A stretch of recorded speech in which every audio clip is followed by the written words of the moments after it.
Amen. Let the doors be open. Que l'on ouvre les portes.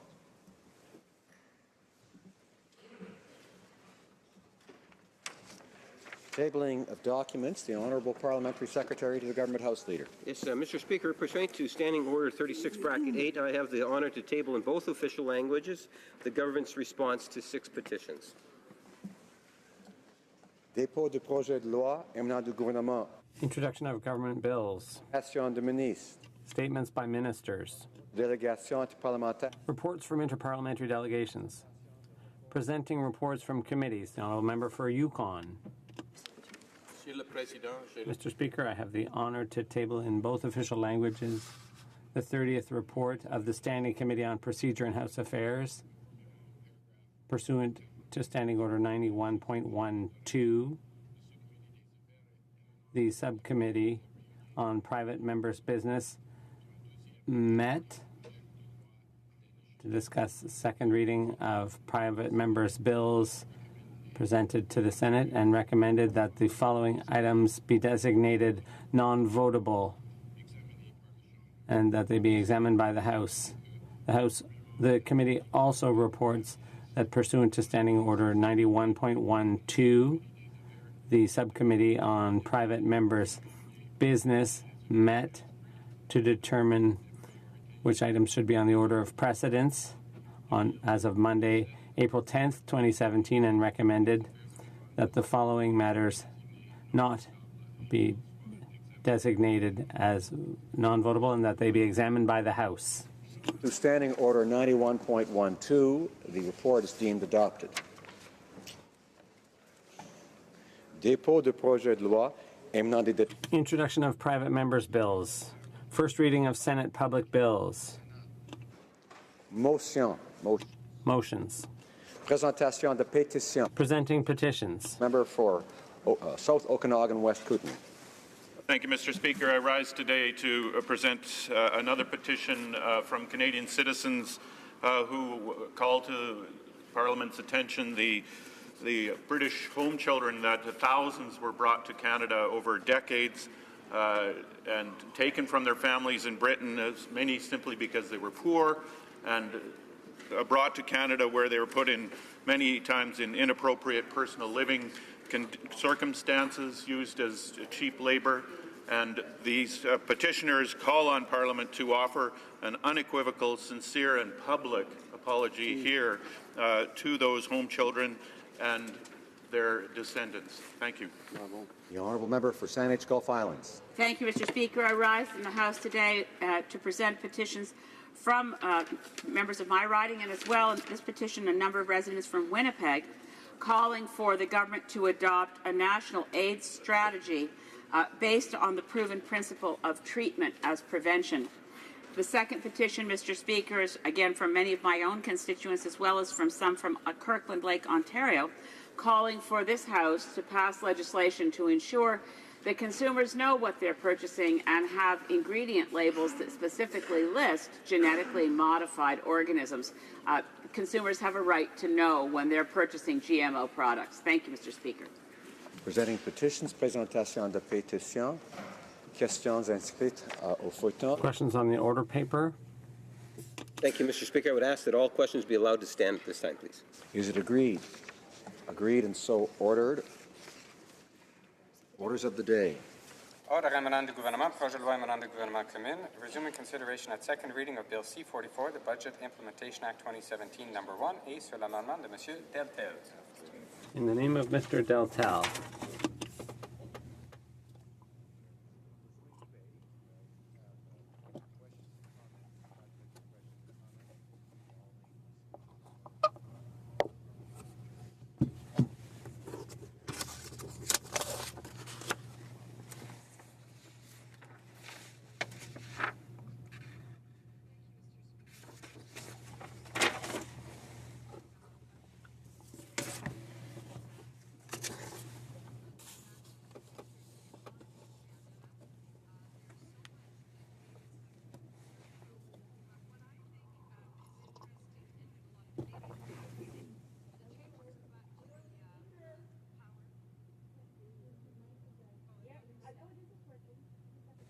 L'audio ne fonctionne pas?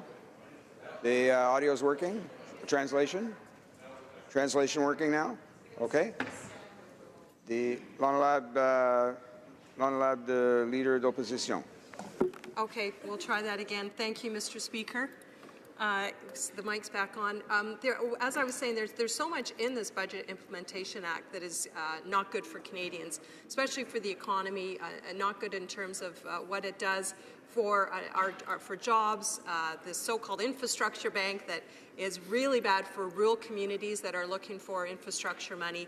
But what I'm concerned about is, at this point, the changes and the power that's being taken away from the the budget officer.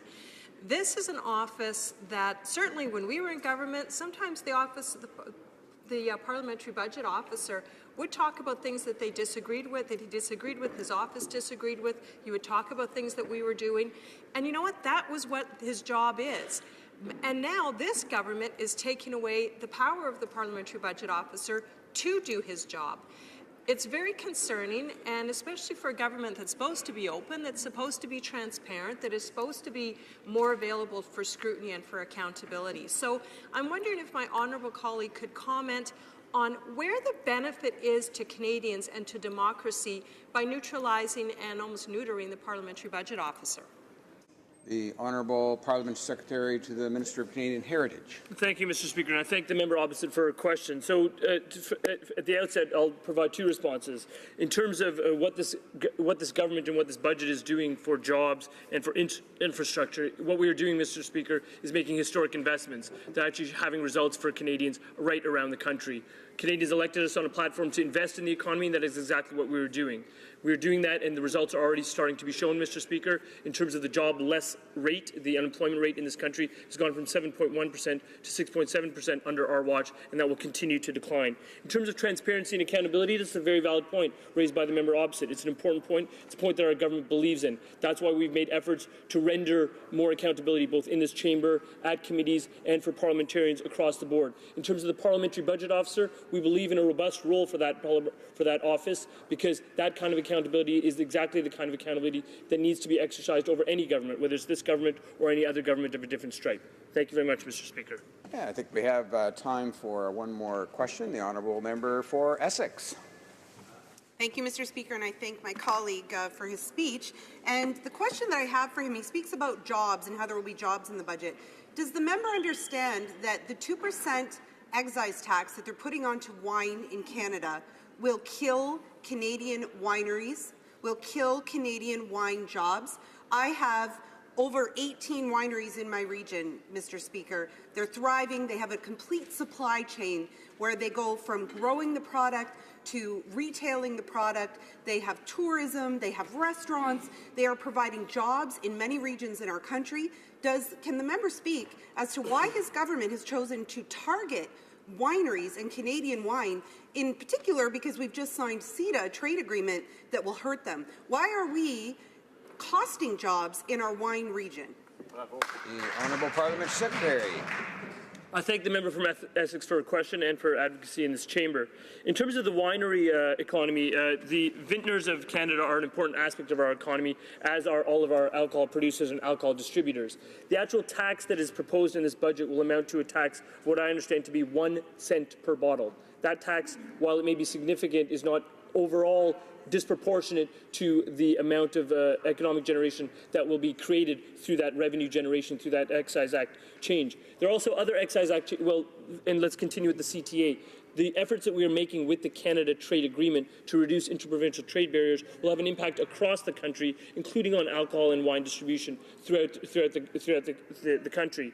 And with respect to the Excise Tax Act, I would actually underscore another change that we made with the Excise Tax Act, which I think benefits the exact same constituents that the member from Essex and I care about, which are people, for example, that are employed in the taxi industry. By changing the Excise Tax Act and how it considers ride-sharing services, such as Uber, what we're doing is leveling the playing field between Uber services and taxi cab services so that all ride-sharing agreements are taxed in the same manner, which will again increase the equity that I think both of us agree should be pursued. Thank you very much, Mr. Speaker. Reprise de débat. Resuming debate. The Honourable Parliamentary Secretary for the Status of Women. To participate in this debate on Budget 2017. Canadians have now had the opportunity to review much of what is in the budget, and I believe there is a growing recognition that it will do a great deal to support gender equality and the economic advancement of women in this country. Before looking at the budget itself, it is important to note that Canada marks the 150th anniversary of its founding this year, and women are positioned for tremendous economic success this year and on into the future. Women already represent nearly half of the workforce and continue to advance in many sectors of the Canadian economy. In the public, private, and nonprofit sectors, women hold many leadership positions. The areas of the economy where women are underrepresented are slowly becoming fewer. Our country has a significant pool of talented women with the skills and abilities needed for a range of economic opportunities, which is a clear competitive advantage, Mr. Speaker. Canada ranks first out of 145 countries in female educational attainment, according to the World Economic Forum. Women now make up a majority of enrollments in college programs, and the proportion of women is even greater among graduates. Since the early 1990s, women have made up the majority of full-time students enrolled in undergraduate university programs. Yet we also know, Mr. Speaker, our work to advance women into economic opportunities they desire is far from done. One area where action is needed is in closing the gender wage gap. The fact is that women earn 87 cents for every dollar earned by men, largely as a result of wage inequality between women and men within occupations. In 2016, Canada ranked 35th overall in the global gender gap, a drop from 30th in 2015. Mr. Speaker, we're going to change that. While women are making inroads into all industries and occupations, they are still concentrated in lower-paying sectors such as retail, healthcare, and social services. Women are overrepresented in part-time work and are less likely to reach more senior-level positions. In 2014, women held just 11.9% of construction jobs, 19.2% of forestry, fishing, mining, oil and gas jobs, and 29.4% of agricultural jobs.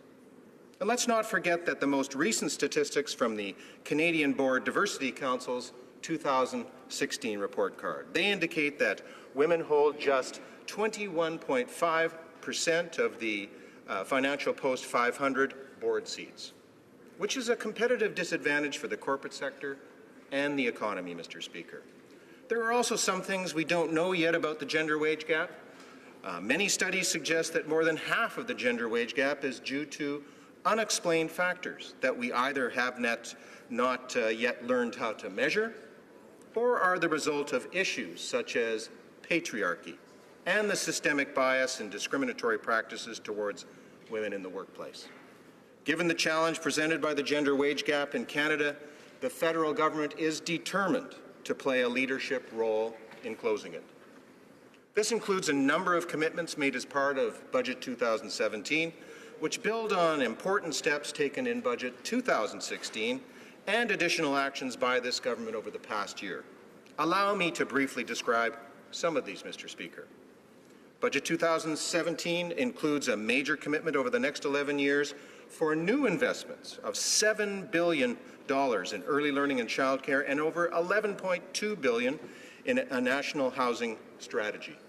These investments in early learning and childcare in particular will support access to childcare and allow greater participation in work, education or training, particularly by mothers.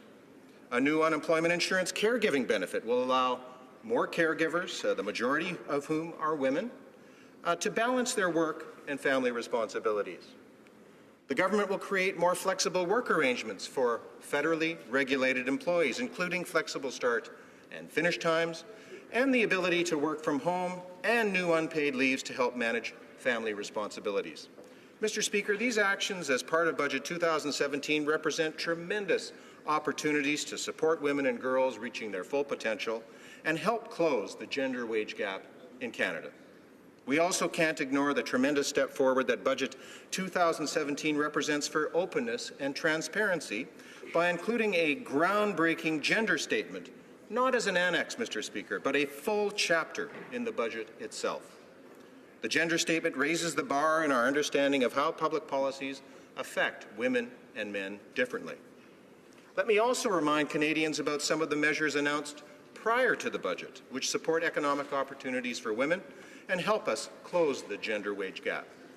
These include advancing a national poverty reduction strategy, enhancing the use of gender-based analysis to ensure decisions about policies, programs, and legislation advance gender equality, introducing the new Canada Child Benefit, putting in place a new merit-based, open and transparent approach in order to select high-quality candidates for some 4,000 governors and council and ministerial appointments with gender diversity as a key goal. And finally, Mr. Speaker, introducing legislation to modernize Canada's federal corporate governance framework, which includes using the comply or explain approach to improve gender diversity on corporate boards. Badly needed. Mr. Speaker, I am proud of the many actions being taken by the Government of Canada as part of Budget 2017, along with the measures we have put in place beyond the budget itself to support women's economic success and help close the gender wage gap in this country. Not only will women and their families benefit greatly from these actions, all Canadians will benefit as we work together to build an inclusive, prosperous country that strengthens the middle class from coast to coast to coast. Thank you, Mr. Speaker. Questions and comments? Question commentaire. The honourable member for Essex. Thank you, Mr. Speaker, and I thank my colleague for his speech on issues that women face in Canada. Certainly one of the things that he spoke about was pay equity, but unfortunately women are going to have to wait another year, and I'm not sure why the Liberals think women need to wait in Canada to have pay equity addressed, why we can't have legislation now, why this can't be included now. I appreciate that the budget has a lens applied to it that speaks of women, but let's be clear, the 6 economic sectors that are priorities in this budget are male-dominated sectors. So while this budget does provide some aspirational language on where we need to go, and I'm pleased to see that gender is being addressed in any budget, that is a positive step. My question for the member is this: the funding for status of women remains dramatically low, the lowest of any other ministerial portfolio, the lowest that it has been. It stays at this amount that has been called budget dust by people because it's 0.1%.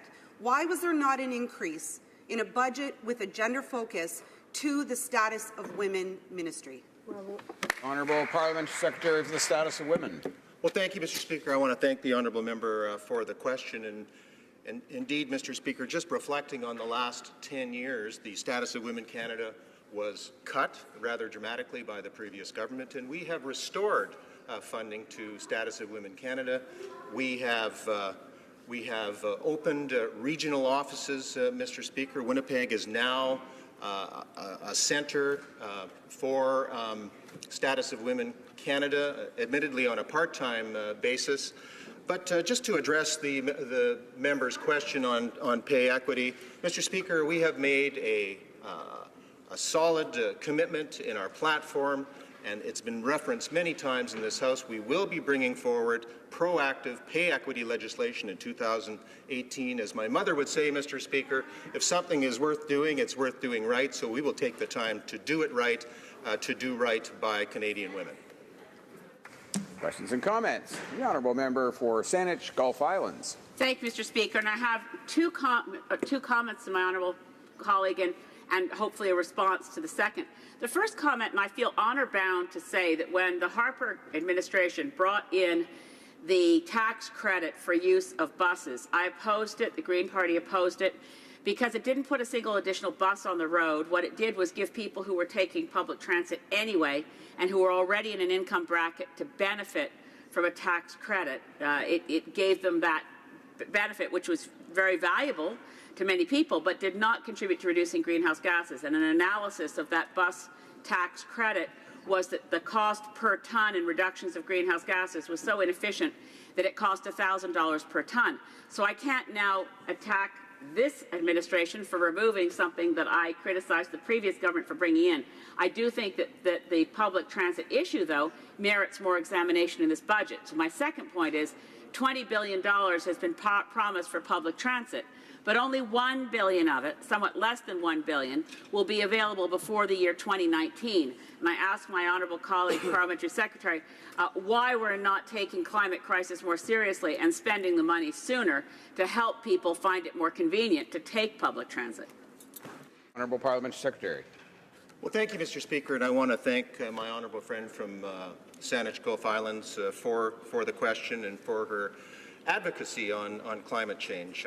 I know that she was an important part of the discussion in bringing the Paris Climate Agreement about as part of the Canadian delegation. And I want to agree with her, Mr. Speaker, that the tax credit for transit ridership was ineffective. It didn't reduce greenhouse gases. It didn't improve ridership. And, Mr. Speaker, I'll also echo something the honourable member said, that we are going to be investing, Mr. Speaker, over the next 10 years, $28.7 billion in transit. That's a staggering amount of money after very, very little funding over the last 10 years, Mr. Speaker. So, Mr. Speaker, again, there's the time to plan. And in Winnipeg, for instance, we have the Southwest Transit Corridor, which is being completed. It's in the planning stages now, and it will be ready for investment in 2018-2019. Thank you, Mr. Speaker. Hear, hear. Resuming debate, the honourable member for Central Okanagan, Similkameen Nicola. Thank you, Mr. Speaker, and it's always an honour to rise and participate in any debate, most so this. But if you might indulge me for just a moment, Mr. Speaker, I would just like to share a little news with this place. First of all, Mr. Speaker, about a year ago, we actually had a vote in this place on whether or not the Supreme Court was the best body in order to hear a case out of New Brunswick, the Como case. Many might remember that it was the case of a man who bought both spirits and beer in Quebec and transported it home to New Brunswick, and he was fined for crossing a border with a Canadian-made product, Mr. Speaker, something that myself and many people in this place have taken issue over these unfair and unequitable trade barriers. Mr. Speaker, I'm happy to say today the Supreme Court has announced that it will be hearing the Como case. And something I just want to show appreciation for all members who supported that motion. And I do hope the Liberal government members reconsider their opposition to that. And I also hope that they will argue for an expanded, or I should say a restored, Section 121 of our Charter, our Free Trade Clause, Mr. Speaker, because I believe it's a constitutional right, and I believe we are one country, not just a political union, but an economic one. And I hope that the Minister of Justice and associated ministers will take that position and argue for a liberalized opening of trade in Canada. Now, I'm very happy to join the debate on this particular budget and related implementation act. And now, obviously, over on the opposition side of this place, there is an expectation that there would be some disagreement over measures proposed in a budget implementation act. However, I also do not believe it is productive to refight an election, and likewise, it's my view counterproductive to oppose everything simply for the sake of opposing, as we all often saw in the previous Parliament. Now, it's my intent today to raise a few issues that I have serious concerns with. Now, for starters, let us all agree that this is, for all intent and purposes, an omnibus budget bill. Now, from my own perspective, having sat on government side of this place, I recognize that when a government is trying to implement a broad fiscal agenda, I realize that as much as it would be ideal to debate every measure on a standalone basis, that expectation, Mr. Speaker, is just not realistic. So I'm willing to give some consideration for the Liberals to use an omnibus budget bill. Where I will call out the Liberals is promising not to use an omnibus bill during the election, and yet here we are debating an omnibus piece of legislation. This is exactly the type of hypocrisy that drives cynicism among Canadian voters in our political system, which ironically is yet another campaign theme the Prime Minister was all too happy to rally against during the election campaign, that he now adds fuel to the fire on. Now, getting back to the budget. there's a very troubling aspect to this Budget Implementation Act, and that is the fact that this budget mentions items that are not actually budgeted for. Let me give you a few examples of this. The budget had a line item, helping working adults upgrade their skills. Now, this sounds something that most Canadians would be supportive of. But how much actual money did the Liberals budget in the 2017 budget for this? Zero. There is nothing in the 2017 budget to actually fund them. Nothing. Only a promise to do so in the 2019 election year. Now, another curious item in this budget is investing in skills innovation. Once again, sounds like something most Canadians, I think, would support. So would anyone here like to take a guess how much actual money the Liberals have budgeted to pay for this in the 2017 budget? How about zero? That's right, zero, as in nothing. Once again, a promise they might spend something in the 29 election year, which I would say is no coincidence. Now, there's another line item in this budget, expanding the youth employment strategy. Now, who doesn't support that? But wait for it. Guess how much money the Liberals budgeted in 2017? Once again, Mr. Speaker, the answer is zero. Not a dime. I cannot say not a penny, but of course, there is no longer a penny. But guess what year the Liberals promised they might actually spend money on youth employment strategy? Spend more money. If you guess the 2019 election year, you must have a crystal ball because, of course, that is the right answer. Now, let's just think about that for a moment. Unemployed youth who need jobs today will have to wait until 2019 when the Liberals need to be reelected. Now, seriously, think about that. At the same time, ask why even bother putting line items in a 2017 budget for measures not even budgeted within the 2017 budget. This is from a Liberal government who promised better is always possible. Just not until 2019, apparently, when they need to be reelected. Now, I recognize this budget comes from the finance minister and not the majority of the members sitting on the government side of the House. And I mention this because I believe many of you would agree that fluffing up a budget with items not in the budget is not raising the bar in this place. Yes, we all know that a budget implementation bill will always be heavy on government messaging. But this budget takes it a step further, and that is playing politics, Mr. Speaker, with the lives of Canadians. I can cite many more examples where there are line items in this budget, but they're actually not budgeted for 2017. And in those cases, well, surprise, surprise, there is money for those things, but guess when? 2019. So again, Mr. Speaker, adds to the cynicism. Now, here's my other major criticism. As much as there are line items in this budget that we know are not actually budgeted for, guess what is missing from this budget? Well, there's absolutely no timeline, if ever, this Liberal finance minister plans on returning Canada to a balanced budget. Now, let's recap. Here is a Liberal government that looked Canadians in the eyes and said, we will return to a balanced budget in 2019. Now, at some level, even the Liberals must realize why a balanced budget is a good thing to have. Otherwise, why did they bother to have promised this to deliver to Canadians by 2019? No one ever forced the Liberals to make such a promise, and yet they did. And here we are today, and I seriously challenge any member of this House, and the government side included, to get the finance minister to even mention the words balanced budget, let alone what decade he intends to honor the Liberal promise to deliver one to Canadians. Now, here's what we do know. Back in October of last year, the finance minister's own department projected not until 2051 does Canada return to balance. Now, what did the finance minister do? He intentionally withheld that information from Canadians until December 23rd of last year. Now, I mean, seriously, what kind of finance minister does that? Why is a balanced budget, why is it, Mr. Speaker, has become a dirty word to this finance minister? Now, these are all troubling questions. And it's not unlike the fact that this budget proposes to run a deficit in 2017 that there is almost 3 times larger than what they originally promised they said to get elected. Although I have sat on the government side of the House, it was never under a government that made so many promises to Canadians they had clearly no intention of keeping. Now, I can tell you in my riding, even many who voted Liberal are seriously disappointed. They feel duped, betrayed, and beyond that, I'm not going to use any parliamentary language. Now, a few points I will mention about this budget. It is well known that the Liberal government has eliminated some of the targeted tax incentives enacted by the previous government, or let's call them what they're often referred to, fatigue tax credits.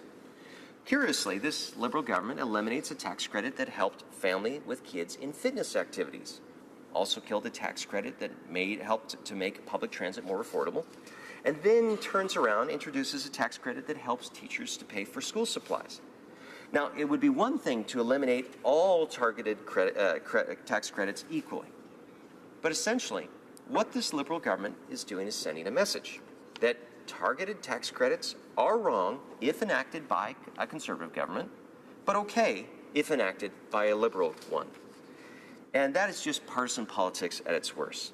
Now, before I leave the topic, let me just say this. I've heard from some teachers, particularly those that teach at the elementary level, that this tax credit will help them, and that's a good thing. But I've also heard from families and from those who are disabled that eliminating the children's fitness credit and the public transit tax credit will hurt them. And these are not good things. Some are actually shocked Liberals would cancel a tax credit designed to support public transit solely because of Liberal ideology. Because we all know that increasing public transit use helps to decrease our carbon footprint. But of course, when it comes to doing that, we know that this Liberal government only supports tax increases on carbon to make life less affordable for the same middle-class families they profess to want to help. Now, another point I'd like to raise about this bill is the so-called infrastructure bank. Now, this one, Mr. Speaker, to be frank, scares the heck out of me. I'll explain why. We are hearing that the mandate for the infrastructure bank is only to fund projects with a price tag of $100 million or more. Now, there's not a single city in my riding, and I would submit to ridings for a large number of members in this place who have the population base to support any project even close to that magnitude in size. About the only major cities in Canada that can support these types of projects just so happen to be the ones who elect the most Liberals. Now, how convenient. But here's the problem. The small and smaller rural communities and ridings such as mine will have to pay to help pay for them. And they are strongly opposed to this. Now, here's the thing. The Canadian press reported that the finance minister admitted that global investors will only invest in large transformational projects that produce enough revenue from which they can earn a high rate of return on their investment. In other words, the Liberal government is borrowing money it does not have at reduced rates so that Canadian taxpayers can finance and subsidize high rates of returns for private international investors. What's more disappointing about this scheme is that taxpayers in rural, smaller, and even mid-sized communities will be taking on this debt. They will be helping to pay for the high interest paid for these private investors, and they will not even be eligible or able to afford the projects in questions because of the pricey $100 million minimum price tag. Worse is that there are roughly $32 billion the Liberals are borrowing to use as seed money for the creation of the investment bank. Now, is money that will not be spent on building infrastructure today in the very same municipalities that will not be able to participate in this expensive program. This infrastructure bank, in my view, will be detrimental not just to my region, but many regions across this great country. And the person in charge of it is a finance minister who refuses to even say the words balanced budget. Well, what could go wrong?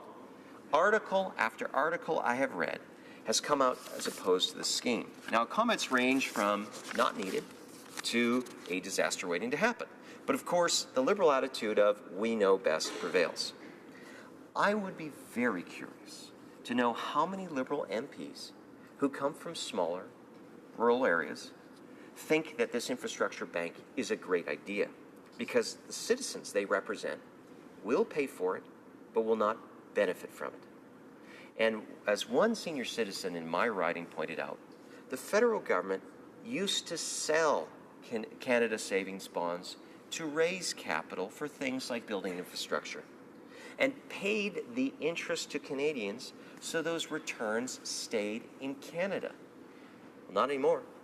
Now, the lucrative interest financed by Canadian taxpayers will instead be paid to big league international players. Now, I suppose that is helpful when you're a celebrity prime minister throwing taxpayer-funded finance parties in Davos with global elite. I will leave it to Liberal members of this place to explain why they think that is a great idea. Now, there are other areas of concern which I have with this Budget Implementation Act. This morning, the Parliamentary Budget Officer, yesterday morning, the Parliamentary Budget Office issued its latest report. And we know the Liberal government is not happy with the PBO.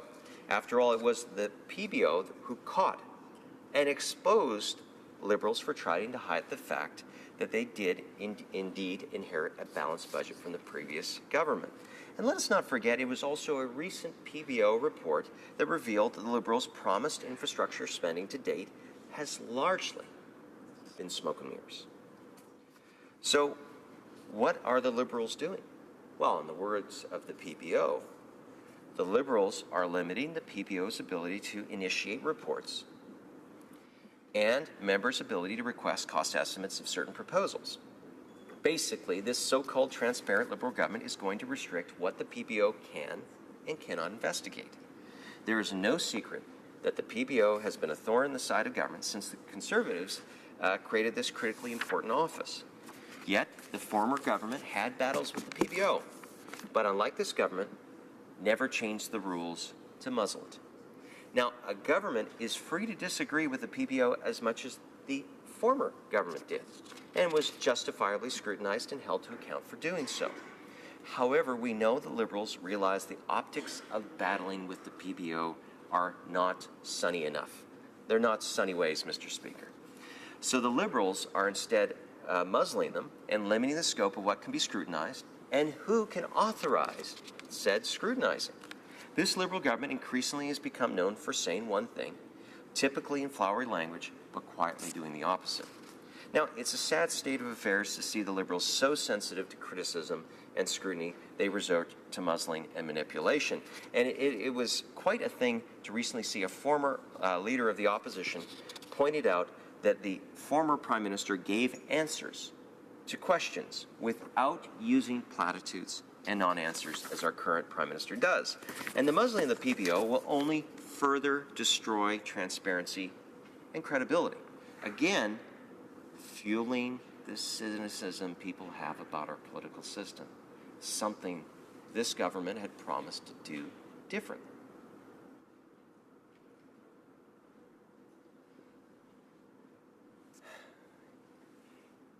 I think that it's important to recognize when we are actually becoming part of the problem. I understand that politicians will try to present the best light, but it should, in that presenting of the best light, actually shine on substance and then letting the people decide. Bottom line, Mr. Speaker, this Liberal Budget Implementation Act is sending Canada in the wrong direction. We have massive amounts of new Liberal-created debt on the way with no plan whatsoever on how and when it can be paid for. And at the end of the day, all of this newly created Liberal debt is going to have to be repaid, and it will be our kids and our grandkids stuck with those bills. All at a time when we know our demographics in Canada are changing. This was revealed yesterday. There's more people older than younger in Canada. And we all know that many people are expecting to be supported by their government as they age. And we are adding more debt on the very same people we are going to be asking to help those individuals as they age. This is not something that just showed up, Mr. Speaker. This is something we can't put a positive spin on. We have this problem. The Japanese are ahead of us on this. And we have to ask ourselves, can we continue to push our economy in a direction where we cannot pay the bills and push it onto fewer and fewer individuals? The fact is, the fastest growing segment in our society is age 65 and over. Now, what's happening in Canada is the ratio of those still in the workforce versus those who are retiring is changing. And we know 20 years from now, the ratio of those who will be working is still going to be much smaller than those who are retired. And that's why all expert evidence had said Canada needs to raise the age of eligibility for old age security, precisely as the previous government had done. And yet the so-called evidence-based decision-making that Liberal government has turned over that. Now, just briefly on that point, Mr. Speaker, I'm looking for answers. I like accountability, but if you don't like the idea that the previous government did, put forward something, and not just platitudes. And that's why I support this Supreme Court case going ahead, Mr. Speaker, because it may be a chance for us to not only become not just a political unit, but an economic one, but it will help us to offset these challenges as we age. And this is a great country, and it needs to stay great. Mr. Speaker, it needs to stay great by remembering the founding principles of what the Fathers of Confederation came. They said, you know what? This country is built on hard work and sacrifice. Now, sacrifice should not be political sacrifice where you take a good policy and eliminate it just to get elected. Now, sure, all parties will dance close to that edge, but as a group, we need to start taking responsibility for where our country will be and what country our kids and grandkids will inherit.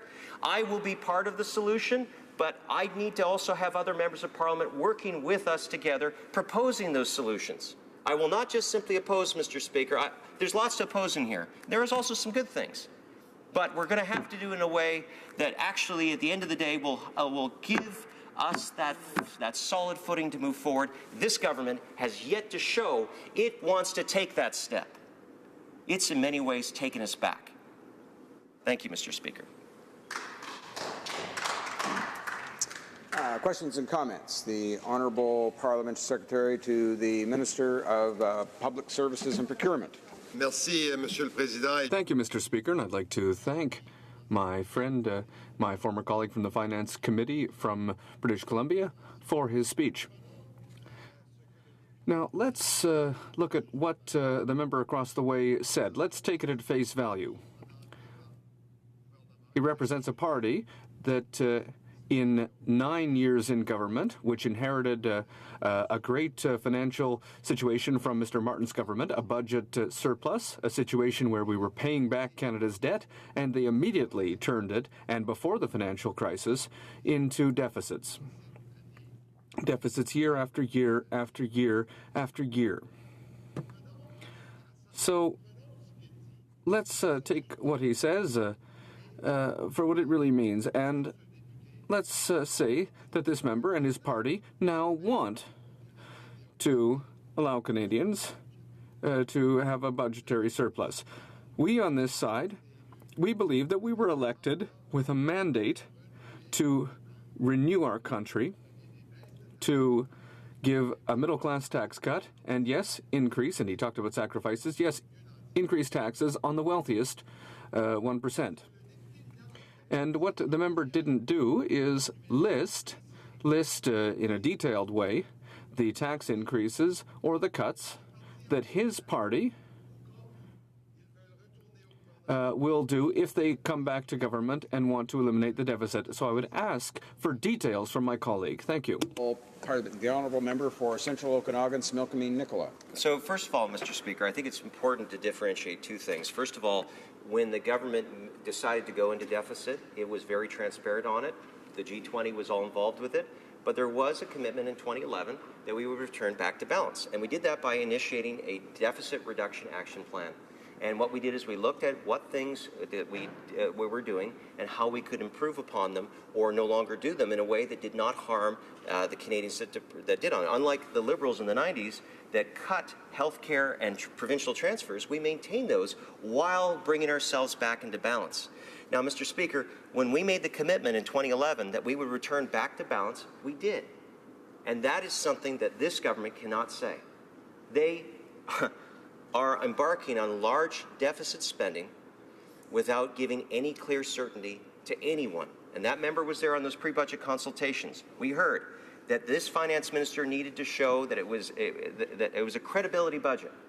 Could he show a return to balance? And so far, we can't even get him to say the words balanced budget. Questions and comments. The Honourable Member for Salaberry-Surwa. Thank you, Mr. Speaker. Once again, I find it deplorable that the Liberals have tabled an omnibus bill, even if they denounced the fact that the Conservatives at the time had tabled omnibus budgets. They said that they wouldn't do this. They promised in the election campaign. And now we find ourselves looking at a 300-page bill which amends 30 laws. And with this budget, when it comes to agriculture, the agricultural sector is an essential sector in Canada. It represents 1 job in 8, and in my riding of Salaberry-Surwa, it represents $100 million in annual income, and over 350 family farms live off agriculture, but we don't see compensation that was promised for dairy producers in this budget.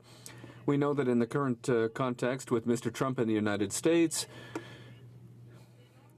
who has criticized Canada's dairy producers and who is threatening our sector with NAFTA renegotiations, we have a hard time understanding why the Liberals have not decided to reinvest in compensation when the Conservatives had promised 10 times more than what the Liberals promised. And now we find ourselves with nothing to protect our dairy producers and to compensate them.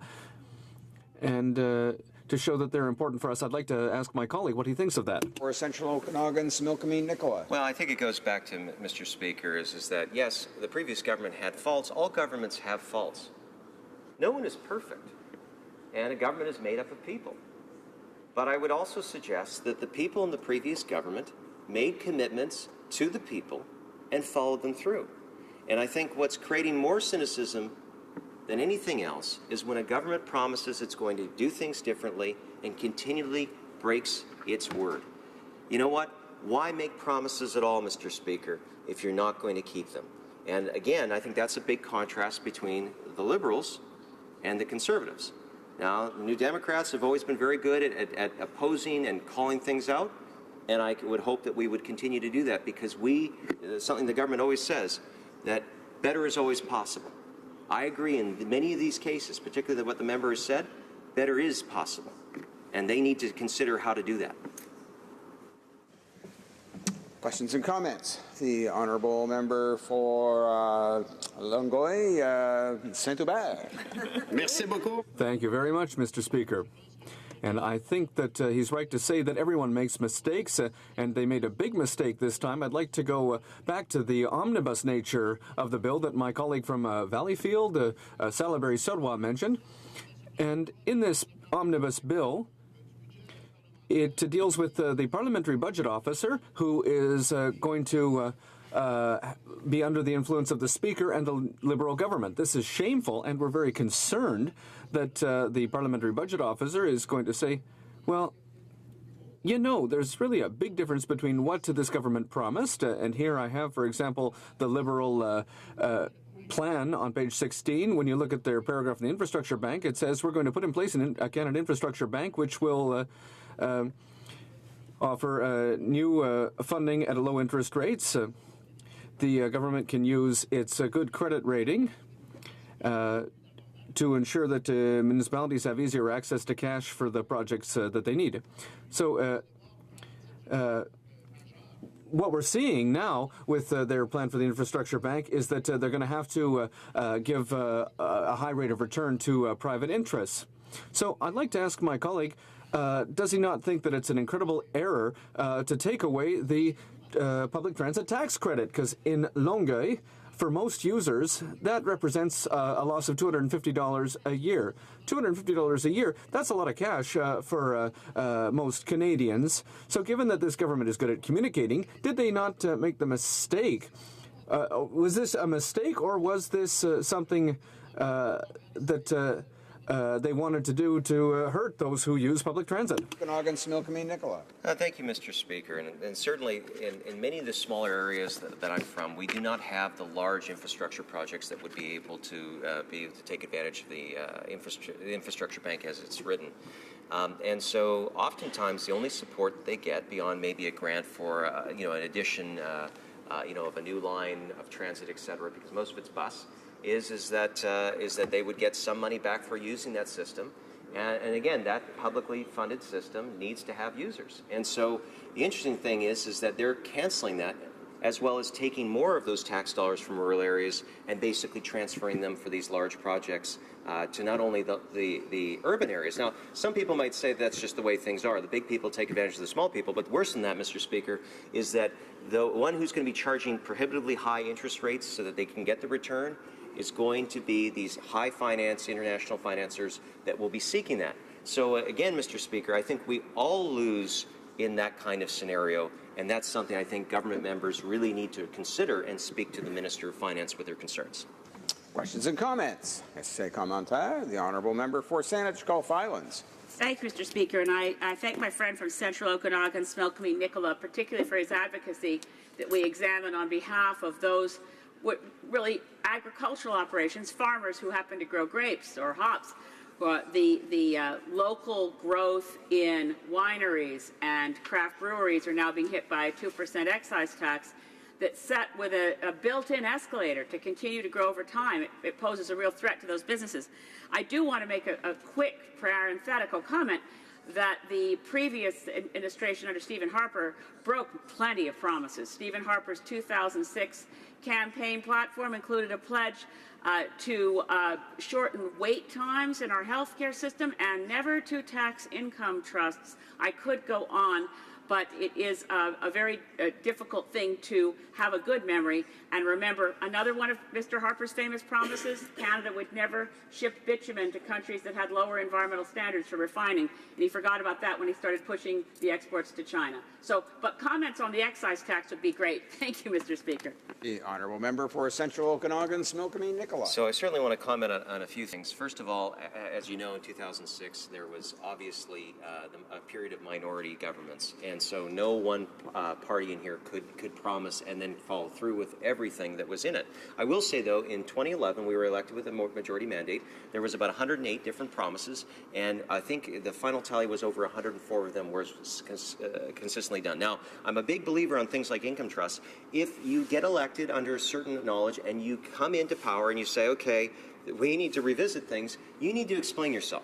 And Mr. Flaherty did explain for the government, as well as Mr. Harper. And believe me, there was a political price for that, but that's how our system works. And that's an important thing. Now, I would also point out one of the disturbing parts about the escalator is that, again, it never has to come back to this place. It's just going to go 2% up per year, regardless of whether there's inflation or not, Mr. Speaker. Worse than that, because it's an ad valorem, it depends on what the value is, but it's also subject to GST. So you're going to have a tax on a tax situation. Now, remember, higher the price, less will be consumed. Canadians do consume a lot of wine, but 7 out of every 10 bottles of wine in this country are not locally, or I should say, are not Canadian wines. And so, Mr. Speaker, when we do this, we actually harm an industry that actually has potential to growth. What the government should be considering is how to unleash the industry. For example, microbreweries. I was told by one owner in Nova Scotia, Mr. Speaker, back in 2006, there were 60 to 80 microbreweries across the country.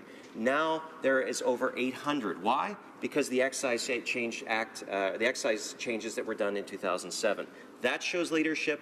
That shows governments can get out of the way and allow private industry to become something greater, something I think that we need to think more of in this place, considering our demographics. Resuming debate, the honourable member for Davenport. Thank you, Mr. Speaker. And I'm going to start off by letting you know that I will be sharing my time with my honourable colleague from Alfred Pelin.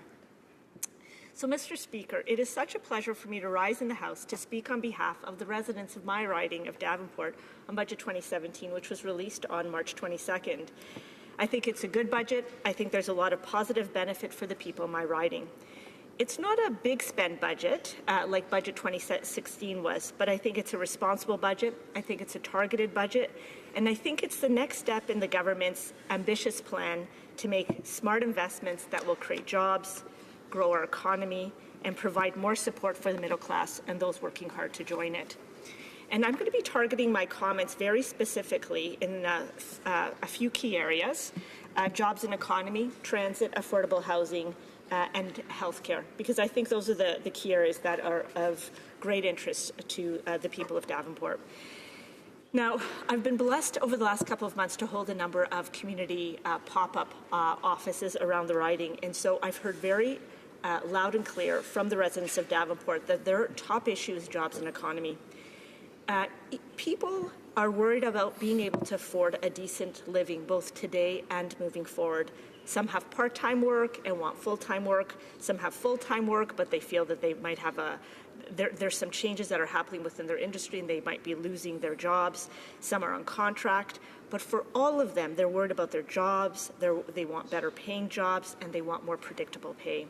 And so I was very, very pleased, Mr. Speaker, to see that there was a focus on innovation and skills in Budget 2017. And I think the reason I'm so excited is because I think it's going to help better prepare Canadians for the workforce of today and tomorrow. There's a number of initiatives that are going to help people to upgrade their skills. There's more co-op and work integrated learning. There's more support for adult workers who are trying to go back to school or to upgrade their skills while supporting their families. There's also more support for families who are caregivers, who are trying to take care of their children. And then there's also a huge section around trying to help new immigrants or new Canadians or newcomers who have wonderful foreign credentials to get them into the workforce a lot quicker. So I'm going to go through a list of key initiatives that I think are important to point out, that I think are something that I've pointed out to the residents of Davenport that I think will be beneficial, not only to those in Davenport, but also to all Canadians. So I won't go through all the numbers in terms of, whenever we talk about numbers, 2.7 billion here and 132 million there, people's eyes kind of go a little bit glassy-eyed. So I'll just go through sort of key initiatives. We're providing quite a bit of money for skills training and employment supports for unemployed and underemployed Canadians under the Labour Market Transfer Agreement. And we're giving about $3 billion for that. I think this is super important. I can't tell you, I just had a conversation with someone a couple of days ago. He says, Julie, I have 3 jobs. I'd really like to have 1. And so I said to him, good news, we've put some money into Budget 2017 that will help you improve your skills, so that you could hopefully be able to have 1 job that will be able to support your own lives. We're putting a substantial amount of money into making the EI program more flexible to enable the unemployed to pursue self-funded training while remaining eligible for EI benefits. This has always been a puzzle to me, Mr. Speaker, the fact that those who were on EI looking for jobs wanted to self-improve, but they lost their benefits if they actually went on and did their own training. And I'm glad that we've actually fixed that. We've also put a substantial amount of money, almost $500 million, to expand eligibility for student financial assistance for both part-time students and students with dependent children.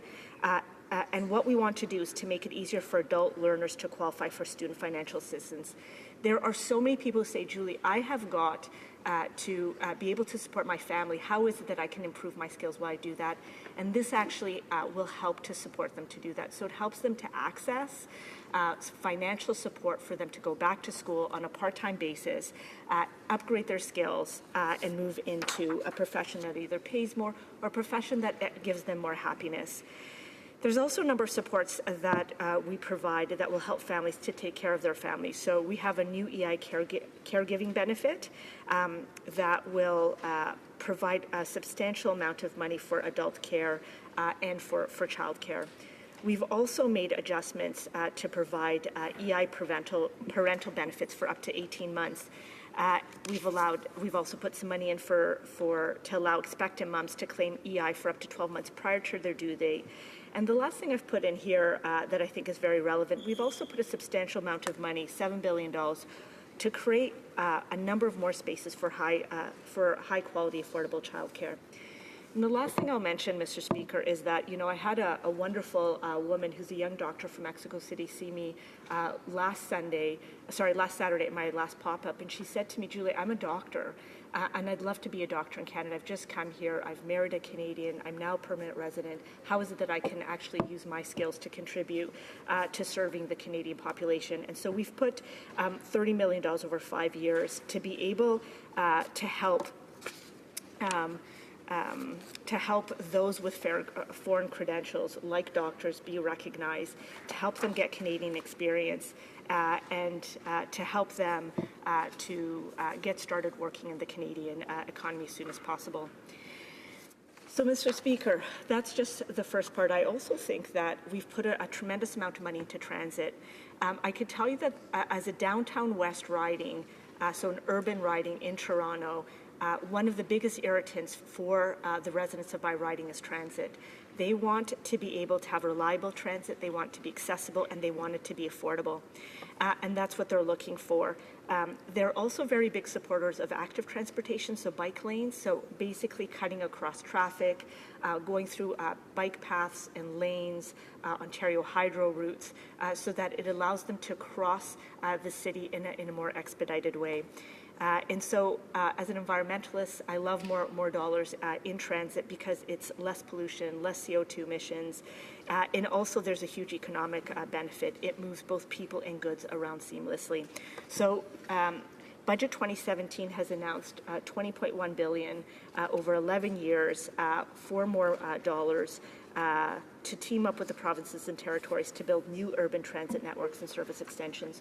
So what I'm hoping that'll translate to in Toronto is a downtown relief line.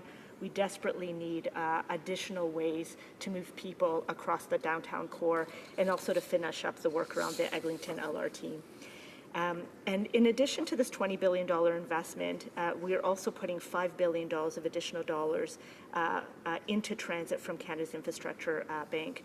And so again, that's $25 billion additional dollars, and that's in addition to the $3.4 billion that we announced last year in 2016 budget to improve our public transit networks, to expand it, to get people around, to make sure that it's accessible, reliable, and affordable, which is a key issue for the residents of Davenport. And I know that these investments will transform the way that Canadians move, work, and live. Mr. Speaker, another key area that I'm really proud of in terms of our investments in Budget 2017 is affordable housing. People in Davenport say, not only do we need affordable housing, but we also need to be able to afford to live in Toronto because it's become so expensive. So I'm delighted that the federal government is stepping up to the plate. I want to give huge kudos to our Minister of Children, Families and Social Development for his leadership on this. We started last year with $2.2 billion over 2 years to give Canadians more access to affordable housing, to give more loans and financing tools so that we could develop more affordable rental units. And that actually also allowed for the re-signing of co-op agreements, of which I have 2 or 3 in my riding. And they were very happy to see that money come from the federal government. What Budget 2017 does is it announced a historic $11 billion over 10 years. And what's historic about that is it's actually that it's 10-year funding, Mr. Speaker. And this is wonderful news because it allows cities to actually plan ahead, and it provides a lot of stability. So the agreements are actually being funded now, but the agreements are actually being negotiated now with municipalities across the country. And what it will translate into in Toronto is a number of new affordable housing units. It'll renovate existing units, it'll provide more rent subsidies, and it'll provide more affordable housing spaces.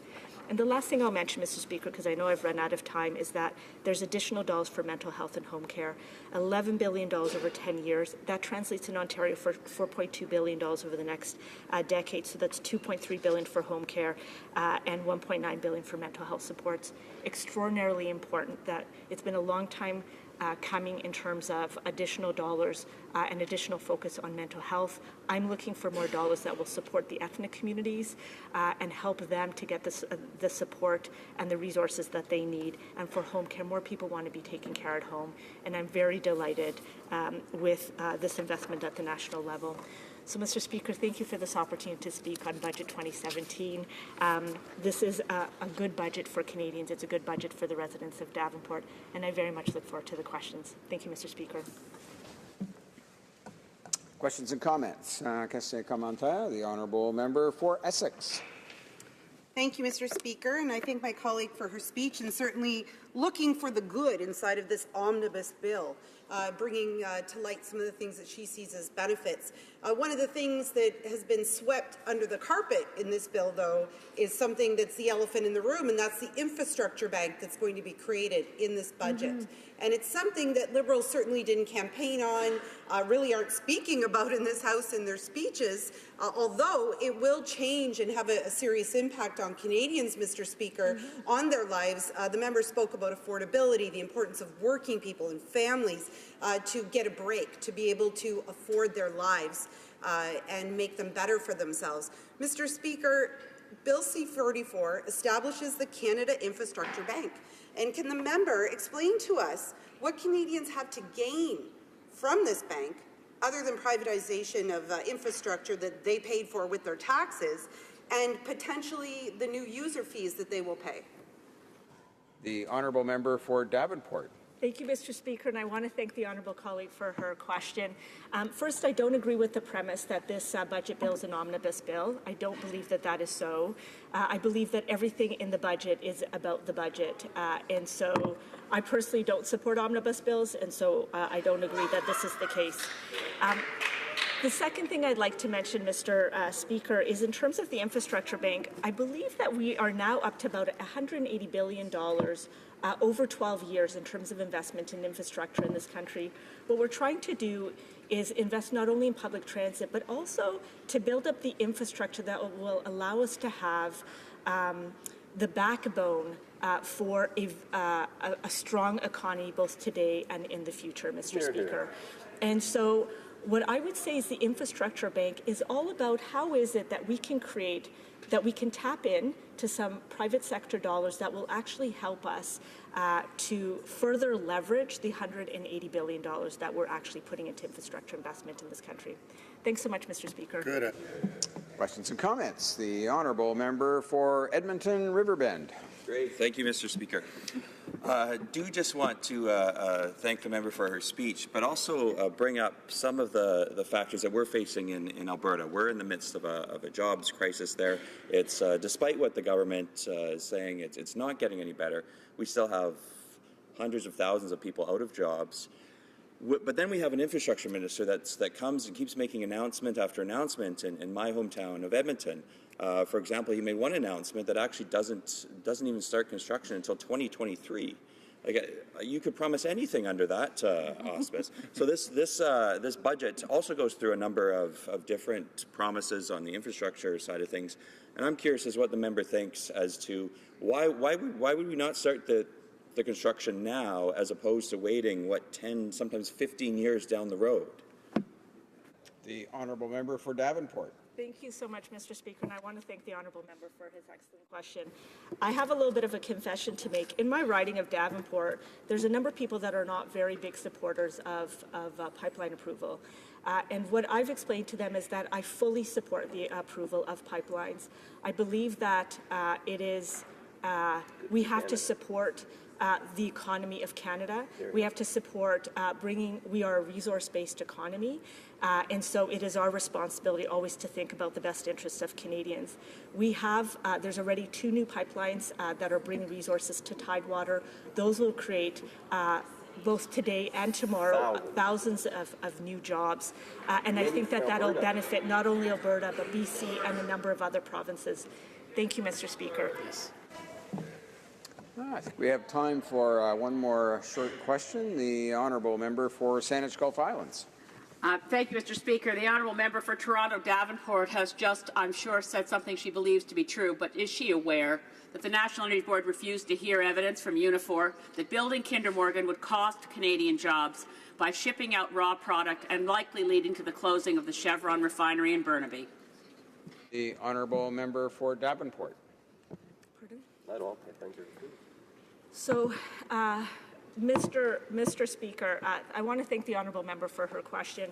I actually don't know all the details of all the pipelines that have been approved. I know that there's been 2 that have been approved. I think that they are very positive in terms of bringing our resources to Tidewater in terms of creating jobs, in terms of being helpful to the overall economy. I think also... Order. The honourable member for Calgary Rocky Ridge on a point of order. About the relevance of both the answer to the previous speaker's question and to this question and answer. The issue was the Budget Implementation Act, and the question that was being addressed had to do with infrastructure, and now we're talking about something that's completely off topic, and I ask you to bring the members to order. I thank the honourable member for Calgary Rocky Ridge for his intervention. Indeed, the issue of relevance does come up, as is often compelled by the exchange during the period for questions and comments. Admittedly, the particular issue that was posed by the honourable member for Saanich Gulf Islands may not have a direct link to the issue that's before the House in a direct sense. However, when these items come up in the course of an exchange under questions and comments and a topic has been touched upon, we normally allow other commentary on that particular issue if it's been raised in the sense either in the speech of the honourable member or during questions and comments. So this often tips us into a different area. We watch closely, but usually in the section on questions and comments, we do allow a fair bit of liberty, I would say, in that unless that continues in a string for an exceedingly long time. And then we'll try to get back on subject, but the honourable member is certainly correct and right to bring this notice to the House. The honourable member for Davenport. Thank you so much, Mr. Speaker. I think that the reason I'm talking about pipelines is very much Budget 2017 is very much about growing our economy. It's very much about providing more opportunities for the middle class, for workers across this country, both today and tomorrow. I think in answer to the original question from the member from Saanich Gulf Islands, to me that what I have comfort in is that we've put in a new process in place that takes both environmental and economic concerns into account. I have a lot of confidence in that process. I think it's a thoughtful process, and I think that it's one that will actually help us to make the best decisions for Canada moving forward. Thanks so much, Mr. Speaker. Right on. Resuming debate, the honourable member for Alfred Pellan. I would like to wish my wife Rana a happy wedding anniversary. Monsieur le Président. Mr. Speaker, I'm pleased and proud to take the floor today to speak to Budget 2017. This budget is the logical follow-up on last year's budget. There are targeted and effective measures to help the middle class meet the everyday challenges they face, to reduce the tax burden on those who need more money in their pockets, to create jobs, high-quality jobs, to enable our young people to live out their dream careers without being overwhelmed by financial stress, to help families take care of a loved one who's ill. And it's a budget that meets the needs of communities like Laval, whether it's business needs, transit needs, or infrastructure and social housing needs.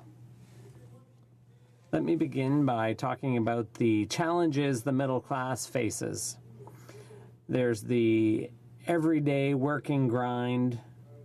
And what do we want in life generally? A good job, or to start up one's own business, to pay the rent, the hydro, and other bills, and hope that there's a little bit left over to save for retirement or to pay for your children's studies, or to look after aging parents. Basically, people want quality of life.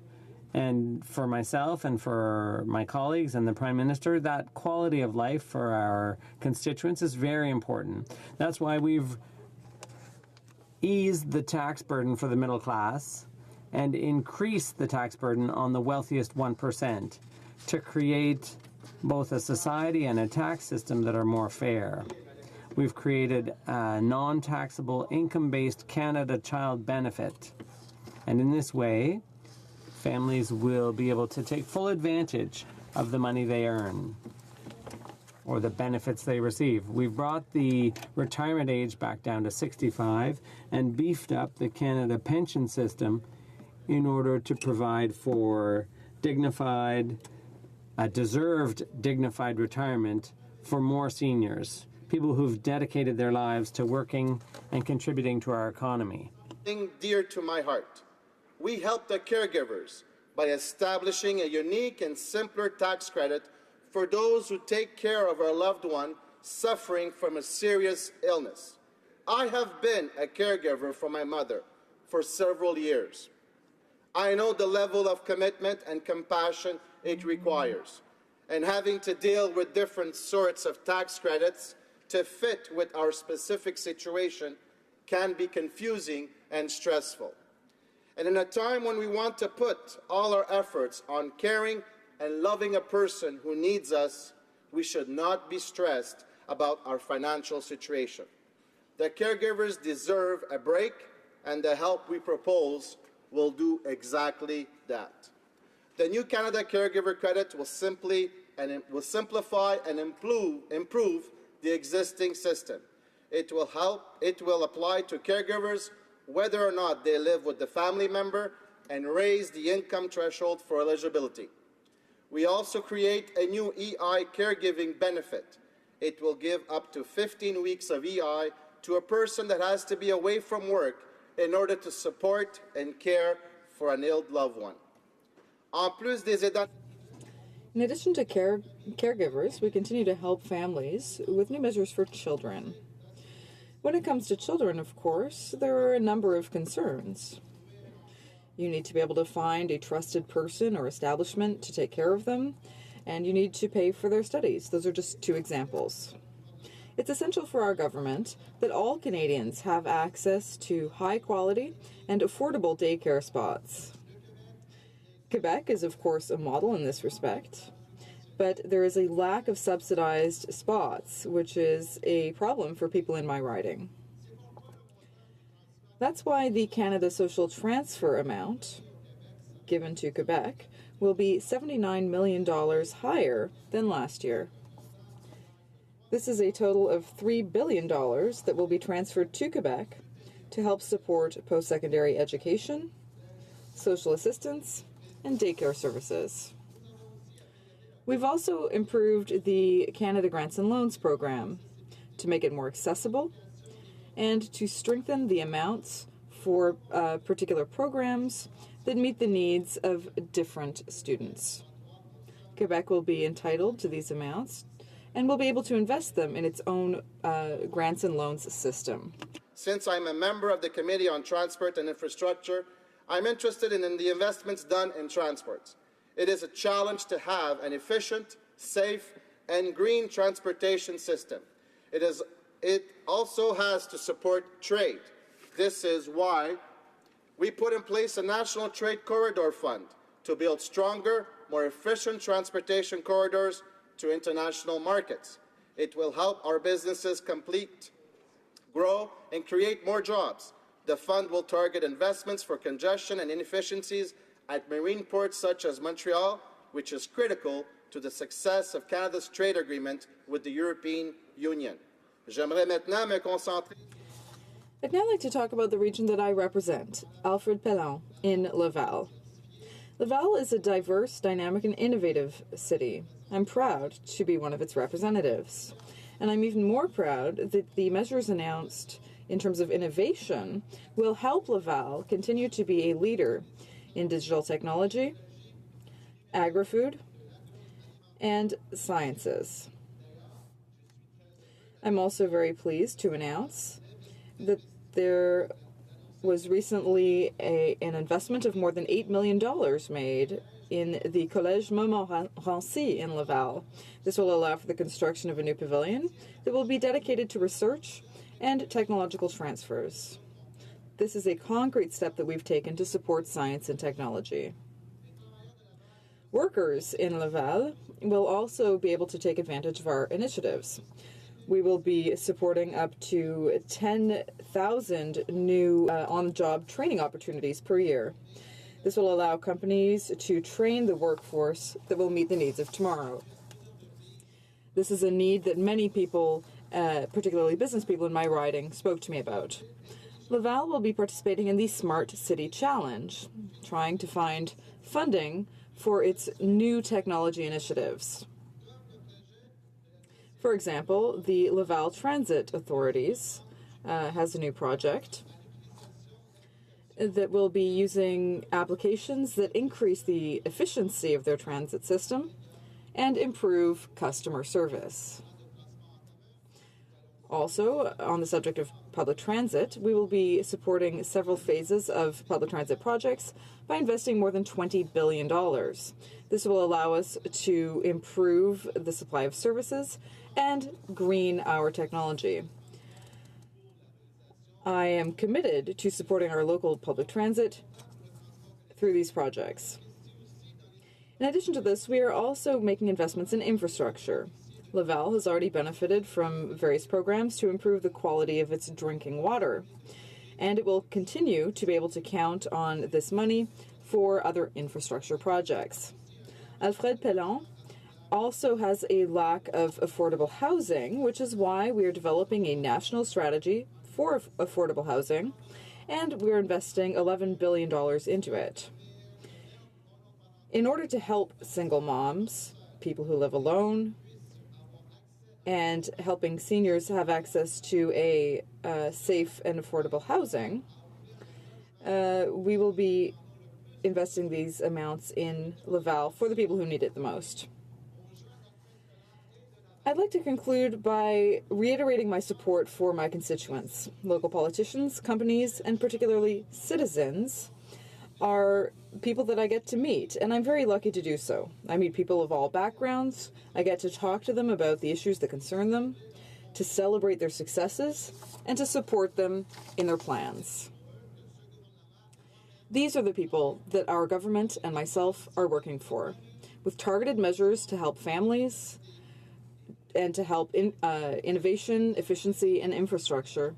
We are making significant investments. We're doing so today while interest rates are beneficial so that we can lay a strong basis for a prosperous future that will be more prosperous, greener, and full of opportunities. Thank you, Mr. Speaker. Questions and comments? Questions et commentaires? Alors, la députée de Jonquière. The Honourable Member for Jonquière. Thank you, Mr. Speaker. I thank my colleague for his speech, and I'd like to take the opportunity to congratulate him on his wedding anniversary. I listened to his speech, and he was talking about the Transport and Infrastructure Committee, and I'd like to raise an issue from my riding in Jonquière. We have an airport at Bagotville. It's a small airport, but it is really an important way that we can attract tourists from Europe, for example, and it's also something that helps us develop tourism locally. We have a lot of infrastructure that need to be developed in order to expand tourism. And for example, we have a group to get our local Ford recognized by UNESCO as a heritage site. But this airport needs a lot of renovations. The government talks a lot about its program to have this new infrastructure bank through a private partnership, but that won't help these small airports. So I'd like to know, what is the government's intention here? Are they going to set up a real program that will help these small airports in my riding, like the one in Bagotville, so that these airports can really be open to the world? Thank you, Mr. Speaker. The Honourable Member for Alfred Pellan. Thank you, Mr. Speaker. I thank my colleague for her question. You know, our government presented a budget that is really the logical follow-up from last year's budget. We want to improve the quality of life for the middle class by giving them more money back in their pockets. We want to have a fairer tax system. We also want to create jobs through new measures for innovation and training. And we want to stimulate the economy through our ambitious infrastructure plan.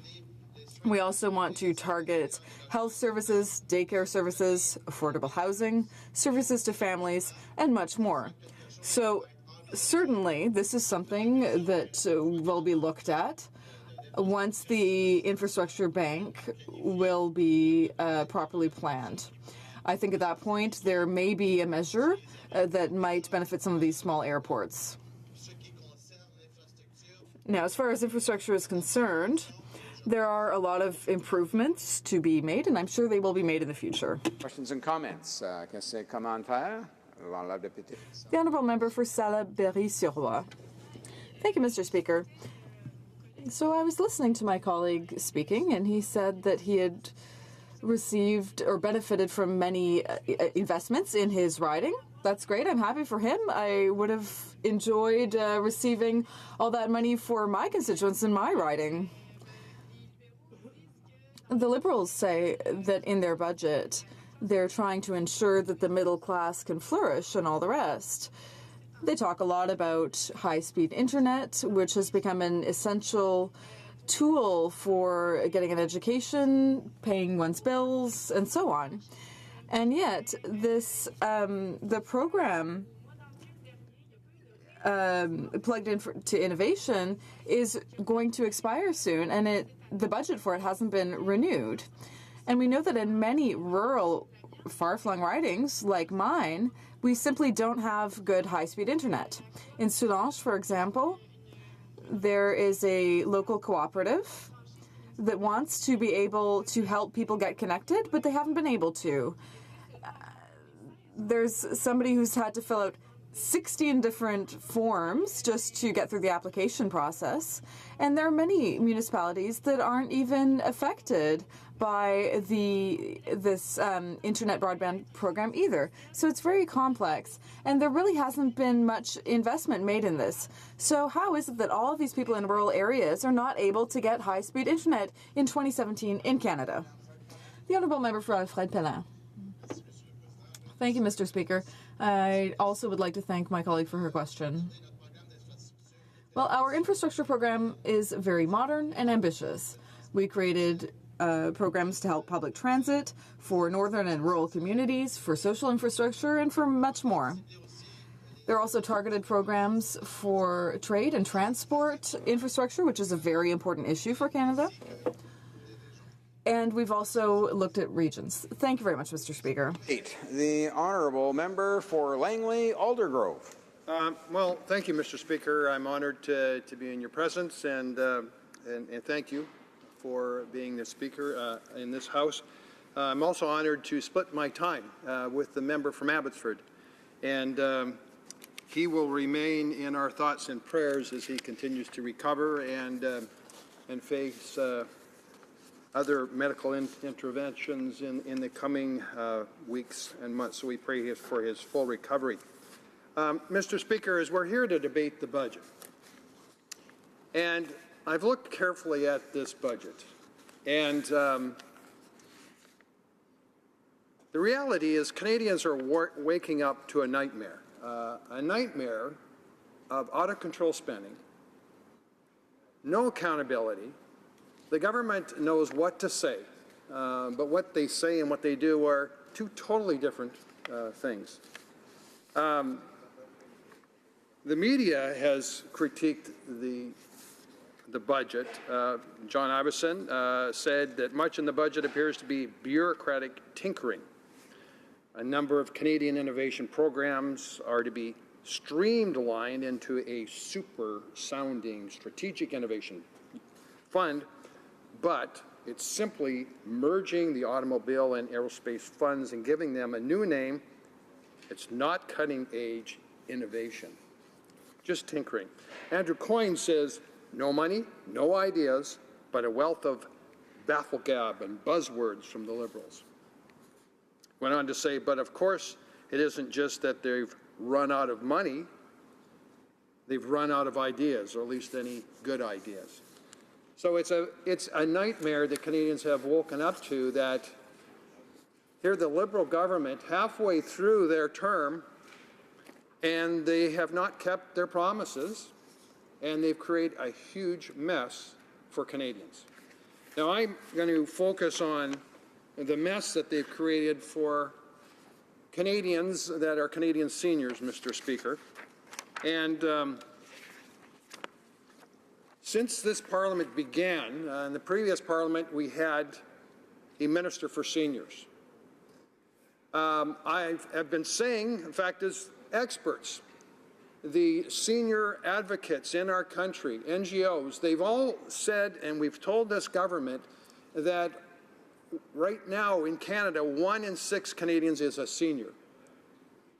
A year ago, it had changed to the point where there were more seniors in Canada than there were youth. And there's this major shift in the Canadian population where more and more Canadian seniors, people are aging.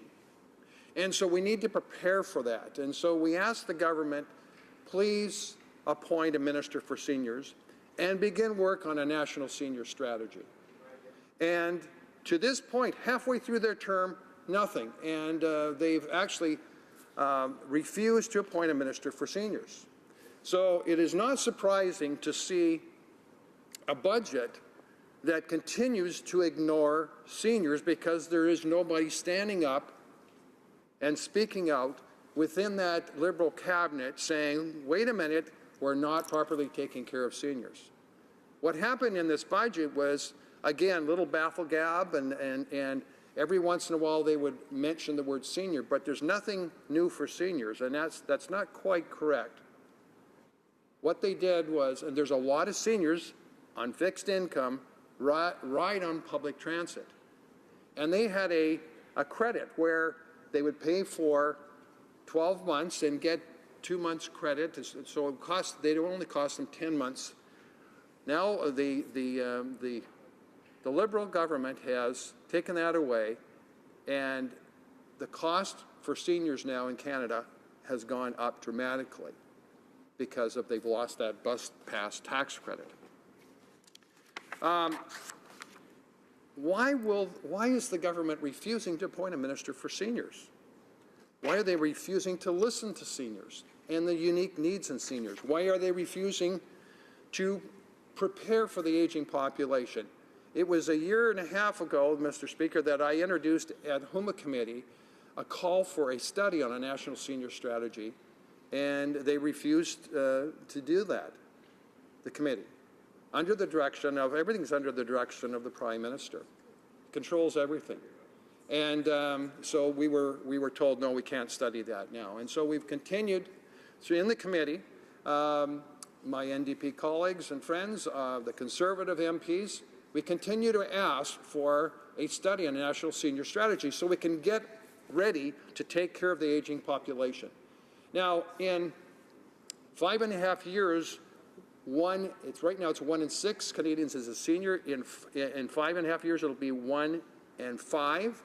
And in 12 years, it'll be 1 in 4. 12 years. So we are not ready for that, and we need to get ready for it. And again, the Liberals are totally ignoring their responsibilities in taking care of Canadian seniors. It was brought to my attention, and I met with the Langley Chamber of Commerce last week, and it was actually a very good meeting, and the president of the chamber is a lawyer, and he brought out to me another major flaw, major problem with this budget. And he actually wrote a letter to the Canadian Bar Association, and I'd like to read that to the House here. What he's talking about is WIP, work in progress. Now, it's one of those little poison pills that the Liberals have snuck into this budget that most Canadians are not aware that they've done this. And if you were in a serious car accident and you were injured, you may have a number of years before you're going to get a settlement, an injury settlement for those injuries that you've sustained. And so you would get a lawyer. That's the tradition. You get a lawyer, and that 2-year, 3-year, 5-year process to get compensation for those injuries. The lawyer would say, you don't have to provide me a retainer. I will take 1/3 of the settlement. That's the norm. Well, what this Liberal, hungry for tax increases government is going to do now is they're going to tax the work in progress. They're going to tax this legal firm for every hour that they spend to help this person. And it's the legal office is going to be paying the money up front for MRIs physiotherapies or any tests to help this person, and they get paid nothing until the settlement, which may be 3 years, 4 years, 5 years down the road. And they're going to be now taxed by the Liberal government through WIP, a work in progress. This is what the 2 minutes? Oh my goodness. Well, this is important. Thank you, Mr. Speaker. Scott Johnson wrote, the elimination of the election of build-based accounting and implementing a taxation of work in progress will have a deleterious effect on all of our firms' contingency files for personal injury and estate litigation. Forcing the payment of tax before a bill is issued and the funds are actually received by the firm causes a colossal cash flow debacle. Most of our contingency files carry on for years before settlement or judgment, meaning that the firm will have to self-finance tax payments on hours recorded for clients over an extended period of duration without actually receipt of the cash to remit such tax payments. They're going to have, legal firms across this country are going to have to fund the Liberal government through this tax grant. This may cause lawyers working under contingency fee agreements, generally in the profession, to cherry-pick cases to select only those that are quick settlement files. Therefore, and this is the very most important point he's making, therefore denying access for justice to those litigants that are poor with more challenging and protracted matters. So the irony is the Liberal government has mandated this study on poverty reduction in WHUMA committee, which we're studying and working on right now.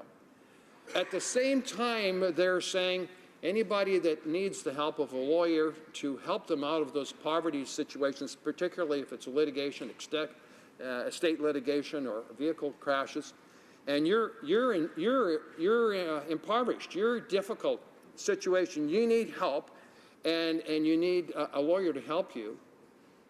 The lawyer likely now with this change is not going to be able to help you, denying those that are in poverty justice. And so what the Liberal government says on one hand and what they do are totally different. I hope the government will listen to Canadians and reverse this hard-headed, stubborn plan to tax our poor and desperate people. Questions and comments. The Honourable Parliamentary Secretary to the Government House Leader. Yes, Mr. Speaker, I find it somewhat ironic the member would talk about defending Canada's poor, or low income, in particular our seniors. And one of the examples he uses is the bus tax credit. In order to claim the bus tax credit, you have to achieve a certain income. For most low-income seniors and individuals that are non-seniors, catching the bus often means plugging in some change. It often means using a daily pass that is provided. Not all low-income seniors benefited. I would suggest to you a minority would have actually benefited by that. Nor did that tax credit create additional buses on our roads or assist in the infrastructure that was necessary to expand our public transit system. We have seen a government that has recognized that it is better to spend the billions and assign billions of dollars going forward into improving our public transit system and looking at changing the way in which we can, in fact, support some of the seniors and low-income people that the member across the way talks about. For example, the increase in Canada's GIS, in which the member across the way in the Conservative Party voted against that increase, Mr. Speaker. When the member make reference to poverty, also the Canada Child Benefit Program, substantial increase, in which the member voted across. I wonder how you would reconcile those statements he's made compared to what I just said. The Honourable Member for Langley-Aldergrove. Thank you, Mr. Speaker. And I made notes of what the member said. He said, I would suggest that, or maybe that, all hypothetical. In fact, the Liberal government has hurt Canadian seniors. They have ignored Canadians in poverty. They are taking away tax breaks for Canadians. They are increasing taxes on Canadians in any way that they can imagine. It's hurting Canadians. Canadians are waking up to the nightmare that they now find themselves in, and it has to stop. The Liberal government has to stop saying one thing and doing something totally different. When they say the right thing, then they know the right thing. Then why would they do the wrong thing, Mr. Speaker? They need to stop this. Questions and comments. The honourable member for North Island, Powell River. Thank you, Mr. Speaker, and I'd like to thank the member for his speech, and I especially thank him as I work with him with the Seniors All Parties Committee, or caucus, sorry. I just wanted to ask the member, you know, for myself, I've done over 11 town halls across my riding on specifically seniors issues and heard devastating stories for seniors who are very concerned about the impacts of aging and very concerned about the costs of medication.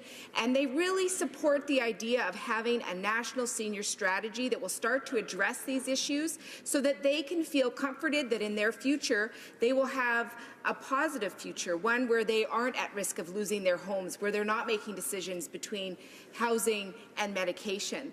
So I'd like to hear from the member what his thoughts are on how we would not only do the socially right thing, but the economically right thing by creating a national senior strategy. Thank you. The honourable member for Langley Aldergrove. Well, thank you, Mr. Speaker, and I want to thank my NDP colleague for her commitment to seniors, and it's an honour to work with her. It's an honour to work within the Conservative Party who actually had a minister for seniors.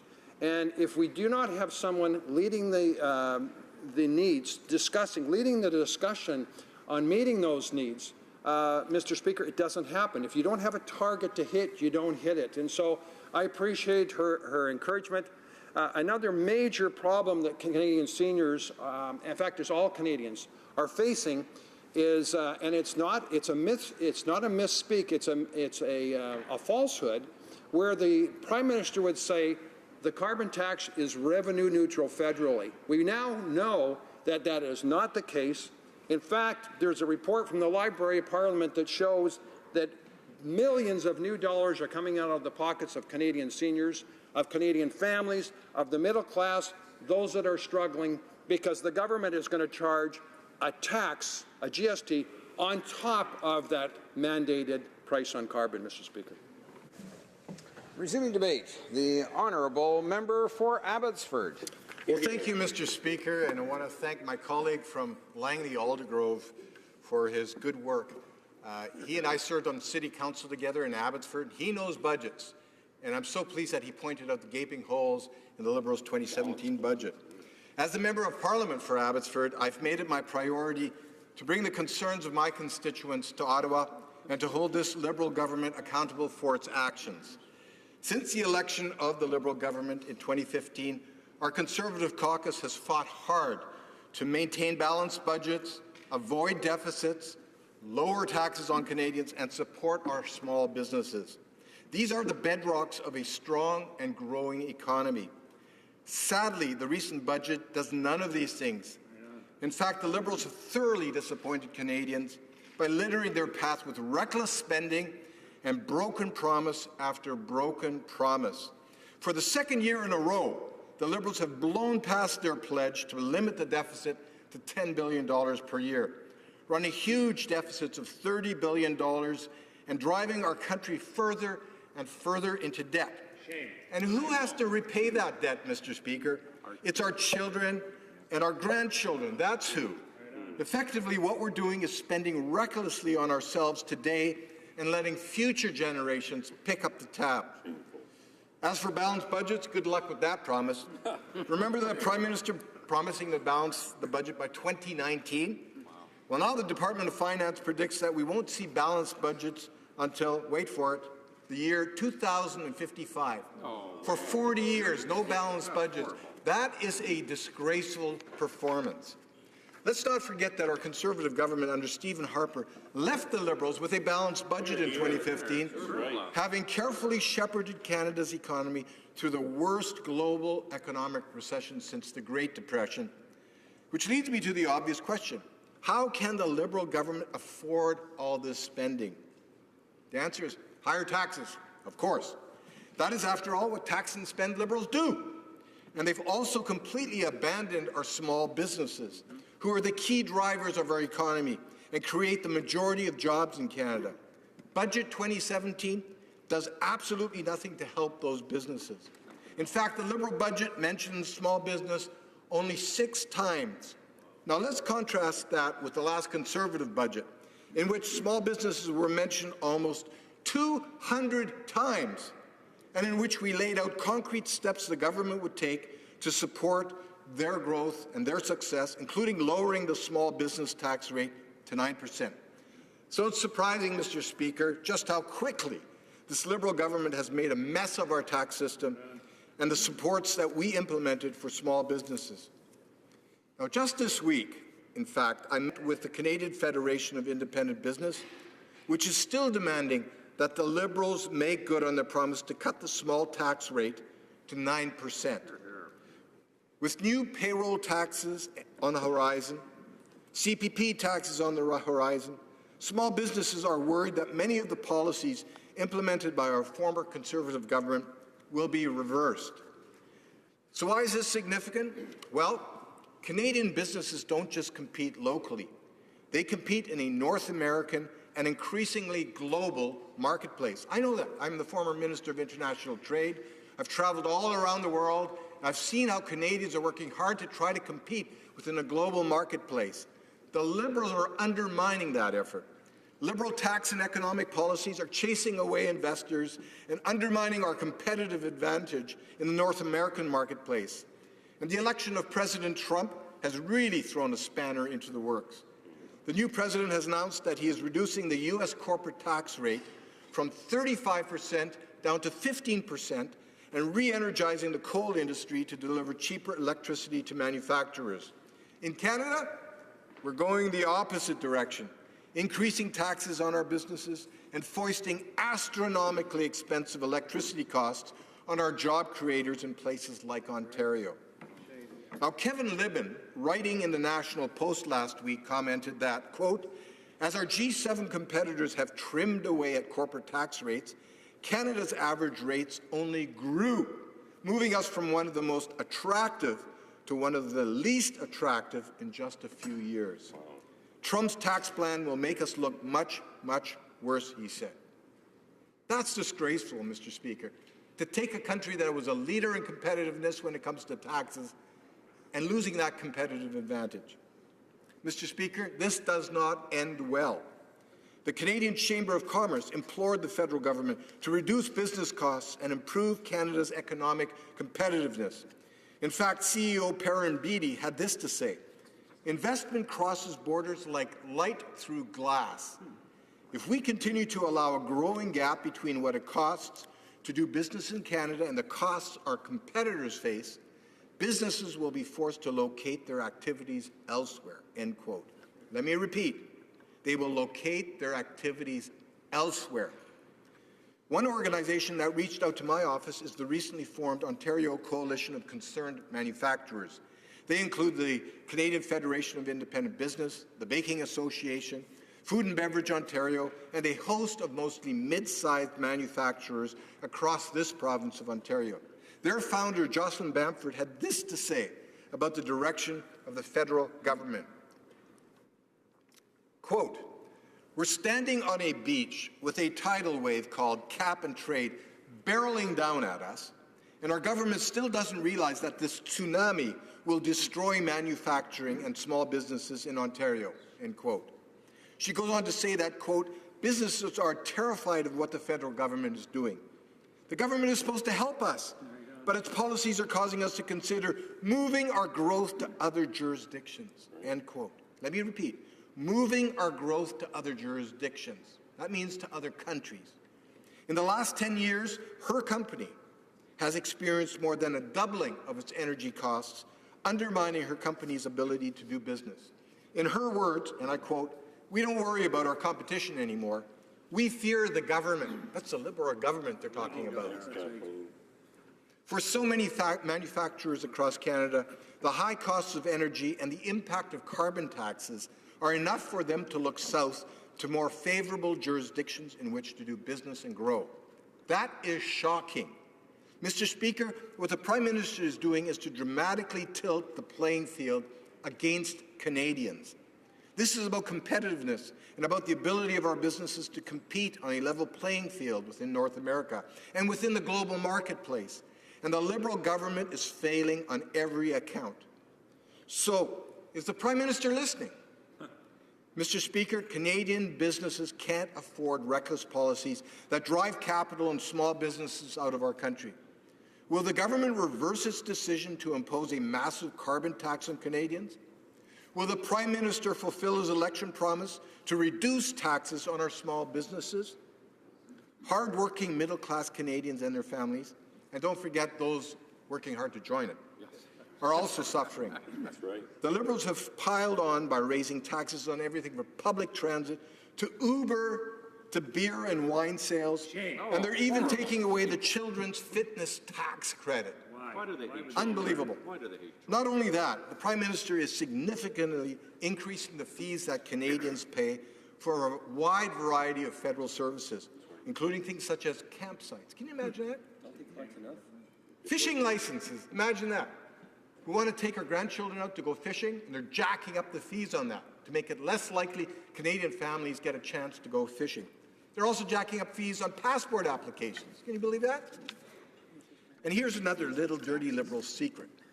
Remember the massive carbon tax that the Prime Minister wants to force Canadians to pay? Well, he's also planning to have you pay GST on that carbon tax. You heard that right. The Liberals want you to pay tax on tax. In fact, it's already happening in BC, where we're being charged a federal GST on the amount of carbon tax being charged by the provincial government. It is insanity, Mr. Speaker. The bottom line, the government is nickel and diming Canadians to death to pay for the Prime Minister's out-of-control spending on his own vanity projects. Projects like the $2.65 billion he spent on environmental projects outside of our country when the money could and should have stayed in Canada. There's a whole host of these. And is there any Canadian supervision over how that money gets spent? I've asked about it, and they say very little supervision, very little monitoring to make sure those billions of dollars being spent abroad actually do what they were intended to do. Mr. Speaker, the Liberals have failed Canadians miserably. They've saddled us with more debt, more deficits, more taxes than at any other time in our history. And I repeat, this will not end well for us and for our future generations. So is the Prime Minister listening?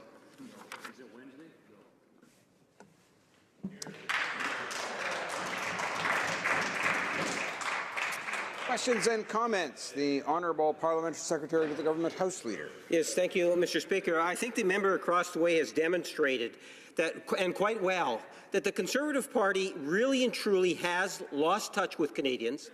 They're in fact not even listening to what Canadians want. You know, the member across the way says, tax, deficit, and debt.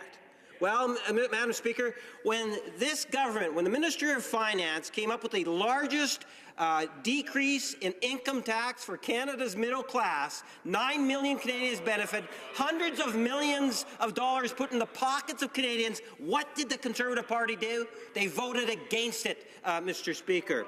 When it comes across to deficit, we can never achieve, I would think in this very short time frame, the amount of debt in which Stephen Harper had achieved, over $150 billion. We don't need to take a lesson from the Conservatives on the deficit. But when listening to Canadians, and my question to the member is, would he not agree that Canadians want this government to invest in Canada's infrastructure? And that is one of the things in which I would suggest the Conservative Party needs to rethink and vote in favour of Canada's infrastructure program. The Honourable Member for Abbotsford. Man, that is really funny, Mr. Speaker.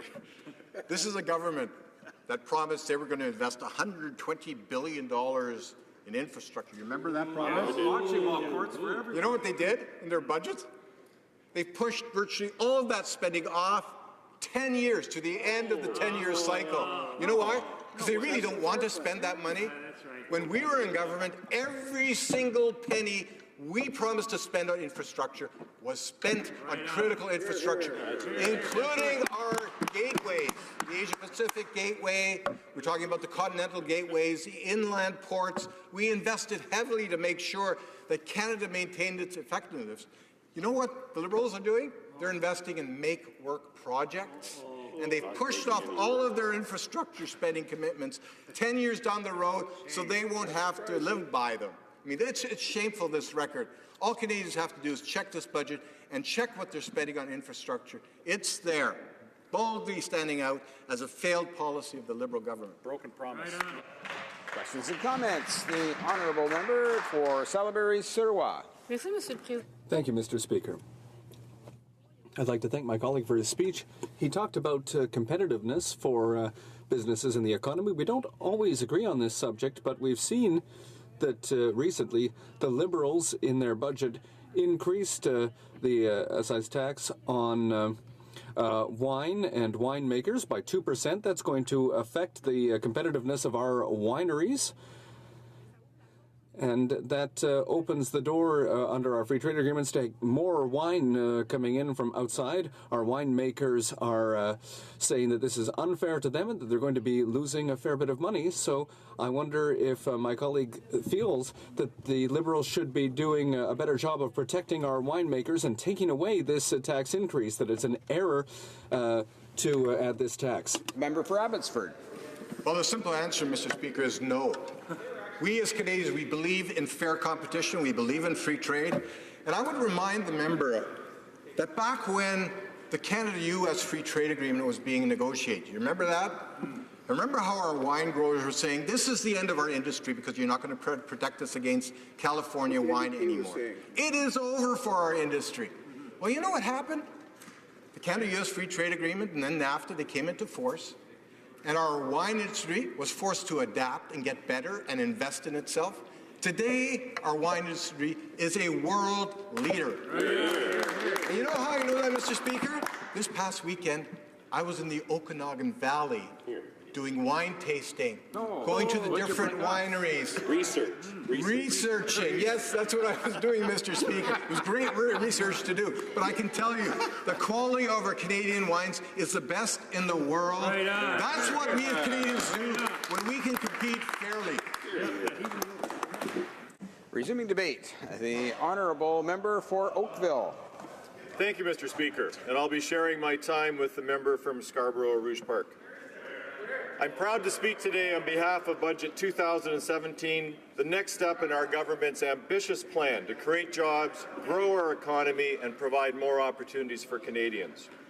I would like to highlight a few aspects of the budget that I know are of importance to people in my riding of Oakville. Budget 2017 puts Canada's skilled, talented, and creative people at the heart of a more innovative economy, one that will create middle-class jobs today and tomorrow for all Canadians. Of particular importance to me as chair of the Liberal Auto Caucus and MP for the riding that's home to Ford Canada and the Oakville Assembly Plant are investments in the automotive industry to help manufacturers such as Ford Canada commit to long-term growth and development. The automotive sector is a key enabler for good quality, well-paying middle-class jobs. Mr. Speaker, I'd like to particularly point out that Budget 2017 will create a $1.26 billion 5-year strategic innovation fund to consolidate and simplify the Strategic Aerospace and Defense Initiative, the Technology Demonstration Program, the Automotive Innovation Fund, and the Automotive Supplier Innovation Program. The Strategic Innovation Fund will attract and support new high-quality business investments, will continue to help aerospace and automotive firms, while also expanding its support to other dynamic and emerging sectors such as clean technology and agri-food. For example, with the support from AIF of $102 million, the Connectivity and Innovation Centres created across Ontario by Ford Canada, including in my riding of Oakville, will both create 800 jobs and ensure that Canadians are part of creating the connected and energy-efficient vehicles of the future. I know from roundtable discussions the Oakville business community will be pleased to see the budget establish a venture capital catalyst of up to $400 million over 3 years to increase late-stage venture capital available to Canadian entrepreneurs. In addition, to help bridge the gap between innovation and manufacturing, Budget 2017 proposes to launch a new procurement program. A portion of funding from federal departments and agencies will be allocated to help Canadian innovators find a first customer to test and validate their technologies. As I hear from people at their doors in Oakville, the demand for home care services in Canada continues to grow. Mr. Speaker, approximately 15% of hospital beds are occupied by people who could receive their care at home or in community-based settings. Meanwhile, many families caring for loved ones at home are struggling with the stresses and pressures that come from not having enough home support. In both cases, these people, these families need more help. Budget 2017 proposes to invest $6 billion over 10 years to provide Canadians with improved access to home, community, and palliative care services, as well as more support for informal caregivers. This means that more people will get the care they need in their homes and that more families will be getting increased support. For those who receive care at home, an increased burden is put on family members. Balancing work and family caregiving responsibilities can be a real challenge. Things can be especially difficult when a family member is suffering from a serious illness.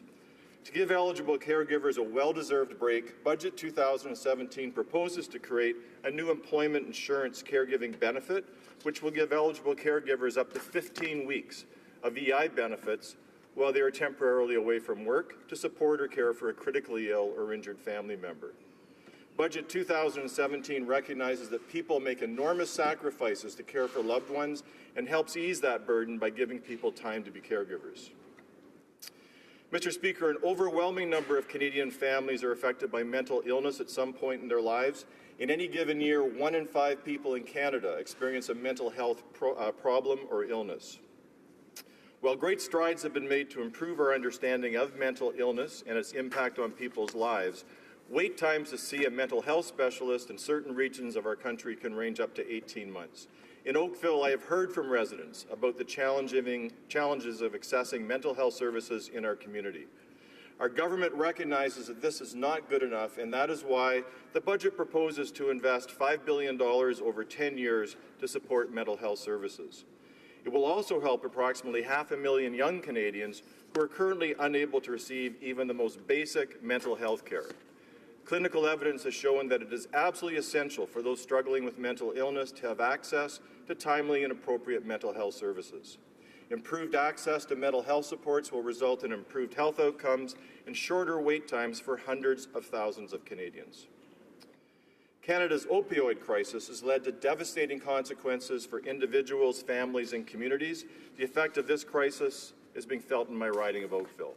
I've met with a number of local health groups, including the Halton Equitable Drug Strategy and ADAPT, a treatment program, about their role in supporting harm reduction initiatives to save lives.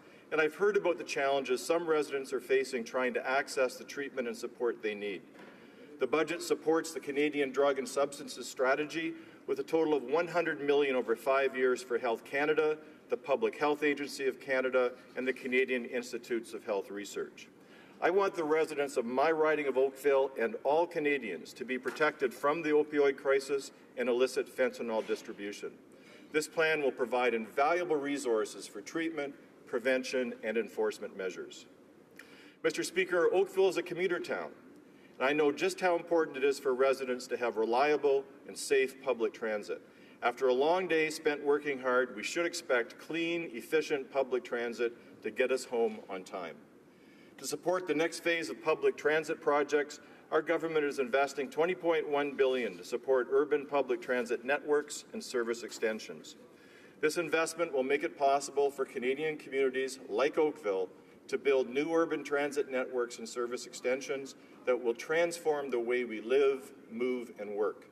It will mean new transit lines, more buses, more reliable services, and fewer cars on the road. To get it right, the government is working closely with provinces and municipalities, as reflected in the most recent funding of nearly $5 million for the Oakville Transit, thanks to the Public Transit Infrastructure Fund. A clean environment and a strong economy are connected. Canadians know this, and our government agrees. Budget 2017 lays out our government's plan to invest $21.9 billion over 11 years to support green infrastructure.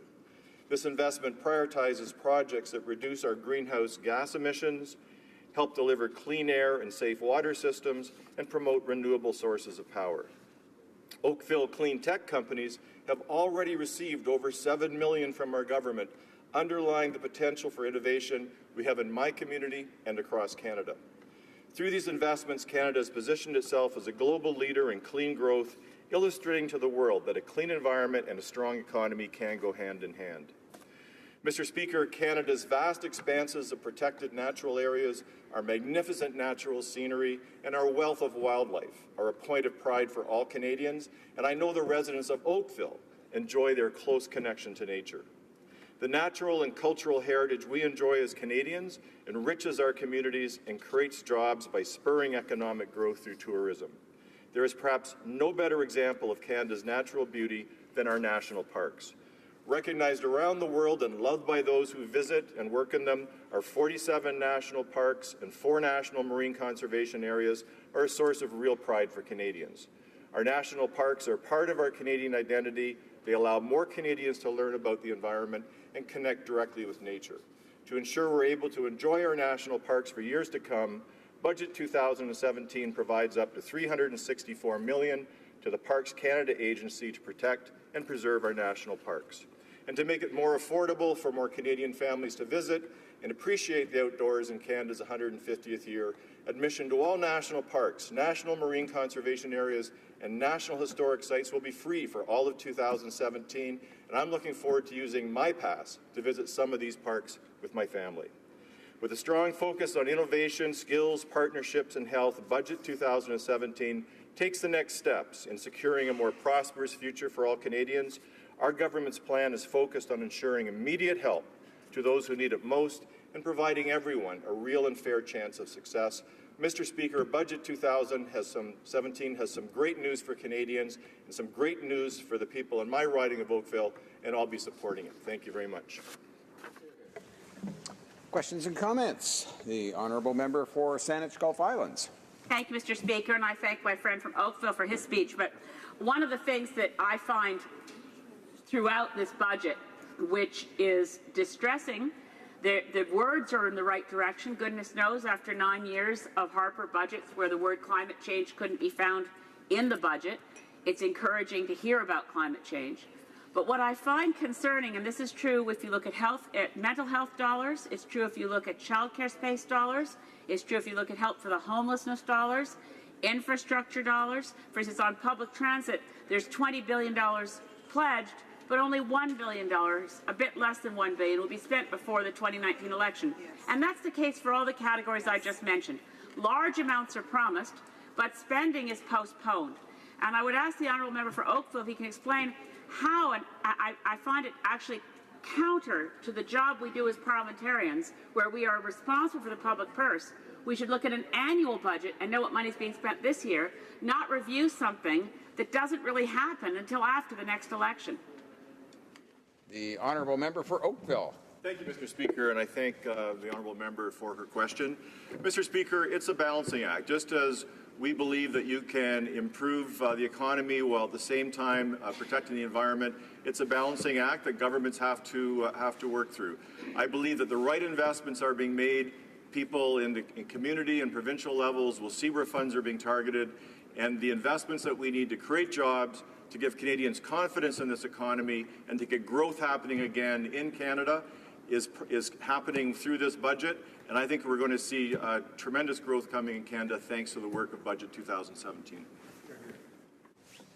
Questions and comments? The honourable member for Essex. Thank you, Mr. Speaker, and I thank the member for his speech. You know, one of the most egregious parts of this omnibus bill, and it is an omnibus bill, are the changes to the PBO. We heard clearly from the PBO yesterday that he is not happy, they are not happy with the changes that are being put upon them. They feel that it will limit their freedom, it will limit their independence in being able to report on the spending of the government, Mr. Speaker, and that's not something that Canadians support. Canadians would like to see transparency, and let's be honest, the PBO often reports on the government in a way that maybe isn't positive for the government. So I can understand why the Liberals are attempting to silence the PBO and have the PBO actually answer to you, Mr. Speaker, as opposed to being able to put forward their own agenda on what it is that they'd like to study. So my question really to the member is, can you explain to me how Bill C-44 will make the work of the Parliamentary Budget Officer more transparent if the PBO is required to submit to the will of the Speaker of the House of Commons and the Senate? The honourable member for Oakville. Thank you, Mr. Speaker, and thank the honourable member for her question. This government is committed to open and transparent policy and budget setting. They are absolutely supporting the budget officer, chief budget officer, and the work that's being done. And I think having the Speaker, who represents all of us in Parliament, having a say and involvement with the budget officer is a good direction for us. So again, this government is committed to open and transparent policy, and I am glad and proud to be representing that here in Parliament. Questions and comments? The honourable member for Winnipeg North. Yes, thank you. Mr. Speaker, I appreciate my colleague's speech. I think that he's done a fantastic job in just explaining in terms of just how this budget will have a very positive, profound impact on Canadians as a whole. I'm wondering if he can maybe just share some of his thoughts and just in terms of how important building Canada's infrastructure is for our country. The honourable member for Oakville. Well, thank you, Mr. Speaker, and I thank my colleague for that question. So infrastructure is a very, very important investment for Canadians, whether it's in transit or in green tech. It's a critical part of how we're going to be moving forward. Infrastructure creates jobs while we're making the investment, and it builds for the future so that future Canadians, future generations benefit from the infrastructure investments that we make today. So there's an incredible investment, almost a record-breaking investment in infrastructure through this budget and through the commitments in Budget 2016. I believe that every Canadian will see the benefit of those investments as they go forward, whether it's in transit, whether it's in sewage and water systems, better protection during the storms that we're starting to experience. It's a very solid direction for Canadians. Resuming debate, the honourable member for Scarborough Rouge Park. Thank you, Mr. Speaker. I want to start first off by congratulating our Minister of Finance for delivering on our promises to help the middle class and those who are trying to join it. Our first budget appears to have had the desired effect. The new Canada Child Benefit has helped hundreds of thousands of families improve their standard of living. I recently had coffee with someone who works in poverty reduction in the City of Toronto. She confirmed to me how the CCB has affected so many people she serves. Mr. Speaker, I do not have to go far to find families and children helped by the CCB. I routinely run into people who say that it has changed their way of life. Our office has assisted constituents who needed to file their income tax in order to qualify for the CCB. They've told us the impact it will have on their lives. The CCB is really a game changer. I want to share with you some of the stats from my riding of Scarborough Rouge Park. In October 2016, the Canada Child Benefit helped 17,250 children. That's 9,930 families with an average benefit of $670, totaling close to $6.7 million. Let me remind my colleagues that this is approximately $670 per month tax-free. These payments were not made to millionaires, but to those who need it based upon their income. These are the types of programs that will help grow our middle class. This will allow young people to engage in things like soccer, hockey, gym, music. It'll provide better housing. It'll provide better internet access. It can help families in any way that they need to improve their standard of life. Building on this and other initiatives from the 2016 budget, our Minister of Finance and his team have crafted a budget in 2017 to support Canadians. I'm therefore very proud to speak and support this budget. I will focus on three aspects of the budget. First, support for caregivers. 2, innovation. And 3, support for housing. Mr. Speaker, our Prime Minister, along with the Minister of Health and my friend, the member for Scarborough Centre, met with many of my constituents who are the primary caregivers for their loved ones at the Malvern Family Resource Centre last month. Malvern Family Resource Centre stands as a state-of-the-art facility that supports people of all generations through their early years program through to their seniors program. They have incredible leadership with their executive director, Grimela Prasad, at the helm. In 2016, they had 559 volunteers who worked just under 20,000 hours to help this community in Malvern. At this gathering, the Prime Minister was able to speak to caregivers of how the proposed changes will improve, expand, and simplify the current caregiver tax credit system by replacing the existing credit programs with the new Canada Caregiver Credit. Budget 2017 will replace the current caregiver credit, infirm dependent credit, and family caregiver tax credit with one single new credit. The new Canada Caregiver Credit will provide support for those who need it the most and help more families who give care to their loved ones. The new credit will provide $6,883 for the care of dependent relatives with disabilities and $2,150 for the care of a spouse, common law partner, or a minor child. It will provide an additional $310 million in tax relief over the next 5 years to Canadians. It will be indexed to inflation, and it will be subject to no reduction until the dependent family member is making more than $16,163. En plus des crédits canadiens pour... In addition to the new Canada Caregiver Credit, in Budget 2017, our government announced that we will expand employment insurance benefits for individuals who need to take care of a gravely ill family member or child. 2017 will provide an additional $691.3 million over 5 years to create a new EI caregiver benefit of up to 15 weeks. Parents of critically ill children will continue to be able to access up to 35 weeks of coverage with more flexibility to share the benefit among multiple family members. These changes will help thousands of families across the country take care of one another and make the day-to-day lives of many in my riding a little bit easier. Take a moment to thank all the caregivers in my community and those around the country who look after their loved ones. Governments, as you know, cannot take care of people as well as those close to us. But governments can and must support those caregivers. This budget is a great start.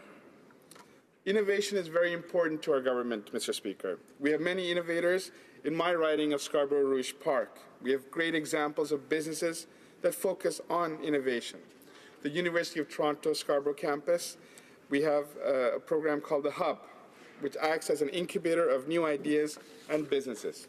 In fact, when I met with the Parks Canada official last week, she confirmed to me that the Hub is working towards developing an app to navigate the Rouge National Urban Park, which is also in my riding.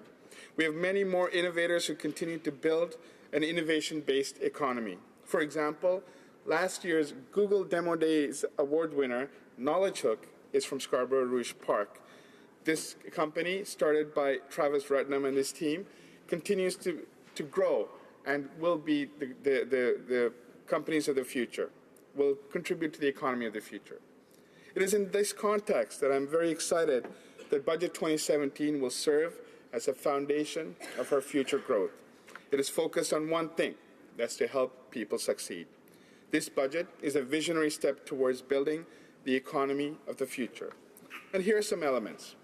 It proposes to invest an additional $1.8 billion over 6 years into labor market development agreements with the provinces.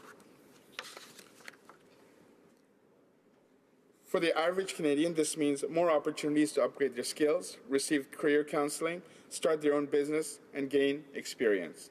But our commitment goes well beyond by expanding eligibility to an additional 10,000 part-time students for Canada Student Grants and loans each year. And it expands eligibility even higher to students who support their families. We're launching a pilot project to test new approaches for adult learners to return to school at a cost of $287.2 million over the next 3 years. We're making changes to EI to help those going back to school, investing in skills development, creating more jobs for youth, and increasing the availability of co-op placements for students. In this budget, we propose a new strategic innovation fund to make high-quality investments in businesses that will bring jobs to Canada. We are creating a new $400 million venture capital fund through the Business Development Bank of Canada to help Canadian businesses get a leg up and add value to our economy, and we're investing in the next generation of entrepreneurs by partnering with great organizations like Futurepreneurs. Let me just turn to social housing, Mr. Speaker. Good housing is a fundamental need for the development of an individual. It is the center of one's life. The member for Scarborough Agincourt and I met with the CEO of the Toronto Community Housing on March 28th. We had a tour of 6 Toronto Community Housing complexes in Scarborough. We were able to see firsthand the need to invest in housing. These complexes, located in my riding and in Scarborough Agincourt, help thousands of families make ends meet. They provide affordable living and support those most vulnerable in our society. Budget 2017 makes a historic investment of $11.2 billion over 11 years to build, renew, and repair Canada's affordable housing and to ensure that all Canadians have their housing needs met. This includes $5 billion that will go toward our new National Housing Fund to address housing issues in our cities, including co-op housing. As you know, I have 12 co-op housing complexes in my riding, and an additional $2.1 billion over the next 11 years will go towards homelessness prevention strategy, working with communities across the country to combat homelessness and provide support to mitigate underlying issues that lead to homelessness. Mr. Speaker, I'm very proud of this budget. Budget 2017 gives answers to many of the difficult questions facing our society today. It invests to support Canadians to adopt to a modern economy and looks forward by investing in education, training, and businesses. It supports caregivers. Mr. Speaker, this is a forward-looking budget, and I think we can all get behind, and I'm proud to support it. Thank you. Questions and comments? The honourable member for Essex. Thank you, Mr. Speaker. What I'd like to ask my honourable colleague about are tax loopholes. You know, the Liberals are putting the private interests of the wealthy few in our country ahead of ordinary Canadians who are working hard every day to make ends meet. In the last 16 months, the government has not managed to eliminate the tax loopholes that mainly benefit wealthy in our country, the CEOs, and they've subscribed to these huge tax breaks that are offered to businesses by the Harper government. In the last 2 election campaigns, Mr. Speaker, 2011 and 2015, the Liberals clearly promised to, quote, set a cap on how much can be claimed through stock option deduction. But they backtracked on this promise once they were in power. Why did the government decide to renege on its promise to eliminate the tax loophole associated with stock options for CEOs in Budget 2017? The member for Scarborough Rouge Park. I'd like to thank my friend for that question. It's unfortunate my friend may not have read the budget, previous budget in 2016. What's important to recognize is that well, perhaps if I can speak, Mr. Speaker, I would be able to answer that question. What's important is that in our previous budget, our first budget, we increased taxes on the top income earners in this country. We took away the Canada Child Benefit from millionaires. Millionaire families are not receiving a check every month from this government because we don't believe that those of means should be getting additional money from the government. That's the type of tax fairness that our government's implemented, and looking forward, we're continuing to do that, and I'm very proud that we're on that track. Thank you, Mr. Speaker. Questions and comments? Before I go to question and comments, I want to remind the honourable member that this is an interactive process, but not at the same time. There is a certain procedure that goes on. Questions and comments? The honourable member for Edmonton West. Thanks, Mr. Speaker, and I'll give my honourable colleague across the way plenty of time to answer this. I won't interrupt. When are you going to balance the budget? Before I go to the honourable member, I'm sure what he meant was not me, the speaker. Yes, very good. The honourable member for Scarborough Rouge Park. Mr. Speaker, this country has had a social deficit for the past 10 years. We've failed to invest in critical parts of our economy. We've failed to invest in critical infrastructure. If you look at our historic investment in transit, in housing, in green energy and green infrastructure, I think we're on the right track to building an economy that will lead towards a balanced budget. I'm very proud that we're on this track. We cannot balance the budget on the backs of the poor, and I think that's what we've done over the years, and it's important that we recognize going forward that we need to invest in things like housing, things like issues like our children and our economy, so that looking forward we will have a long-term sustainable economy, Mr. Speaker. Questions and comments. The honourable member for Winnipeg North. Thank you, Mr. Speaker. And I was somewhat surprised by the question from the New Democratic Party, given, and I would ask my colleague if he believes, as I do, that it's somewhat ironic.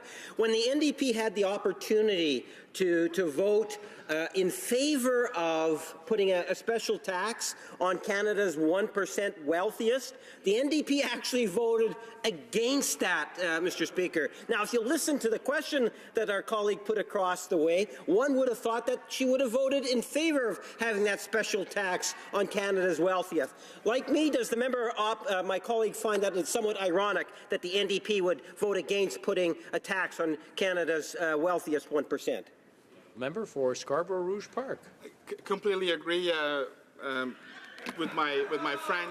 I think it's important to recognize that our party has found that balance. We are ensuring that those millionaires should not be getting Canada Child Benefit to raise their children. We've equalized it towards people who need it based on an income test. We're investing in very important infrastructure that will help families and help our communities and help our cities, and that's a longer-term vision.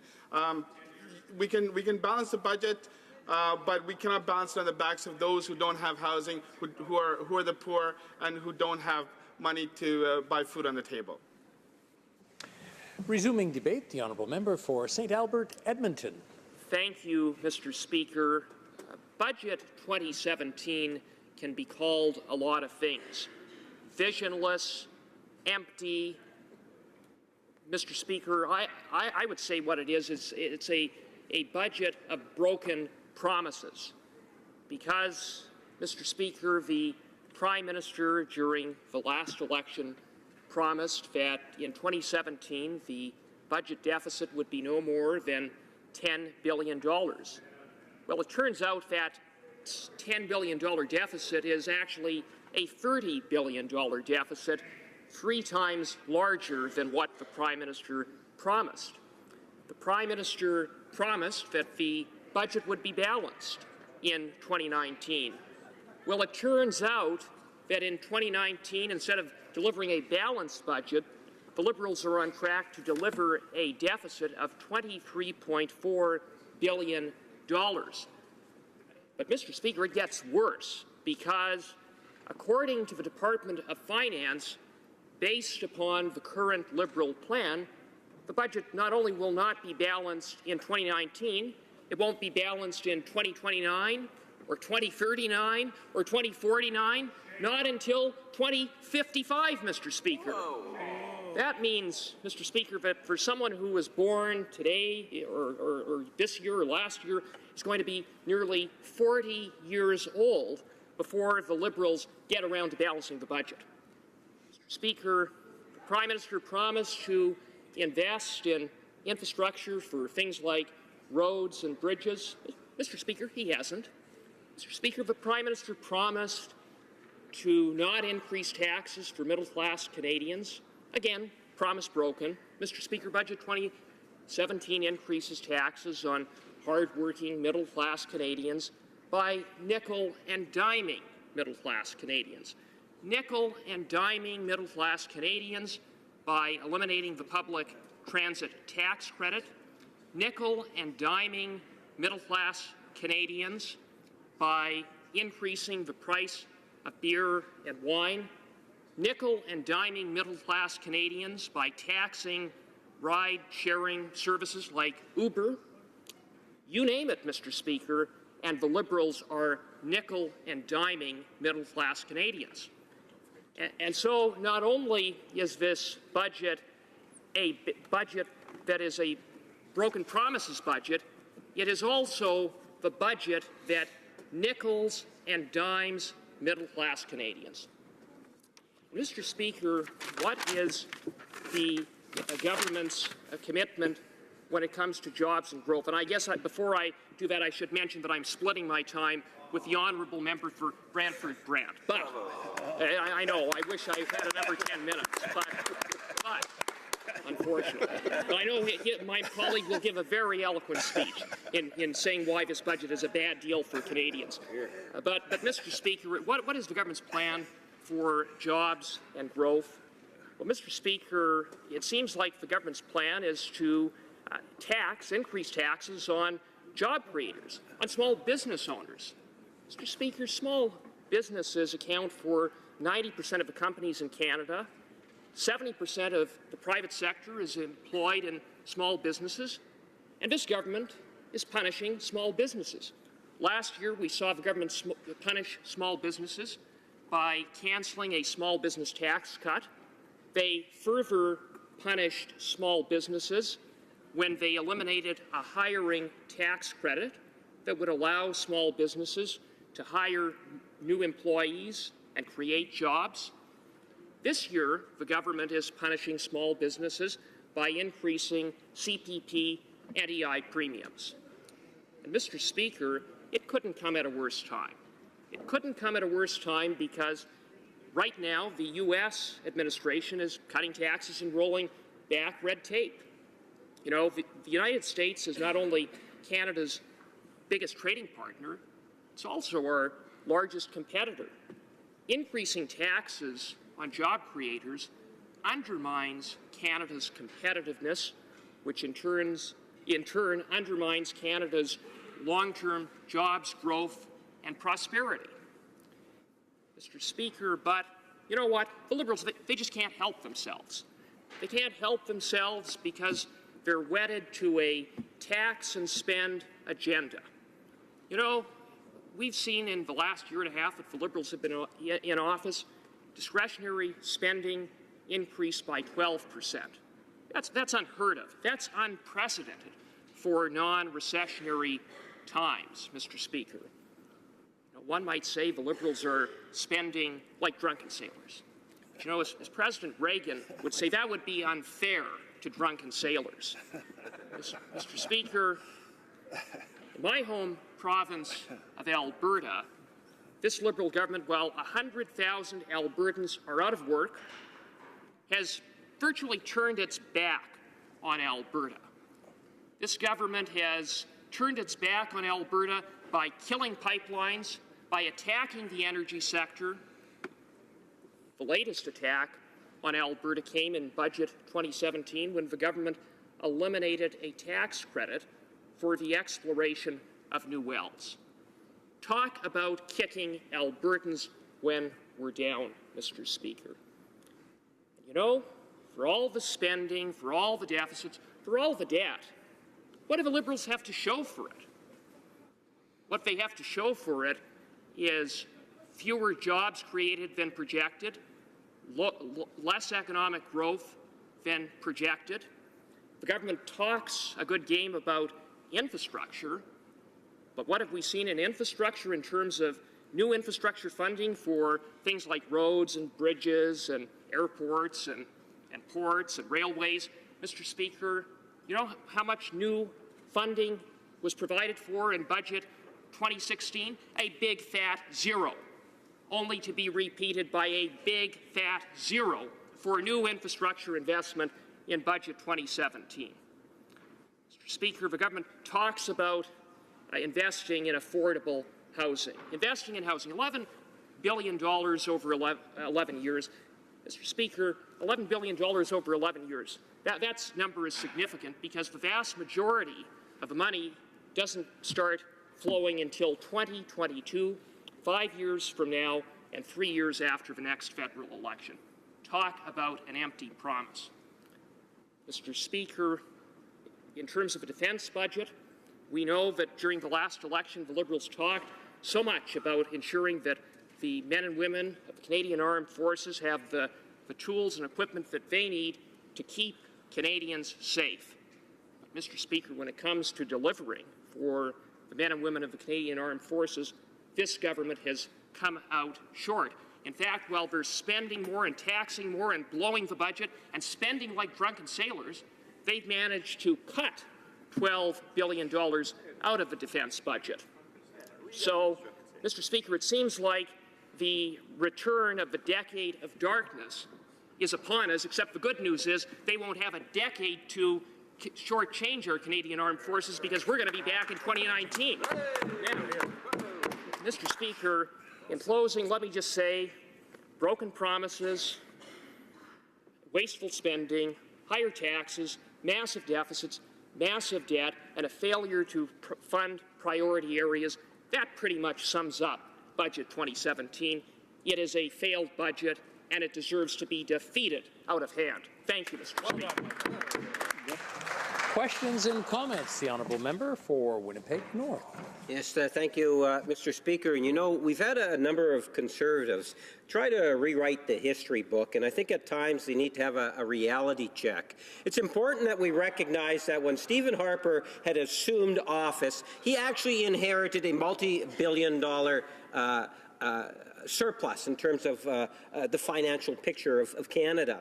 Now, before the recession actually got underway, he turned that multi-billion-dollar surplus into a multi-billion-dollar deficit. And through his years, Mr. Speaker, he accumulated a total debt well in excess of $150 billion.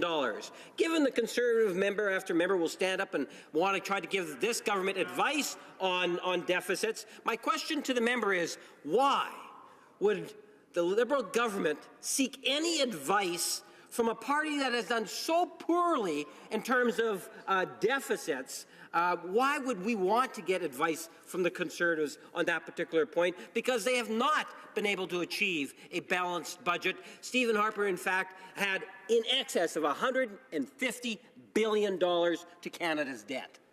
The honourable member for St. Albert, Edmonton. Mr. Speaker, I'll tell you what Stephen Harper did before the recession of 2008 and 2009.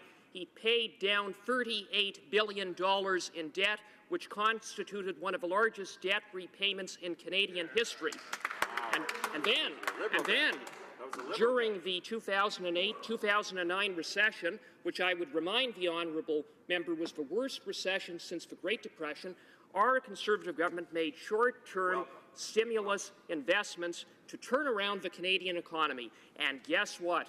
Canada's economy recovered better than any economy in the industrialized world, and we move forward with the lowest debt-to-GDP ratio, the lowest unemployment rate, the fastest job creation rate, and a balanced budget. But you know what? It gets better because it wasn't just a balanced budget. It was a $2 billion surplus. And guess what this Liberal government managed to do with Prime Minister Harper's $2 billion surplus? They managed to turn it into a $25 billion deficit. Imagine that. So, Mr. Speaker, I'll say to the member, I'll take Stephen Harper's record any day over the record of that government. Questions et commentaires. Questions and comments. The honourable member for Essex. Thank you, Mr. Speaker. And I'd like to really speak to the member about something that came forward in this budget that was unexpected by the wineries in our country. This is a $9 billion industry in our country, Mr. Speaker, and we import 67% of our wine already, which will increase our CETA. Since 1980, the excise tax has increased 125%, from 28 to 63 cents per bottle. We are higher than any other top wine-producing country. France is 7 cents, US 38, Germany 0. So this increase of 2% in the budget is tied to our consumer price index and will raise indefinitely every single year, which will hurt our wineries, does nothing to improve the economic standing of wineries, tourism, everything that spreads out from the agricultural footprint of these really important Canadian companies and small businesses. So really this will hurt that sector. And shockingly, the Liberals had no consultation with the wineries in our country before putting this excise tax up. So I'd like to ask the member his thoughts on the negative impact to our Canadian wineries, and if he believes, as I do, that this should not be included in Budget 2017. The honourable member for St. Albert, Edmonton. Well, thank you, Mr. Speaker, and I thank the member for Essex for that good question. I certainly agree with her, and this is another example of the Liberals hurting a whole host of sectors in the Canadian economy. The member mentioned the wine sector. I would also mention the fishing sector and the agricultural sectors, where the government cancelled a tax credit on insurance for farming and for agriculture. The government talks a lot about innovation, but again, they only identified arbitrarily 6 sectors of the Canadian economy, excluding agriculture, excluding the fishing industry, excluding the energy sector, Mr. Speaker. It really is a failed plan from this failed government. Resuming debate, on a reprise de débat, the honourable member for Brantford Brant. So thank you, Mr. Speaker, and I want to thank my colleague, the member from St. Albert, Edmonton, for his impromptu speech that really does hit to the nub of the issue, which is about the fact that this is a tax and spend budget. It's nothing to do with innovation, and those are the themes I'm going to carry on with.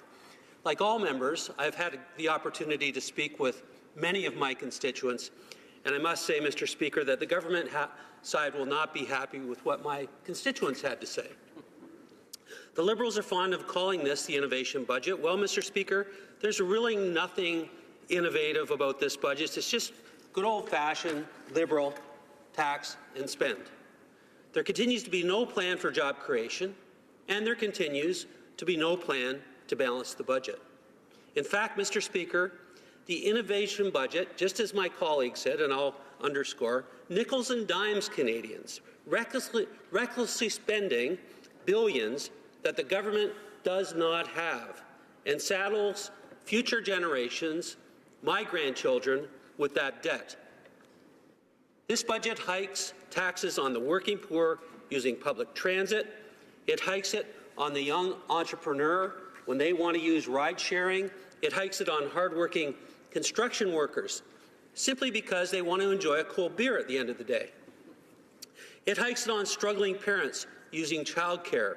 It hikes it on small business owners like farmers, real estate agents, and hairdressers. And the list goes on and on and on. Now, perhaps we should have seen this coming, Mr. Speaker.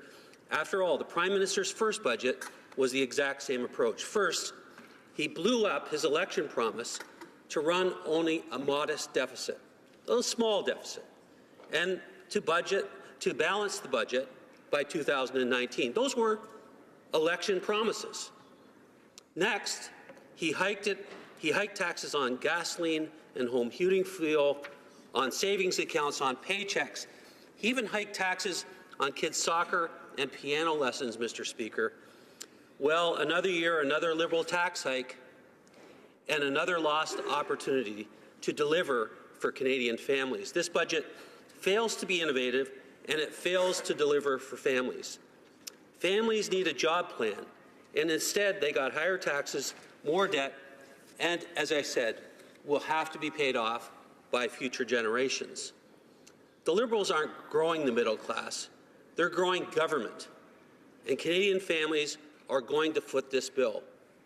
By his own admission, the Prime Minister tells us that $195 million of the funding for childcare will actually go to hire bureaucrats in Ottawa.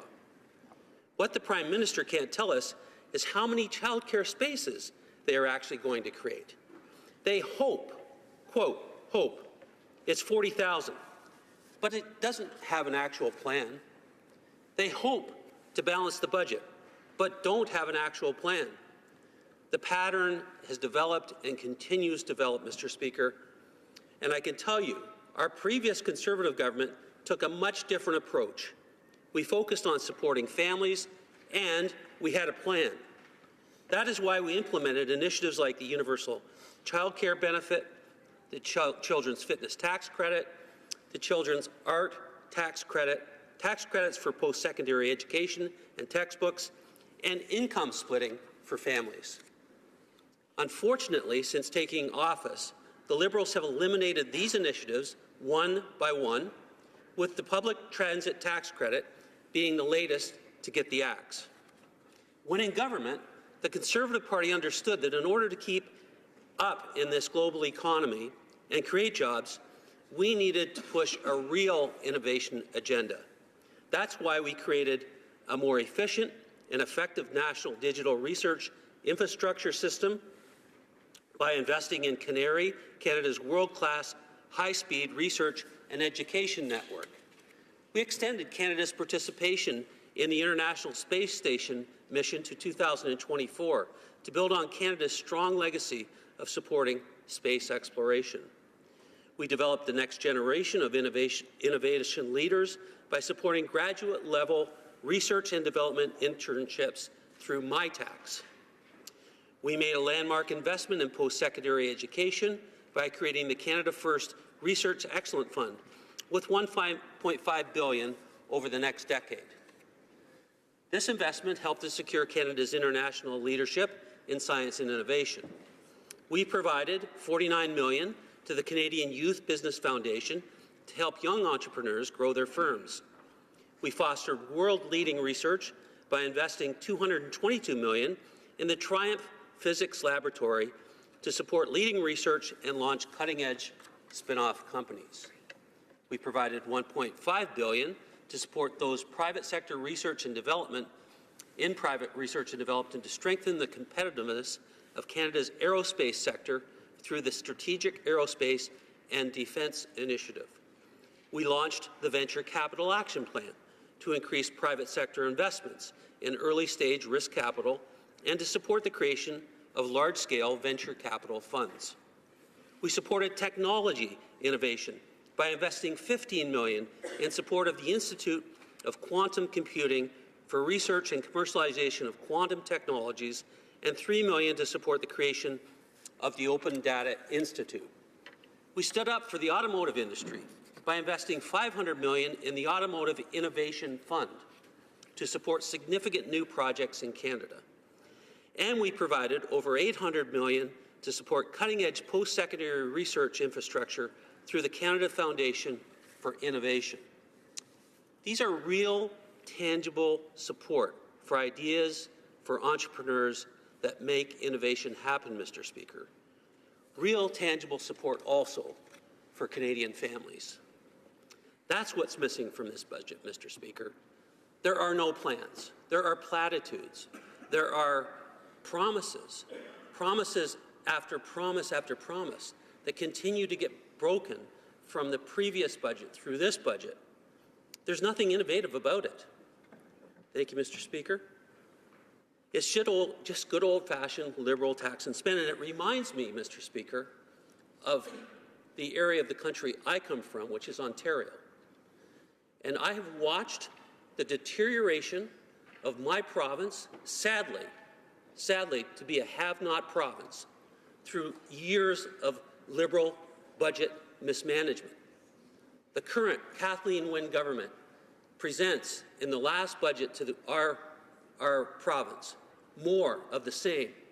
Tax, spend money they don't have, take us further into debt. We are already the deepest in debt of any sub-sovereign government across North America.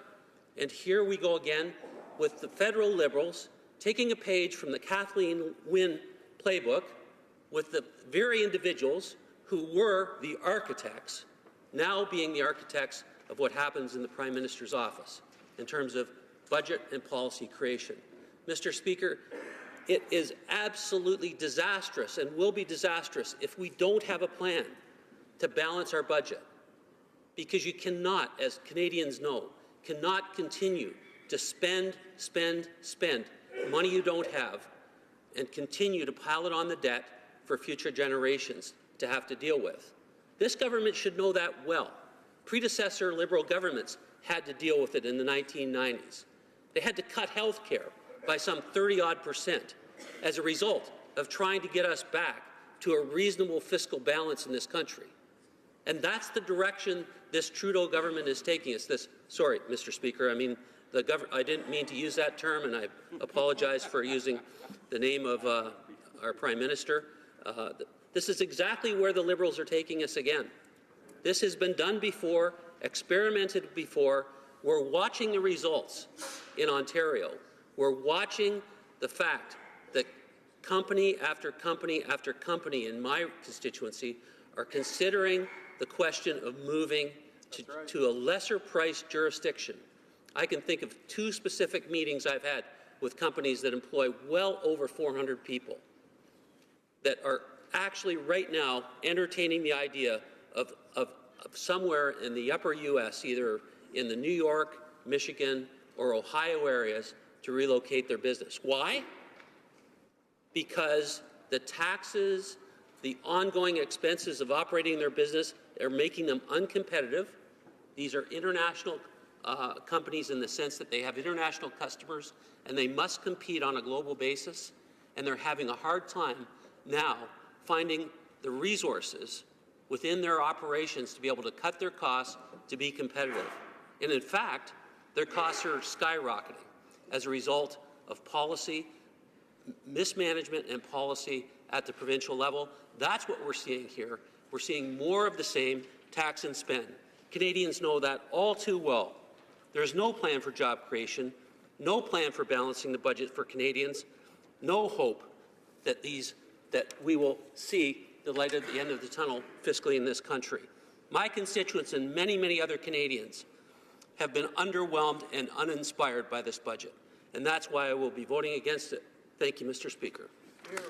Questions and comments? The honourable member for Essex.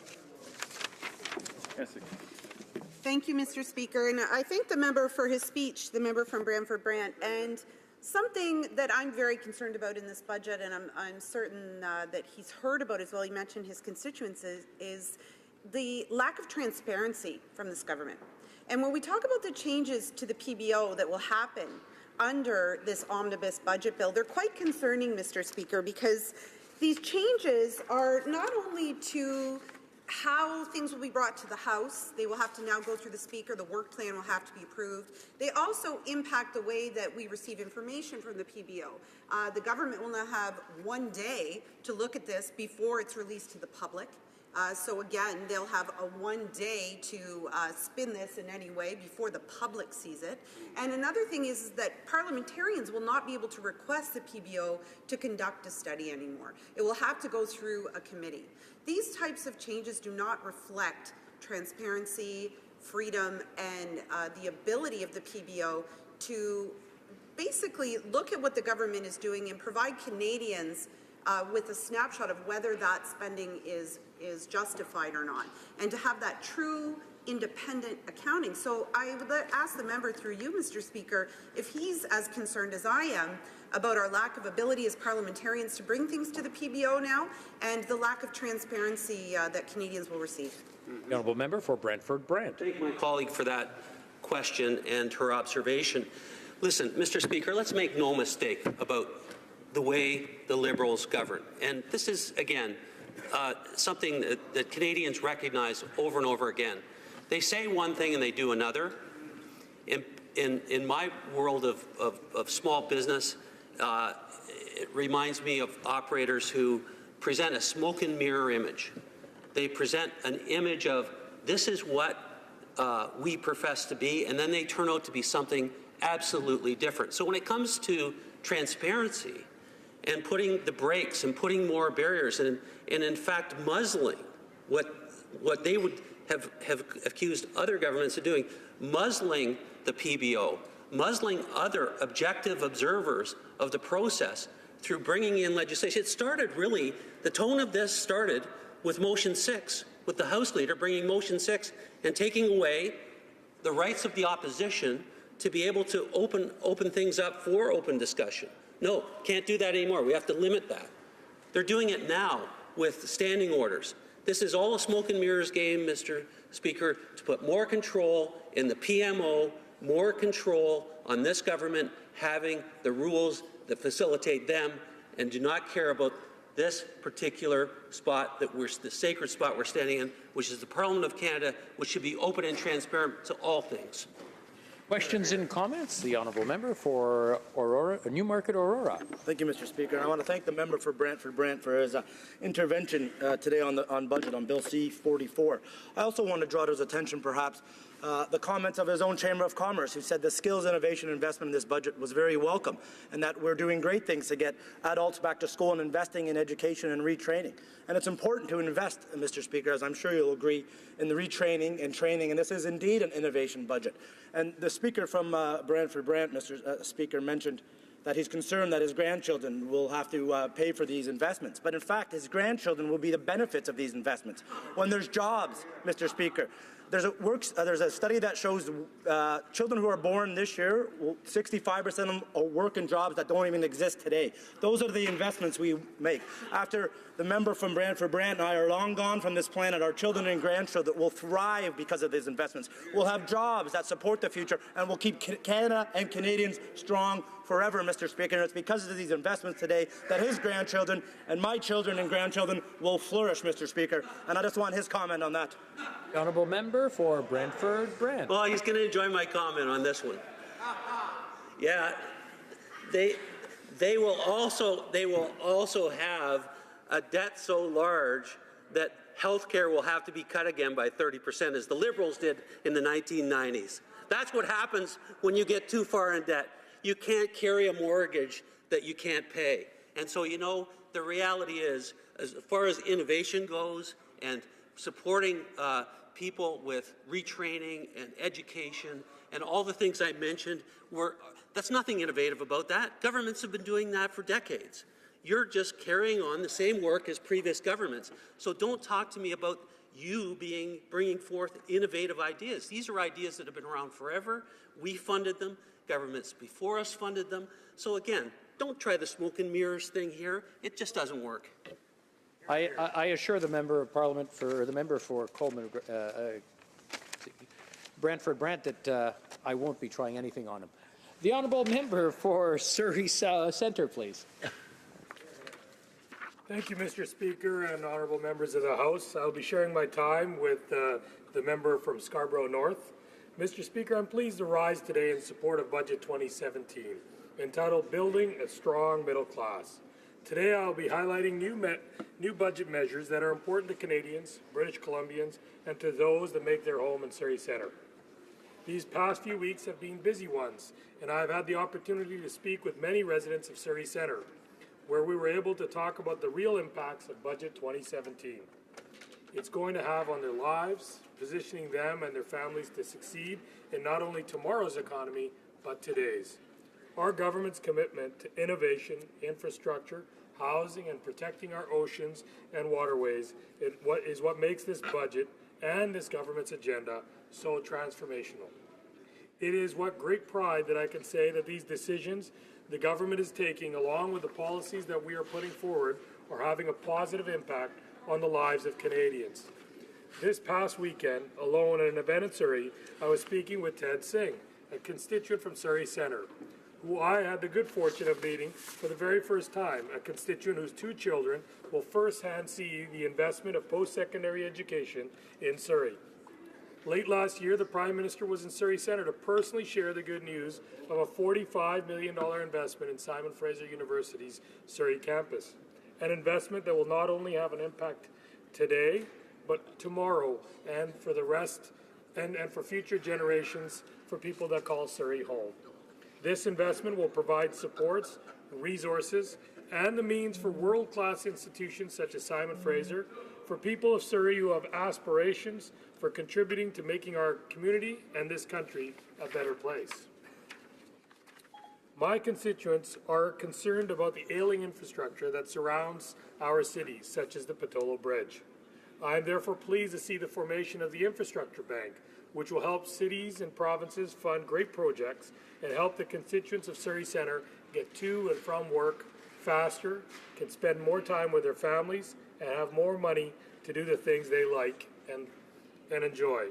I am pleased that the Canada Child Benefit is continued in this budget, as over 22,000 children in my riding are benefiting from this support, and they are getting over $700 per month per child on average, tax-free. This is real support for the middle class. Families that live and work in Surrey. It is with great pride and honor that I can stand here today behind the Prime Minister that leads a government that invests in institutions like Simon Fraser, Kwantlen Polytechnic University, that provide opportunities for young Canadians, young British Columbians, and for anyone around the world who wants to aspire for a higher education.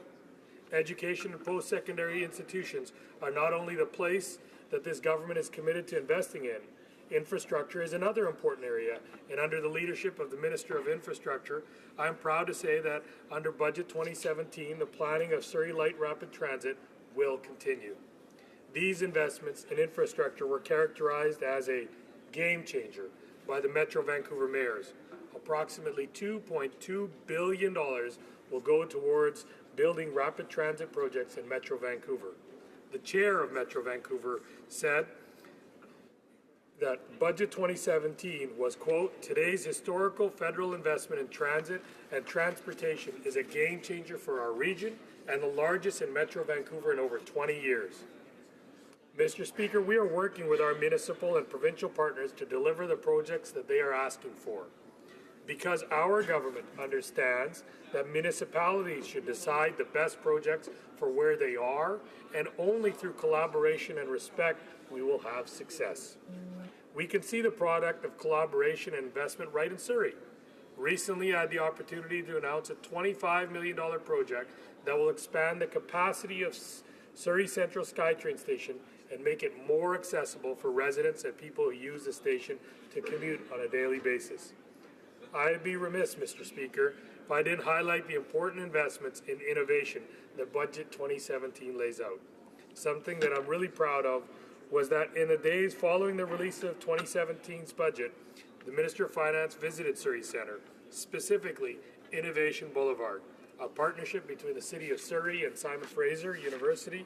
The Boulevard is a 1 square mile centre of healthcare technology and excellence that is anchored by the Surrey Memorial Hospital and SFU Surrey, with the goal of helping to accelerate real-world patient solutions.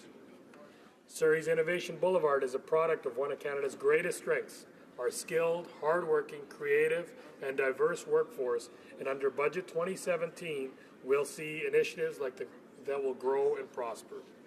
Our investments in innovation include the launch of an ambitious initiative that will see up to 10,000 young Canadians have opportunities in work-integrated learning and co-op placements. This will go a long way in places like Surrey and across the lower mainland of British Columbia. This government is putting forward a plan that is based on fairness. It provides Canadians with an optimistic view of the future, and we are working to ensure that Canada continues to move forward and lead the international community, particularly with our implementation of our bold economic policies that put a focus on growing the middle class to ensure the prosperity of our country. Mr. Speaker, whether it's education, infrastructure, or innovation, this government has an ambitious plan to better the middle class, and with that, the entire country. And I am, for one, am so proud to rise today and support it. Thank you. Questions and comments. L'honorable député. The honourable member for Longueuil-Saint-Hubert. Thank you, Mr. Speaker. I'd like to congratulate my colleague opposite on his speech. Obviously, he's happy with the choices they've made, but knowing the transit issues in his riding, I'd like to know how people in BC and in Surrey reacted when they learned that the tax credit for having a transit pass was being scrapped. In my riding, many people complained because that's increased their tax burden by $225 a year. The honourable member for Surrey Central. A colleague for the great question. Constituents in my riding are happy that we're creating better transit, that they're creating more transit and getting them to and from work faster. And that is the goal that saves them hours in a day and dozens of hours in a week. And that is a bigger monetary benefit to them to the discontinuance of the tax credit. So what they want is faster transit, more efficient transit, more environmentally friendly transit. And with that, by all the conversations that I've had with my constituents, I can proudly say that they're very pleased with the budget. Questions and comments? The Honourable Member for South Okanagan West Kootenay. Well, thank you, Mr. Speaker, and I'd like to ask through you what the member for Surrey Centre thinks of the changes that this bill brings to the powers of the parliamentary budget officer, and something that really shouldn't, that has no place in a budget implementation bill. I get the impression that because the Liberals saw the word budget in there, they thought they could slip it in. But the only reason to put something like this in that decreases the independence of the parliamentary budget officer was to make it easier for them to slide in all sorts of other things in the budget and spending that we as individual MPs could then not query. So I'm just wondering if I could ask the member how these changes make this, the parliamentary budget officer, more independent, or even as independent as he was, when that is what that office demands. Member for Surrey Centre. Thank you for the question. Look, the parliamentary budget officer is an important and integral part of our democratic process, and I think anything to strengthen his or her role is beneficial. I think that it's very appropriate to have it in the budget as the parliamentary budget officer's duties are to review the budget, make sure the budget fits in with the physical strength of our Treasury, and ensure that our forecasts and our expenses are done accordingly. And so therefore I think it's very fitting to be in this and an appropriate source of modifying and modernizing the parliamentary budget officer's duties. Thank you. Questions and comments? The Honourable Member for Edmonton West. Thank you, Mr. Speaker, and I thank my colleague for his talk. And I'd like to follow up on the question about the PBO. Now, it says that they're to be independent, nonpartisan, and to provide support to Parliament, and yet the PBO himself states that changes in this government is that maintaining the Speaker's control over the PBO using the exact terms by which the Speaker's direct and control the library seems entirely inconsistent with the clause's stated intention. Now, this member just recently said he supports what this budget is doing to the PBO because it gives the PBO more control, but the PBO himself says the opposite. And what if the member can comment on the consistency of his answer and his comments? Well, Member for Surrey Centre. Sure. Thank you for the question and the follow-up on that. I think it's completely the PBO's right to give his opinions on how he thinks if it actually helps him or doesn't help him. But I think in the scope of what I've seen, having it under the Speaker is well suited, and I think it'll strengthen. But he has his right to his own opinion. I'll leave it at that. Resuming debate, the Honourable Member for Scarborough North. Here, here. Thank you, Mr. Speaker. It is my pleasure to rise today to speak on the 2017 budget. But before I begin, I want to first extend my best wishes to all those celebrating Asian Heritage Month. Every year, the month of May is a special time to acknowledge the long and rich history of Canadians of Asian descent and their contributions to our great country. It's also a time to celebrate the beauty and wisdom of various Asian cultures. This month, I encourage everyone to visit the Chinese Cultural Centre of Greater Toronto, located in my riding of Scarborough North, to explore their distinguished art collections and exhibits. Mr. Speaker, when our government was elected in 2015, we promised Canadians real change, to turn our economy around and to get it growing again, recognizing that a strong economy is built on a strong middle class. When Canada's unemployment rate is now dropping through thousands of new jobs created since our government took office, we are delivering on our promise to Canadians. This year's budget continues to do just that.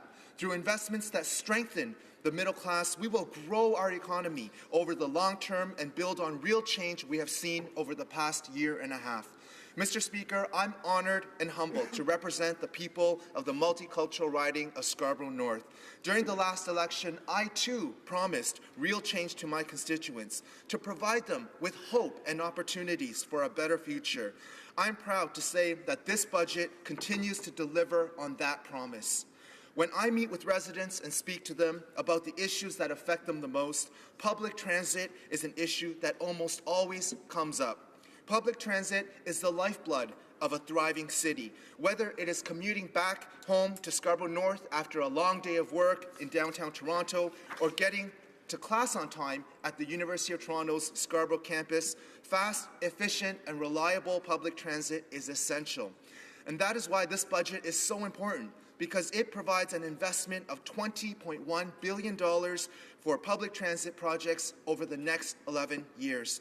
This is real change that will make a difference in the lives of people in Scarborough North and indeed across our country.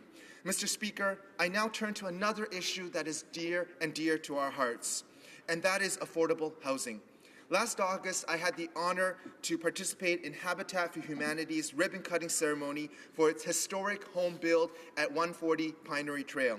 This initiative will construct a record-breaking 50 townhouse units in my riding of Scarborough North. Upon completion, 50 families currently living in unsafe, unhealthy, and overcrowded housing will each have a new and affordable home. This project speaks to the importance of our government's commitment to invest $11.2 billion over the next 11 years to support affordable housing, including the construction of new units. This budget does the right thing by ensuring that Canadians have access to safe, adequate, and affordable places to live. Scarborough North is home to a number of housing cooperatives, and following the release of this budget, I spoke to a number of representatives of these co-ops. I was pleased to share that this budget will invest $5 billion in a national housing fund, one that will provide lending support to the construction of new rental units, as well as give much-needed funds and operational support to social housing providers. This budget will improve the lives of low-income and vulnerable members of our community who rely on social housing for a roof over their heads. Not only that, this budget will also help improve the lives of new Canadians. Coming to a new country to start a new life is never easy. As a child of immigrant parents, I witnessed firsthand not only the difficulties that new immigrants face, but also just how much the government can do to help new immigrants feel they belong in Canada. We know that many of our new immigrants are highly skilled and highly educated. They want to put their talents to use and to contribute to building our great country. Many times, however, highly skilled and educated immigrants face barriers that limit their employment opportunities once they arrive in Canada. Our government recognizes these barriers as a problem, and with this budget, we are doing something about it. This budget proposes to allocate $27.5 million over 5 years starting this year and $5.5 million per year thereafter to support our targeted employment strategy for newcomers. This ambitious program will break down the barriers that bright new immigrants face in fully contributing to our economy. Our plan will improve pre-arrival supports for newcomers so that the process to recognize their foreign credentials can begin before they arrive in Canada. We will also put in place targeted measures to test innovative approaches to help skilled newcomers gain Canadian work experience in their profession. One of the main reasons why people choose to come to Canada is to seek new opportunities, both for themselves and for their families. And that is why this strategy does the right thing by helping new Canadians and their families find appropriate work. When Canadians secure meaningful employment, it grows our economy, which is why this budget is also focused on supporting innovation. I'm proud that my riding of Scarborough North is home to many thriving businesses, including Canada Goose, which recently celebrated a strong IPO last March. While industries like textiles and manufacturing will continue to play an important role, the global economy, however, is changing. To address the changing nature of our global economic realities and to ensure that it continues to thrive for our children and grandchildren, this budget introduces an ambitious innovation and skills plan. This plan includes $2.7 billion over 6 years for unemployed and underemployed Canadians to receive training and employment supports, an investment that positions Canada as a leader in the changing global economy. But that's not all, Mr. Speaker. This budget will do even more to help our seniors and give them the respect they deserve. I know how important this is for my riding of Scarborough North, which is home to many senior homes, like the Yi Hong Centre for Geriatric Care, a provider of exceptional care to many seniors in the Greater Toronto Area. In addition to recognizing the invaluable services that facilities like Yi Hong provides, Our government is recognizing that there are many Canadians who prefer to receive care in a home setting. Mr. Speaker, our government is committed to giving patients the care they need in a setting that they choose. This budget will invest $6 billion over the next decade for home care, money that will be used to improve access to home, community, and palliative care services. It will also provide more support to informal caregivers, such as family members working hard to balance full-time careers with caregiving for their loved ones. Finally, Mr. Speaker, this budget will rightfully support our veterans and their families. Scarborough North is home to many veterans, as well as the Canadian Legion Branch 614, which recently celebrated their 50th anniversary. Our veterans have dedicated their lives to defend our country, and they deserve our unwavering support and gratitude. Last year's budget invested $5.6 billion over 6 years to give more money to veterans with injuries or illnesses resulting from their military service, and continuing to recognize the sacrifices that our veterans have made. This budget will focus on supporting the well-being of our veterans and their families. Our government proposes to help veterans receive the skills, training, and education they need, as well as the mental health supports that they may require. In conclusion, Mr. Speaker, this budget is one that all Canadians can be proud of. It will create the conditions for a strong and innovative economy that provides more opportunities, more than ever before, for the middle class and those working hard to join it. Through smart investments and a profound commitment to fairness, our government is proposing a budget that ensures our best days are on the road ahead. Thank you. Questions and comments. The Honourable Member for Central Okanagan, Similkameen Nicola. Thank you, Mr. Speaker, and I certainly appreciate this member's contributions to this place. He's a very positive person. That's something that we need to have more in Canadian politics. That's an exciting thing. I'd like to actually ask him on a slightly different subject. The Minister of Finance has advocated publicly that any new taxation on proposed marijuana sales should be kept low in order to keep organized crime out. Now, I've spoken to doctors in my riding, and they've told me that there's very little difference between smoking marijuana as far as the health on the lungs versus regular cigarettes. They're all equally bad. But yet this government has added an excise tax of 2% and this year, plus an ongoing escalator every year, which is only going to raise the price of cigarettes and ultimately undermine the regular market, because as we know, here in Ontario, all the way through to British Columbia now, there is a growing problem with contraband tobacco. Does this member support that escalator, despite it showing that there will be as much damage from people smoking marijuana as they are smoking cigarettes, and at the same time it will only encourage more black market sales by putting that escalator on? Honourable Member for Scarborough North. Thank you, Mr. Speaker, and I thank the member opposite for his question and raising his concerns. I want to be clear. Our government's plan is to strictly regulate and ensure that marijuana is kept out of the hands of children. And we plan to do that by having a market that is open. And as the member opposite said, this is about keeping the money out of the hands of criminals that are currently growing marijuana illegally, who are then selling it to our kids, roaming our schools, and this is not good. It's not good for Canadians, it's not good for our children, and that is why our government is taking our heads out of the sand. We are going to strictly regulate, legalize, and restrict access to marijuana in a responsible way, and we look forward to having that conversation on the legislation that is forthcoming. Thank you, Mr. Speaker. Questions and comments. The Honourable Member for North Island, Powell River. Thank you, Mr. Speaker, and I thank the member for his speech. I have the pleasure in my riding of representing 10 legions and also a base, and so the amount of veterans in my riding are numerous, and it's a great honor to speak with them and hear their stories. One of the things that I hear across my riding from veterans is their deep disappointment because they've waited long enough, and they want to see lifelong pensions for injured veterans established again. And that was a campaign promise that the Liberal Party made. It's really unfortunate that here we are again. I appreciate that some of the services have been made more available, and that's wonderful. But this is the real point. Veterans have waited long enough. They were betrayed by this last government, and they want to see this established. How long is it going to take for this to be done? The member for Scarborough North. Thank you. And indeed, the member opposite is correct.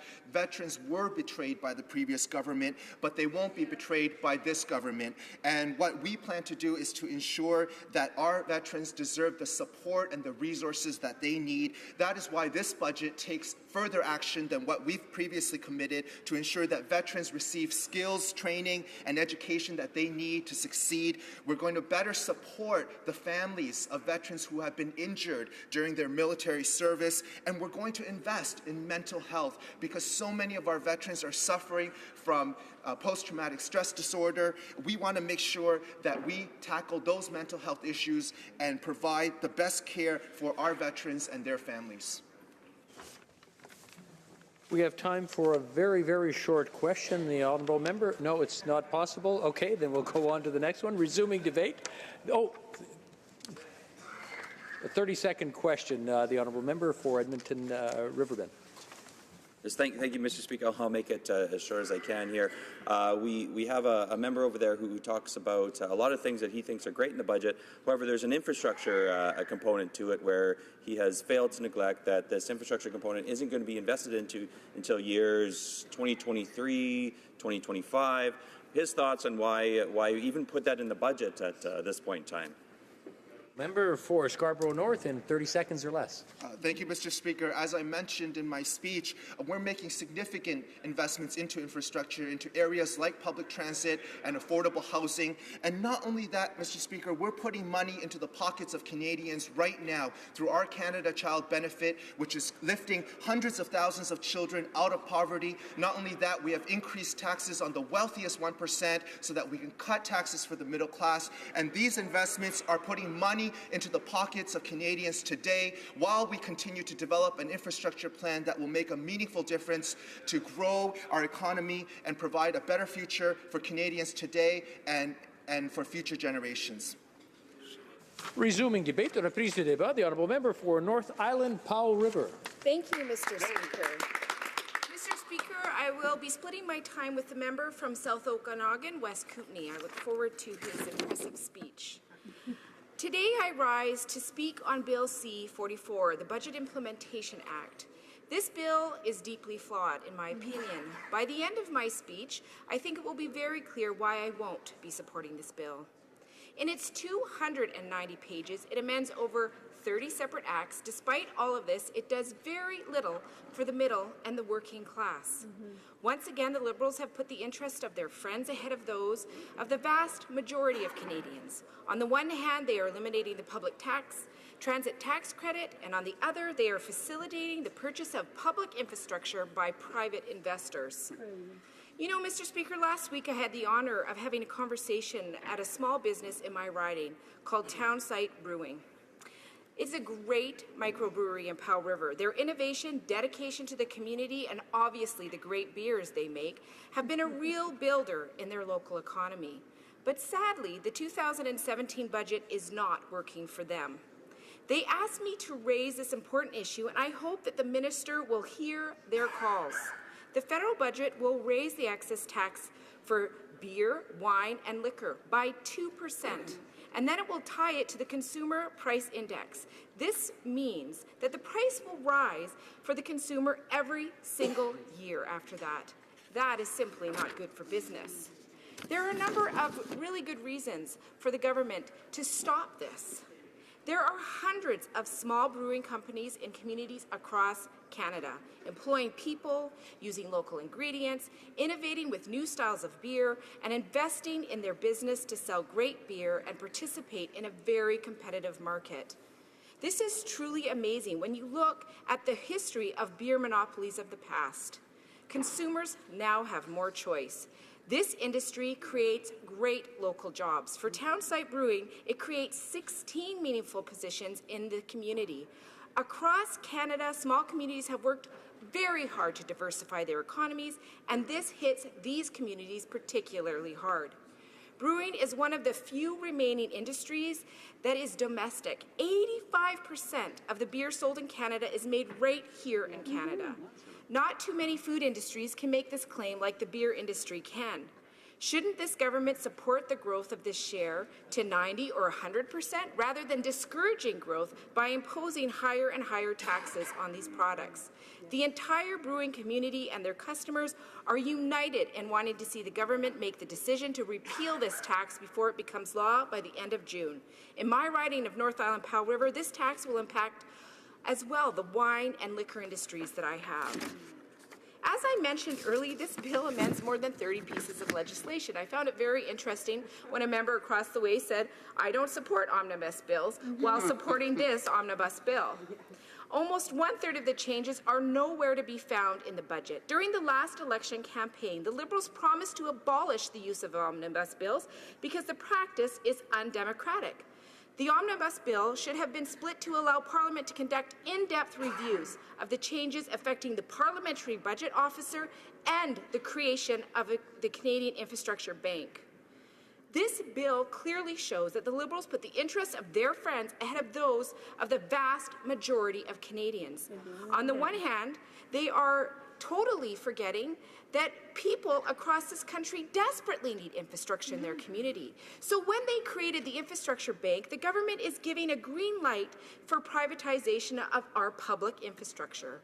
As Mark Hancock said, the national president of CUPE, if you're an infrastructure banker or a billionaire tax dodger, today is a good day. For hardworking Canadians, not so much. Bill C-44 is mute with regard to the number of details that would have to be clarified in future legislation. Some provisions suggest that the Infrastructure Bank will be entitled to use the Access to Information Act to withhold important information from the Attorney General of Canada and the Parliamentary Budget Officer under the guise of sensitive commercial information. Canadians expect accountability. It should therefore be established by the means of a true bill and an exhaustive review by Parliament, and not through an omnibus bill. When it comes to accountabilities, Canadians can count on the Parliamentary Budget Officer as he plays a fundamental role in Canadian democracy, and his work depends on his neutrality and independence. It appears, however, that the Liberals want to make his job much more difficult. The Parliamentary Budget Officer would be required to produce an annual work plan, which would be approved by the Speakers of the House of Commons and the Senate, as well as the government member who chairs the Finance Committee. This is the only officer of Parliament who would be required to seek approval for his work plan. The PBO analyzed the legislation framework applicable to the parliamentary budget officers in 17 other countries, notably Australia, Great Britain, Austria, Belgium, and so on. According to his research, it is most unusual to require political approval for a work plan. Such a procedure would not only benefit the government because the PBO could not undertake a study on his own unless it has been included in his annual work plan. In addition to submitting an annual work plan, the PBO would have to provide his research results to the Speakers of the Senate and the House one business day before it's made public. How is that accountability? Furthermore, from now on, only committees and not individual MPs and senators, as is currently the case, would be able to request that the PBO estimate the financial cost of any proposal that relates to a matter over which Parliament has jurisdiction. Any request for research from individual MPs or senators would have to be related to a proposal, bill, motion, or amendment that they have made. It is this type of individual request that led the PBO to research the costs of the F-35s and the Liberal tax cuts that only benefited the wealthiest. Adopting these changes will reduce my ability to hold the government to account. It will lessen transparency to Canadians. This is a budget that fundamentally betrays the commitment to creating a more accountable and transparent government. Mr. Speaker, this bill also has a huge impact on veterans. I'm happy to see that there is an investment in additional support for veterans' social reintegration and transitioning. I'm pleased to see the creation of an education and training benefit, for example. However, I am deeply disappointed that there is no mention of re-establishing lifelong pensions for injured veterans, yet another broken promise from the Liberals. Overall, there is little movement, and most promises for veterans have had to wait for the next year's budget. Veterans have waited long enough. David Flanagan, Dominion President, Royal Canadian Legion, agrees. He said that, bottom line, this budget doesn't do enough for our veterans and their families. How long do veterans have to wait? This budget did very little for the military either. When it comes to our military, they have become extremely good at finding efficiency in everything that they do. Over the last decade, there comes a point when you simply have to feed the people who need it. It is time to invest in our women and men in uniform. New Democrats believe that our troops should have the support, training, and equipment they need to do the difficult and dangerous work they are asked to do every day. Only with a well-trained and well-equipped military can Canada continue to play an independent role in the world in promoting peace and security. This budget did not provide any resources for the military to do this. I know we're all waiting for the National Defence Review to see if more is coming, but most importantly, the military is waiting. Seniors' issues are not a central part of this budget. Yesterday's CBC headline was, and I quote, "We're so far behind. Canada unprepared for housing needs of rising seniors population." This was a reference to the census figures. Canadians need a long-term plan, something this government doesn't seem to want to invest in. There has been an investment of some money for drug costs, but it still is not providing seniors with the real help that they need. They're making decisions between eating, buying their medication, or paying their housing costs, and that's shameful in a country like this. A national senior strategy is needed now. C-44 makes our government less accountable and sells public infrastructure that Canadian taxpayers have built to Liberal insiders. When a housing crisis is happening in this country, when our seniors, veterans, and military need help, I can confidently say that this budget bill offers Canadians a series of misguided priorities. Thank you, Mr. Speaker. Questions et commentaires, questions and comments. The honourable member for Winnipeg North. Yes, thank you, Mr. Speaker. And the member made reference to long-term planning. And I think that we have seen a government that has taken a very proactive approach at long-term planning. We see that in multi-year budgeting. We see that in terms of the plan working with our provinces, with the CPP, with the price on pollution. These are all things that go years ahead. She made reference to our military. As a former member of the regular force, I am so appreciative. I really believe that the current Minister of Defence has done more in terms of ensuring that we have longevity and our forces and the needs of our forces are going to be met by having this review over the last number of months. We are finally putting into place, because of this Minister of Defence, a long-term plan. But going to the budget specific, my question to the member is, because she has had colleagues of her own that have been somewhat critical of the idea of long-term planning, because we look at whether it's housing, infrastructure investments by this government. It means a long-year plan means multi-year budgets. Does the member across the way believe that multi-year budgets is a good thing? The honourable member for North Island, Powell River. Well, Mr. Speaker, I'd like to thank through you the member's very interesting question. I look forward to actually seeing a long-term strategy that will meet the needs of people across this country. You know, the reality is we have a seniors crisis right now. We've seen the poverty rate of seniors grow dramatically in the last several years. We know that there's not enough housing for them. We know that home care is still something that they're struggling to see happen. You know, when I think about long-term plan, it's also about having a strategy that people understand. So where is their national senior strategy? We're all awaiting it. Questions and comments. The honourable member for Central Okanagan, Similkameen Nicola. Thank you, Mr. Speaker. Thank you to the member from my fellow British Columbian for her speech. When I was in Halifax last, Mr. Speaker, I spoke to a microbrewer who had been one of the early, I think he started in the early 80s, and he said that back in the 80s there was probably about 60 microbreweries right across Canada. Today, there is well over 600. And for such a rapid increase in microbreweries, I asked him why. And he said that the Harper Flaherty budget of 2007, which started seeing excise relief for microbreweries, caused a whole game to change for microbreweries in Canada. This government is actually adding more excise tax. And not just that, Mr. Speaker. They are doing so because they don't mind paying their fair share. But now they've added an escalator where year after year, regardless of where inflation is at, it's just going to lockstep up, which, again, there is also the GST on top of it, making their product more expensive. And let's not forget that provincially, there's excise tax as well. So, Mr. Speaker, would this member agree that these kinds of increases, particularly the fact that it's an escalator, is not only less democratic and transparent, it actually is going to hamper that industry, both wine, beer, I'm sure spirits as well, though I haven't heard from them? The honourable member for North Island, Powell River. Thank you, Mr. Speaker, and thank the honourable member for this very important question. The reality is there's over 650 microbreweries across Canada.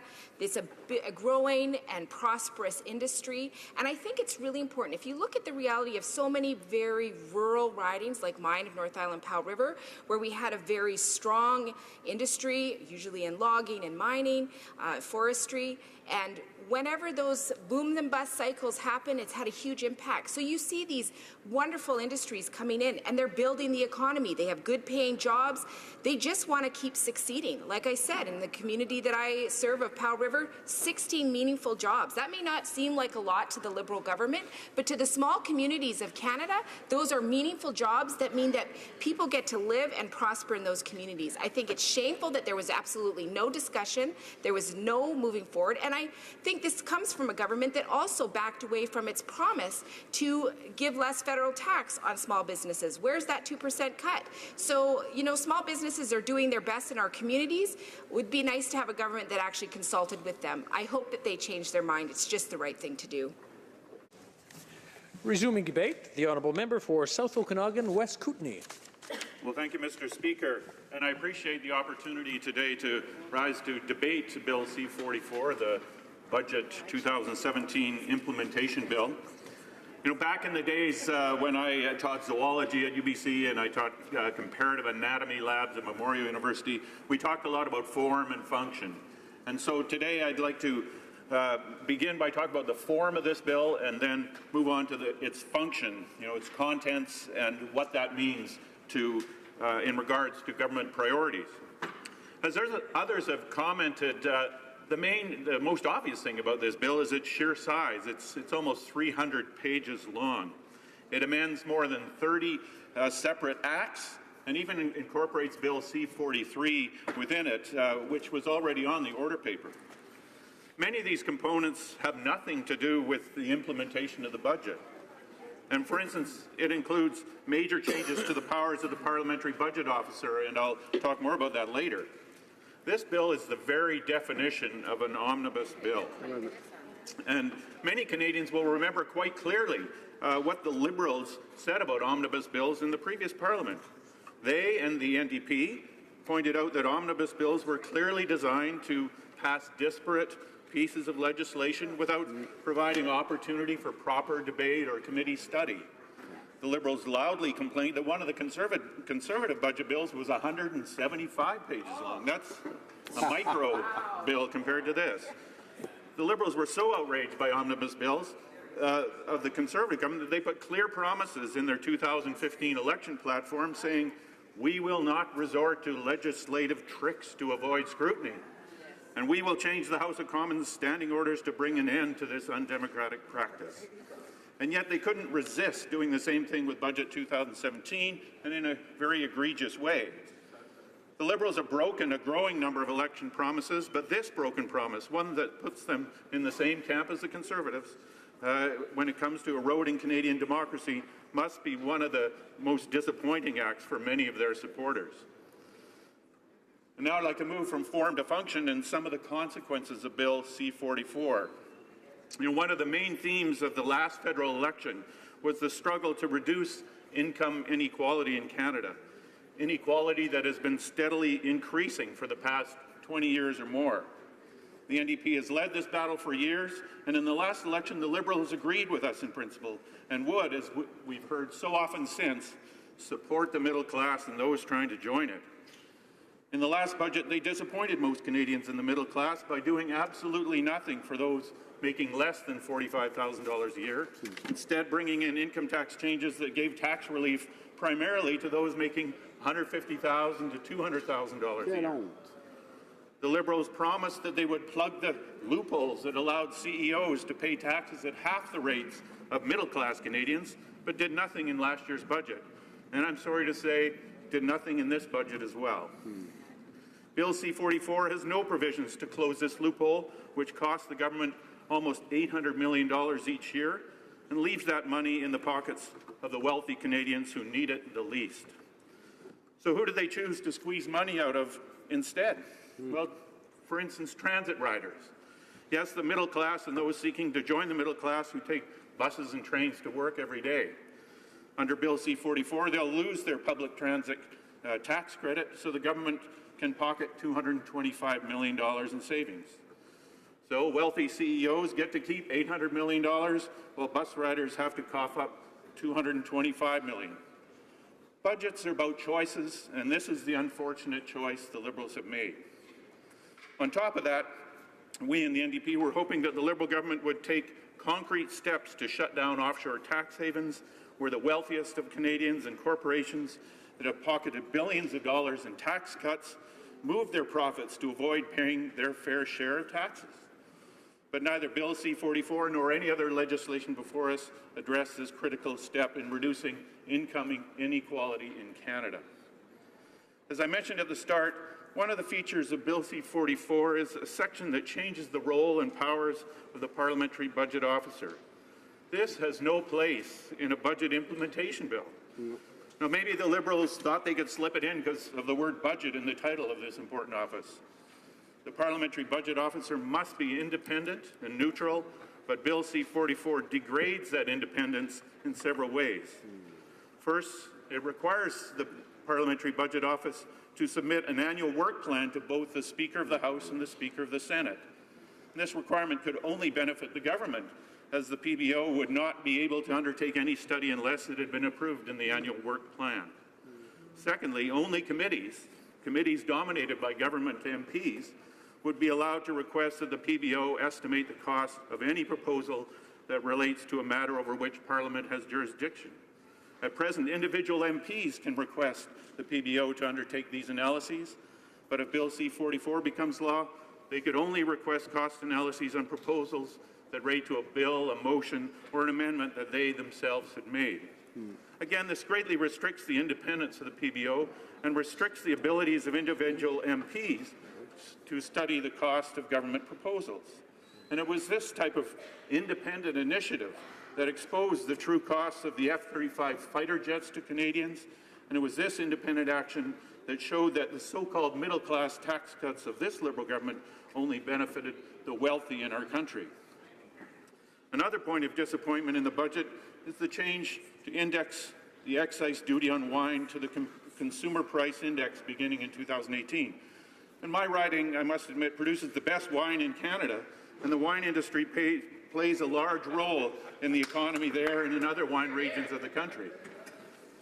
Canadian wine producers are very concerned that this duty will now rise automatically every year, despite the fact that it is already almost twice as large as the duties levied by other countries. For instance, the duty is 63 cents per litre in Canada versus 38 cents in the United States. Germany has no excise on wine at all. This automatic increase will exacerbate those differences and undermine the growth of the wine industry in Canada, impacting the entire economic value chain from farm gate to retail. Now, I'd like to end on a positive note, Mr. Speaker, by mentioning a few measures that I'm happy to see in the budget. And one is a promise to spend about $40 million to support projects and activities that increase the use of wood as a greener substitute material in infrastructure projects. Now, using wood as a primary material in large buildings is a technology for which Canada is already a world leader, and one of the leading companies in Canada in the construction of these buildings is Structurlam in my hometown of Penticton. And Structurlam sources a lot of wood for its glulam beams and cross-laminated timber panels from the Kolesnikov mill near Castlegar on the other side of my riding. And expanding this part of the forest industry in Canada would give it a much-needed boost in these troubled times as mills across the country face trade sanctions through the softwood lumber dispute. We've heard a lot recently about efforts to diversify our foreign markets, but here's an opportunity to build the domestic market as well, and build it quickly. Unfortunately, this spending is not scheduled to start until next year, when it might come too late. And another way that the government could move forward on this file is by adopting my private member's bill, Bill C-354, that directs the government to consider the use of wood in building projects. Government procurement is a powerful force that would immediately boost the forest industry across Canada. So I'm pleased that the Liberal government is also keeping at least one of its election promises, albeit a year late, and that is to phase out subsidies for the fossil fuel industry. In 2014, the Pembina Institute estimated that more than $1 billion in fossil fuel subsidies still exist in our tax framework. So I'm happy to see that Budget 2017 will exclude producing wells from the Canada Exploration Expenses Tax deduction. So in conclusion, Mr. Speaker, I'll simply say that Budget 2017 represents yet another lost opportunity for the Liberal government to turn the corner on rising inequality in Canada. Thank you. Questions and comments? Questions et commentaires? The honourable member for Winnipeg North. Yes, thank you, Mr. Speaker. And you know, we've had a number of the New Democrats challenge in regards to this piece of legislation and the budget itself and how they are connected. And I want to assure the member that, in fact, all the budgetary issues or the legislation is, in fact, related to the budget. And an example is when they had introduced their amendment, they tried to say that the infrastructure bank, for example, should be as a separate piece of legislation, when in fact the infrastructure bank is an important aspect to the budget. We know that there seems to be a disagreement. The NDP within the House of Commons seems to be the only political entity. New Democrats outside of the House of Commons do support an infrastructure bank. At least I have found that to be the case, Mr. Speaker. And I'm wondering why it is that the New Democrats continue to push something that really doesn't have a strong case. Like, can the member clearly indicate, he talks about the parliamentary budget officer, there is a direct link to the budget and some of the things that are actually happening. Can he list specifically what is within this budget implementation bill that is not budget related, specifically? The honourable member for South Okanagan West Kootenay. Well, thank you. And first of all, I'll say that it's not just the NDP that is concerned about the infrastructure bank. I heard one of my Conservative colleagues this morning said that it scared the heck out of him. So I'd just like to point that out. And getting back to the parliamentary budget officer, I am mystified how this is directly related or even indirectly related to the implementation of a budget, unless it's to make it easier for the government to spend money without the oversight of members of the opposition, the individual MPs who will look at that spending and want to go to the PBO and say, can you do a cost estimate on this? This change will stop our ability to do that. Questions and comments? The honourable member for Edmonton West.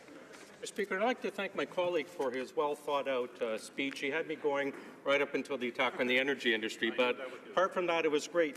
Now, the published mandate of the PBO states they're to provide independent and objective analysis to Parliament. Now, the parliamentary budget officer has gone and stated regarding the Liberals' proposed amendment that the proposed amendments impose significant restrictions on the way the PBO can set its work plan and access information. The restrictions will undermine the PBO's functional independence and its effectiveness in supporting parliamentarians to scrutinize government spending. Now, we queried one of the Liberal members earlier, and his comment to this was merely, hey, that's the PBO's opinion, and brushed it off. I'm wondering if the member here can let us know if he agrees that these significant concerns, these attacks on the PBO, are just merely the PBO's opinion. Honourable member for South Okanagan West Kootenay. Well, first of all, I'd like to say that the PBO's opinion is what we hired them for. I mean, that's what their function is to give us an intelligent and informed opinion on cost estimates and other things relating to the budget. So I would certainly listen to the PBO before I would listen to the government on matters such as that. But in terms of you know, the Liberal government have always said, and I think every party here, that the PBO has to remain independent. And if anything, we change to that office, we should increase that independence. We increase the neutrality. These are changes that will decrease that independence. It will force any time that any individual MP wants to query a cost estimate that is not directly related to their private member's bill, they will have to go to a committee and get that committee agree to put that to the PBO. Well, the committees are controlled by government members, so it's just so obvious that the independence of the PBO will be decreased if this passes. And this is certainly something I would love to see. If anything is taken out of this bill, I would like to see that. Thanks. Before we resume debate, I want to remind the honourable members that I understand that we're coming close to question period and we're having people come in and the discussion's happening. It's nice to see, but there is someone speaking, so if we can respect the time of debate. Resuming debate, the honourable member for Fleetwood Port Kells. Thank you, Mr. Speaker, and I'll be sharing my time with the honourable member for the Bay of Quinte, which would probably be sometime after 3 o'clock today before he gets his chance. I've been looking forward to the opportunity to speak on Budget 2017 because it marks a remarkable new step forward in a lot of communities across Canada, including ours in Fleetwood Port Kells, my city of Surrey, and in Metro Vancouver. And in fact, given our region's role as Canada's Western gateway for billions of dollars in trade every year, the investment our government is making at home for me is going to have positive ripple effects at home for every member in this House. The highlights for our home riding from Budget 2017 are considerable. Our $20.1 billion commitment over 11 years to improve public transit across Canada will deliver a 40% share of the cost of 3 key rapid transit lines in Metro Vancouver. One is the SkyTrain extension along Vancouver's Broadway corridor to serve what's now North America's busiest bus route. The other 2 rapid transit lines Budget 2017 will support are in Surrey. Our Regional Growth Management Plan says we'll be home to a good percentage of the 1.2 million new residents expected to arrive in Metro Vancouver by 2041. So better mobility is going to be really important. Plans are for our Fleetwood neighbourhood to have 3 stations along the Fraser Highway at 152nd, 160th and 166th, and perhaps even 2 more, one at 148th and the other at 156th.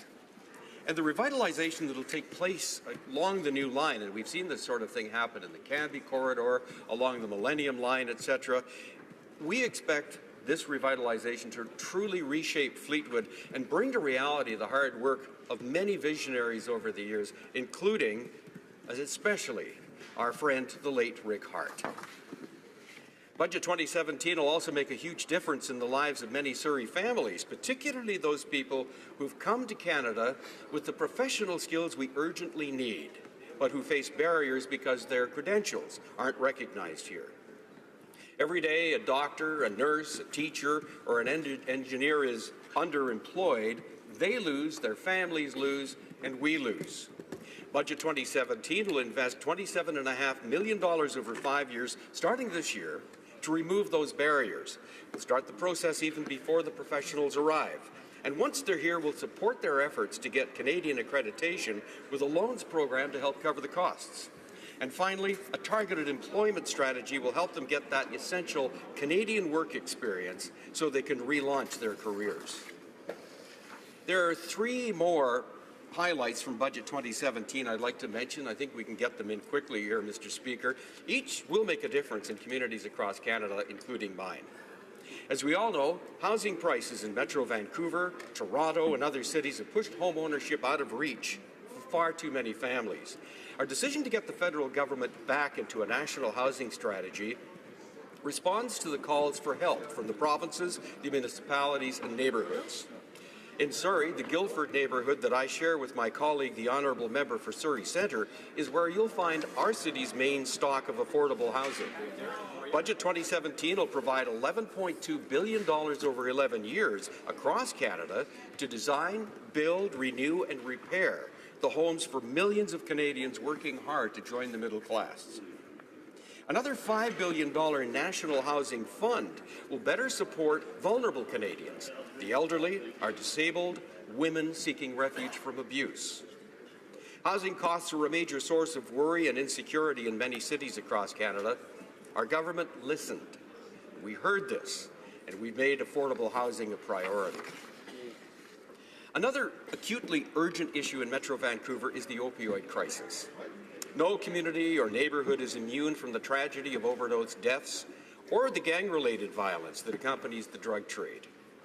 In February, our government provided $10 million in emergency support to help British Columbia respond to the crisis. Illicit drugs took 914 lives last year alone, and over 320 more in just the first 3 months of this year. This funding builds on the $65 million over 5 years we also announced in February for a strategy toward an opioid action plan. Budget 2017 enhances that with a further $22.7 million over 5 years. Mr. Speaker, this budget builds on scores of other initiatives that matter a great deal in Fleetwood Port Kells and in every community across the country. Important measures, like the new Canada Caregiver Credit, that will help those needing care and the families who provide that care. Improvements to our family reunification program are helping families reunite more quickly, something that matters a lot in many homes in Fleetwood Port Kells. And we can't underestimate the impact of the first full year of the Canada Child Benefit. Over $22 billion in tax-free support for the families that need it most, putting money on kitchen tables in Fleetwood Port Kells and across Canada, lifting over 300,000 children out of poverty. And depending on the multiplier you use, sparking over $200 billion in economic activity. I think at this point, with your permission, sir, I'll leave it there. We'll pick it up. Yes, we'll break now for a statement by members. The honourable member will have 4 minutes and 30 seconds when we return on this topic. Statement by members, déclaration des députés. The honourable member for Kitchener South, Hespeler. Mr. Speaker, there's a new team in town. The Kitchener-Waterloo Titans Basketball Club is the newest member of the National Basketball League of Canada, Canada's only professional men's basketball league. On December 26th, the KW Titans tipped off their first 40-game season against the Orangeville A's. The season has flown by. Playoffs start tomorrow against the Windsor Express with 2 games away and then 2 at home in the Kitchener Memorial Auditorium. Congratulations to Ball Construction, Leon Martin, and Innosoft Canada for their entrepreneurship in bringing the franchise to Waterloo Region, and to the League for providing aspiring basketball players in Canada and the United States with the opportunity to continue their playing career in the professional setting. Let the playoffs begin, and let's go KW Titans! The honourable member for Niagara Falls. Thank you, Mr. Speaker. Spring is upon us, which signals the start of the tourist season in my riding of Niagara Falls, which includes the town of Niagara-on-the-Lake and Fort Erie. Now, this season will be especially busy, and local businesses are looking forward as Niagara gears up to celebrate Canada's 150th birthday. Whether it's touring Niagara's many fine wineries, shopping at various outlet centres, taking in shows at the Shop Festival, golfing on the many scenic golf courses, enjoying time with the family on Clifton Hill, or bicycling or visiting the National Historic Sites across the riding, there is plenty for everyone to see and do. Now, we are fortunate and blessed to be Canadians, and we owe so much in thanks and appreciation to Sir John A. Macdonald and our Fathers of Confederation for laying out the foundation that has built this Canada that we know and love today. So, to help everyone celebrate Canada's 150th birthday, I want everyone to know they are invited to Niagara, and I know they will love it. Thank you. The honourable member for Malpeque. Mr. Speaker, I rise to pay tribute to Eddie Dykerman, recently inducted into the Atlantic Agricultural Hall of Fame. Eddie, along with his father Bert and brother Gerald, originally established Brookfield Gardens, a mixed vegetable farm selling to local Canadian and overseas markets. In 2008, with his son Matthew, they added Red Soil Organics, producing organic produce for similar markets. Eddie is a leader in environmental sustainable farming and on-farm food safety. He implemented integrated pest management and nutrient management programs, constructed berms and grassed waterways, and built collection and irrigation ponds to control water runoff. In 2008, the farm received the Gilbert R. Clements Award for Excellence in Environmental Farm Planning. Eddie serves numerous organizations, including the Federation of Agriculture, the PEI Horticultural Association, and supported Farmers Helping Farmers in Kenya. He was instrumental in developing the Canada GAP program and led the school Healthy Snacks initiatives. Congratulations, Eddie. A job well done.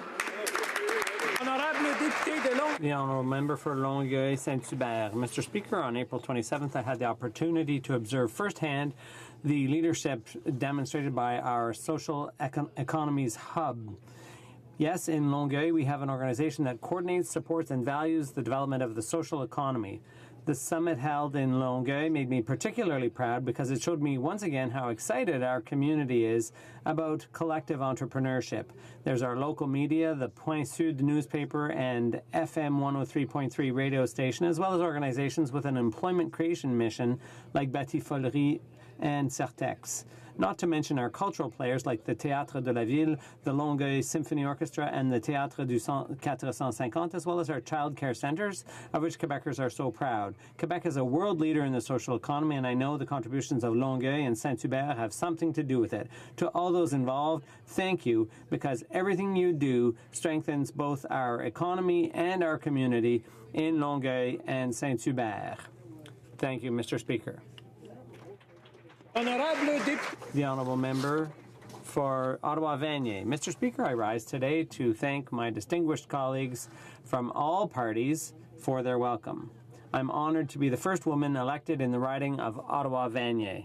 I look forward to honouring and building on the legacy of our dear friend and colleague, Monsieur Bélanger. I would also like to take this opportunity to thank those who have volunteered their time on not only my campaign, but all campaigns during the recent by-election. Their work has helped strengthen our democracy.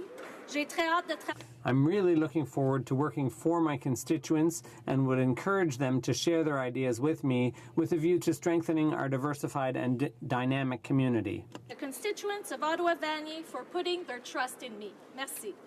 The Honourable Member for Beauport, Côte-de-Beaupré, Île-d'Orléans, Charlevoix.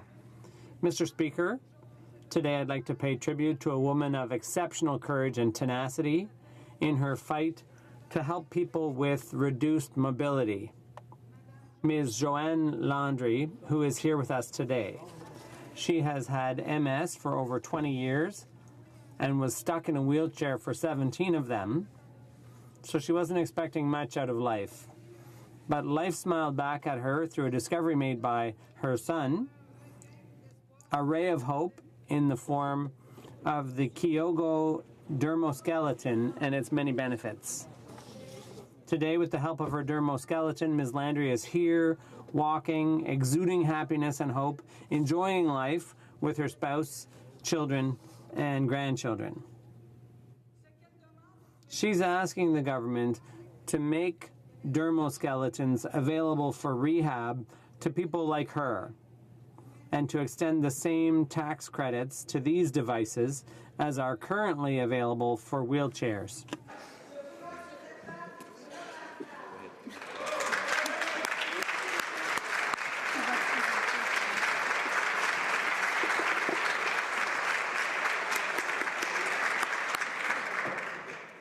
Monsieur le Président, Mr. Speaker, I'm extremely proud and honored to speak here in this historic place for the first time on behalf of the people of Saint Laurent. En leur nom, je remercie sincèrement. I'd like to thank Mr. Dion, who did such a good job of representing us for 21 years. The Saint Laurent nomination on International Women's Day. The day when 338 young women sat in this very house inspiring myself and young women across Canada. Je tiens sur... I'd especially like to thank my constituents for their confidence. I hope to earn it by working hard on their behalf. Wherever I go on Parliament Hill, I'll always have my community in mind and heart.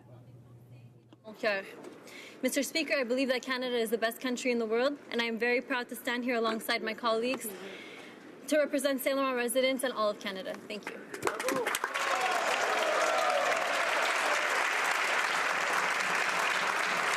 Honourable Member for Winnipeg Centre. Ano chigi nisreo achimo wina gipeta nao eta oskaya irinio esquewak inipahisik apo ikisoki isaka tahosik nia niwisigapa wistin oma mo wa aya atoska tamai gewin moose hide campaign Ikwais payin tawe tamak oma kagi tamagi haigi wina takisti amaki yakik kaki ao esquewak niska wisak nisokasak nitawemawak nistanes mina nitotemak niyosiwak sokite hewak ta tapwe yimisowak sagihiwewak kiste yimowak tapwe yito yitakosiwak sogi atoskewak tapwe hai.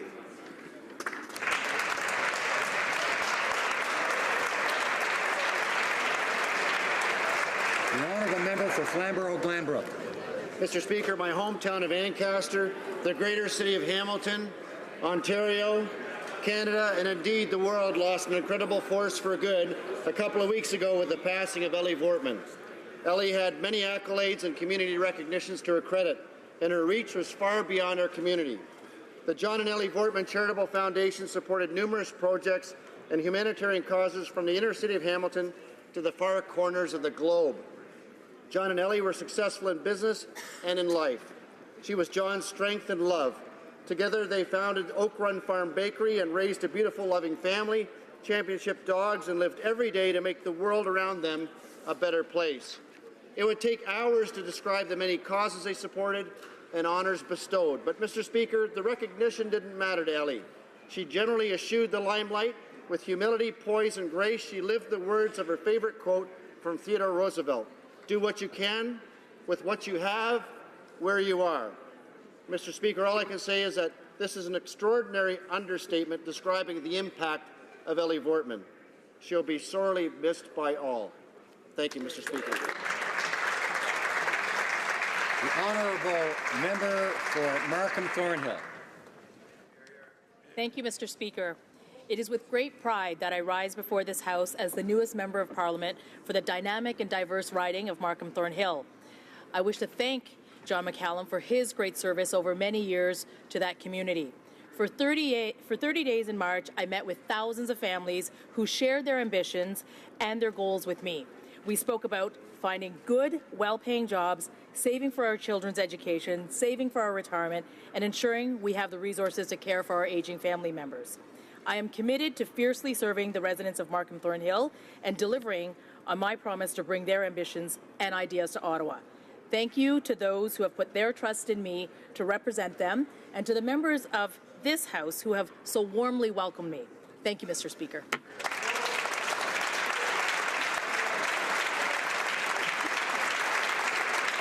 The honourable member for London North Centre. Mr. Speaker, it is with an extremely heavy heart that I rise and pay tribute to the life of Mr. Vijay Bhatia, a taxi driver who was tragically murdered this weekend in London, Ontario. Mr. Bhatia was the victim of a horrendous and senseless crime when he was pulled from his cab and beaten to death by one of his customers. Vijay was described as a calm and generous individual, someone who embodied integrity and lived his life with dignity until the very end. He always made time for his wife, Nilam, 4 children, Atul, Arun, Nikki, and Keshav, as well as 3 grandchildren. Today, Vijay will be laid to rest, and this evening, hundreds of members of the London taxi community and the general public will be coming together for a candlelit vigil and pay tribute to Vijay's life and the incredible person that he was. My thoughts and prayers are with his family and friends during this incredibly difficult time. I know the same sentiment is true for my fellow Londoners, for this House, and indeed for all Canadians. Thank you very much, Mr. Speaker.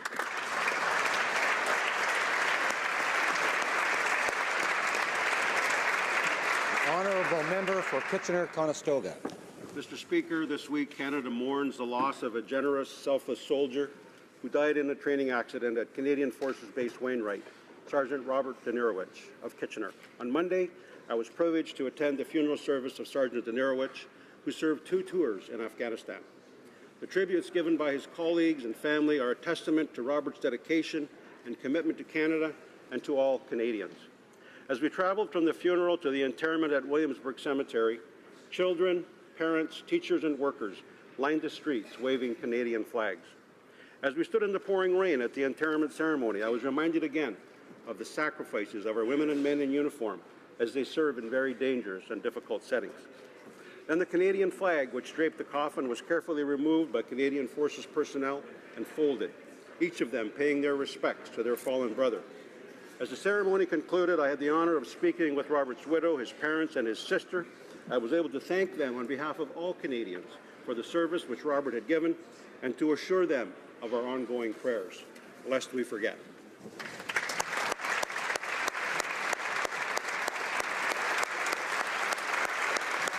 The honourable member for Pickering-Uxbridge. Last Saturday, I attended Uxbridge Rotary's Canada 150 event where $10,000 was raised to support an important community project. This project would create a sculpture of Lieutenant Colonel Sam Sharp by local artist Wynne Walters. During World War I, Sharp led the 116th Battalion into several battles, including Vimy Ridge. Elected to represent Uxbridge in 1908, he became the only MP to have been re-elected while serving on the battlefield.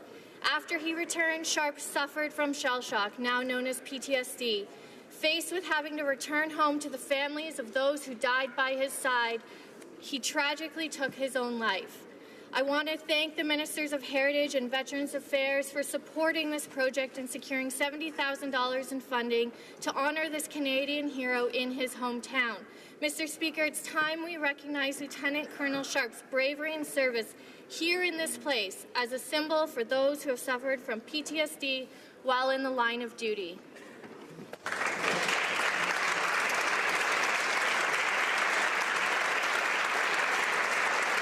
Honourable member for North Island, Powell River. Mr. Speaker, the right to housing is a fundamental one. Everyone deserves to have a roof over their head and the security of knowing where they will sleep at night. Across Canada, one of the richest countries in the world, many people do not have a home. I've heard stories of seniors couch surfing, couples who are both gainfully employed but cannot find a home to rent or buy that they can afford. Parents placing their children in care because they cannot find a home. Businesses struggling because they can't hire people because there's nowhere for them to live. And many other stories that should make us all sleepless. There is no question Canada has a housing crisis in rural, urban, and Indigenous communities. This government's recent budget has housing funding that will mostly be spent after the next federal election.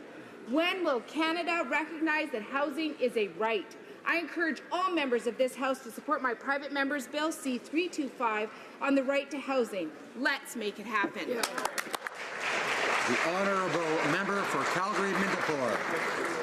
Mr. Speaker, today I rise in this House as the new member for Calgary-Mindapore. I would like to thank the constituents, my campaign team, and our volunteers for putting their trust in me and for their overwhelming support. I appreciate my family for standing with me every step of the way. Without their love and support, I would not be here. Young families in Calgary-Mindapore who are struggling to find work express concern not only for their circumstances but also for their parents as they age. We have a considerable number of seniors in our riding. We must continue to think of our seniors and how we can provide the best care. In this recent by-election, my constituents expressed how they feel about the policies of this Liberal government. They sent a message to the Prime Minister about the harmful carbon tax policy. Il ne veut pas la taxe de carbone. They sent a clear message to the Prime Minister about the jobs and investment fleeing our city and province. Travailler avec les conservateurs et Work with the Conservatives and help people get back to work. Continue to do in this House what my constituents have elected me to do. I will continue to let the Prime Minister know how they feel. The honourable member for Thunder Bay, Rainy River. Got about 8 seconds extra.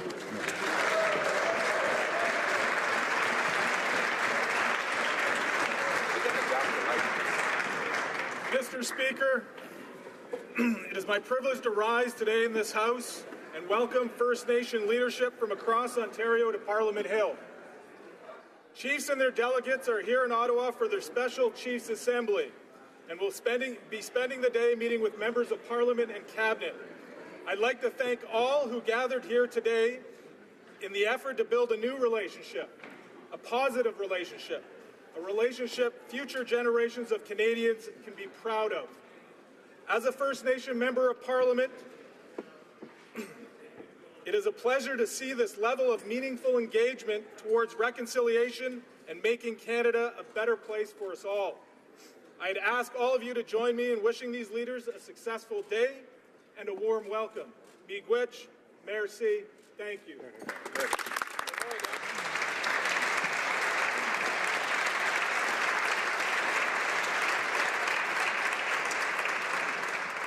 Questions orales, oral questions. The Honourable Leader of the Opposition.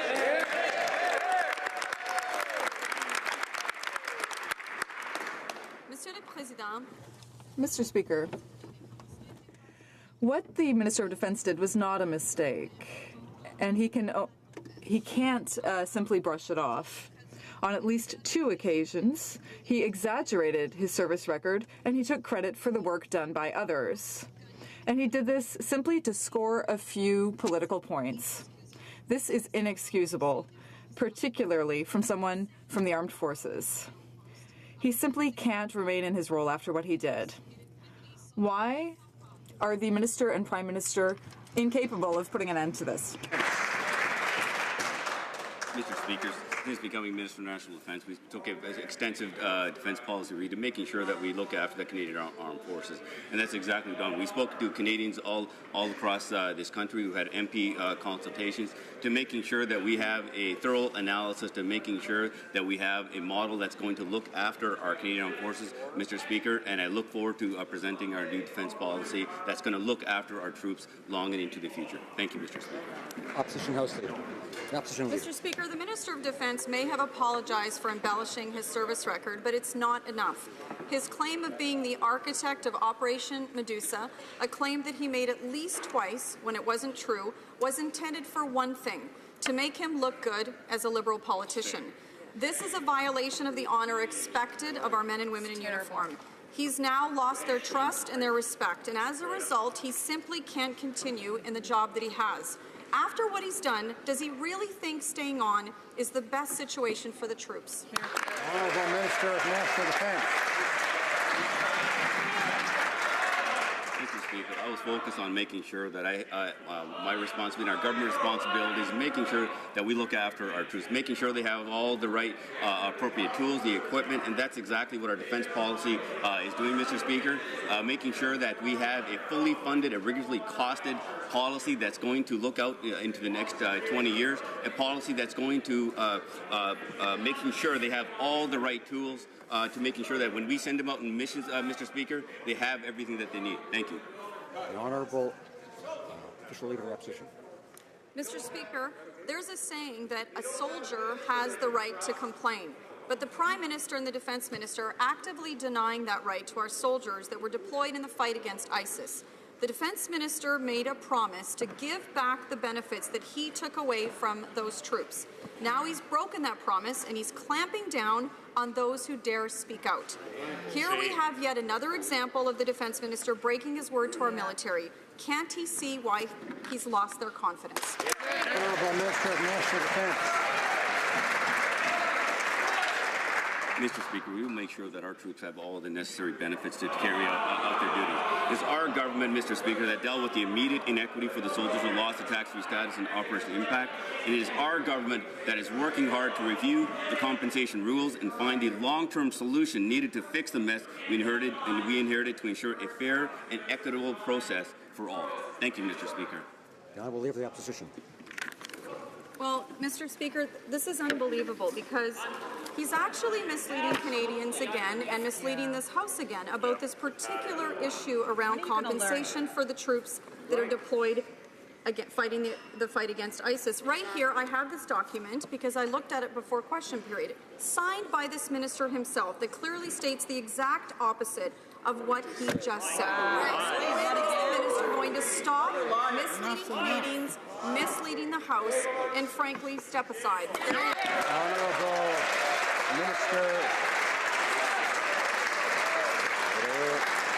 Minister of National Defence. Mr. Speaker, as I stated, we're going to make sure that all our troops have all the right benefits. There's a difference between a tax-free allowance and the hardship benefits, hardship allowance benefits, Mr. Speaker. We have fixed the immediate problem. We have conducting a much more thorough review to look at the wider compensation package, Mr. Speaker, to making sure that we have a fair and equitable solution for all those who serve. Thank you. The Honourable Leader of the Opposition. Mr. Speaker, when it comes to defence issues, the Liberals can't be trusted. After he cut $12 billion from Canada's defence budget, the Finance Minister said that our military was appropriately provisioned. Now the Defence Minister, after he was caught misleading Canadians about his military service record, is promising to restore the funding that his government cut in the first place. The problem is that now no one believes what these guys say. The only way for this government to begin to regain the confidence of our troops is for this minister to step aside. Honourable Minister of National Defence. Mr. Speaker, since we formed government, we have maintained the spending levels and the planned increases while conducting the defence policy review and developing a new policy for Canada, a rigorously costed plan that put the Canadian Armed Forces on a sustainable footing. Mr. Speaker, the Conservative rhetoric that simply doesn't match up the facts. After years of cuts, Mr. Speaker, and underspending, we are now in a troubling position where even the status quo of spending on defence will not even maintain a status quo of capability, Mr. Speaker, and our new defence policy is going to fix that, Mr. Speaker. Order. It is the right and the duty of the official opposition to ask tough questions. But I hear from many Canadians who are unhappy with behaviour in this House, particularly heckling. And I don't think that constitutive members, like that of the member for Cypress Hills Grasslands, from whom I have heard heckle 12 times already today, would really approve of that kind of behaviour. So maybe he'll hear from them. But I ask members to consider that, the views of Canadians on this, and restrain themselves and stick to tough questions. The Honourable Leader of the Opposition. Well, no rule to do that. Let's talk about that record, because in our last year in office, the defence spending was nearly twice what the Liberals spent in any given year. We came in and we bought our men and women proper uniforms for Afghanistan after the Liberals sent them into a desert with green camouflage. We bought them new planes so they didn't have to hitch rides from the Americans, and we bought them helicopters, tanks, and new labs so they could protect themselves from IEDs. The Liberals sent them to Afghanistan with none of that support, and that minister knows that very well. So we're happy to compare our record to their decade of darkness.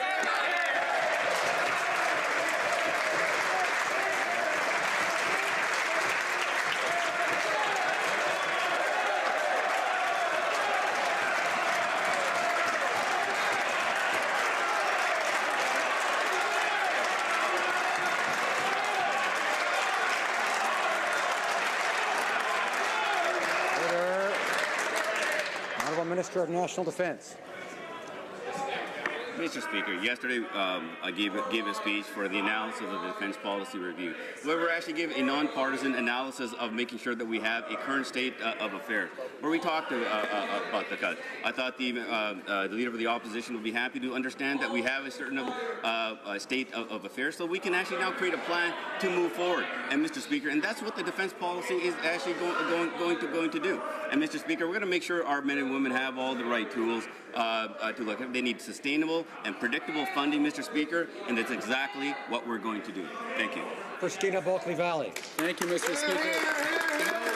When it comes to the cash for access scandal, the Liberals have somehow conveniently managed to miss the entire point. They keep polishing that turd, but it's still a turd somehow.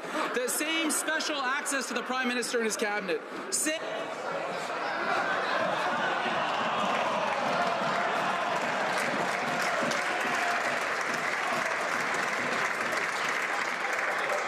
Order. I encourage members to be cautious and appropriate in the language they use in this House.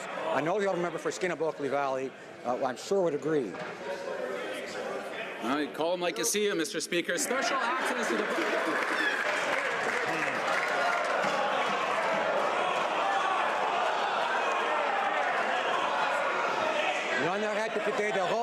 The Honourable Member for Rosemont-la-Petite-Patrie. Mr. Speaker, sometimes it's unfortunately that we don't get to hear everything a member has to say. Well, last fall, they were caught red-handed, so the Liberals decided to suspend their fundraising activities. But clearly, they're back at it. Tonight, the Prime Minister will be gathering with generous Liberal Party donors, and he thinks that we won't notice. It's like, hocus pocus, look at me in the eyes. This is not privileged access. Repeat after me, this is not privileged access. Frank, honestly, do they realize that Canadians see through this? The Honourable Minister. Thank you, Mr. Speaker. This government is taking concrete steps to be more open and transparent with Canadians. This is why my mandate includes the tabling of a bill aiming to have more open and transparent policies. If adopted, it would apply to various activities that ministers, the Prime Minister, and party leaders participate in.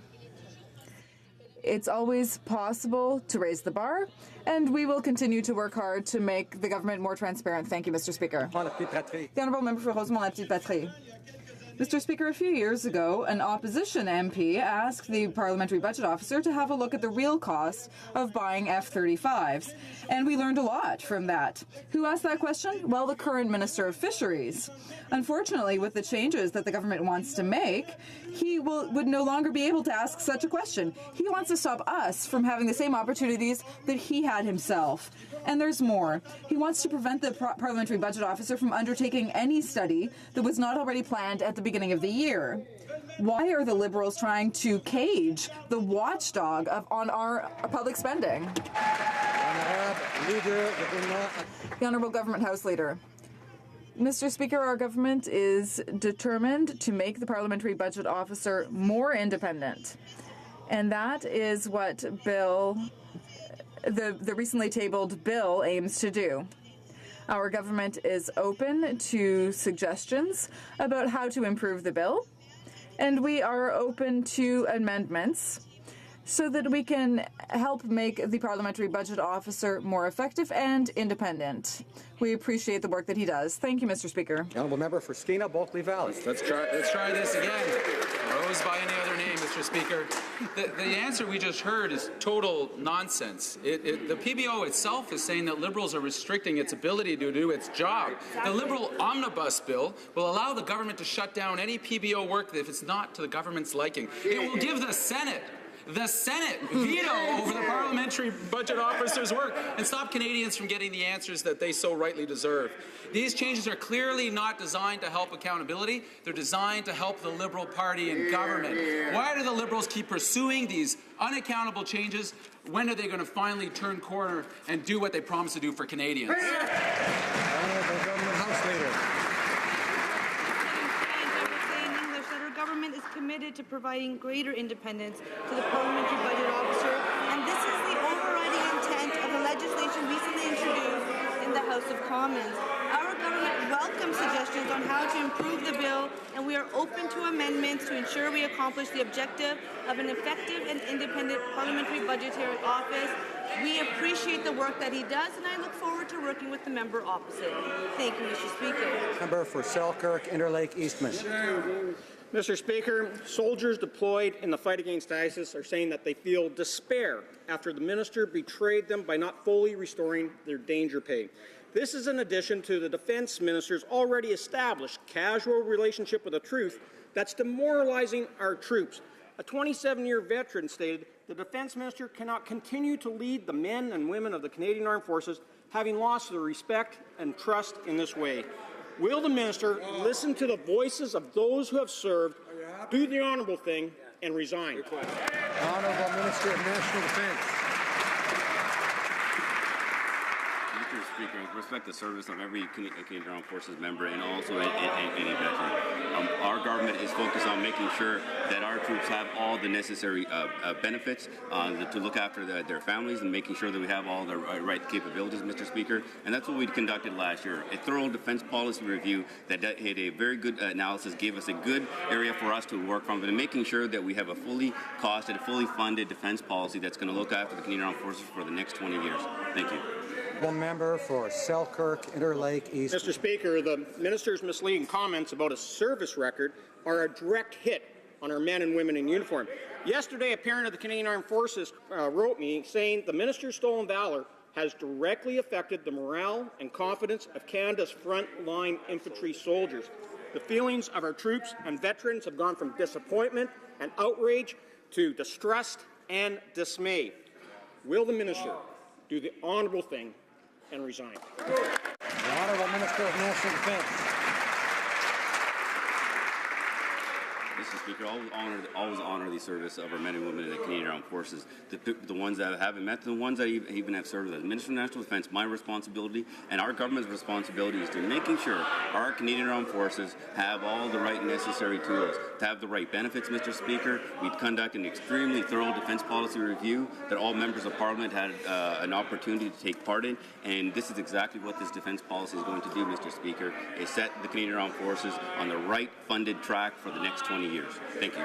The Honourable Member for Charlebourg, Haute-Saint-Charles. Mr. Speaker, the four fundamental values of the armed forces are duty, integrity, loyalty, and courage. But twisting the truth is not one of them. The minister had many mistruths, and he no longer has any credibility. The spokesperson of retired military association said this is disgusting. Everyone is dismayed. He has completely lost the trust of men and women in uniform. What is he waiting for to resign? Minister of National Defence. Mr. Speaker, as I stated, I've honored the service of all the Canadian Armed Forces members who are currently serving and have served before. As Minister of National Defence, my job is to, as part of this government, to making sure that we look after the Canadian Armed Forces as we send them on training missions or any operations abroad, Mr. Speaker. And that's what our new defence policy for Canada is going to do, a fully funded and fully costed defence policy that's going to provide predictable funding for our men and women in the Canadian Armed Forces to be able to plan and carry out their missions. Thank you, Mr. Speaker. The Honourable Member for Charlebourg, Haute-Saint-Charles. Mr. Speaker, one of the first things that you learn in the Army is to be an example, to set an example. But the Minister of Defence clearly didn't absorb that teaching. He led Canadians astray about his mission in the Middle East, about the RCAF, about danger pay for our soldiers, about his involvement in Operation Medusa.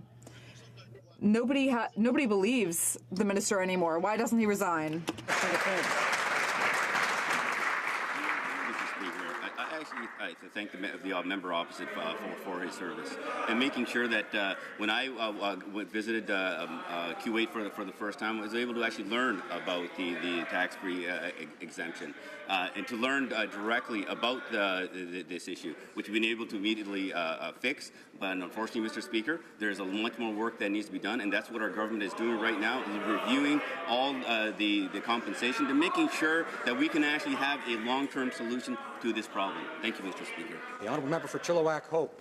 Well, Mr. Speaker, it's becoming increasingly clear that this Minister of National Defence can't escape this quagmire of his own making. He has lost the confidence of the Canadian people, of our allies, and most importantly, our men and women in uniform. There are 12 members of the Liberal caucus who have served in the Canadian Forces, and only one of them has been accused of stealing valour. When will the Prime Minister fire this Minister of National Defence and replace him with someone worthy of the respect of our men and women in uniform?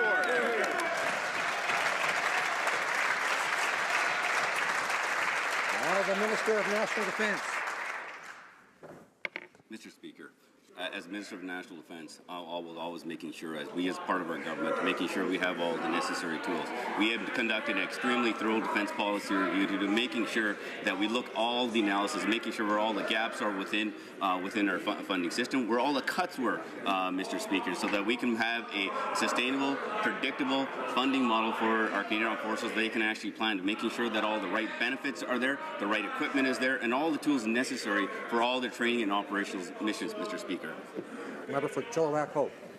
Well, Mr. Speaker, if the minister doesn't have the honour to resign, he should be fired. Instead of choosing to keep this disgraced minister in place, the Prime Minister could choose the member for Orleans, a former Army commander. He could choose the MP for Kanata Carleton, a former navigator and former squadron commander. He could choose the MP for Aurora, Oak Ridges, Richmond Hill, a former Air Force captain. He could choose any one of these Liberals who has not been accused of stealing valour. Why won't the Prime Minister fire this minister and replace him with someone worthy of the trust of our men and women in uniform?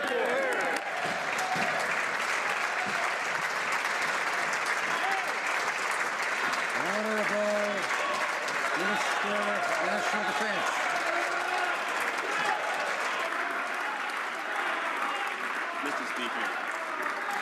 Mr. Speaker, I'm honored and privileged to serve with so many members of our caucus who have actually had military service, Mr. Speaker. And many who I've known, who I've also considered as mentors as well, Mr. Speaker. And myself, as a Minister of National Defense, it is a privilege to be able to serve in this role, and I will work extremely hard, as our government, to making sure that our troops have all the necessary tools, Mr. Speaker. And I'll come for advice for all the folks who have served in the military as members of Parliament, and I have opened up for all service and any other party. The Honourable Member for Laurier-Sainte-Marie. Mr. Speaker, back when he was in the opposition, the current public safety minister accused the Conservatives of covering up the truth because they had refused to have an inquiry into the Afghan detainees. Now, it's the Liberal government refusing to have a public inquiry. So what's changed? And why have the Liberals flip-flopped yet again? Honourable Minister of National Defence. Mr. Speaker, throughout our military operations in Afghanistan, Canada has committed to ensuring the individuals detained by the Canadian Armed Forces were handled and transferred and released in accordance with our obligations under international law. Canada's policies and procedures regarding detainees have already been subject to significant scrutiny, including external review by the Federal Court, MPCC, and internal review through multiple administrative investigations, Mr. Speaker. And I will be happy to make myself available to the Conflict of Interest and Ethics Commissioner should she choose to revisit the issue. Thank you, Mr. Speaker. For Victoria. The flawed study of the Afghan detainee scandal was cut short by the Conservatives after only reviewing an initial set of documents. Stéphane Dion at that point said, and I quote, "When you read these documents, you'll have questions to ask your Prime Minister." He also said Conservatives were blocking an inquiry because of being, quote, afraid of having to answer to Canadians. So will the Defence Minister appear before the Defence Committee to answer questions about this scandal? Yes or no? Honourable Minister of National Defence.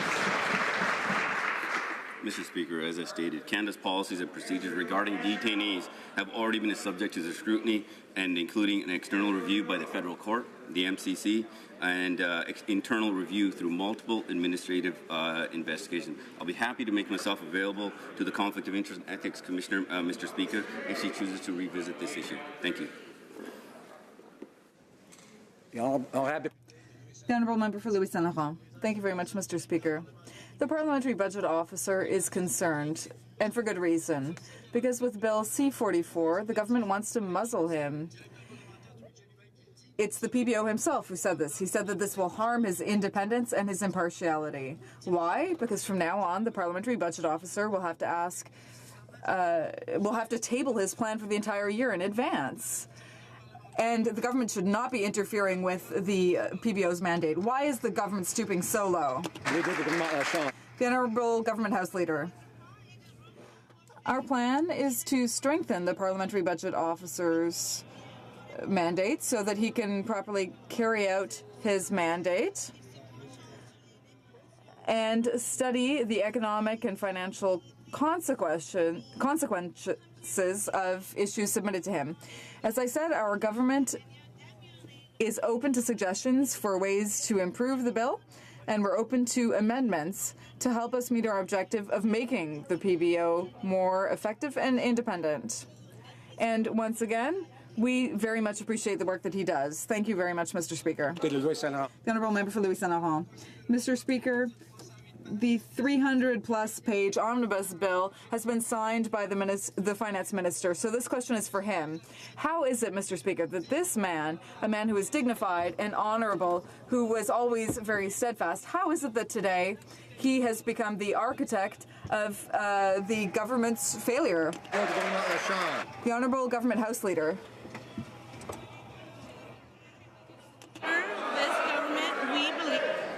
Order. I could hear the question. I need to hear the answer.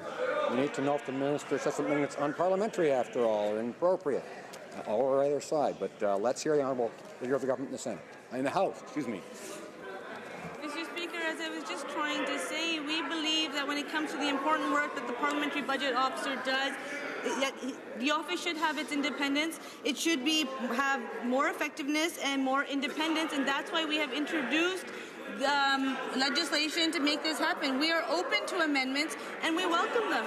When it comes to the member's referral to omnibus legislation, what we are proposing is actually to ensure that there is not an abuse of omnibus legislation, like was the case under the Stephen Harper Conservative government. And what we are saying is that we can improve the way this place works. Let's have that conversation. Honourable Member for Carleton. In order to achieve this greater independence from the Parliamentary Budget Officer, the Liberals have given the Speaker of the Senate veto power over his work plan. Who appoints the Speaker of the Senate? Well, according to Section 34 of the Constitution, the Prime Minister. So, by independence, the Prime Minister means that the Parliamentary Budget Officer will have to get prior approval to do his work from someone who is handpicked by the Prime Minister. Is that the member's definition of independence? Government House Leader.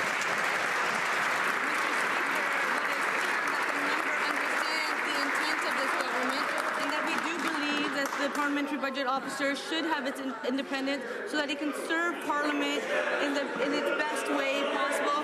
We do believe that we can improve the way and the resources to that office. And as I've always also said, is that we are open to amendments. We welcome constructive feedback. It's a very different approach than the previous government, obviously. Thank you, Mr. Speaker. Member for Carleton. Well, the approach of the previous Conservative government was to set up the Parliamentary Budget Officer in a fashion that was independent, one of the reasons of which was to allow him or her to examine political party platforms before elections are called to determine if they are in fact costed properly. Now, we know there has been a very severe problem with the Liberal costing of its last platform. In fact, it is about a $25 billion problem, Mr. Speaker. Could it be that the Liberals are trying to shut down the independence of the Parliamentary Budget Officer before their next political platform can be costed? Honourable Government House Leader. Of the provisions of Bill C-44. We look forward to working with him and others to improve the bill to ensure we accomplish the objectives of an effective and independent parliamentary budget officer. Our government is committed to providing greater independence to the parliamentary budget officer, and this is the overriding intent of the legislation recently introduced in the House of Commons. We believe that it should be an officer that reports to Parliament, unlike the previous government that felt it should report to the Library of Parliament. Thank you, Mr. Speaker. Member for Essex. Mr. Speaker, it's been almost 2 weeks since the U.S. decided to apply duties of up to 24% on Canadian softwood lumber. It's been 6 months since President Trump's election and 18 months since the Liberals came to office. And the Liberals failed to see this coming. They failed to come up with a concrete plan to deal with this emerging crisis and to help the hundreds of thousands of families impacted. Can the minister confirm that she walked away from negotiations with Obama thinking she could get a better deal with Trump? Wow. Honourable Parliamentary Secretary for Canada-U.S. Relations. Mr. Speaker, the previous Conservative government allowed the agreement to expire and did nothing to initiate negotiations. We are now facing the 5th softwood lumber dispute, and our workers and producers have never been found in the wrong. We disagree strongly with the U.S. Department of Commerce's decision to impose an unfair and punitive duty. The American accusations are baseless and unfounded. We continue to raise this important issue with the U.S., as the Prime Minister did with the President just last week. Thank you, Mr. Speaker. Order. The Honourable Member for Jonquière. Mr. Speaker, for a number of days now, we know that a number of communities in Quebec and Ontario are dealing with flooding. Many people have had to leave their homes, and they know that when they go home, they're going to have quite a cleanup job to do. There's a direct link between climate change and flooding, and we know that these events will continue to multiply in the years to come. Can the Minister of Public Safety please tell us what he is going to do to work with the provinces and help those suffering from the floods? Minister of Public Safety. Mr. Speaker, the current situation has been monitored from the very beginning by the Government Operations Centre. We've indicated to all the provincial governments that we're on standby, ready to assist as required, and if a provincial government should make a request for assistance from the Government of Canada, we will respond very, very quickly. In terms of the future in dealing with climate change, I advise the honourable member to examine very carefully the budget because it includes $2.6 billion for this very purpose. Honourable Member for Sudbury. Northern Ontario is a vast region with communities that are wide-ranging. Economic development is a challenge in this region. However, Northern Ontario has a large number of advantages and a number of opportunities. The region with the many emerging innovative ideas and companies from the region. Can the Minister of Innovation, Science and Economic Development let us know what steps he has taken to promote local regional economic development in Northern Ontario? The Honourable Minister. I'd like to thank the Honourable Member for Sudbury for his question. He and his colleagues from the region are great promoters of Northern Ontario. Northern Ontario to announce an increase of $25 million for FedNor. And along with the launch of this, we also put forward the prosperity and growth strategy for Northern Ontario. This will help the community, this will help the Indigenous communities, this will help diversify the economy, and in particular, this will help small businesses grow and scale up, which will create good quality jobs in Northern Ontario, Mr. Speaker. Honourable Member for Cariboo, Prince George. Mr. Speaker, it's been 11 days since the crippling tariffs have been levied on our small and medium producers. On this side of the House, we're hearing from concerned producers, manufacturers, and fearful forestry workers. The Minister says we should expect job losses. This is unacceptable, and Canadians deserve better. Yes. What is the Minister doing to reassure the over 1 million Canadians that depend on the forestry industry for their livelihoods? And what is the plan for our communities that depend on forestry? Honourable Minister of Natural Resources. Has been working for many months across many departments of the Government of Canada, and just as importantly, with all of the ministers from the provinces, we know that it is our first responsibility to help the workers who might be displaced, the producers whose companies are at risk, and the communities who will be affected.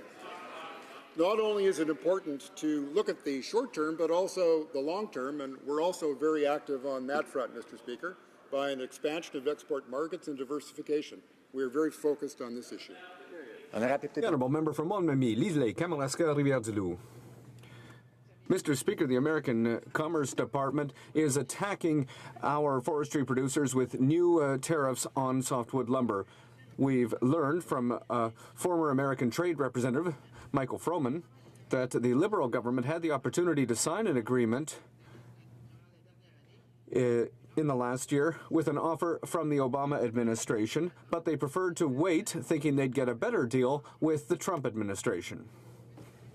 Mr. Chair, what's up now?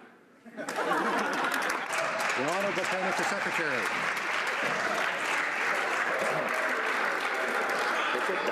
Monsieur le Président. Mr. Speaker. The forestry sector in Canada maintains hundreds of thousands of good jobs for the middle class.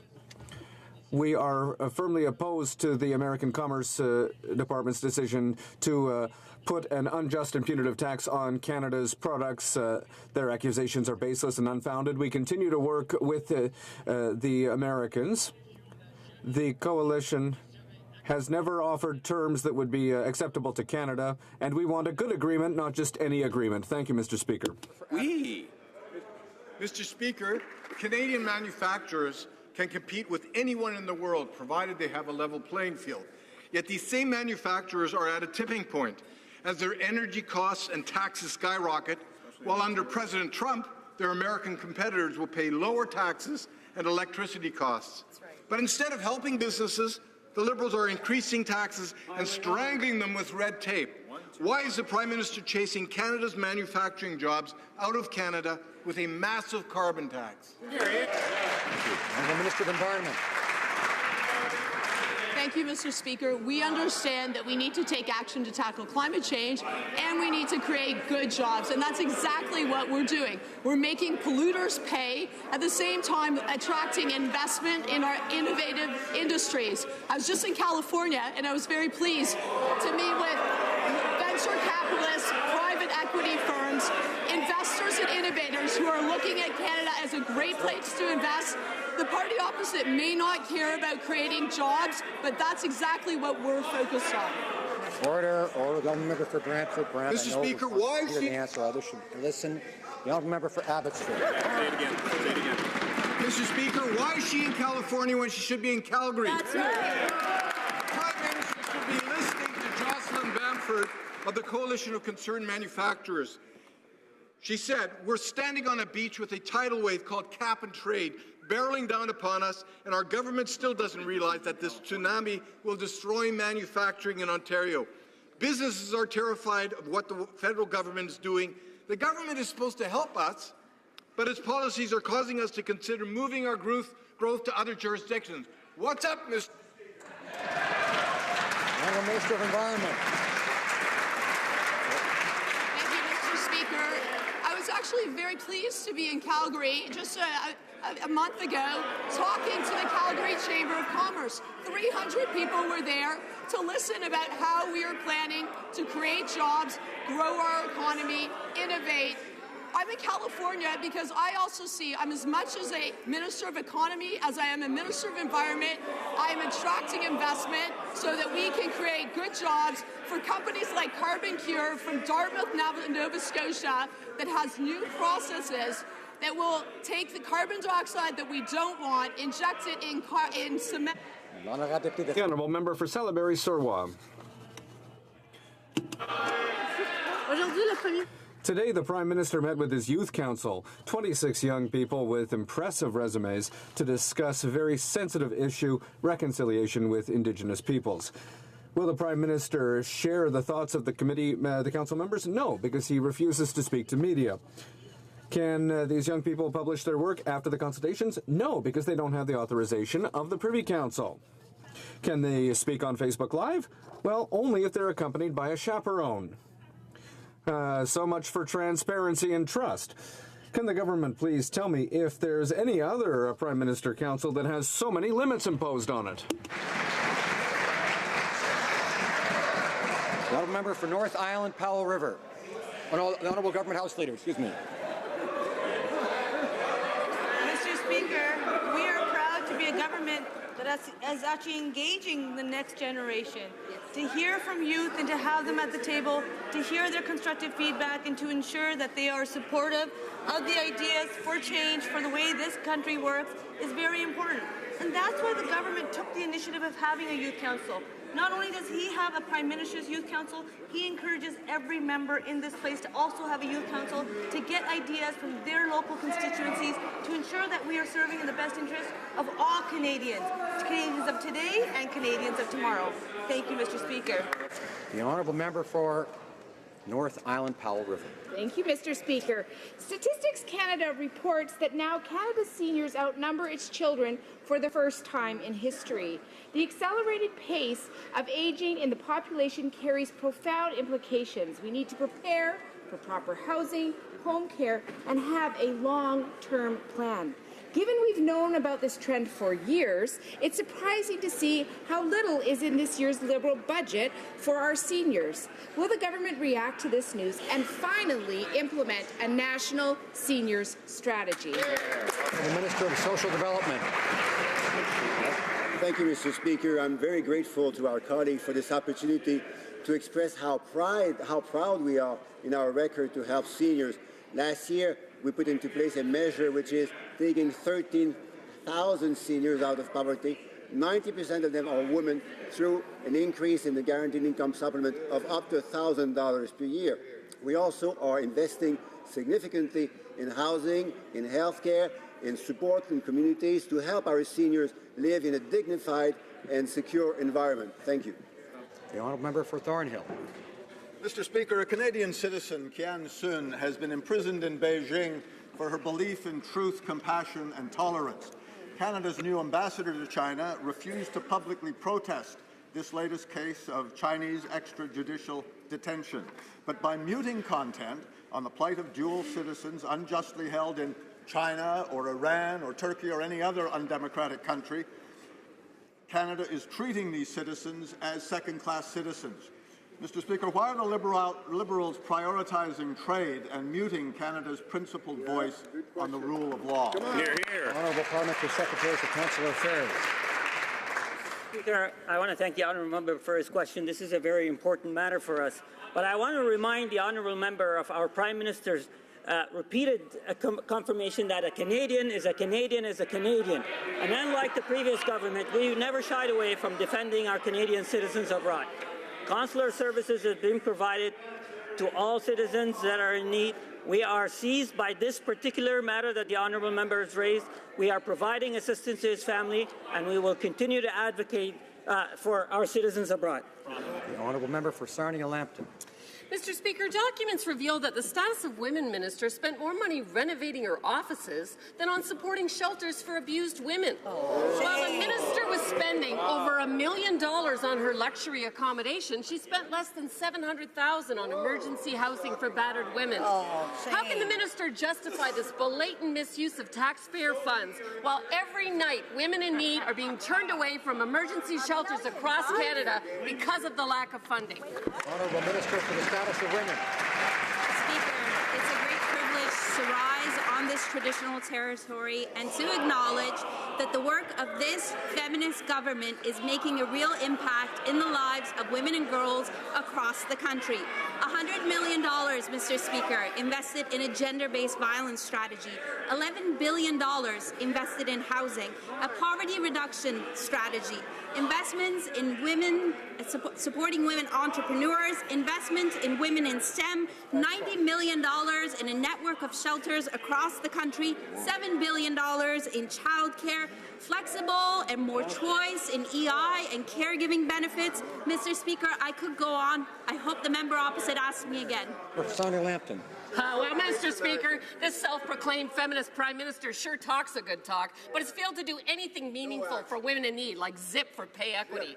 These Liberals have no issue padding the pockets of their Liberal friends and wasting taxpayer dollars on their lavish accommodations and vacations. But when it comes to funding shelters for women in need, the Liberals haven't made it a priority. Will this minister finally stop wasting taxpayer money and start investing seriously in projects that protect vulnerable women? Honourable Minister for the Status of Women. Mr. Speaker, I thank the honourable member for the question and for the opportunity to remind all colleagues that we invested close to $90 million in shelters. $1 million additionally, Mr. Speaker, went to collecting data from across the country to ensure that our investments and our efforts are based on an evidence-based approach. Mr. Speaker, I'm sure the honourable member agrees that restoring the right to advocacy to women's organizations across the country is essential to a healthy and vibrant women's movement too, and that's exactly what we've done. Member for West Nova. Thank you, Mr. Speaker. Last month, I had the honour of travelling to France for the 100th anniversary of the Battle of Vimy Ridge. It was an immense privilege to stand where 100 years ago, 4 Canadian divisions came together to claim their place in the history books. I was humbled to speak to the family members of soldiers who came home from that battle that changed men. While they may not have had the words at the time, mental health injuries and PTSD were a reality then, and they are unfortunately the reality for many of our men and women in uniform today. What is the Minister of Veterans Affairs doing to address the mental health needs of veterans and their families? Well, Minister of Veterans Affairs. I thank the member from West Nova. At Vimy Ridge, I thought of the brave Canadians who fought to defend our freedom and that those soldiers had partners, parents, and siblings. It is true that when a member serves, their entire family serves along with them. They are the strength behind the uniform. In Budget 2017, we announced a Centre of Excellence on Mental Health and PTSD to advance research, education, and outreach services. Mr. Speaker, this will lead to better mental health outcomes for our veterans and their families. Honourable Member for Barrie Innisfil. Well, Mr. Speaker, no member of the Canadian Forces should be at a disadvantage because of their service to Canada. The Prime Minister stood there with his hand over his heart. And he promised to, quote, "No veteran should have to take their government to court." Well, the Liberals have not fulfilled their campaign promise to return to lifelong pensions, forcing Equitas veterans to continue to fight in court. So long as the minister continues to delay introducing promised lifelong pensions, our new veterans will remain at a disadvantage. When will the Liberals stop the necessity for the court action and bring back lifelong pensions for veterans like they promised? Honourable Minister of Veterans Affairs. Mr. Speaker, I appreciate the question. As the member is well aware, we are committed to a pension for life option for our veterans. We made that announcement in this year, and those details will be forthcoming. And further to that point, we have augmented and strengthened financial security for our veterans. In Budget 2016, we raised the ELB to 90% of a soldier's pre-release salary. We raised the disability award, and the Veterans Ombudsman and many veterans were highly supportive of these changes. It meant more money in their pockets for them and their families. And the Honourable Member for Trois-Rivières. Thank you, Mr. Speaker. The residents of Yamishish want clear answers on the source of the 2-meter-high waves that damaged their properties. Thousands of dollars in damages were caused, and somebody needs to be held accountable. The Minister of Fisheries and Oceans says that an investigation is underway. However, the Minister of Transport refuses to confirm if that's the case. So, Mr. Speaker, can someone please tell us clearly if an investigation is underway? If yes, what is the deadline? And will the results be made public? Honourable Parliamentary Secretary. I'd like to thank the Honourable Member for his question. Our government recognizes the importance of safe navigation and respectful navigation. We are aware of the situation facing the residents of Yamishish, and we have received complaints concerning this event. We are currently evaluating the factors that could have contributed to this event. Thank you. The Honourable Member for Laurentides-Labelle. Mr. Speaker, rail infrastructure is essential to our economy, and it provides an effective and efficient system to move travelers and goods across our great and beautiful country. But nothing is more important than rail safety. It's important for users, for rail workers, and especially for the communities that are crossed by rail lines across Canada. Can the Parliamentary Secretary to the Minister of Transport please tell us what she is doing to ensure that Canada has the highest standards of rail safety? Thank you, Mr. Speaker. The Honourable Parliamentary Secretary. Merci, Monsieur le Thank you, Mr. Speaker, and I would like to thank the Honourable Member for Laurentides-Labelle for his question. Rail safety remains the absolute priority of the Minister. We are regularly reviewing the Rail Safety Act to ensure that it meets the needs of industry, helps Canadians at the same time. We are very happy to be able to start this review 1 year earlier than originally scheduled, and we're looking forward to seeing the committee's recommendations. For Niagara West. Thank you, Mr. Speaker. UN Watch is now reporting, and I quote, UNRWA hires and employs racist staff and places the education of impressionable Palestinian youth in their hands. Canada would never tolerate employment of racist teachers in their own schools. So my question is, why are the Liberals funding this UN organization when there is clear evidence that it employs racist and anti-Semites and terrorist sympathizers? The Honourable Minister of International Development. Mr. Speaker, I would like to reassure you and reassure that my colleague that since Canada restarted funding this United Nations Agency for Refugees, we have done extremely detailed follow-up, and the presence of Canada around this table is making a difference. We are ensuring that there are audits are done of all the employees working in finances in this agency, and we are also verifying school manuals. And we'd rather see children in schools than on the street. The honourable member from Montcalm.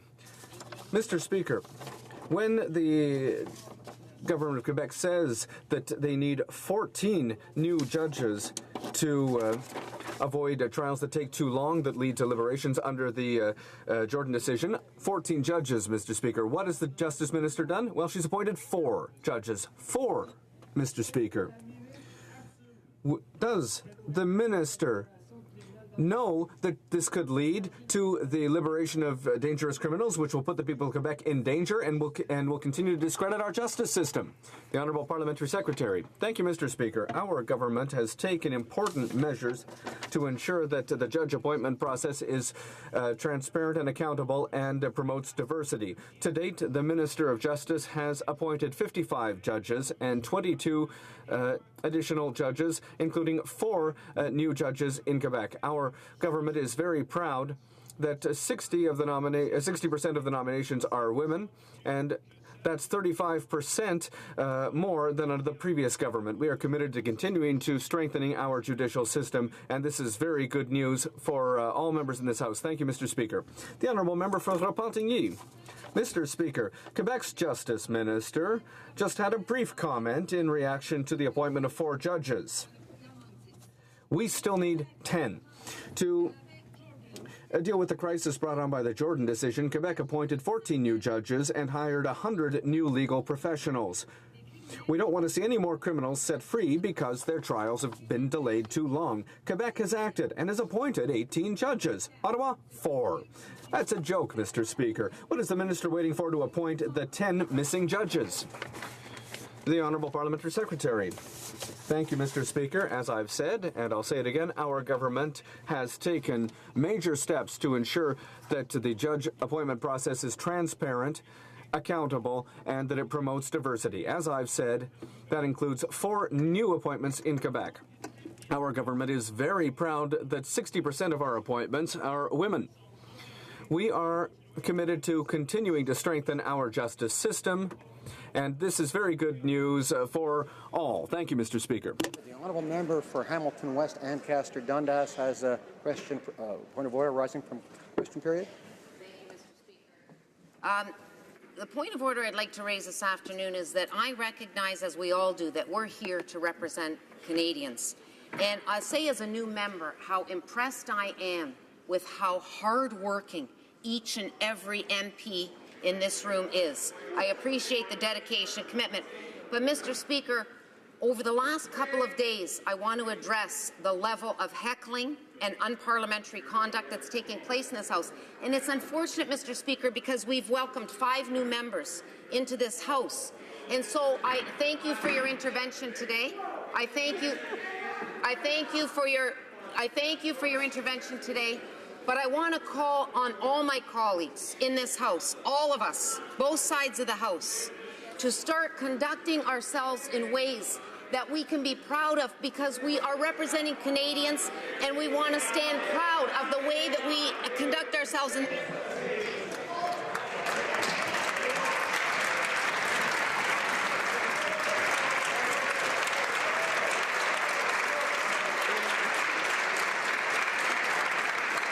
Thank the member for Hamilton West, Ancaster Dundas, for her comments addressing this issue. The honourable member for Saanich Gulf Island. Yes, Mr. Speaker, one might think that the honourable member for Halton Dundas and I had a simultaneous sense of point of order. I ask, Mr. Speaker, for your indulgence for just a moment. Yeah, it's been 6 years since those of us elected May 2nd, 2011 have served, and I recall distinctly the opening of the 41st Parliament, in which many parties, most parties in this place, took a pledge never to heckle. The initiative was led by the late Jack Layton on behalf of the New Democrats. Stephen Harper endorsed it. And as for comic relief, my entire caucus pledged never to heckle. Now, since that time, the disappointed group in this corner, led by interim leader Bob Rae, said, "Not so sure, we might need to heckle." At this point, Mr. Speaker, I need to turn for a reference to a quote from the great A.A. Milne, in which the poem of Good Bears and Bad Bears goes all of a sudden just like us. Some got better and the other got worse. The NDP have, of the last few weeks, been hardly heckling at all. The Liberals have hardly heckled at all, but it seems the Conservatives feel that there's a void and they must fill it with more noise than I've ever heard in this place. And I urge them as individuals and collectively to please honour Standing Order 16 and 18 and find a way to tone down the violence. And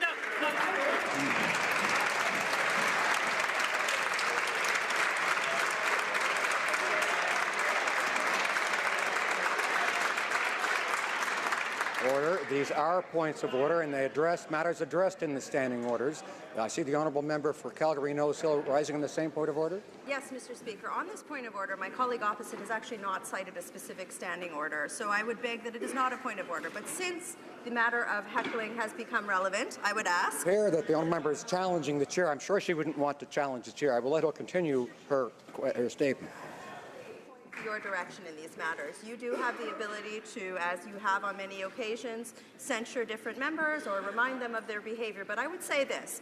It's incumbent upon all of us to manage our own behavior here, and that includes members of the government giving answers which, frankly, many Canadians find repulsive. But now. So, Mr. Speaker, I think that by all of us raising the point of debate, that includes the government being actually accountable to member of the opposition by providing real, relevant answers, which many of these ministers are. Bravo!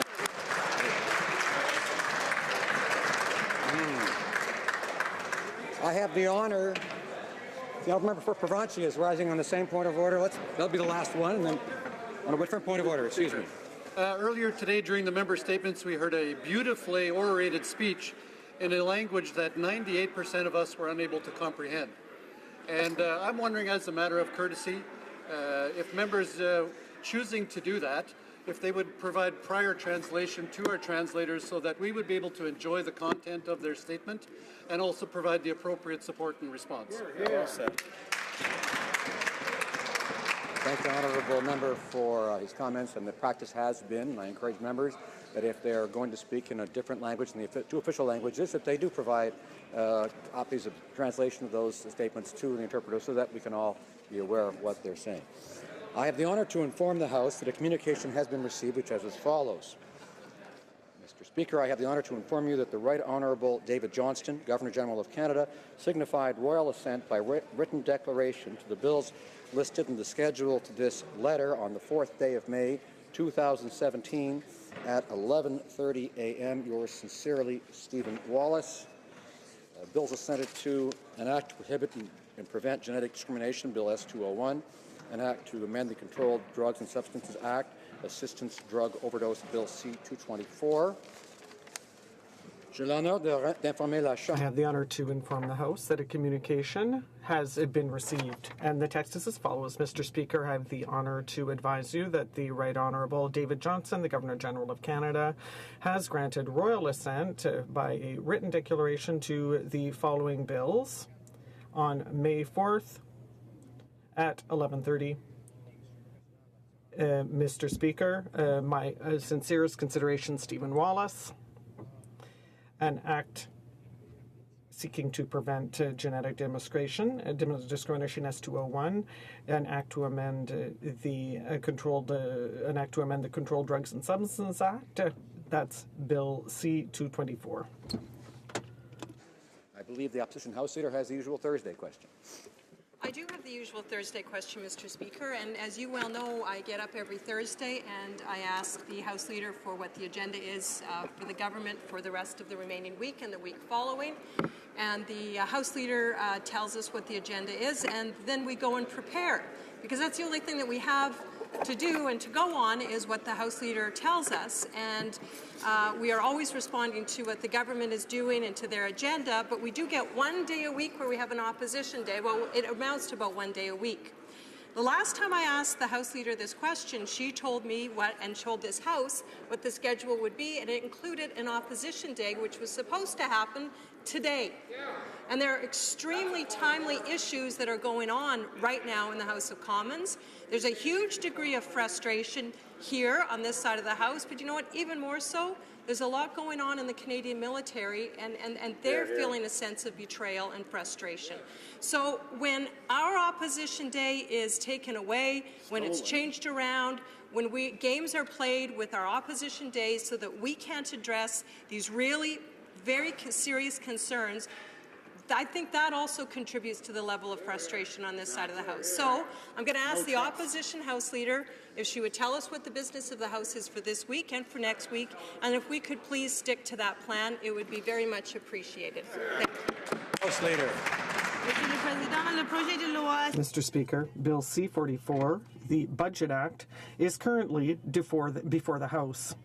Tomorrow morning, we'll begin study of the Senate amendments to Bill C-4 on unions, and then we'll proceed to Bill C-44 after question period. Next week, we will have the pleasure of having 2 opposition days, that is Monday and Thursday. I'd like to finish debate on the budget legislation next Tuesday in order to send the bill to committee for in-depth study.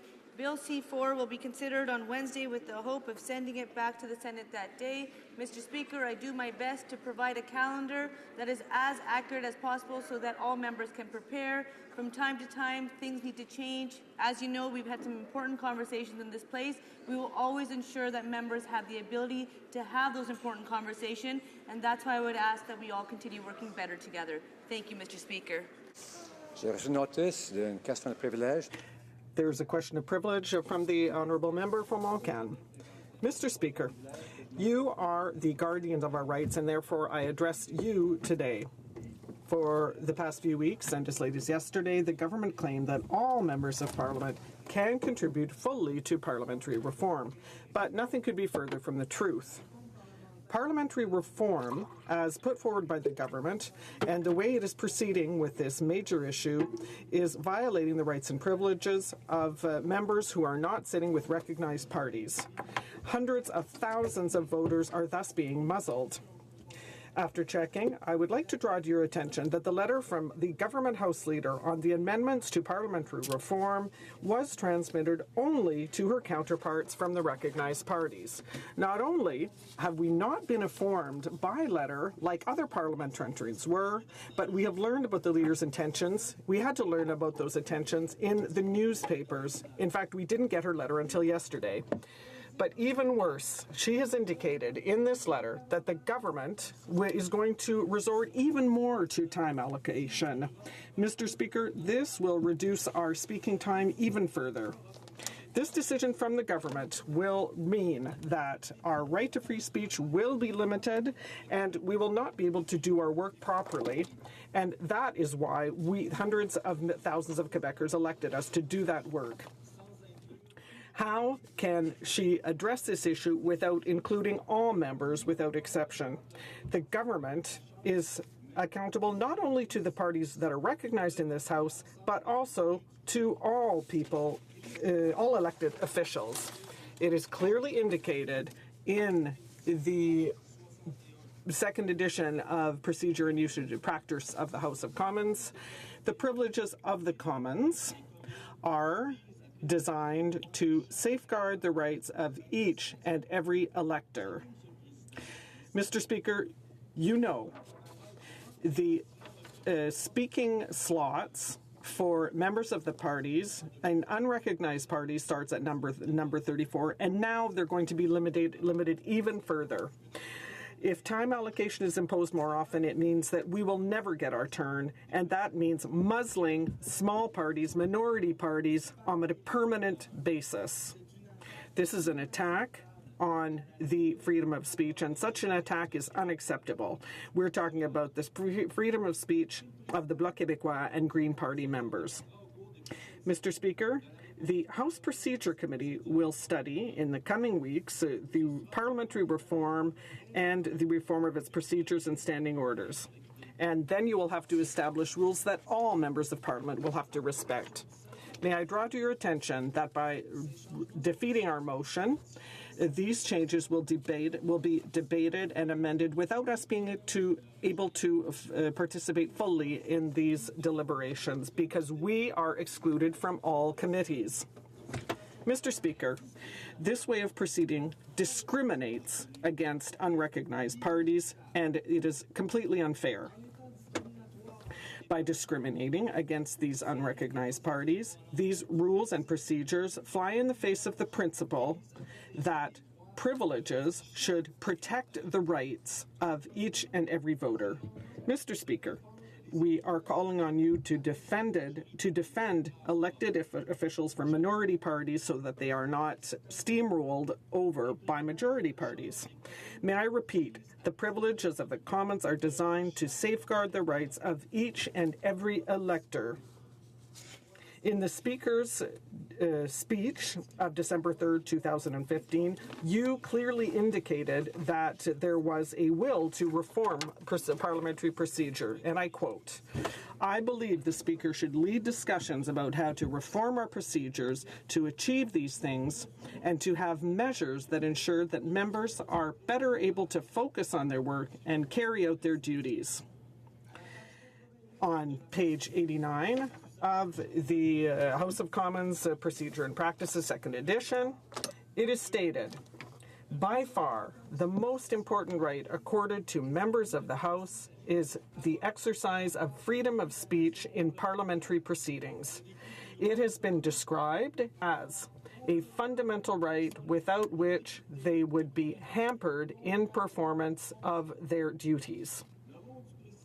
The role of the Speaker in protecting this privilege, in particular, is set out on page 308 of the same work, and I quote, "The duty of the Speaker is to ensure that the right of members to free speech is protected and exercised to the fullest possible extent. Therefore, as the guardian of our rights and privileges, it is up to you to act to ensure that members who are not part of recognized parties are not deprived of their most basic rights, that is, the right to speak in this House and to vote on committees on behalf of their voters. I am calling on you today to provide us with information on how we can reform our procedures so that you can protect the rights and privileges of parliamentarians from non-recognized parties. Because in our opinion, there are clearly 4 breaches of our parliamentary privilege. First, the procedure advocated by the government to reform the procedures and practices of the House without any input from all parliamentary groups, thus automatically excluding them from the committee tasked with studying parliamentary reform. Excuse me, I'm going to start again. By automatically excluding them from the committee tasked with studying parliamentary reform is not in accordance with the principle of fairness and undermines our right to free speech. Number 2, the will expressed by the government to use its parliamentary majority, instead of seeking the broadest possible consensus from all elected officials to make amendments to the standing orders and to procedure, is not in accordance with parliamentary usage and custom. Number 3, the will expressed by the government to resort more frequently to time allocation breaches the right to free speech of elected officials from unrecognized parties in an exaggerated fashion. 4, the fact that elected officials from unrecognized parties were not informed at the same time as those from recognized parties of the government's intention to reform parliamentary procedure bears witness to the unfair treatment that parliamentarians from unrecognized parties undergo. We are counting on you, Mr. Speaker. We are awaiting your ruling, and we would like to thank you.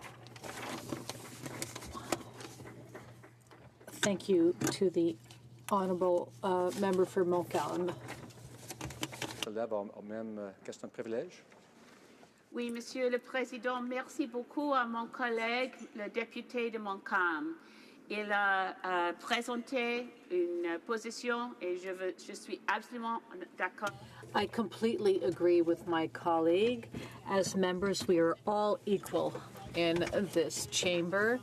our citizens, the people who live in our ridings, are all equal, and it is only fair that we as members of Parliament be treated the same way, that we all share the same rights and freedoms. It is only because of a bill that was passed during the first half of 1963, I believe that was the year, when Parliament passed legislation to grant funding to parties having more than 12 members of Parliament. Parties with more than 12 members some money. Over time, it has morphed without any specific law ever passing to say that members of legitimate, elected parties, not independents, and as for that matter, independents should have the same rights. Their voters have the same rights. But those of us who represent parties, in my case, a party that runs nationally, in the case of the Bloc, a party that runs very strongly in one province, we should have, and we would have in other parliaments within the Commonwealth system, the same rights.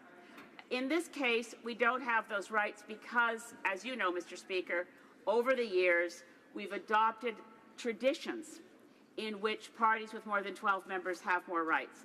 It hasn't been reassessed since 1963. In the early 90s, former Member of Parliament for the Winnipeg, I believe Birds Hill at the time, the Honourable Bill Blakey, made a brilliant argument as to why the NDP with 9 seats should have rights to sit on committees.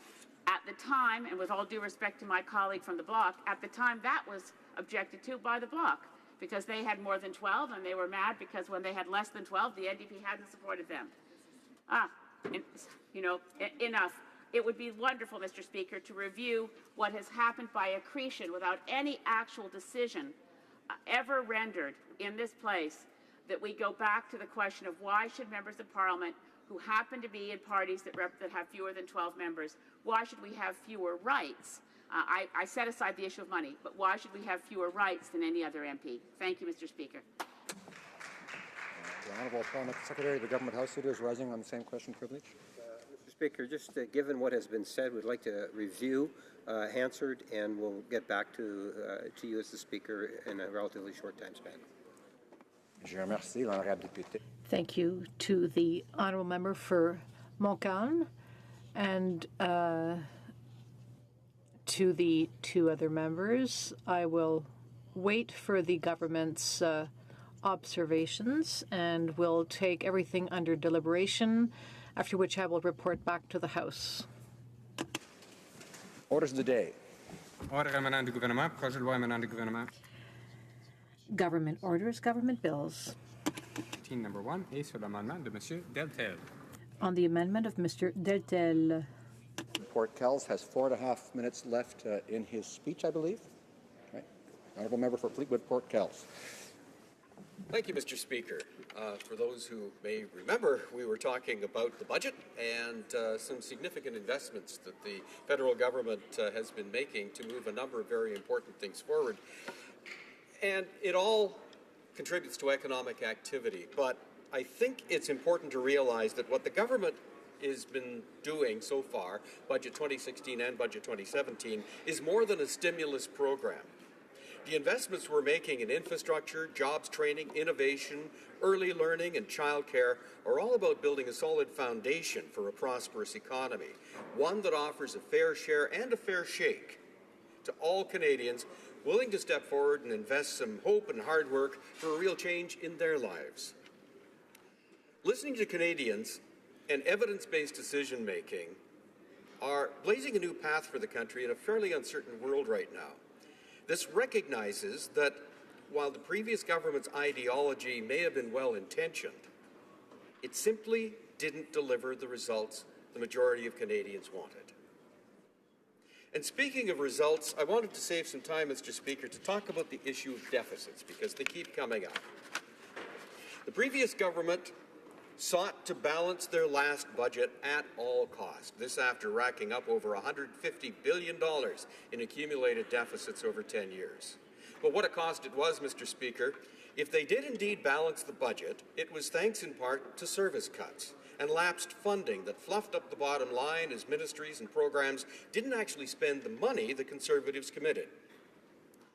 A balanced budget at all costs, but who paid? Well, our veterans certainly did when frontline staff was cut back and service offices were closed. So did unemployed young people and our disabled Canadians when tens of millions of dollars in promised funding went unspent. So did Albertans when Mr. Harper's government had no response for them in 2014 and 2015, as falling oil prices foretold the tough times ahead. All Canadian taxpayers certainly did when over 60 of the Canada Revenue Agency's most senior auditors were let go to cut costs. And they're the ones who could have tracked down many millions in taxes that were avoided by wealthy families. They may now, in fact, be helping even more wealthy families avoid paying their fair share of taxes. The Conservatives believe so much in the virtue of a balanced budget at all cost, they tried to close the gap for 2015-2016 with the fire sale disposal of the General Motors shares they purchased during the economic collapse of 2007-2008. The Globe and Mail reported that this badly timed sale, done to balance the budget, resulted in as much as a $3.5 billion loss off the original purchase price. So all Canadians took it in the neck for that one. And as I mentioned, lapsed funding, the underspending of government budget commitments, also padded the Tories' bottom line. Now, of course, every government every year sees lapsed funding, but as the Canadian Press reported in December 2014, the Conservatives gamed the system deliberately with rewards for managers who underspent their budgets. So the balanced budget bragging rights the previous government pursued at all cost was the old bait and switch, carnival sideshow or a shell game. To be sure, as we look at Budget 2017 and the critically important work it does to build on Budget 2016, there are financial deficits. But Canadians understood during the last election campaign that those investments were just that. The deficits would lead to something that this country sorely needed. And they can see today that there are dividends of many kinds being delivered. And I think it occurs to people when you think about it that there's more than one kind of deficit. There were times in the decade prior to Budget 2016 that Canada experienced many deficits. Deficits in dollars, to be sure, but also deficits of compassion, of imagination, of vision, and optimism. Budget 2017 is delivering a surplus on all of those accounts, the kind that Canadians are supporting, that will have the equity, the economy, and the future that will ultimately deliver the kind of genuinely balanced budget we haven't seen since the days of Chrétien and Martin. Mr. Speaker, I was a teenager when Canada celebrated its centennial, and I remember with great fondness the incredible energy, enthusiasm, and pride that swept from coast to coast to coast. We owe it to today's teenagers, to everybody in fact, to recreate that experience. And what a better time than now, our 150th birthday, and what a better way than with the direction and future laid out for our country in the federal budget before us today. Thank you, sir. Questions and comments? Question commentaire. The Honourable Parliamentary Secretary to the Government House Leader. Yes, thank you, Mr. Speaker, and I appreciate the comments from my colleague. And, you know, there's many aspects of the budget that when I look at that I'm very, very proud of. And what we have seen is a government now in two budgets really deal with Canada's middle class. And one of the things that I like that we don't really hear too much about this budget is the importance of venture capital. By enabling venture capital opportunities, we're going to be helping small businesses. And I'm wondering if my colleague can just share his thoughts in terms of the importance of what I would argue is the backbone to Canada's economy and how we can support our middle class is by getting behind our small businesses. The Honourable Member for Fleetwood Port Kells. Well, that's an excellent question, and it brings to mind the fact that this government's been criticized somewhat for not increasing or decreasing the tax rate on small business. But I think we hit the nail on the head in that our small business doesn't need a tax cut. There's nothing to be saved if you're not making any money. What our small businesses needed was more customers. And the impact of the Canada Child Benefit on the tax reduction for the middle class has actually rippled through the economy and is helping to build stronger businesses at the community level, which is where we need them. Questions and comments? Question commentaire. The Honourable Member for Saskatoon West. Thank you, Mr. Speaker, and I want to thank my honourable colleague for his speech, and I want to say how much I agree with him about his comments concerning the cuts to program delivery that we saw over the years of the previous government, and how many communities suffered, including my own, who lost counter service and delivery of government programs in Canada Revenue Agency. We lost a counter service and service to our community in immigration. So my question to my honourable colleague, among many, but I'll keep this one for this question, is why is there nothing in this budget to actually increase that program delivery, to put resources back into the service delivery of the governments before that he talked about who had cut them? Thank you. The honourable member for Fleetwood Port Kells. Well, thank you, the honourable member, for an excellent question. The fact is, it can't all be restored at once. We are restoring some very important things like services to veterans and the opening of the Veterans Affairs Office. We are investing more in the Canada Revenue Agency to see if we can improve the revenue intake of the government for people who should be paying a fair share of taxes. Like the honourable member, there are things missing off the list in this budget that I would like to have seen. But this is one budget. There are more to come. And I think that as we collaborate together in this House and we raise the issues that are important to Canadians and we hear what's important to Canadians, those surely will be the priorities in future budgets, just as they've been in this one. Questions and comments? Yes, commentaire. The honourable member for Saskatoon West. Thank you, Mr. Speaker. And I will continue my questions given another opportunity to ask my honourable colleague. I guess what I would like to say is that, sort of the introduction of this implementation bill, I would categorize as an omnibus bill. It is full of things that aren't necessarily budget related, including changes to the Investment Act, changes around parental leave and whatnot. So I guess my comment is there isn't much in this implementation of budgets. There is a lot of other things that have been sort of crammed together. But I guess my one comment on one of the insertions in here in this omnibus bill is around the changes to the Employment Insurance Act.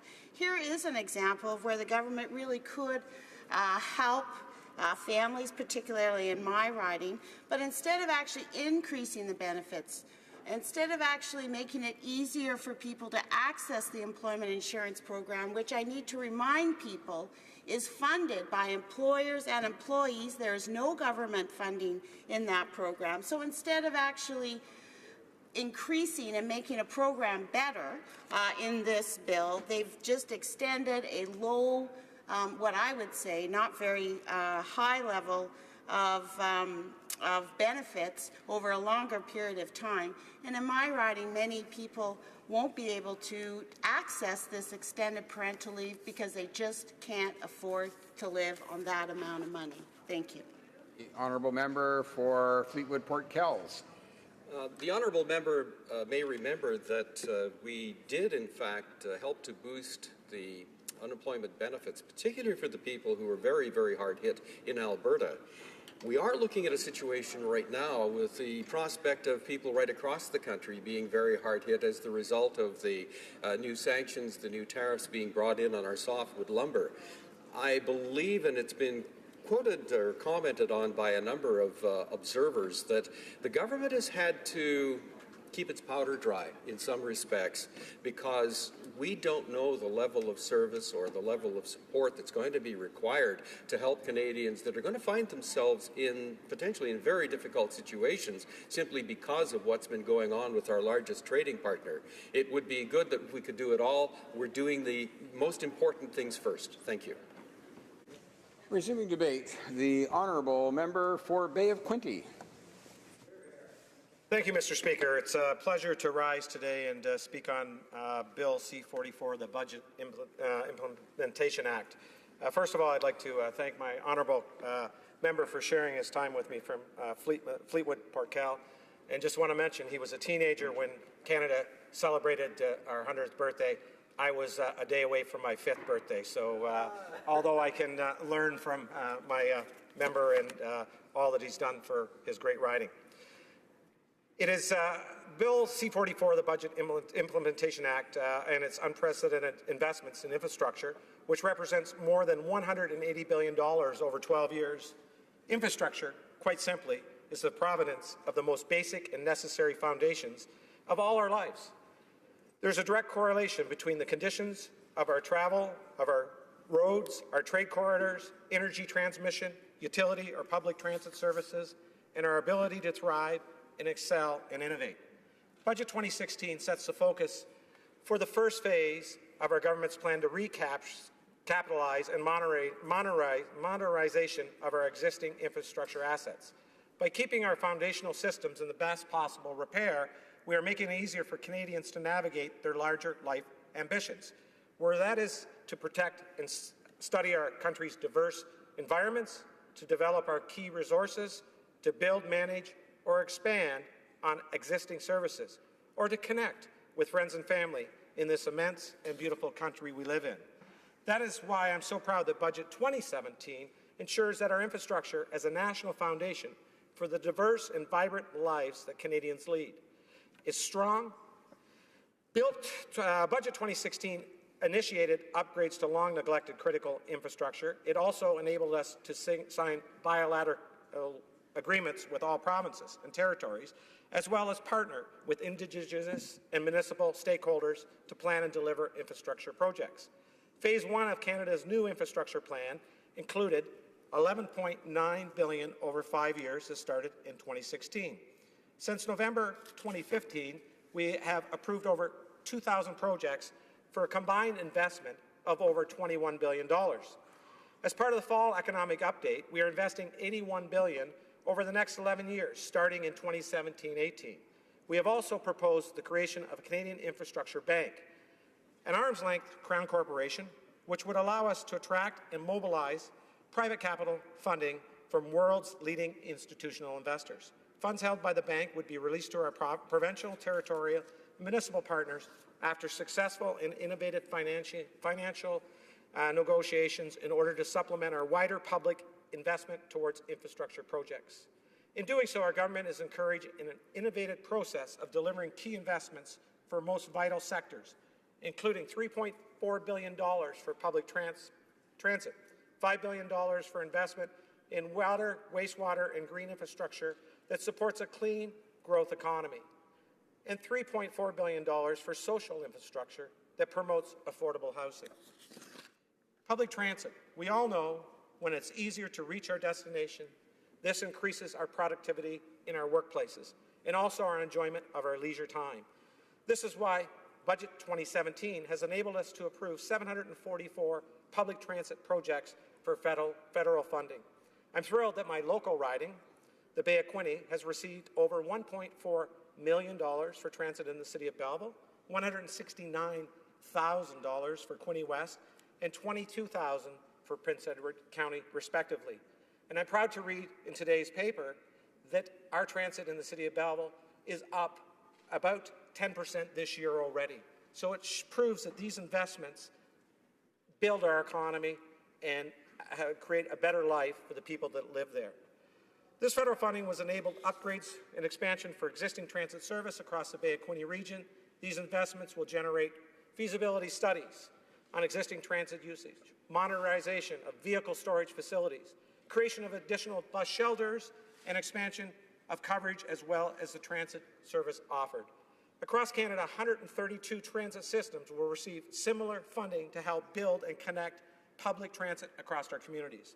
By offering more reliable, accessible, and connected public transit options, we are allowing our communities to lessen their ecological footprint, but simultaneously taking larger steps towards improving the ways we live, move, and work. Clean Water and Wastewater Fund.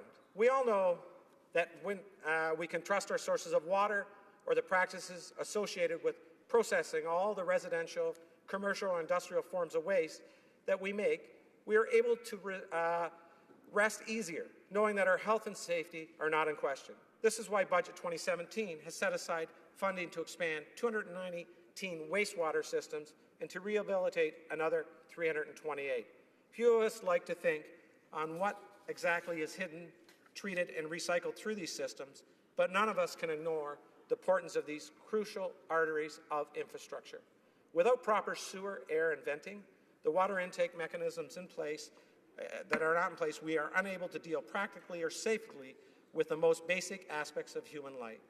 Notable projects that fall under these are Bragg Creek flood mitigation in Alberta, or the sanitary servicing to reduce phosphorus to Lake Simcoe, Royal York, Bay, Cottage Lane in Barrie, Ontario. This reminds us all that our rural, remote, or urban communities need clean water for their residents, for their agriculture, commercial, or industrial processes, but especially for emergency services like firefighting. These projects and others can encourage efficient water use and assist the key gatekeepers of our rivers, streams, and watersheds and waterways to provide safe water intake and treatment for all Canadians.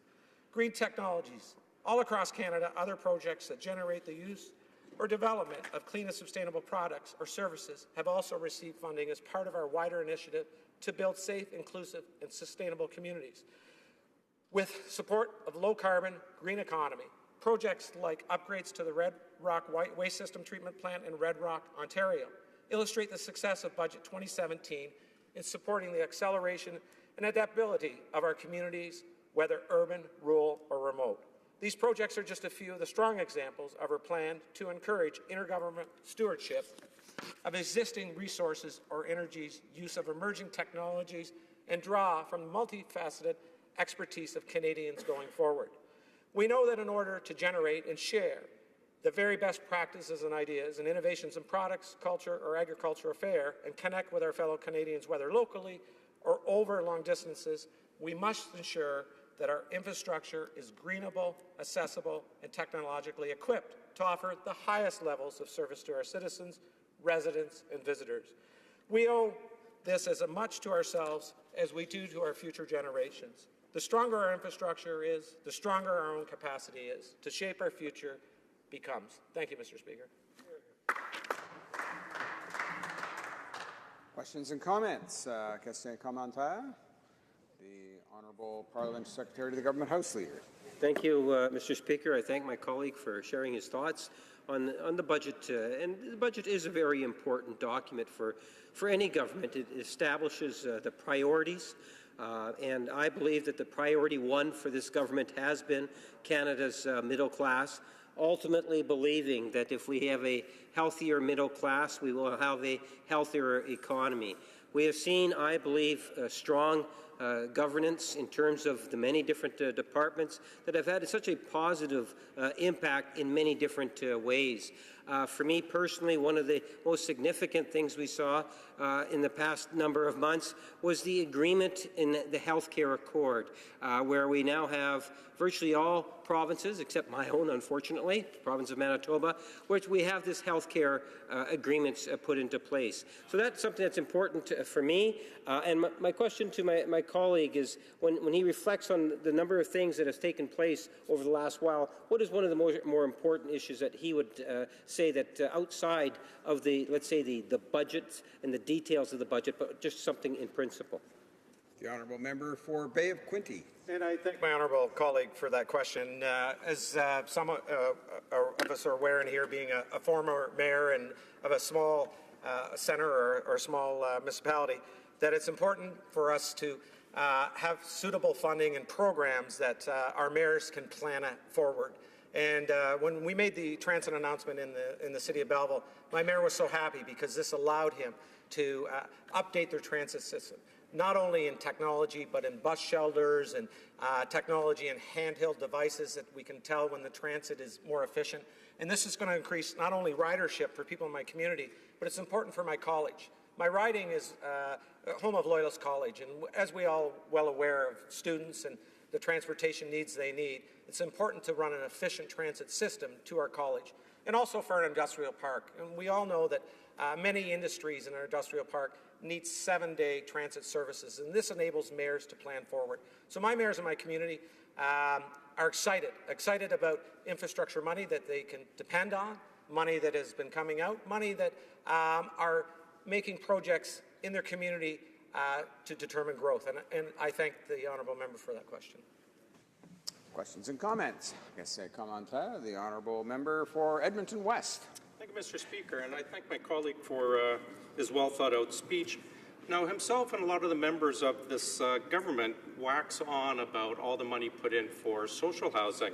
But I have a question for him. I notice in the budget, there's more money for charging stations for millionaires and their Teslas over the next 4 years than there is, for example, support for northern housing and support for Indigenous peoples not living on reserves, or federal lands being made available for social housing. I'm wondering how this member can sit and say that the needs of millionaire Tesla owners is so much more important than these respective needs. Thank you. The honourable member for Bay of Quinte. And I thank my honourable member for that question, but I feel that, you know, lots of monies through budgets are going to these areas. Again, funding in the envelope of money, there are always more money that can go to other things. But when you look at the 401 that my riding is on, and I look at all of this, and you talk about electrical cars, I feel that, you know, as the community goes and how things are, that we as leaders should look at alternative technologies. And when we refer to cars as millionaires drive electrical powered cars, I know some of my family members have them, and they're not Teslas. So I think that in general, your question is valid, but as having said that, we have to look at the whole big picture. Thank you. And we have time for one more short question. The honourable member for Edmonton Strathcona. Thank you, Mr. Speaker. It is a short question and to the point. I must say that I think many members in this place are shocked in this budget implementation bill to see what the Liberals are proposing for the Parliamentary Budget Officer. And if I could simply quote back to the honourable member, his members, when they participated with me on the OGO committee on reforming the scrutiny of estimates and supply, his party made it in a dissenting report that the government take, and that was to the Conservative government, take immediate action to make the Parliamentary Budget Officer an officer of Parliament. What happened to the Liberal Party and its belief in the independence of the PBO? The honourable member for Bay of Quinte. And I thank you for your question. Unfortunately, I do not sit on your committee, so with having stated that, I feel that you know, the answer was answered today by the Honourable House Leader in the sense of that question you asked.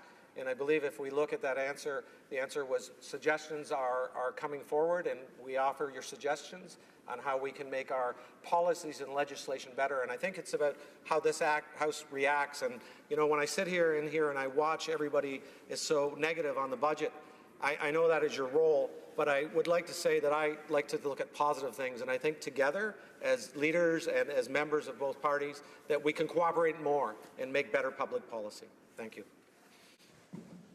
Resuming debate, the honourable member for Niagara Centre. I'm sorry, Niagara West, pardon me. Thank you very much, Mr. Speaker, and thank you for giving me an opportunity today to give you some of my thoughts on this budget. You know, I really believe this budget is a lot of baffle-gab and bluster. I believe it's short of substance, and it saddles future generations of Canadians with massive debt. And I think that's one of the biggest challenges I think we have in this, is that we're going to be putting the burden on our young people, on our kids and our kids' kids to pay off this massive debt that we're going to incur over the next few years. The Prime Minister campaigned on the promise to run a modest $10 billion deficit, but it wasn't long after the election that he broke his promise. He pledged to return to a balanced budget, and that pledge has been completely abandoned. And to top things off, our national debt is spiraling out of control. Now, before I continue, I think I would just want to mention to you, Mr. Speaker, that I'll be sharing my time with the member from Lethbridge, if I could do that. This budget is simply, I believe, nickel and diming the middle class. It's making the cost of living more expensive for middle-class Canadian families. And it's becoming obvious to us here in this place and to Canadians across the country that the Liberal economic plan isn't working. Budget 2016 failed to create the jobs and failed to grow our economy, and Budget 2017 is just more of the same. The Financial Post reports that in 2016 the economy had one of the most difficult years, with growth at merely 1.3% growth. It also goes on to say that looking forward, it doesn't get much better, and that the federal government's own Department of Finance predicts economic growth will average just 1.6% outlook towards 2030. The further report notes that growth expectations for private sector economists have consistently declined since the Liberal government came into power. Even more troubling is that the Liberal economic update forecasts have consistently decreased and now have been downgraded to 1.6 in the budget 2017. Our party leader correctly noted that the government's own numbers show that the economy is growing no faster than before the spending binge began. She also correctly noted that Canadians are working fewer hours and their wages aren't keeping up with the cost of living. The Prime Minister shouldn't be surprised by all this. He can't expect different results by using the same old Liberal tax and spend methods. As was the case in the 2016 budget, this year the Liberals have once again abandoned small business. And the small businesses are the largest employers of Canadians across this country. Mr. Speaker, almost every business needs a tax break. But when it comes to spirits, wine and beer, the Liberals have decided to increase their taxes by 2%. This tax hike would have a negative impact on wineries, craft breweries, and small distilleries in the riding of Niagara West. And consumers will once again have to pay more at the cash register because of more Liberal taxes. I've received numerous letters from stakeholders in the wine industry who are pleading with the Prime Minister and the Minister of Finance to reconsider this ill-conceived tax hike. Wine is amongst the highest value-added agricultural product in Ontario, and many of our grape growers may face economic hardship on the face of this tax increase. Wine is one of the Ontario signature industries, should be supported and promoted by a federal government, not selectively targeted. The long-term impacts on wineries across Canada will be immense, and so will the impact on others in the value chain, including restaurant workers, bartenders, delivery truck drivers, and others. Mr. Speaker, for the sake of the long-term survival of the Canadian wine industry, the Prime Minister and the Finance Minister should pay attention and consider immediately reversing this tax hike. The wine industry is not the only victim of the Liberal overtaxing. Here are some of the others who will feel the Liberal pinch as well. Public transit users, for example, roughly 1.8 million Canadians will see higher taxes and higher prices for bus passes because they have decided to get rid of the public transit tax credit. A Toronto Transit Commission analyst showed that elimination of this credit will mean 2.5 million fewer people who will ride the TTC in 2017. Uber and ride-sharing services will become more expensive because the Liberals have decided to slap a tax on them. Others included will be donated medicines, childcare, small business owners, including farmers, fishers, doctors, lawyers, accountants, oil and gas companies, and the tourism industry. These are all in addition to Liberal tax hikes last year on gas and home heating, higher taxes on Canadian savings accounts, implementing more payroll taxes for businesses, and ending tax breaks for children's soccer and piano lessons. It seems like no matter what the Liberals do, they always somehow end up raising taxes on the average Canadians and plunging our country into more debt and deficit. It also seems strange that the Liberals are calling their budget 2017 their innovation budget. There's really nothing new or innovative in this budget. Many of the programs are recycled and repackaged. What's becoming clearer is that they have no plan, no commitment, and no ideas on how to create jobs and to grow our economy. But here's the kicker. They're spending billions on buzzwords and catchphrases. Unless you're a venture capital catalyst or a supercluster, this budget is simply not for you. Innovation thrives when businesses and entrepreneurs are free from excessive taxes, regulation, and interference. But this budget takes the opposite approach. It picks the winners, and it doesn't really care about anybody else. Here's what really worries me. The Prime Minister promised to run modest deficits for a couple of years. And so what this is turned into will be him borrowing over $103 billion over 6 years. If that's modest, then I don't want to see or want to hear what he considers to be large deficits. What Canadians must keep in mind is that our national credit card the Prime Minister keeps swiping works very similar to their own credit cards. Namely, the money needs to be paid back, and paid back with interest. Incredible amounts of money have already been borrowed. What this means is that not only this generation, but generations to come will need to pay the principal with interest on the debt being racked up now. As a Canadian turning 18 today won't see a balanced budget until they're in their 50s. Essentially, our children and even our grandchildren will be on the hook for paying off the debt that the Prime Minister is needlessly racking up now. This in addition to making all Canadians pay more for taxes for virtually everything. But this explains only half of this vicious cycle the Prime Minister has been inflicting upon us. What happens when the debt can't be paid back? Will he raise taxes more? and round we'll go again. With all the spending of billions of dollars on our national credit card, the Prime Minister couldn't seem to find sufficient amount of money for our men and women in uniform. For the second year in a row, the budget contains very little for them. Budget 2017 makes major cuts to defence, despite demands from the U.S. and our NATO memberships, spending that we spend or commit to spending at least 2% of our GDP. The government is deferring the $8.5 billion in equipment purchases, and they have already deferred $3.7 billion in the past budget. The Department of National Defence now faces a $12 billion shortfall. It certainly doesn't look like national defence is a priority for this Liberal government. In an era of so much Liberal spending, it is very concerning that the largest cuts are consistently at the expense of the Canadian Armed Forces. This begs the question as of whether or not the Liberals believe that Canada needs the ability to defend itself against our allies from clear threats like Russia, North Korea, Iran, and ISIS. Recent examples include the Liberals' decision to pull out our CF-18s of the fight against ISIS, their preference for fourth-generation fighter jets, their lack of increased support for our Ukrainian allies, and their failure to advance important procurement projects, all suggest that the Prime Minister is of the view that other countries should be relied upon to do the heavy lifting. With growing United States pressure for increased budgets, Canada's allies have committed to modernizing their military capability and spending 2% of their GDP on defence. Our Prime Minister has not followed suit, putting us in a very precarious position.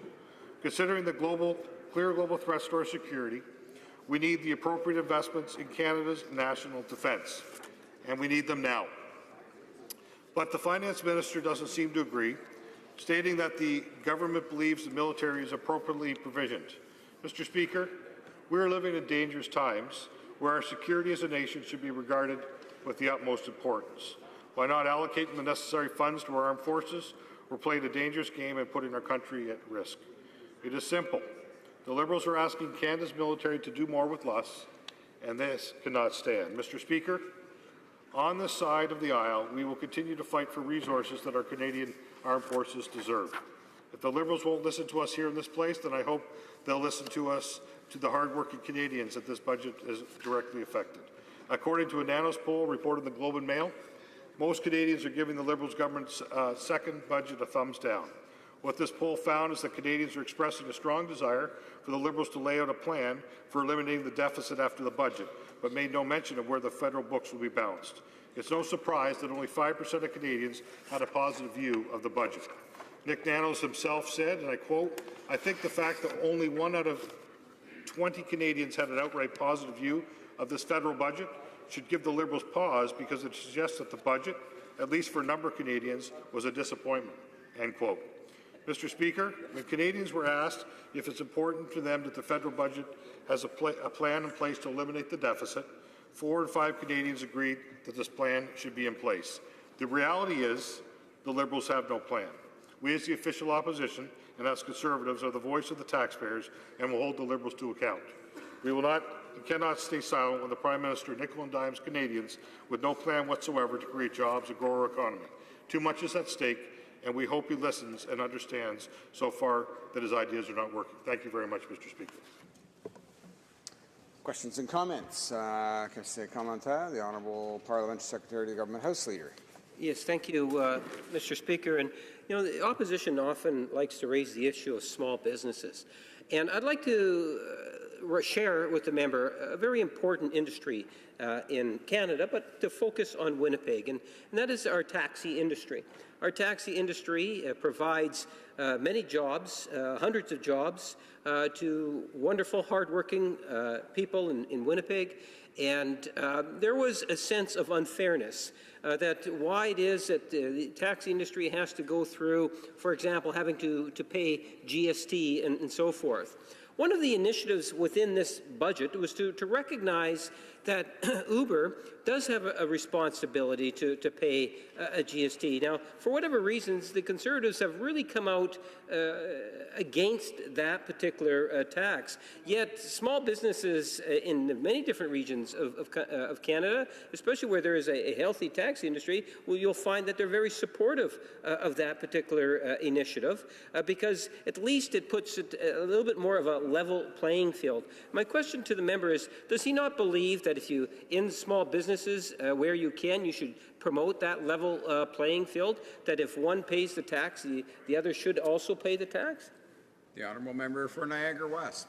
And I want to thank my honourable member for the question. I think that what I would suggest is that in terms of trying to tax everyone more, we should try and tax small businesses less. And I think that, you know, small businesses have a number of areas they've got to deal with. I talked about in my speech regulations, one of those things. But if we start looking at things like carbon tax, we start looking at CPP, there's a number of different taxes that by themselves, individually by themselves, will not necessarily hurt the business, but accumulation of multiple taxes, multiple regulations makes it very difficult for businesses to survive and thrive when times are tough. And I think that, you know, what I would just encourage the government to do as they are continuing to spend money in innovation is to realize that taxation is also a part of that. Instead of trying to bring everybody up to more taxes, I would encourage them to find ways to lower taxes for all businesses to make it easier for them to survive. Questions and comments? Question commentaire on la députée de Sherbrooke. The honourable member for Sherbrooke. Thank you, Mr. Speaker. And just to come back to the matter of taxes, as you know, Mr. Speaker, people in the wine and spirits industry and micro distilleries have been calling for a reduction in excise taxes on 100% Canadian products. And unfortunately, the government has refused not only that, but today they have learned that there will be an increase in the excise tax. We've learned that in the media. And there will be an endless escalator until time immemorial, really, of this excise tax with consumer prices. Could my colleague comment on this decision of the Liberals to harm our micro distilleries, the one that produce good Canadian products, instead of helping them by taxing them even more for an infant period of time? Member for Niagara West. And I want to thank my colleague for the question. You know, one of the things that we did as a government, I had a private member's bill on excise in 2005. When we took government in 2006, we eliminated the excise on 100% VQA products. And I would also say that we also did that for microbreweries as well. And as a result of what happened was unprecedented growth in the wine and the microbrew industry over the last 10 years. Now, I don't believe that it's only because of reducing excise. I think there was a number of other factors that laid into it. But certainly, what I hear from microbreweries, what I hear from micro distilleries, what I hear from wine guys, is that, you know, when we start looking at ways that they could reinvest, and when we talk about the distilleries, they were concerned that they didn't really get a break. They've been looking for a break because they use Canadian products. And why that is, why they're looking for the break is not so they can stuff their pockets with more money, so they can reinvest in their businesses. And that's one of the challenges, one of the things we have to address, is that I appreciate the money that's available for innovation funds, but not every business is going to have access to them. We're talking about digital, we're talking a number of other industries that I think are important. But the challenge is that the normal, the boring, the businesses that are maybe not that sexy also need access to capital. And what happened with the wine industry and the microbrew industry is that money was taken and reinvested in their wineries, reinvested in their microbreweries so they could actually grow some capacity. So there's other issues that are facing those particular industries. Cross borders is one of those things. But as I said, I think it's important that they have the money to spend and reinvest in their businesses so they can grow their businesses. Resuming debate, the honourable member for Lethbridge. Thank you, Mr. Speaker. I do appreciate the opportunity to be able to talk to Bill C-44, the Budget Implementation Act. When the federal government releases its annual budget, it is far more than just simply numbers on a page. It's actually a declaration of intent. It's a vision statement of sorts. And so it's important for us to take time to learn about what exactly this government plans to do on behalf of Canadians, or perhaps it's in hindrance of. Now, on March 22nd, the Liberal government put forward Budget 2017. In this 278-page document, they outline their plan to spend the money of taxpayers. Now, we all know that I am a Conservative Member of Parliament in this place. I believe that governments should be as small as possible. I believe that business owners should be provided with freedom to innovate and create jobs. And I believe in freedom of choice and the fact that it should be protected. Naturally, I look at the budget through a different lens than my counterparts do. As the Member of Parliament for Lethbridge and as a Conservative, then, I was thoroughly disappointed by this budget. The bottom line is this. The Liberals are hiking taxes, they're stalling infrastructure spending, they're doing little to help seniors, and they have a zero plan in place for helping the rising generation. I haven't even mentioned the fact that the Liberals are incurring a deficit load of $28.9 billion in this budget, which is a far cry from the $10 billion that they promised during their election. Now, this will leave future generations with the task of paying for their reckless spending. Now, to be fair, there are a few measures in the budget that I would like to draw upon, and of course, many of them have to do with former Conservative initiatives that are now being expanded. One would be the caregiver tax credit that rolls 3 different Conservative tax credits into one. The Liberals continued also with the Conservatives' trend of providing greater access and flexibility to student loans in order to ensure that adult learners now have the resources that they need in order to access training and improve their work prospects. The budget also provided new flexibility to mothers on maternity leave and different flexibility for people on employment insurance to return to school. I do believe that these are excellent or noteworthy changes. Unfortunately, however, these positives were overshadowed by an entire host of negatives. With increased taxes on public transit, Uber, beer, wine, tobacco, home heating, and gasoline, life got a lot more expensive for Canadians with Budget 2017. These new taxes will make life less affordable and disproportionately affect those with a low or fixed income. Let's take a closer look.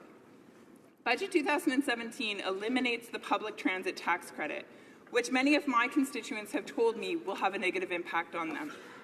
Getting rid of this tax credit disproportionately affects those with disabilities or those on a fixed income, particularly seniors. Furthermore, the Liberals decided to increase taxes on those who offer insurance to farmers and fishing properties. Thus, this drives up the cost for insurance for those who are farming families in my community. Budget 2017 also increases taxes on tourists who visit Canada on a tour package, thereby driving up the cost of visiting our great country. It's a mystery to me why we would want to do that. Now, this will result in a job loss within the tourist sector, and especially in regions such as the Yukon and the Maritimes, who can afford it the least. And as already mentioned, courtesy of this Liberal government, every Canadian who enjoys a glass of wine or a bottle of beer, a cigarette, or taking Uber will now pay even more. The Liberals have justified an astronomically high deficit by saying that much of the money will go toward infrastructure projects, which of course are meant to boost the economy, they would argue. However, since this Liberal government took office, 94% of approved projects have not yet broken ground. This is a huge problem. This means that jobs are not being created, and it means that the economy is not being stimulated in the way that the Liberals promised. Now, Budget 2017 contains no new infrastructure spending beyond what it was announced in the 2016 Fall Economic Update. And as for Lethbridge, as a Member of Parliament, I was really hoping that I would see greater money become available for infrastructure projects within a medium-sized centre such as ours. However, that was not the case. Instead, we were left in the cold. Why might that be? It's because the Liberals made all of the money available to Liberal-friendly big cities like Toronto, Montreal, and Vancouver. There is zero new funding for small and medium cities like ours. When it comes to helping seniors, Budget 2017 is far more harmful than it is helpful. The Liberals scrapped the public transit credit, they eliminated the family caregiver tax credit, and they increased the cost of living by putting in place a carbon tax. And to top it all off, the Prime Minister continues to refuse to put a Minister of Seniors in place.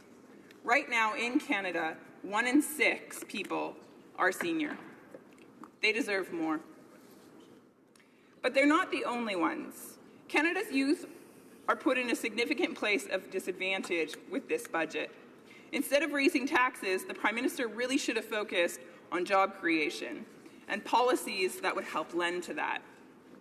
In the last year, Canadians aged 15 to 24 lost 42,000 full-time jobs. And to make matters worse, the best solution the Finance Minister has to offer this younger generation is that they simply need to get used to what he calls, and I quote, job churn. Now, Mr. Speaker, I believe that this is absolutely unacceptable, that we need to take this generation much more seriously. Since being elected in 2015, I've had the chance to travel from coast to coast across this country, and I've talked to young people in each province as I've gone along. And the biggest concern that I hear over and over again is that they want to be able to find meaningful employment after they graduate from university or college. Many youth have called upon the federal government to provide a tax incentive to employers who hire young people.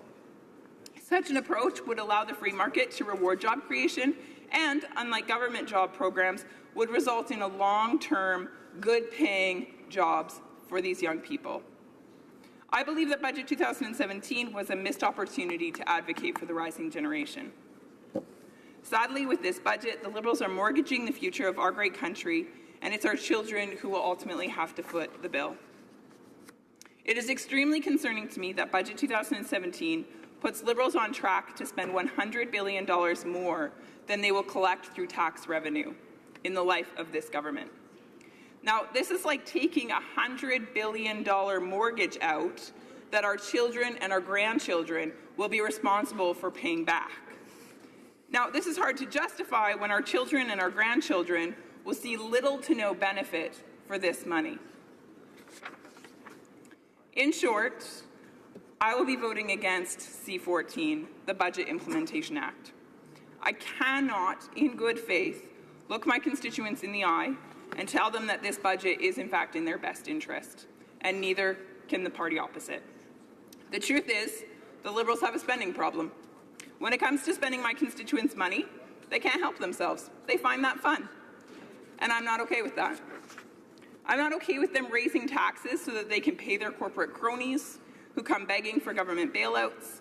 The Liberals call it advancing innovation, but we know that it's actually corporate welfare. The Liberals are taking from the poor and they're giving it to the rich, and I believe that that is absolutely and fundamentally wrong. It is no surprise that the Prime Minister and his cabinet ministers keep getting caught holding swanky Cash for Access fundraisers with the business elite of Canada, or the rich Bay Street business types and the Liberal-friendly think tanks are also the ones that are benefiting from this Liberal government's policies. Now, Canada's economic future is looking a little uncertain. And there are factors beyond our control, such as the unpredictable American government, that further advance this uncertainty. And this is why it is even more important than ever that we get our own house, our own country, in order first and foremost. Now, this budget points Canada into very dangerous economic waters. My job as a Member of Parliament in this place is to defend the taxpayer. And this budget fails to respect their investment in this great country, the country we call Canada. Therefore, I will be voting against Bill C-44, the Budget Implementation Act. Thank you, Mr. Speaker. Questions and comments? The honourable member for Laurentides-Labelle. Mr. Speaker, when you have a bridge, for example, that requires annual maintenance, and you don't do maintenance for a year, the bridge will be fine. You don't do it for 2 years, it's not doing so well. You start seeing cracks. After a few years, though, you have to rebuild the bridge. And if you want to have proper infrastructure in the country, it takes that annual investment, that constant improvement in infrastructure, that constant investment. The deficit we have in this country, it exists all across the country in our physical infrastructure, in our social infrastructure. It's everywhere. Now, if the member doesn't want to have any kind of investment, fine, she can get up and say that. But I believe if we want to improve this country, improve our investment in infrastructure, and prepare for the future, we have to invest in it. The best way to do that right now is through the deficit spending that we're doing. So I'm wondering if the member would like to assert her lack of desire to invest in our infrastructure. Thank you, Mr. Speaker. The honourable member for Lethbridge. Thank you, Mr. Speaker. and I thank my honourable colleague for his question. With regards to infrastructure, I would agree with the member. I do think it's very important that we invest in our infrastructure and that we maintain our infrastructure. In fact, that's why I believe we should start getting some shovels in the ground. 6% just isn't cutting it. There's another 94% of projects that have been approved that haven't even started. And so Canada does deserve better. They do deserve their roads and their bridges, et cetera, to be maintained. Unfortunately, this Liberal government seems to be incapable of getting the job done. Now, that said, when it comes to infrastructure spending, I think we should note that it's actually the Liberal governments of the past that have severely cut back. So if we're noticing a lack, if we're noticing cracks in roads or bridges that aren't holding up, I think we actually need to look opposite. Questions and comments? The honourable member, la députée de Rosemont-la-Petite-Patrie. Thank you very much, Mr. Speaker. I'd like to thank my colleague for her speech, which was very clear, very consistent. Our views don't exactly match, but we respect that. I would like to hear her a little more on the infrastructure bank. During the election campaign, and we've heard this again today, interest rates are low. Now's the time to borrow to invest because we need new infrastructure. But suddenly, we've learned that about 90% of the money in the bank will come from the private sector. And in the private sector, of course, they're going to want to make money, make profits. What does this mean? Tolls, user fees. And who will pay for all of these? Again, taxpayers, people from my riding, and people from the member's riding. What does the member think of the Liberals' plan for this infrastructure bank? Bridge. Thank you, Mr. Speaker. And again, I thank my honourable colleague for his question. Look, when it comes to the infrastructure bank, we're looking at billions of dollars without a concrete plan attached to those dollars. So when I've read through the Liberals' plan, if you will, the waters are actually quite muddied for me. I'm not exactly sure what the plan entails in terms of rolling that money out and actually getting projects done. Now, in terms of public-private partnerships and engaging the private sector, I think the private sector, they get the job done. They always do it at an expense that is far less to the taxpayer than if it was publicly funded and operated. That said, I think I'm waiting on the Liberals in terms of them actually rolling this out and getting some money into the hands of developers and making sure that these infrastructure projects actually take place. And the Liberals haven't shown themselves to actually have a plan to get that job done. We have time for one more question. Questions and comments. The honourable member for Medicine Hat, Cardston Warner. Thank you, Mr. Speaker, and thank the honourable colleague from Lethbridge for her great presentation on the reality of the current Liberal budget. I have 2 adult children and 6 grandchildren. My daughter and daughter-in-law currently stay at home and care for my grandchildren.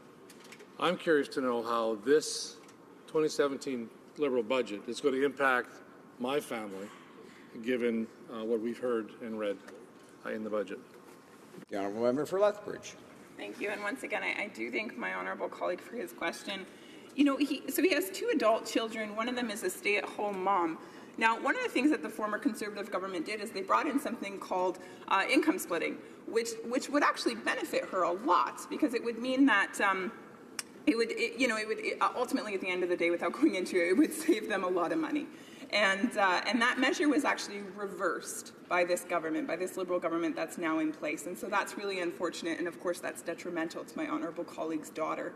In addition to that, when we're talking about almost $30 billion worth of borrowed spending just in this year alone, at the end of the day, that's getting passed on to my colleague's daughter and to her children, again, for things that they actually may not see the full benefit of. And so at the end of the day, it's their taxes that are going to go up, and it's their health care that's going to get pulled back and other services that they depend on, because this government is going to eventually have to pay this money back.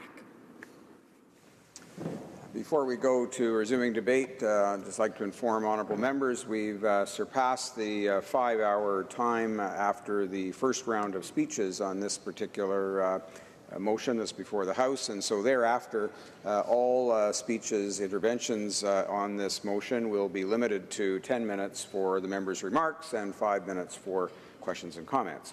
Resuming debate, the Honourable Minister for the Status of Women. I would like to emphasize the number 5, as you just have later on in my presentation. But before I do that, Mr. Speaker, c'est un grand privilège pour moi d'être ici.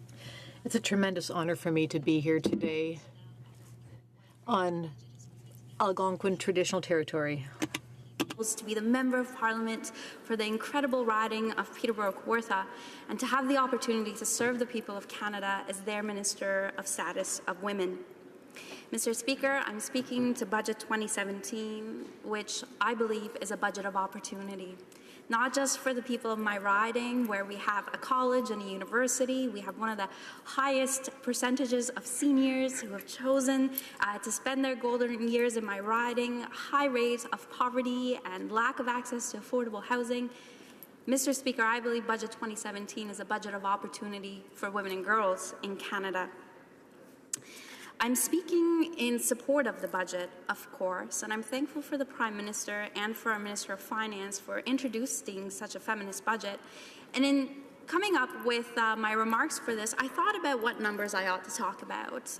Do I talk about the $7 billion we're investing in Budget 2017 for a national early learning and childcare framework? Should I emphasize the $11 billion that we're setting aside for the first ever national housing strategy? Do I focus on the $100.9 million that we're putting forward to help implement this federal government's very first gender-based violence strategy? Do I talk about the 300,000 Canadian children who are being lifted out of poverty thanks to the Canada Child Benefit Plan, which we introduced when we first assumed office? I thought about elaborating on all these numbers, Mr. Speaker, but perhaps if there's one number that I could leave you with here today is the number 5. The number 5 is an important number for several reasons.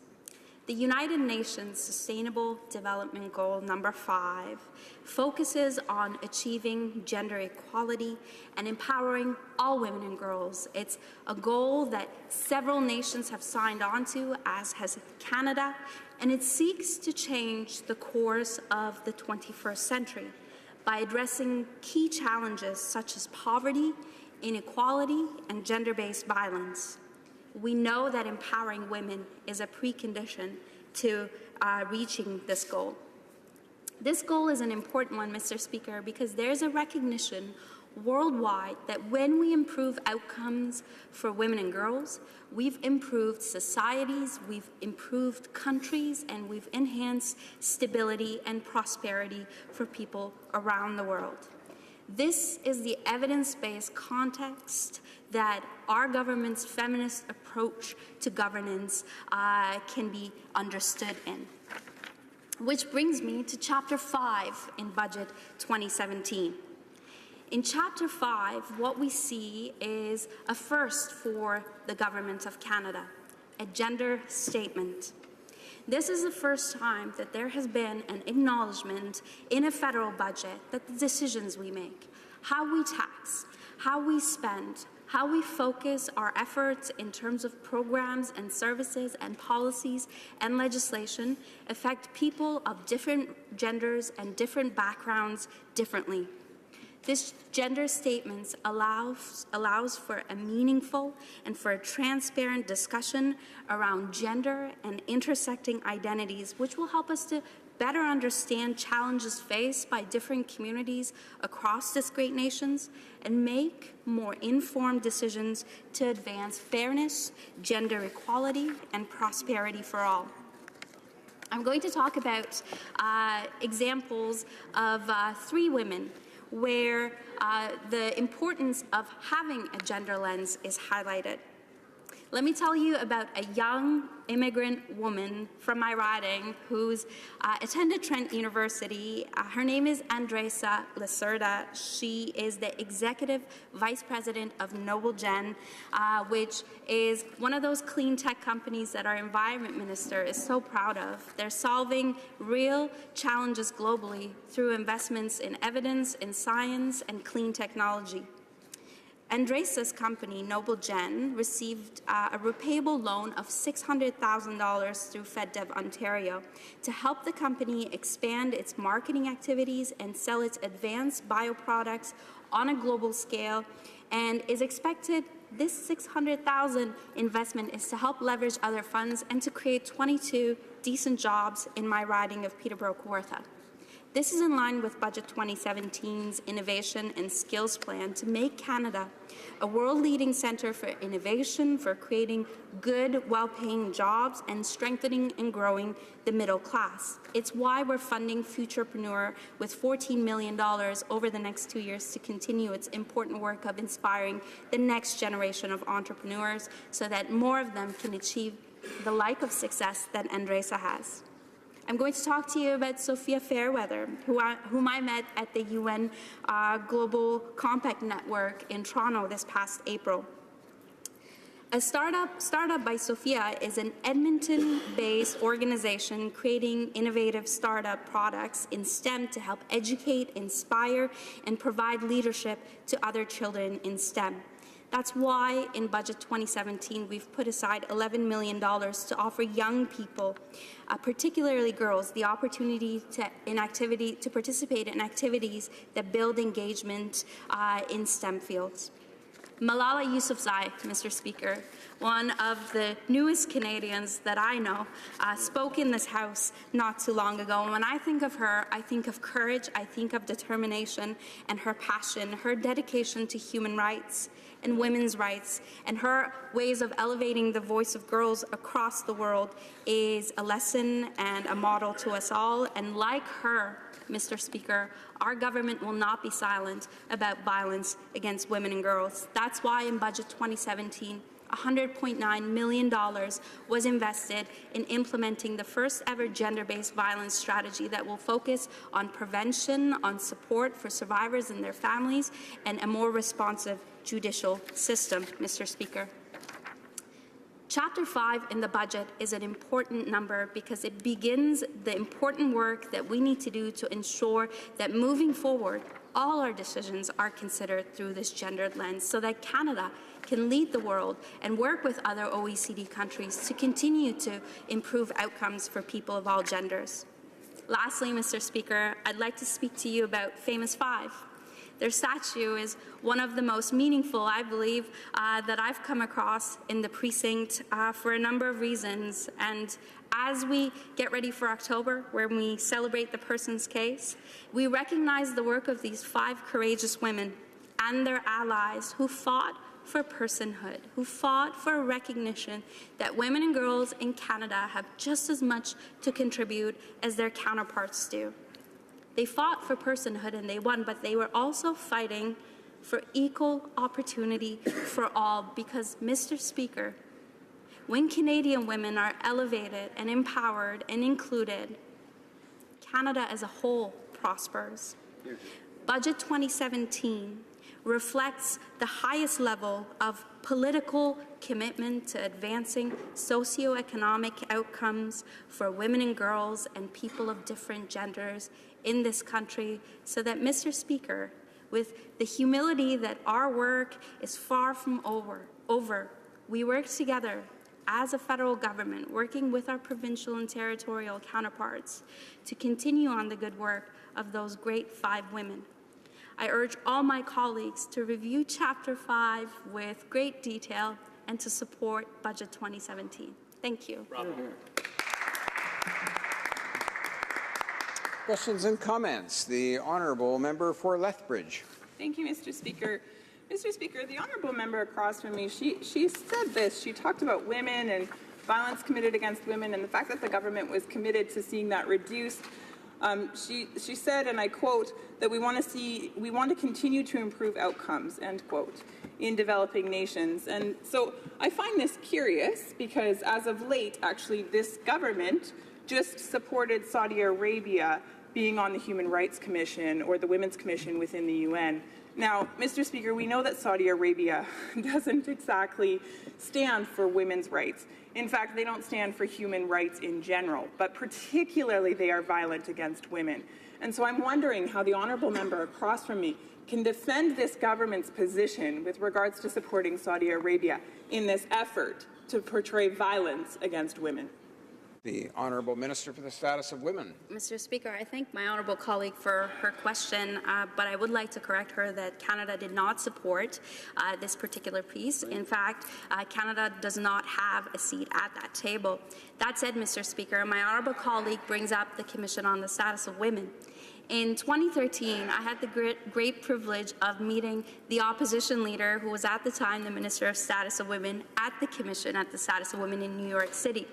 This was the 57th gathering of this particular group of advocates from all over the world who were united by one common cause: ending violence against women and girls. I received a grant, Mr. Speaker, through my connections with the local YWCA in my riding, and attended as a young woman, and I was inspired by all the ways that Canada, the country of the Charter of Rights and Freedoms, was leading the world. However, I left there disheartened, Mr. Speaker, and I'd say that that was a key moment for me in terms of entering politics, because it was there, Mr. Speaker, that the NGOs and the labour groups in the audiences would interrupt sessions that Canada was hosting with outrage and with dismay and ask why was it that launching an inquiry to find out what happened to Indigenous women and girls was not a priority for the government. I returned this year, Mr. Speaker, to lead the Canadian delegation as Minister for Status of Women. And I was so proud that not only did we take action and that inquiry is on its way, but we have a feminist Prime Minister and a government with a feminist agenda. And we know that the work isn't done, but there's much work to do, and we are committed to that work. Questions and comments? The Honourable Member for Edmonton Strathcona. Thank you, Mr. Speaker. I'd like to thank the Honourable Member for her speech on this bill. Thank you for mentioning the group in Edmonton. There are lots of great work going on in my fair city. The member spoke about Malala.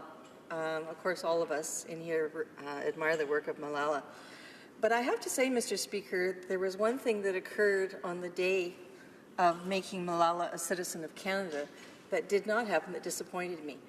The Children of Canada mounted a huge campaign called Shannon's Dream on behalf of Shannon Kostasian, who wanted to have a school in her community.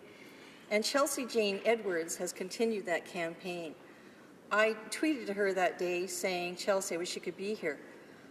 I'm deeply disappointed, first of all, that the budget and the bill doesn't mention the need to finally deliver the dollars that the Human Rights Commission said that this government needs to do to provide equal access to services to Aboriginal children. But the government speaks of equality for women and speaks of caring for children. But when the rubber hits the road, we forget about those out there in the community that are actually doing that hard work to make sure that their communities too have those equal opportunities. I wonder if the member could speak to that, about what happened to the additional measures to make sure that Indigenous children are getting equal access to comparable services and education.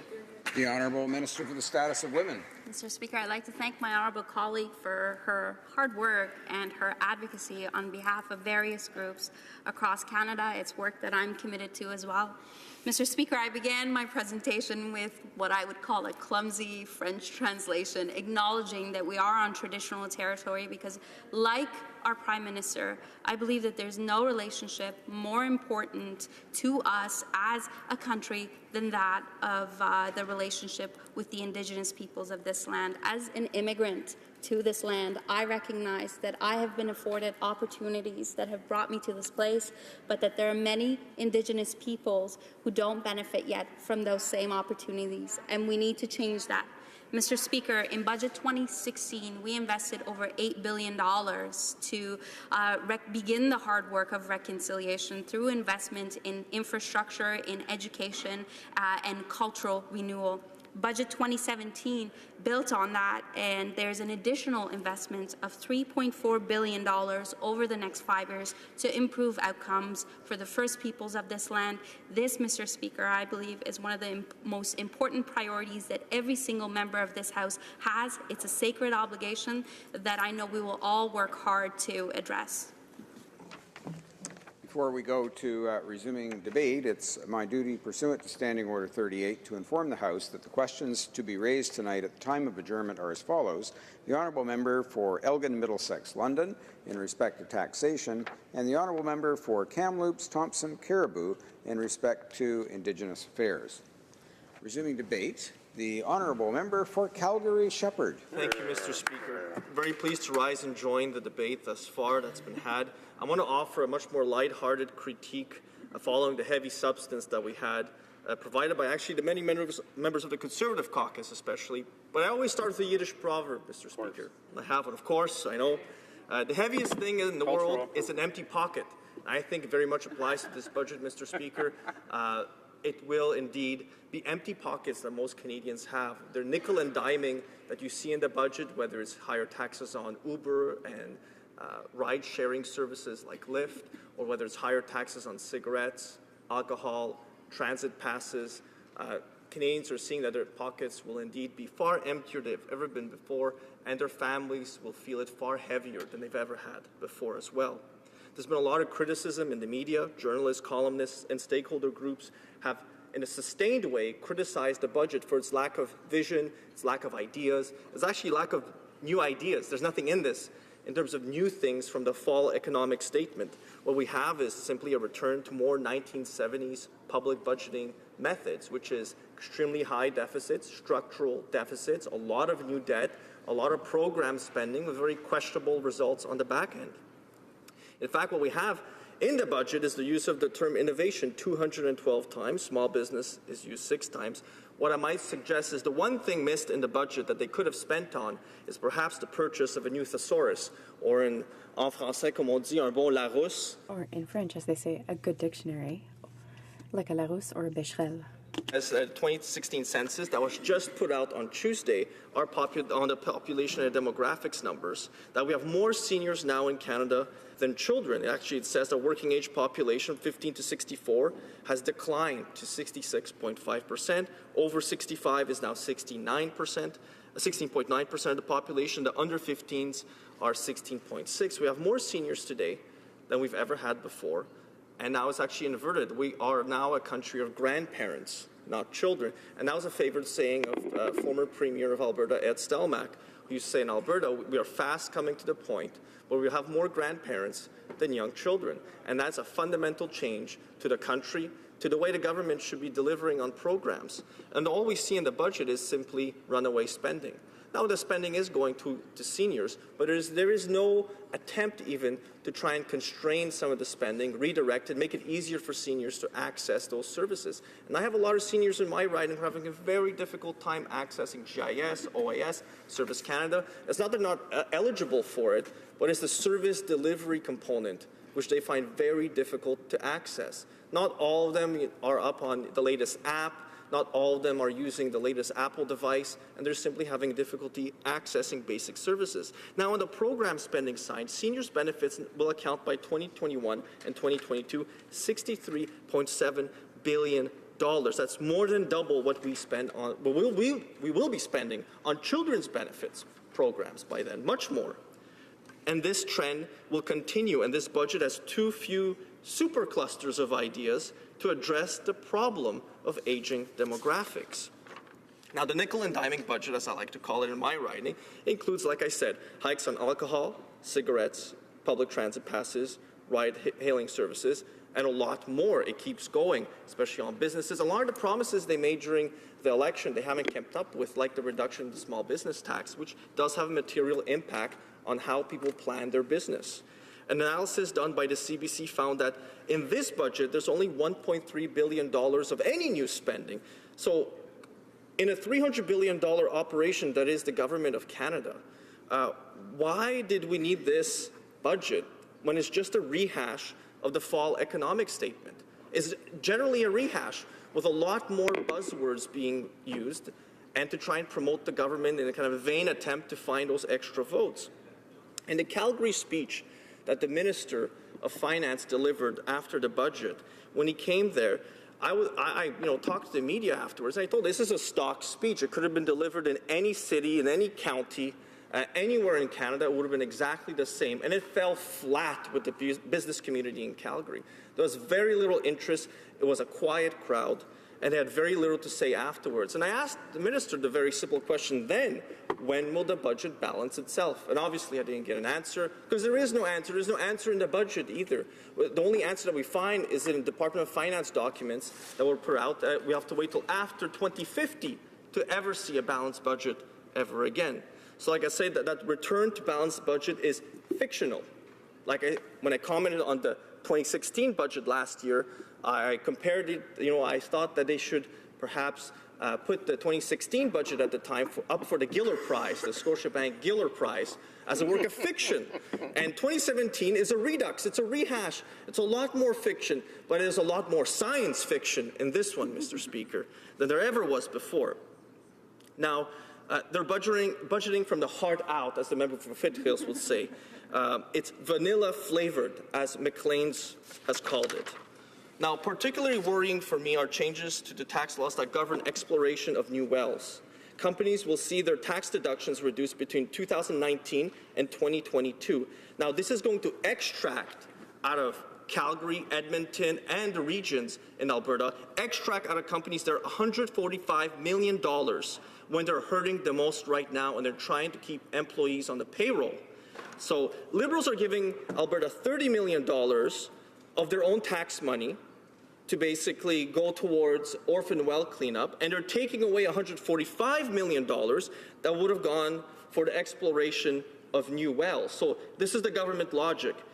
We clean up the orphan wells, $30 million, and then we discourage the exploration of new wells by taking away $145 million from businesses.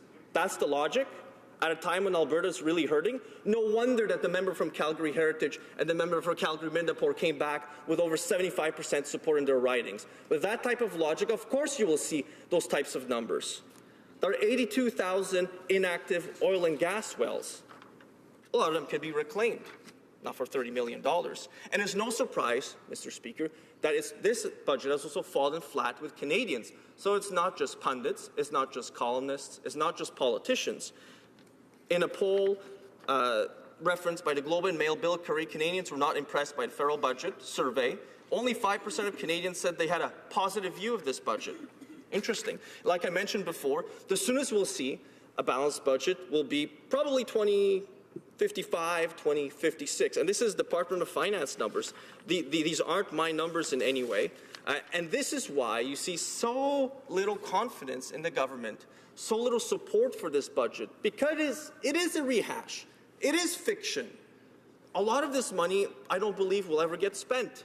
They make large announcements over years that far exceed the mandate of their government, expecting people to be simply wowed by large billion numbers.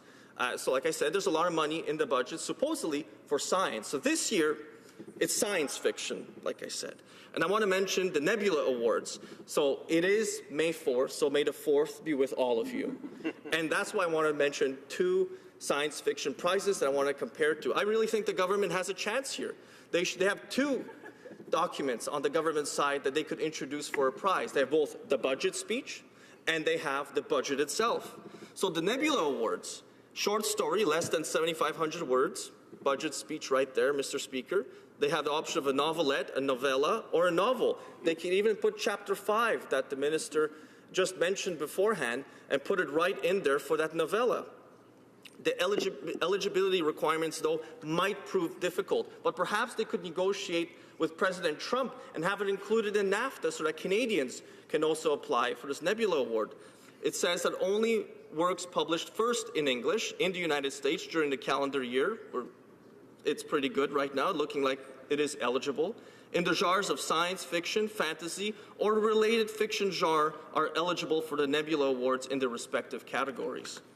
Now, there's good news. If it's published online, like this document is, it's eligible as well. I know, Mr. Speaker, you're giving me the sign. I only have a minute or so left. I'll mention the 2017 Hugo Awards presented at the WorldCom 75, Helsinki, Finland, August 11, 2017. There's still time to apply, Mr. Speaker.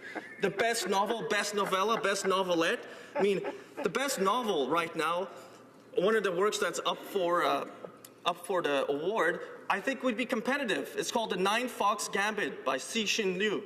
Best novella, The Dream Quest. This entire budget is a dream quest for that balanced budget to helping the middle class, perhaps, or taking more kids out of poverty. None of which will be achieved, because this is 1970s public budgeting. It failed then, it will fail today. It'll fail in 10 years, and it'll fail the next generation. And the next generation that's coming is little kids like my kids, who are looking at more debt, programs that don't work, an entire government that's stuck in the 1970s and 1960s, Mr. Speaker. So without taking too much time, much more, I will mention one more work, because I think it applies to what the minister was talking about. The best related work, The Geek Feminist Revolution by Cameron Hurley by Tor Books. A far better read than Chapter 5, Mr. Speaker. Thank you. Questions and comments. The honourable member for Laurentide Labelle. Thank you, Mr. Speaker. If we're going to talk about fiction, the absurdity of the speech would really do Douglas Adams proud. The real fiction is that Conservatives are good fiscal managers.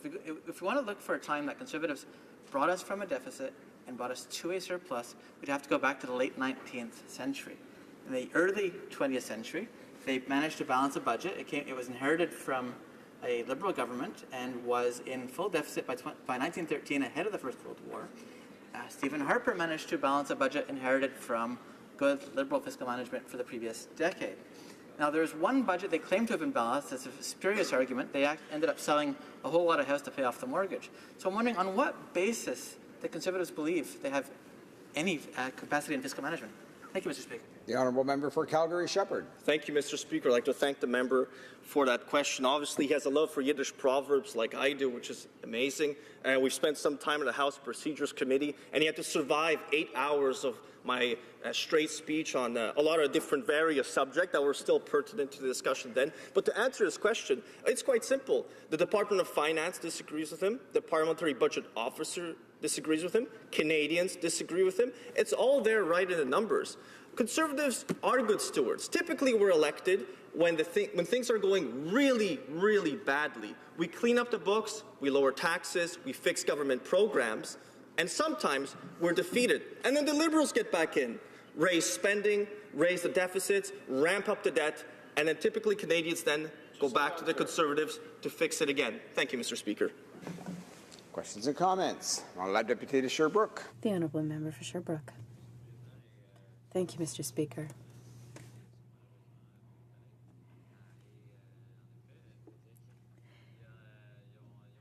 I have to say that they added $150 billion to the public debt during their mandate.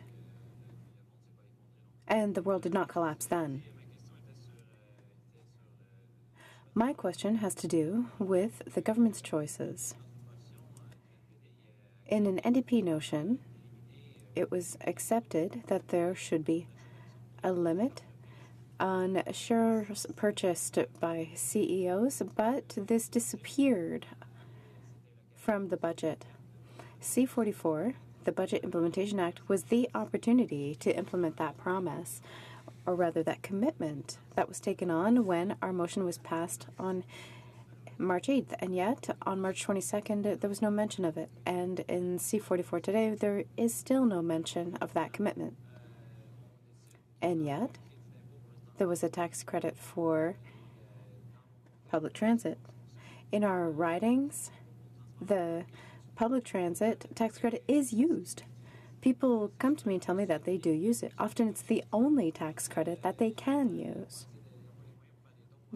They can't donate to charity or to political parties or any other way of getting tax credits. It's one of the only tax credits that they're able to access, And now they're being told, well, that's being taken away from you. And by the way, we're going to leave generous tax credits for CEOs. What does he think about the government's political choices? The Honourable Member for Calgary-Shepherd. Thank you, Mr. Speaker. I would like to thank the member for Sherbrooke for his question. I think that he's as shocked as I am that the government is not listening to us, either the NDP or the Conservatives. We have an idea that would help people in our ridings. This would help people who really need it. I agree with him. These are not people in big businesses like CEOs. It's people in small businesses. This government promised to reduce taxes for small businesses. But we know that 98% of them generate wealth and most of the jobs, and yet they did nothing. It's another budget where they could have kept their promises and integrated them into government legislation, but they didn't. But really, it's not much of a surprise because it doesn't bother them. They're not here for Canadians. They're here to make sure that they'll be here for decades if they can. They look at infrastructure programs but don't do anything with them. In Calgary-Shepherd's, my riding, there's a train project that I would like to see built, but it's federal money that is needed, and we have yet to see it. It's a program that is of interest to many people in my riding who will never have a chance to see it if this government does not decide to convince the province to start it. Thank you, Mr. Speaker. Resuming debate, the Honourable Member for Mississauga East, Cooksville. Thank you very much, Mr. Speaker, and I'm honored to rise in this House to speak about Budget 2017 and how it's going to help our families, our infrastructure, our children, our seniors.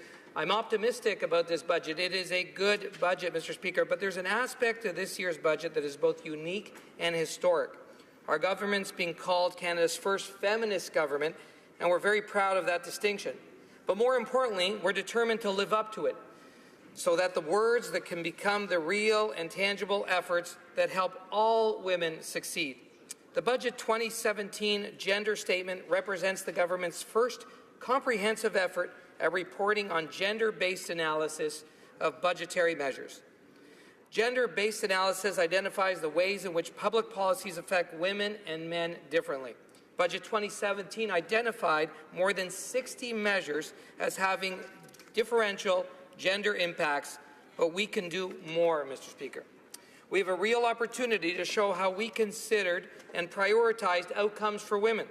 In this bill, Canadians will find the kinds of things that they should expect in a Federal Budget Implementation Act. Focuses on skills and innovation, infrastructure, tax fairness, just to name a few. Examples that will help middle-class Canadians succeed. These measures were developed with gender equality in mind, empowering women to become economic drivers equal to that of men, and that can have a real and positive effect on our economy. Recent history has shown that as women have become more educated and more established in the workforce, Canada's economy and the incomes of both men and women have grown. Canadian women are amongst the most educated in the world, something we should be so proud of, and make up 47% of the labour force. Yet women are still paid less than men in exactly the same positions. In this area, Canada lags behind similar countries. Barriers are particularly evident amongst younger women with at least one child, who are still far more likely than men to sacrifice careers to perform unpaid work at home. As policymakers, it's our obligation to consider and to take action to address the inherent bias that persists in these areas, not simply because it makes economic sense, but because it is the right thing to do. Well before Budget 2017, our government started taking action on gender-based challenges. We rolled out the Canada Child Benefit to better support families and lift hundreds of thousands of children out of poverty. And we increased the Guaranteed Income Supplement top-up benefit to boost and support the most vulnerable single seniors who are disproportionately women. Mr. Speaker, I'd like now to discuss a few measures from this bill.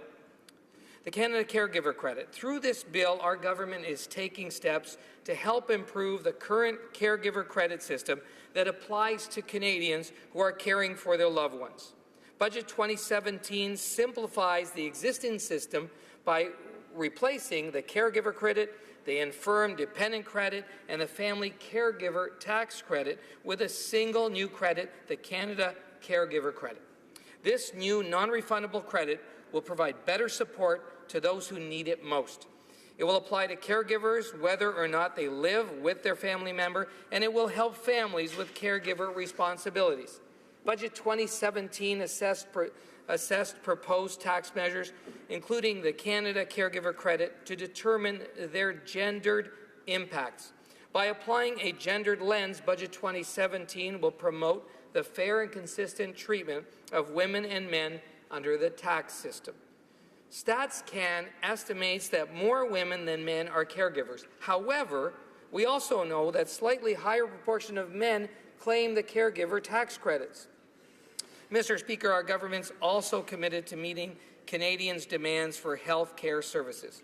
With the passage of this bill, the government will provide funding to provinces and territories for home care and mental health services in 2017 and 2018 as an immediate down payment to provinces and territories that have accepted the federal offer of $11 billion over 10 years.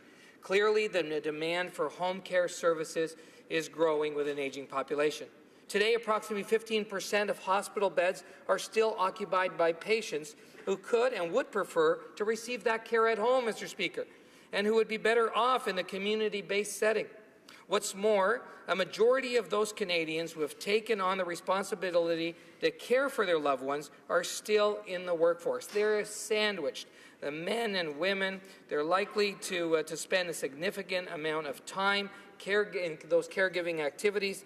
The time to support them is now. Women also account for nearly 2/3 of all home care clients, and paid care is mostly provided by female health care providers. The targeted health care investments in this bill would be used to train additional frontline home care workers, increase employment opportunities for women. When it comes to mental health now, scientific research has made great strides to improve our understanding of it and its prevalence. Unfortunately, we know that an overwhelming number of Canadians will be affected directly or indirectly by mental illness at some point in their lives. Furthermore, family violence is a key factor for poor mental health, suicide, and substance abuse, and many organizations have noted that victims of family violence are predominantly women. By providing the stable, predictable, and long-term funding needed to shorten those wait times for mental health services, outcomes for many groups, including women at risk, can be improved. Mr. Speaker, other examples that we have of measures from this budget that stand to benefit women. This bill would allow parents to choose to receive employment insurance parental benefits over an extended period of up to 18 months at a lower benefit rate of 33% of average weekly earnings. The existing benefit rate that we have now of 55% over a period of 12 months would continue to remain still available. This measure recognizes that every Canadian family is different, with different needs when it comes to how they manage work and family responsibilities. Working parents need more flexibility to navigate the challenges that come with a growing family. And in conclusion, Mr. Speaker, we know this is just a start, and that making progress on these issues will demand both continued effort and a clear sense of what we need to accomplish. We must change the way that we create policies to level the playing field so that everyone has a real chance to succeed. The bill is the first that seeks to implement budget measures that were developed under a lens of gender-based analysis. More work is still to come, Mr. Speaker, and I encourage my fellow members to support this bill and the progress that it represents, Mr. Speaker. We need all Canadians at their best. We cannot allow anybody to fall behind, Mr. Speaker. We are in a very competitive global world, and we need everybody doing their best and being provided with the opportunities to succeed. So by building that ladder, Mr. Speaker, by providing those rungs so that our women and men can succeed in the workforce, in their families, in the community, that will be a better Canada for all of us. Thank you, Mr. Speaker. Questions and comments? Commentaires? Questions and comments. The Honourable. Tibi Bay James Nunavik EU. Merci, Monsieur le Président. Thank you, Mr. Speaker. And I'd like to thank my honourable colleague for his speech. I'm always astonished at how they present things through rose-colored glasses, it would seem, because they boast on the Liberal side that they are a feminist government. And, in fact, they say the same thing about Indigenous issues, that they've made record investments in Indigenous issues that we won't actually see until the year 2020, whereas the needs of Indigenous people right now are pressing, they are urgent. Their needs date from now and even from yesterday. So he's saying that this budget leaves no one behind. So I would like to hear him comment on the fact that on the Liberal side, no one has referred to Indigenous people, no one has referred to investments in Indigenous issues, which are very small, as we have seen. They're talking about investments that are going to roll out in 2020 or 2021, whereas the needs are pressing right now in Indigenous communities. Member for Mississauga East, Cooksville. Thank you, Mr. Speaker, and to the honourable member's question, I thank the honourable member and the members quite right in terms of how pressing these issues are. To be able to provide safe water on reserve, Mr. Speaker, you know, for many, many years we heard about many water advisories. I know those have come down quite a bit. That has been investments through significant investments in infrastructure, Mr. Speaker, investments in education, you know, $8 billion of investments. The reconciliation is at the forefront of this government's agenda, Mr. Speaker. I say to the member, is there much more work to do? There is, Mr. Speaker, but we are diligently working at this in an effort, working with this entire House. I believe we are all in this together. We're all on the same page. And Indigenous peoples are our fastest growing population. And when I say that we need everybody at their best, I do mean everybody at their best. And that's why those investments in Indigenous, with Indigenous peoples are so vital and so important, Mr. Speaker. Questions and comments? Commentaire? The honourable member for Edmonton West. Thank you, Mr. Speaker. And in honor of my colleague from Calgary, Shepherd, sitting beside me, I want to use a Yiddish proverb as well, that words should be weighted and not counted. And I think of that when I listen to this member's speech. I asked a previous question about the government spending $120 million in commitment for charging stations for Teslas, and then overlooking so much other needed items. He's gone on about the member's gone on about feminist budget. I noticed that a new national strategy to address gender-based violence is getting 20% less money from this government than they are providing for Tesla charging stations. How does the member reconcile that? The honourable member for Mississauga East, Cooksville.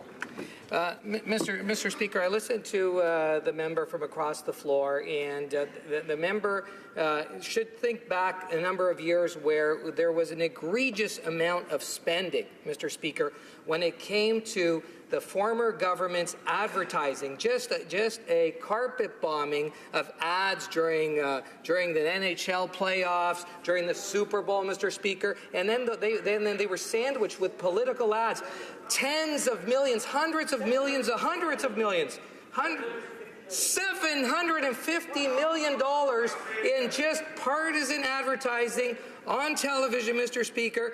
And what I heard from my constituents is, why is that former government, why were they wasting so much money on that advertising? I think that member should go back and look at what their government did when they were in power, and just that egregious, again, spending, Mr. Speaker. Resuming debate, the Honourable Parliamentary Secretary to the Government House Leader. Yes, thank you, Mr. Speaker. And what a privilege it is to stand in this place representing the residents of Winnipeg North. And I thought maybe what I would do is something a little bit different and try to give a bit of an overview. You know, when we think of what's happened over the last 18 months, since we have a new Prime Minister, a new government, I believe there has been a great deal that has actually been accomplished. And what I'm often asked in my community, you know, what are some of those real, tangible things in which the government has actually done that have made the difference, and how could I best explain? And there's a number of things that come to mind, things that have really had a profound positive impact for the constituents in which I represent, and ultimately for all Canadians from coast to coast to coast. I think of things such as the Canada Child Benefit Program, Mr. Speaker, a program that was greatly enhanced by this government, in which ultimately we saw literally tens of thousands of children being lifted out of poverty. Many of those children are the residents and call Winnipeg North their home. I think in terms of the guaranteed income supplement increase, some of the very poorest seniors in Canada were given additional significant increases in the guaranteed income supplement, once again lifting tens of thousands of seniors out of poverty, Mr. Speaker, many of which are residents of Winnipeg North. You know, there is the CPP agreement. We had a national government that worked with all the different provinces and territories, came up with an agreement because it's not just about today, it is about tomorrow also, Mr. Speaker. And we actually got agreement from parties of all stripes, where we saw, in fact, an increase for retirement into the future, Mr. Speaker, something in which the previous government could not accomplish, something in which I'm very proud of, and my constituents into the future will have that much more in terms of when it comes to retirement. And when I talk about retirement, Mr. Speaker, we got to make mention of the reversal of the Harper decision. You will recall when Stephen Harper, the former Prime Minister, decreased the age of retirement, or I should say increased the age of retirement from 65 to 67 in order to qualify for OAS. This, as a government, we reduced it back down to 65, again enabling literally hundreds of constituents of mine and thousands across Canada that will ultimately benefit by that particular policy decision. Mr. Speaker, there are many things, both direct and indirect. We can talk about students. We have a government that almost doubled the student employment summer program, where we have literally hundreds of youth that are being given jobs, provided the opportunity to get work experience during that summer break. Many of those jobs are actually in Winnipeg North, Mr. Speaker. There are so many things at that local level that this government has been very successful at doing. Then you could talk about the bigger picture. When you take a look at the budget implementation bill that we're debating today, it is a continuation of what this government started when it first had taken office, Mr. Speaker.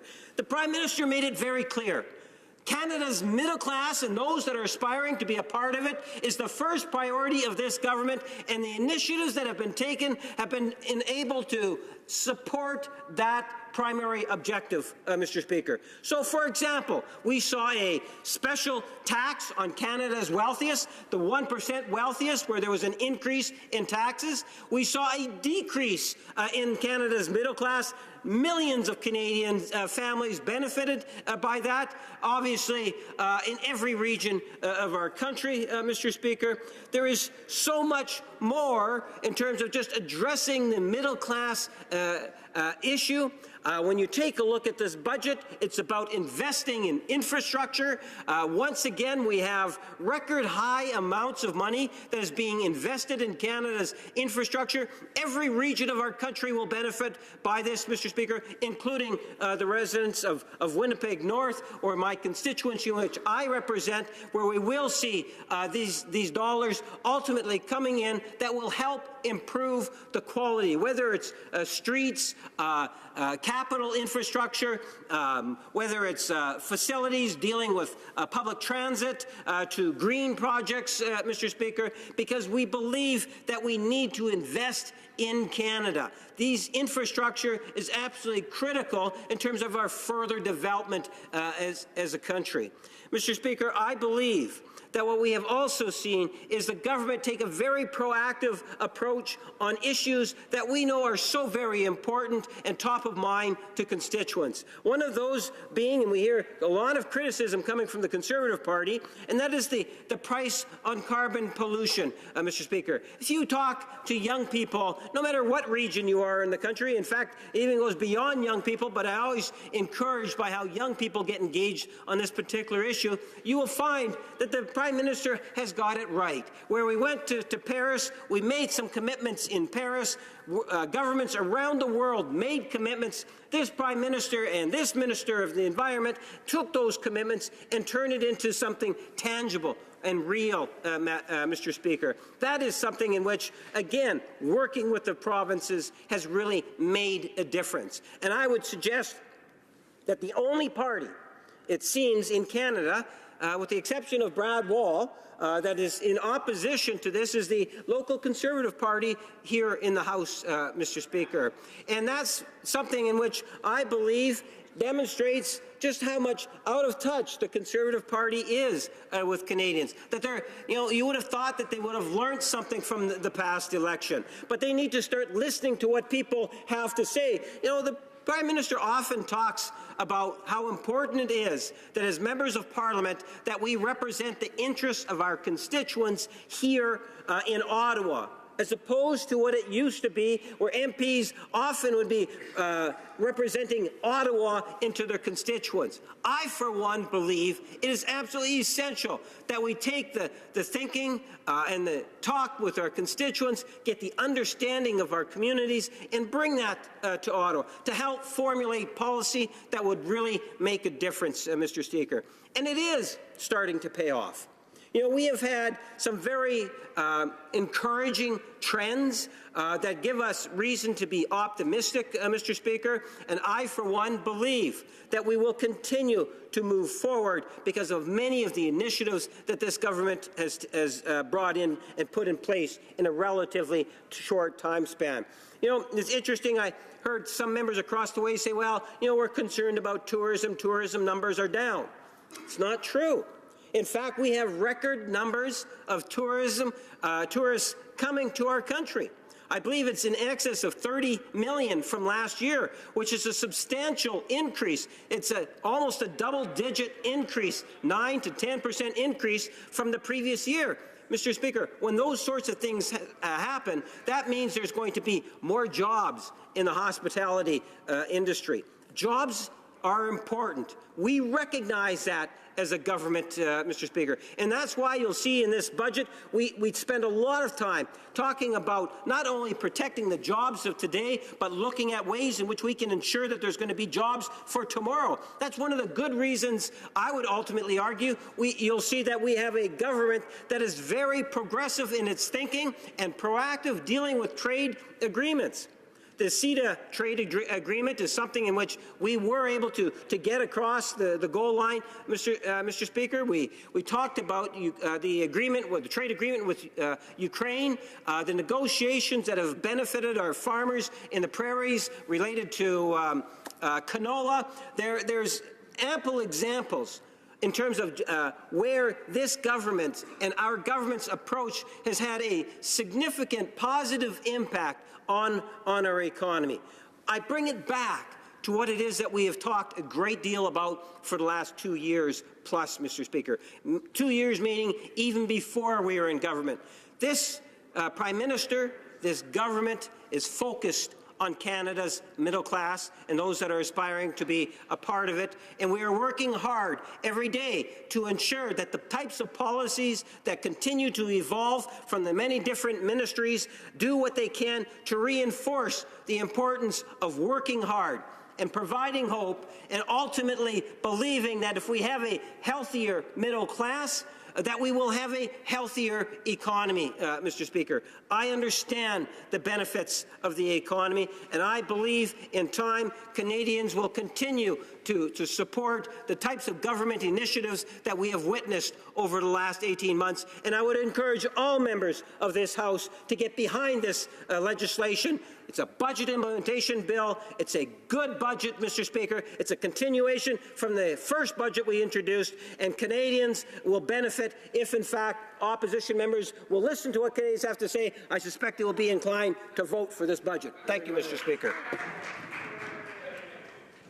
Questions and comments? The honourable member for Calgary-Shepherd. Mr. Speaker, I'd like to thank the member for what that was. I'm not sure what that was. On child poverty rates, Mr. Speaker, the member mentioned at the very, very beginning of his statement. In 1994, under a previous Liberal government, 15.5% of persons were low income under 18. By the time that previous government left office, it was 15.7%. So they didn't really do anything. They failed a previous Liberal government. 2006, when a Conservative government took over, the child poverty rates were 16.3%. By the time they left office, they were 14.7%. And actually, they were down even in absolute numbers. And the first time since I have the sheet going back to 1994, so two government cycles, it was actually beneath 1 million Canadians were under the poverty line. So is he convinced that his government is on the right track? Because the previous Liberal government failed miserably at this. It was the right policies of the previous Harper Conservative government that actually got it done. Yeah. So why are they introducing more policies that will fail again? Honourable Parliamentary Secretary to the Government House Leader. Mr. Speaker, I would challenge the member across the way to really think about what it is that was that I actually said. We had a substantial increase in the Canada Child Benefit Program that literally lifted tens of thousands of children out of poverty, Mr. Speaker. And you know, the member across the way with his Conservative colleagues actually voted against that, Mr. Speaker. So he might want to talk about the past. I'm talking about in the last 2 years and what this government has been able to accomplish. And what we know for a fact is that there's fewer children in poverty today because of this government and the policies that we have brought in, a policy specific in which the member across the way and the Conservative Party voted against, Mr. Speaker. They need to rethink whether or not they want to fight poverty, because if they want to fight poverty, the best thing they can do is vote for this budget, Mr. Speaker. Questions and comments? The honourable member for Regina Leuven. Thank you, Mr. Speaker. The member for Winnipeg North tried to give us a laundry list of what the government has accomplished over the past year and a half. In that vein, I would ask him to tell us how many bills his government has presented to this House and how that number compares to the average that new governments would have presented to Parliament in their first year and a half after being elected. Thank you. The Honourable Parliamentary Secretary to the Government House Leader. Mr. Speaker, I think the member is being a little mischievous with that particular question. Let me let the member know across the way that there are many ways in which a government can actually deliver on the promises that it makes to Canadians during the election.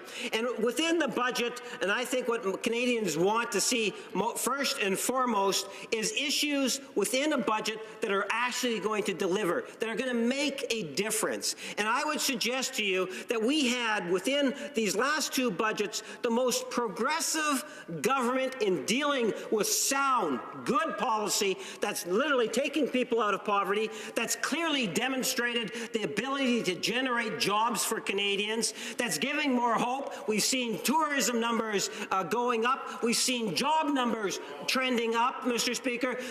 Once again, there's opportunity for Canada to continue to grow and prosper into the future. And I believe that if you were to canvass Canadians, that the most important issue for them is to have some faith that they have a government that's listening to what it is that Canadians are saying. And for the first time, we have a Prime Minister that's truly listening, accountable, being transparent, and making a difference, Mr. Speaker, in the everyday lives of all Canadians.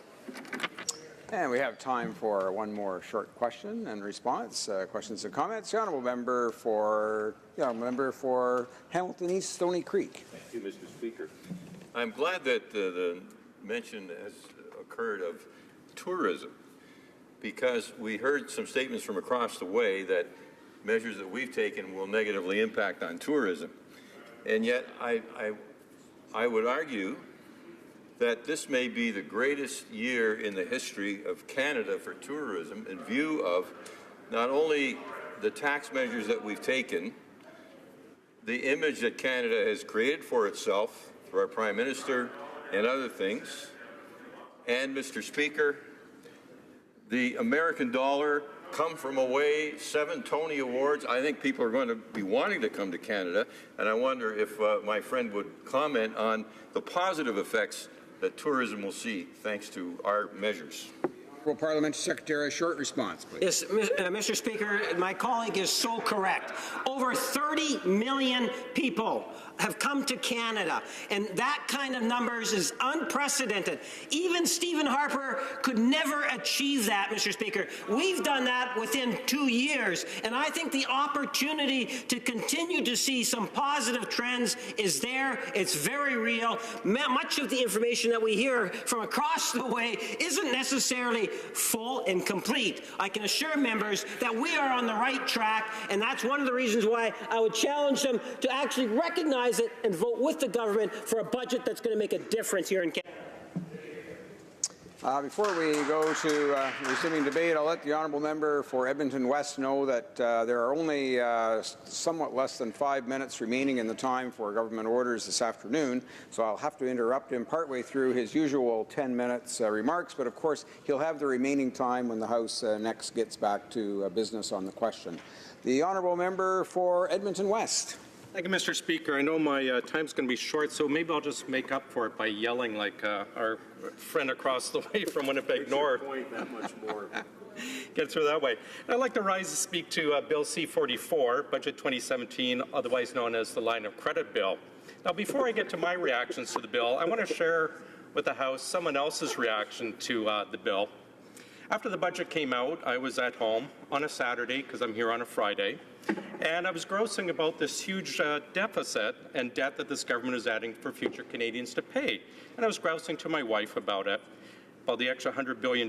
My oldest son, who's in grade 12, strong libertarian, strong conservative, and he's entering the real world next year, was in the room playing on his computer, and normally you could set a bomb off and would not distract him from his video game, but he heard the $100 billion, looked over at me and yelled, "Dad, what the heck?" Actually, it wasn't heck, it was a different word, but you get the idea. He said, "Thanks for sticking us with the bill." And that's what we're doing here, Mr. Speaker. We're sticking future generations with the bill for this government's inability to act responsibly today. Now, there's a disconnect between this government's perception of its budget and reality. From their spin, you'd never realize what a train wreck their financial plan is. This government is raising taxes, taking away family tax credits, shamelessly adding a tax on a tax by adding GST to the tune of about $200 million to the carbon tax in Alberta and British Columbia. Yet even with all these added taxes, they're still saddling us with over $100 billion in debt over the next 4 years. So what do we get for selling out our children and our grandchildren? 1.7% projected growth. Now, there's no need to check Hansard or the translation. You heard me correct. 1.7% growth. Now, I'm disappointed, Mr. Speaker, in the unsustainably high deficits, the tax increases, the continuous movement of the financial goalposts just to cynically meet the Liberals' needs on a given day, and their stunning lack of new ideas from this government. Now, this government hasn't even been around for 2 years, and it's only their second budget, and we're already hearing about how lackluster they are and how disappointing it is that this government is unable to offer anything new. But don't take my word for it. Here's some quotes from our friends in the media. Stephen Gordon in the National Post wrote, "With this federal budget, the Liberals have let the middle class down again." Now, Mr. Gordon, if you're watching on CPAC, you forgot to mention they're also letting down those working to join the middle class. Andrew Coyne said, "No money, no ideas, but a wealth of baffled gab and buzzwords in the Liberal budget." Paul Wells of the Toronto Star says, "It's a mystery how the Liberals are encouraging innovation and helping the middle class. It'd be nice if the budget offered real gains because so far the Trudeau or the Prime Minister's government's handling of both issues is pretty much a mess." Now, to put this in perspective, there's more recorded examples of Pravda criticizing the Soviet government than there is of the Toronto Star criticizing the Liberals. Now, the media is correct. The budget doesn't offer anything new or meaningful to help Canadians get a job, save for the future, or grow the economy. Instead, this budget spends more, borrows more, delivers on very little, and provides no hope for those in the middle class and those working to join it. The government likes to brag about how often they consult Canadians. Well, I'd love to meet those who rely on the public transit tax credit to afford their bus passes, who actually told a finance minister to go ahead and end this tax credit. I'd love to meet the young Canadians who use Uber because it's an affordable alternative to a car, who told the finance minister, go ahead and tax this service. To meet the small business owners who enthusiastically support this government's broken promise to lower the small business tax. And I'd absolutely love to meet the people who said yes to higher oil and gas exploration taxes. And apparently I'm out of time. I look forward to continuing this tomorrow. Thank you, Madam Speaker. Yes, the member will have 6 minutes when the time for debate continues on this matter. It being 5:30, the House will now proceed to the consideration of private members' business as listed on today's order paper. Private members' business, report stage of Bill C-311, an act to amend the Holidays Act, Remembrance Day, in the name of Mr. Fraser Westnova. Since there is no motion at report stage, the House will now proceed without debate to the putting of the question on the motion to concur in the bill at report stage. It moves that Bill C-311, an act to amend the Holidays Act, Remembrance Day, as amended, be concurred in at report stage. Is it the pleasure of the House to adopt the motion?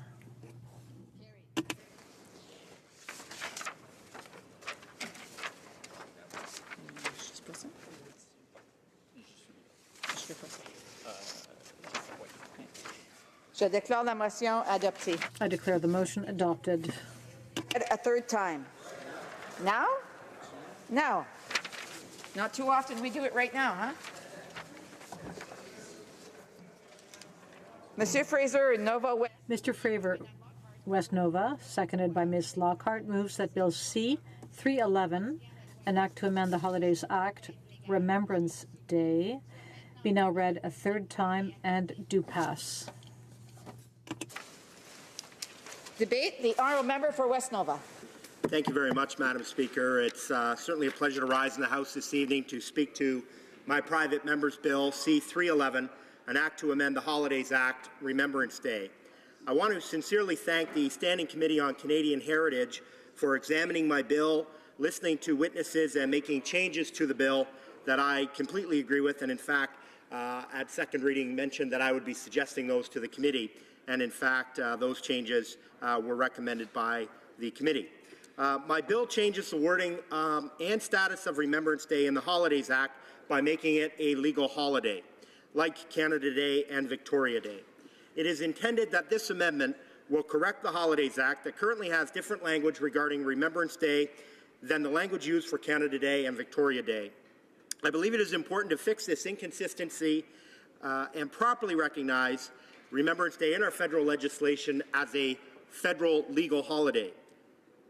More than simply correcting this inconsistency, however, I believe it is important that we also continuously examine how we are remembering the sacrifice of our fallen heroes and honoring the service of past and present Canadian Forces members.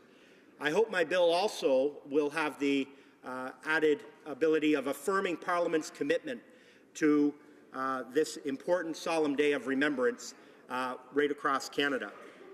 And it's important to ensure that we shine a bright light on Remembrance Day and remembrance-type services any opportunity we get. And I had the honour last month, Madam Speaker, to attend the Vimy 100 commemoration in France as part of the Canadian delegation. It was an amazing experience to share with both veterans and youth, as well as other fellow parliamentarians who were on with the delegation.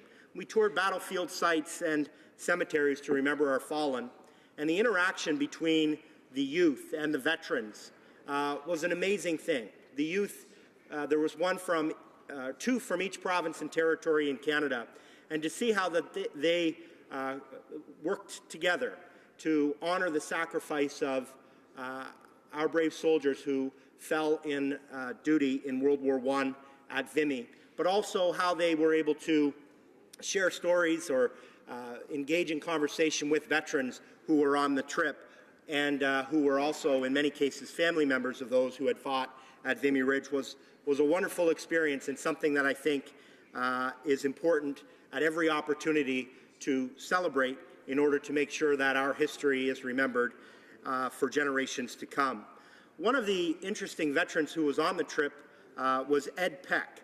And I had an opportunity to speak to Ed on a couple of occasions during the trip. He's from British Columbia and was also a veteran of the Second World War and participated in the liberation of Holland. He told me about his father, whose name was Cy Peck, who was actually a sitting member of Parliament during World War I and fought at the Battle of Vimy Ridge. This amazing connection between generations and also between people who serve in this place, as Mr. Peck did, is an incredible testimony to the dedication and service to our country. Mr. Cy Peck was also the only sitting member of Parliament to ever win the Victoria Cross at the Battle of Amiens, I believe, in 1918. And it's an amazing story, and I think upon reflection ties very well into what my bill is attempting to do in raising the elevating the status of remembrance in our country and ensuring that our history is remembered for generations. The ceremony on April 9th at Vimy was also an incredible opportunity as a collective experience for young people and veterans alike to share with all Canadians. And there was over 25,000 Canadians, many, many youth from across our country that were able to attend at that ceremony. Many of them had fundraised on their own in order to participate. And I think this is a wonderful symbol that for many years to come, remembrance of sacrifice of our veterans will be in good hands.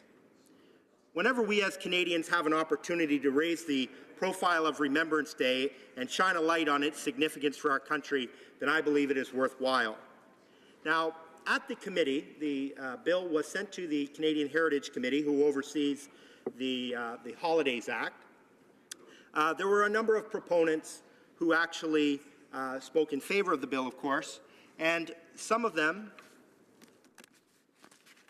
had the opportunity to explain why it is that they thought it was important to insert the word legal into the context of the Holidays Act. Mr. Dave Geddes, upon being asked what he thought adding the term legal to the term holiday would mean in effect, and he said, first, I think it would show our veterans that the government really does care. They'll understand that you people do. But this, on our 150th anniversary, for the veterans, I think you would get 100% support from them. For Mr. John Fitzgerald from Newfoundland and Labrador, he said, quote, I agree. Yes, I think changing would help. I think it gives it a prominence and it gives it an importance and a weight, or if I can use the word a gravitas, that it deserves. And that part of our history and duty is to remember and honor our veterans and those, in fact, who put themselves in harm's way in our Canadian forces deserve. That's my short answer, he said. Also appearing was Wilma McNeil, who's been a champion of modifying or making the language consistent in the Holidays Act for many years. And she is a strong supporter in favor of this bill. And she said, yes, I agree that putting it up there in the status of Canada Day and Victoria Day will help. Maybe it will wake up the eyes of some of the provinces and maybe they'll come on board. But I think it's very important that we have it and that it will be there forever. It won't be able to be taken away. Especially this is the time to do so when we are celebrating. Everybody is making celebrations for the 150th anniversary of the birth of Canada. Wouldn't this be a great way to honor our veterans once and for all of their sacrifice when we think what they did for us? We live in a democracy free, and we can do whatever we want because of the veterans. So those were some of the testimonies given at committee in support of this bill. Of course, there were comments made by representative from the Dominion Command of the Royal Canadian Legion. And we talked about this at second reading, of course, the fact that they have not supported the idea behind making it a statutory holiday in all jurisdictions, and they were certainly saying that to the committee. However, the main point that they raise is twofold. Number one, that school children should be in school on November 11th to ensure that they're learning about Remembrance Day, and number two, that if it was made a day off for everybody, that people would just treat November 11th as just another day off. The problem with those two arguments, and I must say I have the utmost respect for the Royal Canadian Legion, and I've canvassed this issue with many of the Legion members and the Legions in my riding and across Canada, and many of them, or all of them in my riding in particular, support this bill.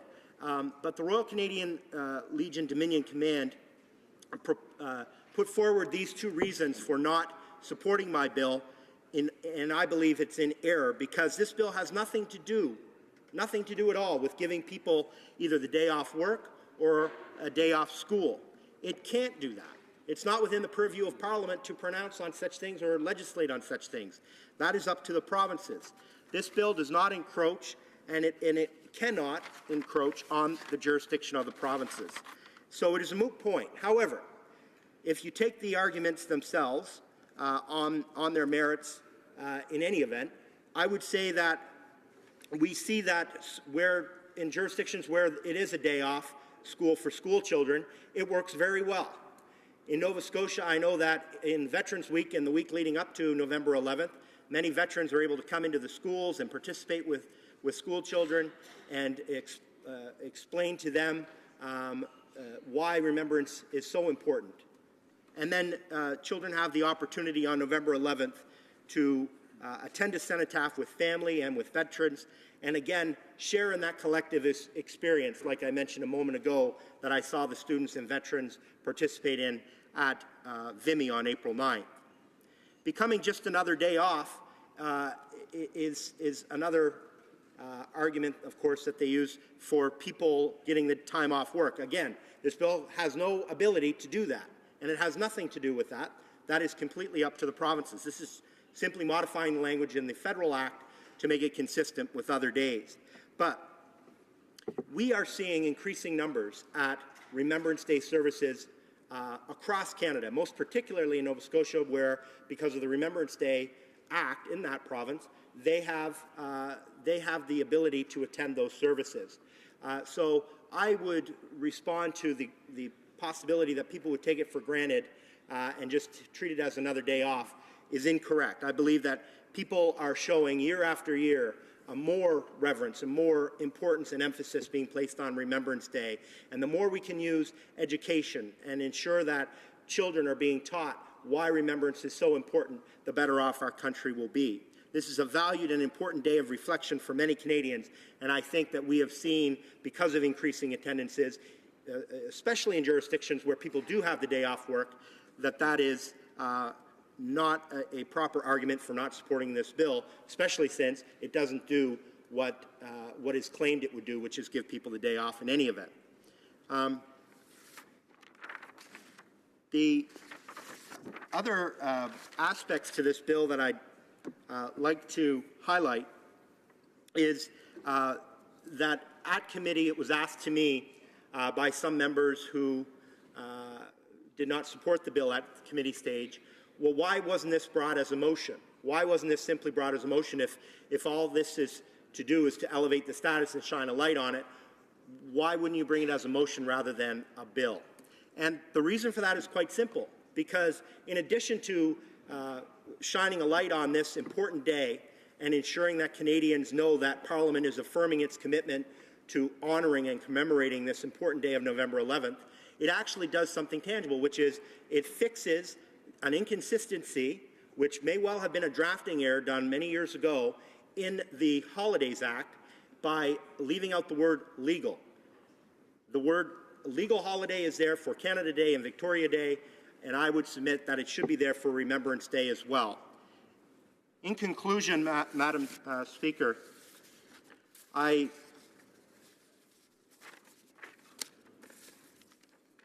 I believe this bill is well-reasoned and is a modest bill in what it actually does. It adds consistency of language in the Holidays Act and elevates Remembrance Day to the same status as Canada Day and Victoria Day in federal statute, and it actually does affirm Parliament's commitment to ensure that this very important day of reflection and gratitude to our fallen and all those who serve is given its due respect. Therefore, Madam Speaker, I would ask all of my honourable colleagues to support my Bill C-311 and ensure its passage. Thank you very much. Questions and comments? Questions et commentaires. The honourable member for Barrie-Innisfil. Thank you, Madam Speaker, and I want to thank my honourable friend for his speech today. And I do want to thank him for bringing this bill forward as a private member's bill. And I don't dispute for a second the intent of my honourable colleague of what he's trying to do as far as elevating the status of Remembrance Day. And like a good lawyer, he countered most of the arguments that I was going to make with respect to the potential of a question.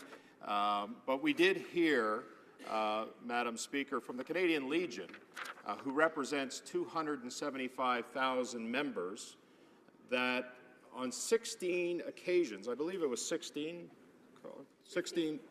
times, that they've dealt with this issue at their national congresses, and every time it's been defeated on the floor as a resolution. And so they spoke not in favor of this legislation.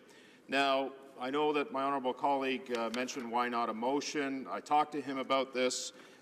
Nobody in this place would think any less of Remembrance Day and the status of it. So this piece of legislation, in fact, is a nice thing, but I will conclude, Madam Speaker. And in his comments, he said that he submits, the member submits that it should have been put in as a legal holiday. I want to ask him why this holiday in particular over and above the other two.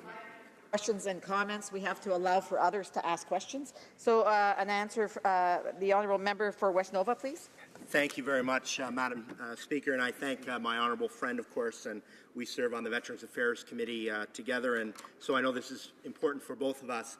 With regard to it being a legal holiday, and I believe that the question actually was asked at committee, and I think if you have a plain language reading of the bill right now, most Canadians would say that Remembrance Day is being treated differently than these other 2 days, and that the effect given by adding the word legal will elevate it and ensure that it has the same consistent language and is treated consistently at the same level as other important days such as Canada Day.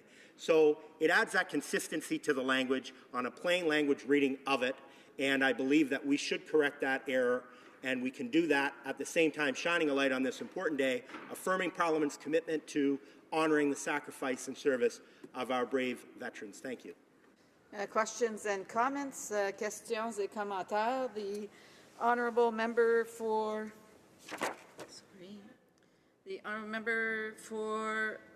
Central Nova. Excellent. Thank you, Madam Speaker. And I'd as well like to thank my honourable colleague from West Nova, who's also a colleague in Nova Scotia and a friend of mine as well, for bringing this private member's bill forward. I think, to me, it's a no-brainer that we would want to treat Remembrance Day with every bit of respect, both in our communities and in our laws, that we treat Victoria Day as an example.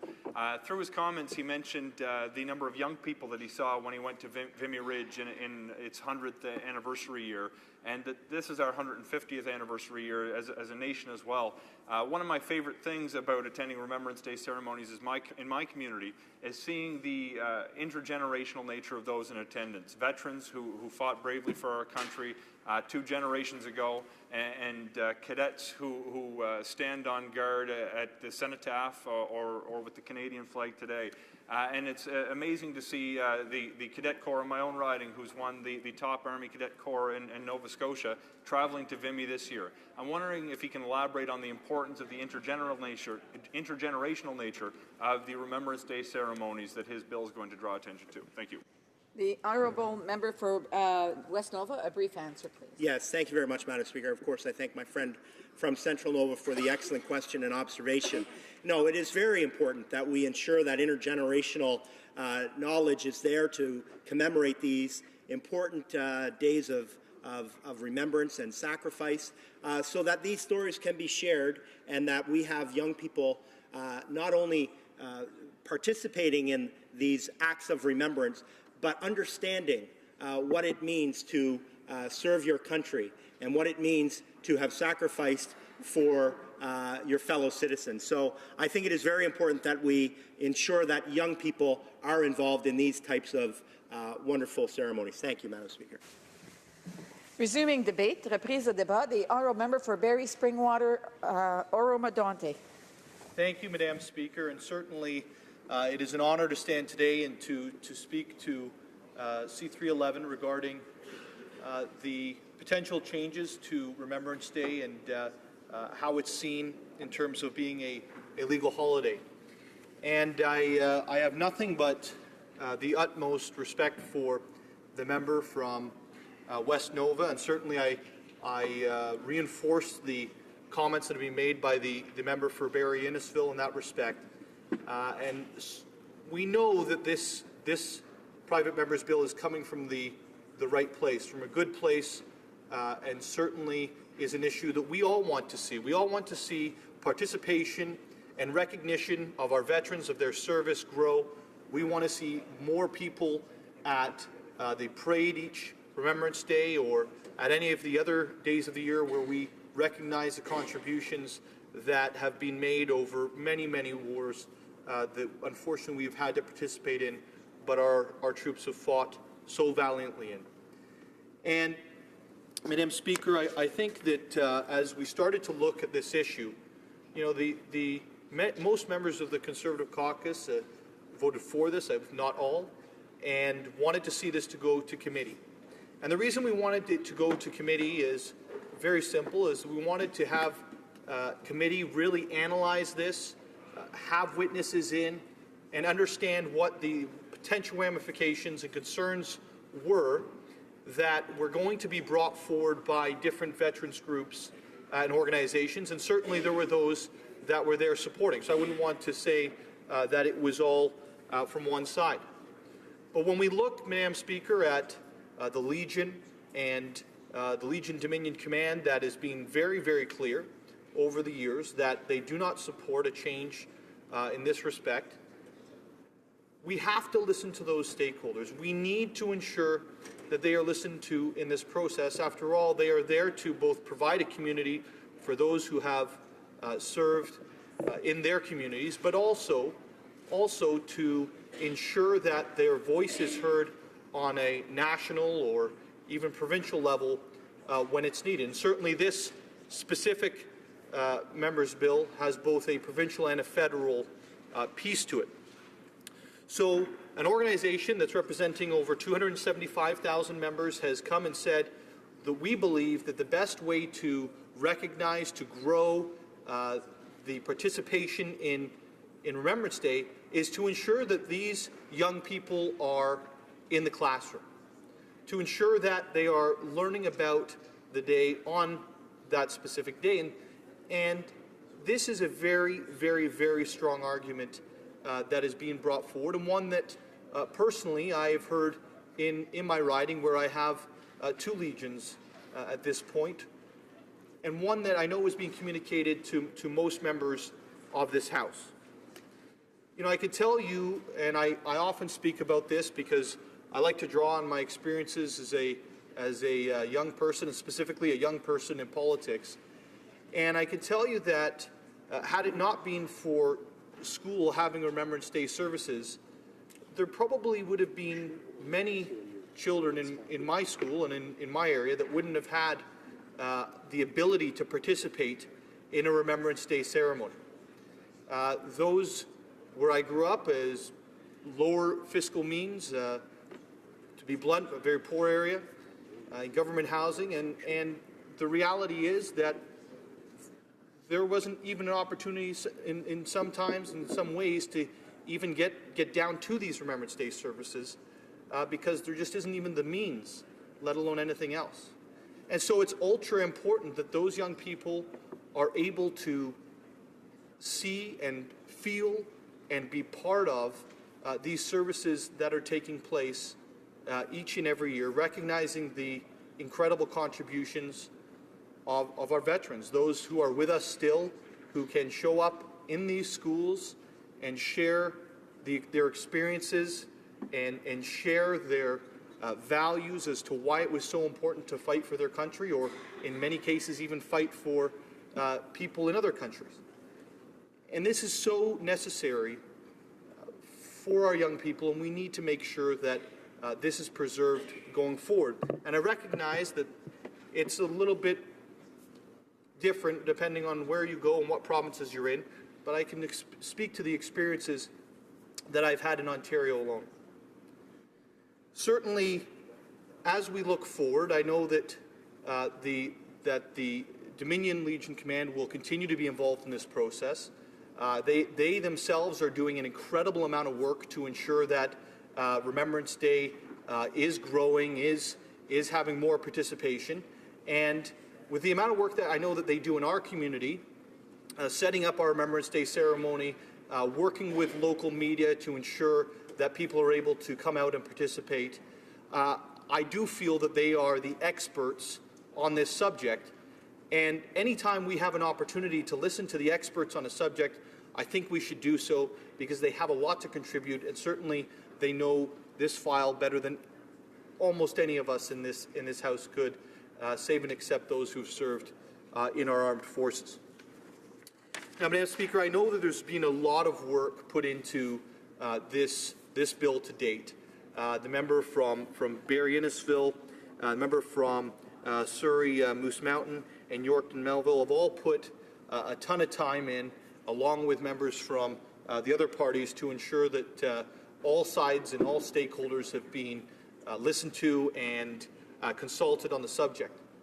But as we come here and we're readying our debate is happening and we're readying for the final vote on this in the House, I think it's a time where I specifically need to come out and say that I won't be supporting this bill. I think that it's been well debated, well thought of, well positioned. It comes from a great place in terms of what the member was trying to achieve. But at the end of the day, I do believe that we should be doing everything that we can to ensure that these ceremonies that are happening in schools and with young people continue, and that we don't do anything to inhibit that or to create this as a holiday instead of a day of remembrance. Because it is, to me, not a holiday. It is a day that we should all take very seriously, to understand the sacrifices that have been made so that we can stand in this House freely without any concern for our well-being, and say everything that we believe as politicians. So, Madam Speaker, I will leave it there, but certainly thank you for the opportunity to speak on this subject, and I look forward to the vote coming up. Resuming debate, reprise de débat, the honourable member for Regina Louvain. Thank you, Madam Speaker. I am proud to rise in favor of this bill. I think it's worth noting at the outset that Remembrance Day is already a statutory holiday in federal jurisdiction and in 6 provinces, including my province of Saskatchewan.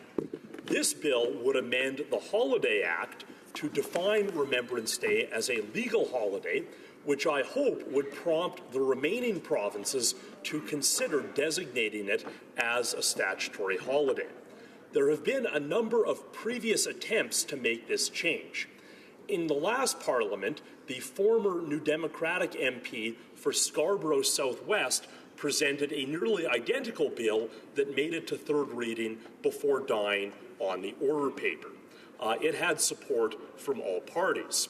Liberal MPs tried to make this change in 1991 and 1994.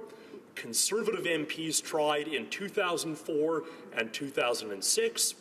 NDP MPs tried in 2006, 2009, and 2014. So hopefully, Madam Speaker, the 8th time is the charm, and we can finally achieve this worthwhile change and correction to our legislation. Madam Speaker, the first point I would make in favor of this bill is that we should welcome more statutory holidays. As our economy grows, those benefits should be shared with working people in the form of both higher wages and more time off. We hear a lot of rhetoric from this government about helping the middle class and those working hard to join it. Well, Madam Speaker, one of the tangible ways that the government can help improve the lives of working people is to increase the number of statutory holidays. Now, Madam Speaker, the reason to make Remembrance Day one of those statutory holidays is to allow people to attend commemorative ceremonies on the 11th hour of the 11th day of the 11th month. In Saskatchewan, where Remembrance Day is already a statutory holiday, the result has been that thousands of people attend the indoor ceremony at the Brant Centre in Regina, and hundreds more in Regina attend the outdoor ceremony at the Cenotaph in Victoria Park. So having Remembrance Day as a statutory holiday clearly works in terms of improving attendance at these ceremonies. Now, the argument that we actually just heard from my colleague for Barrie Springwater against making a statutory holiday is that it's better to have students in school observing Remembrance Day there. And what I would point out, Madam Speaker, is that schools can and should teach about Remembrance Day on other days. But on the date itself, I believe it's far more meaningful for children to go to the ceremonies with their family than to do it as part of some sort of mandatory school activity. Madam Speaker, I would also point out that unfortunately every year there are fewer and fewer veterans from the world wars with us. And if those veterans are sent into schools on November 11th, then they're not available to attend the public Remembrance Day services. Whereas if we have veterans sharing their wisdom and experience in schools on other dates close to November 11th, then they are available to attend the public ceremonies on that date. So it clearly makes sense to have schools doing their activities on days other than November 11th. Now, Madam Speaker, the purpose of these ceremonies is, of course, to honor the service of veterans to our country. Since Confederation, more than 100,000 Canadian soldiers have been killed in wars. And I would like to pay special tribute to the Regina Rifle Regiment.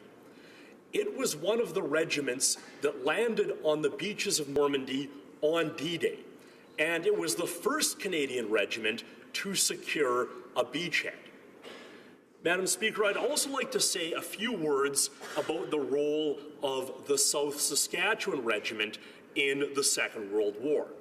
It was thrust into the ill-fated raid on Dieppe. It also served with distinction in the more successful campaigns in northwestern Europe after the Normandy landings. And as part of that, it liberated the Westerbork concentration camp. Madam Speaker, I think in addition to honoring service, a big part of Remembrance Day is remembering the horrors of war so that we do not repeat them. For me, a very important part of November 11th is remembering for peace. And I'd like to say a few words about current events. We have the war in Syria. We have both North Korea and the United States testing long-range missiles. We have saber-rattling about Russia, including, Madam Speaker, unfortunately on the floor of this House oftentimes. So I feel that this is an important time for Canada to send a message of remembrance for peace by designating Remembrance Day as a legal holiday in our country. Thank you, Madam Speaker. Resuming debate, reprise de débat, the Honourable Parliamentary Secretary to the Ministry of Canadian Heritage. Thank you, Madam Speaker. I rise today to address Bill C-311, an act to amend the Holidays Act, Remembrance Day, which seeks to make changes to the Holidays Act. I'm pleased to advise the House that we will be supporting this bill with the amendments that were made at committee. And I would also like to take this occasion to congratulate and thank the member for West Nova, who has shepherded this bill through committee in a very deliberate and thoughtful way. The passion that he feels for this subject has been very evident in the manner in which he has approached his work throughout in connection with this piece of legislation. First, allow me to explain the origins of the Holidays Act. It's a consolidation of three previous statutes: the Dominion Day Act, the Remembrance Day Act, and the Victoria Day Act. The main purpose of the Holidays Act is to establish the date of these holidays. Although other legislation, such as the Canada Labour Code, refers to Remembrance Day, the Holidays Act is the only place where the date is defined as November 11th. When the Holidays Act was put in place, it incorporated the existing wording of all three of the previous statutes, which explains why Canada Day and Victoria Day are referred to as legal holidays, and Remembrance Day is referred to simply as a holiday. The bill before us today proposes to change the Holidays Act to add the word legal before holiday as it pertains to Remembrance Day, changing the reference to Remembrance Day to be the same as the term used for Canada Day and Victoria Day will provide consistency in the Holidays Act. It's important to note, however, that adding the word legal before holiday in the Holidays Act will not make Remembrance Day a paid non-working holiday for all Canadians across Canada. At the federal level, the Canada Labour Code determines paid non-working holidays for employees under federal jurisdiction. Employees who don't work under federal jurisdiction are subject to provincial and territorial legislation. This change would be a symbolic reflection of the continued commitment of our government to honour veterans and remember their sacrifices.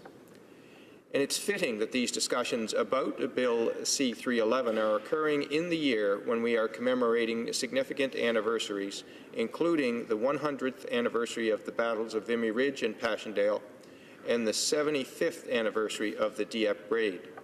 Through major events here in Canada's capital, at the National War Memorial, and overseas at the Canadian National Vimy Memorial in France, we are turning Canadians' attention once again to these pivotal moments and the sacrifices that were made for our freedom.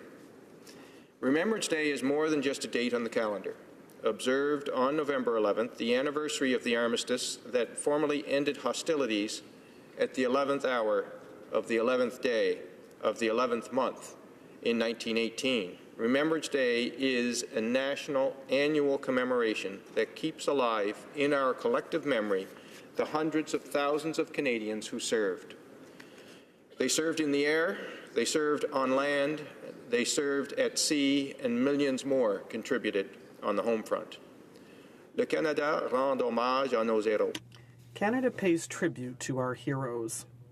Canada's national flag, the main symbol of our nation, is lowered to half-mast on Remembrance Day.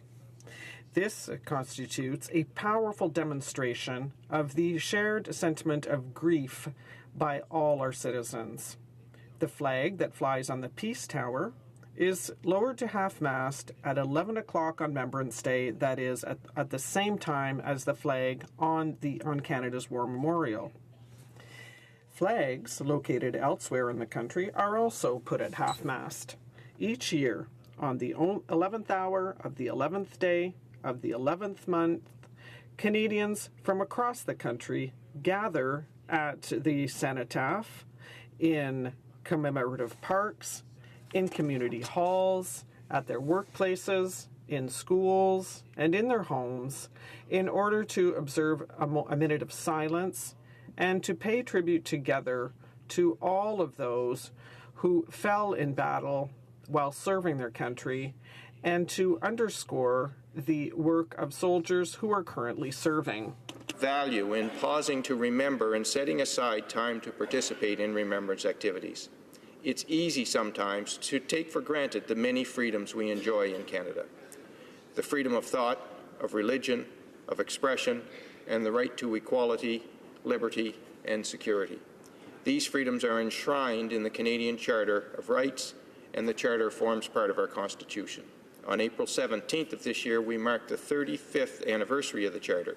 The Prime Minister reminded all Canadians that the Charter protects the rights and freedoms that are essential to our identity as Canadians. It allows us to express ourselves as individuals and to celebrate our differences while bringing us closer as a country. In 2017, as we celebrate the 150th anniversary of Confederation, the 100th anniversary of the First World War, and the 35th anniversary of the Canadian Charters of Rights, let us address the long-standing inconsistency in the Holidays Act and use the same language for Remembrance Day that is used for Victoria Day and Canada Day. On Victoria Day, we honour our Sovereign, Her Majesty the Queen. On Canada Day, we show our pride in being Canadian. And on Remembrance Day, we pause to remember, to reflect on the value of our freedom, and we honour our brave Canadian men and women in uniform who have served and continue to serve our country. Through changing the Holidays Act to identify Remembrance Day as a legal holiday would be symbolic. It's an important recognition of the significance of that date. Symbols are powerful as they have an impact on identity. As Canadians, we hold our veterans and our serving members in high esteem, and we set aside time on Remembrance Day to show our respect and gratitude. This change to the Holidays Act reflects the continued commitment of the Government of Canada to honour our Canadian values of freedom and equality, and serves as a reminder that Remembrance Day is a time to appreciate our hard-earned freedom. The men and women who fought and continue to fight deserve our respect and admiration. We need to keep their stories alive and pass them on to the next generation. Thank you, Madam Speaker. Reprise de débat, resuming debate. The honourable member for Sarnia-Lambton. Thank you, Madam Speaker. Today I rise in this House to speak on the subject of Bill 311, an act to amend the Holidays Act for Remembrance Day, presented by the member for West Nova. This bill seeks to modify the Holidays Act to make Remembrance Day a legal holiday, which impacts federally regulated employees, but does not force the provinces to adopt it as a paid statutory holiday. For many, the main goal of this bill would be to make Remembrance Day a legal holiday, as well as to encourage Canadian provinces and territories to revisit the possibility of making November 11th a statutory holiday. On a federal level, it is Parliament who decides holidays and their designations. However, provinces and territories decide which days become non-working holidays in their respective jurisdictions. First and foremost, we need to ensure that for generations to come, the bravery and sacrifice of those who fought are celebrated, and the horrific nature of war is remembered, and that these things are passed to our children and to theirs. Personally, I've been passionate about Remembrance Day for a long time. I have the utmost respect for Canadians who have served, past, present, and future. Honouring our veterans was so important to me as a child that I wrote numerous poems on the subject and received several awards from the Royal Canadian Legion in St. Catharines for my poems from 1972 to 1974. Each year, I participate in nearly a dozen events that mark Remembrance Week in my riding of Sarnia-Lambton. I've received countless emails and letters from constituents in my riding outlining why they are in favour of this bill and why they would like to see me vote in favour of this legislation. Many provinces and territories already have legislation in place that recognizes Remembrance Day as a legal holiday. Making Remembrance Day a legal holiday will simply elevate its federal status to that of Canada Day and Victoria Day. Currently, 3 territories and 6 provinces have made Remembrance Day a paid public holiday, including Newfoundland and Labrador, New Brunswick, PEI, Saskatchewan, Alberta, and British Columbia. Nova Scotia and Manitoba have specific legislation surrounding what can and cannot be open on November the 11th. Only Ontario and Quebec do not consider Remembrance Day to be a paid holiday and as such have no legislation regarding November 11th. One of the many concerns raised regarding this bill touched on the educational component of Remembrance Day in schools and the fear that ongoing education on the subject could be lost. I certainly believe that children in Canada should learn about our military history, sacrifice, honour, and the important military role Canada has played since its creation. Battles such as the Ypres, Vimy Ridge, Passchendaele, the Battle of the Atlantic, the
I would be morally remiss.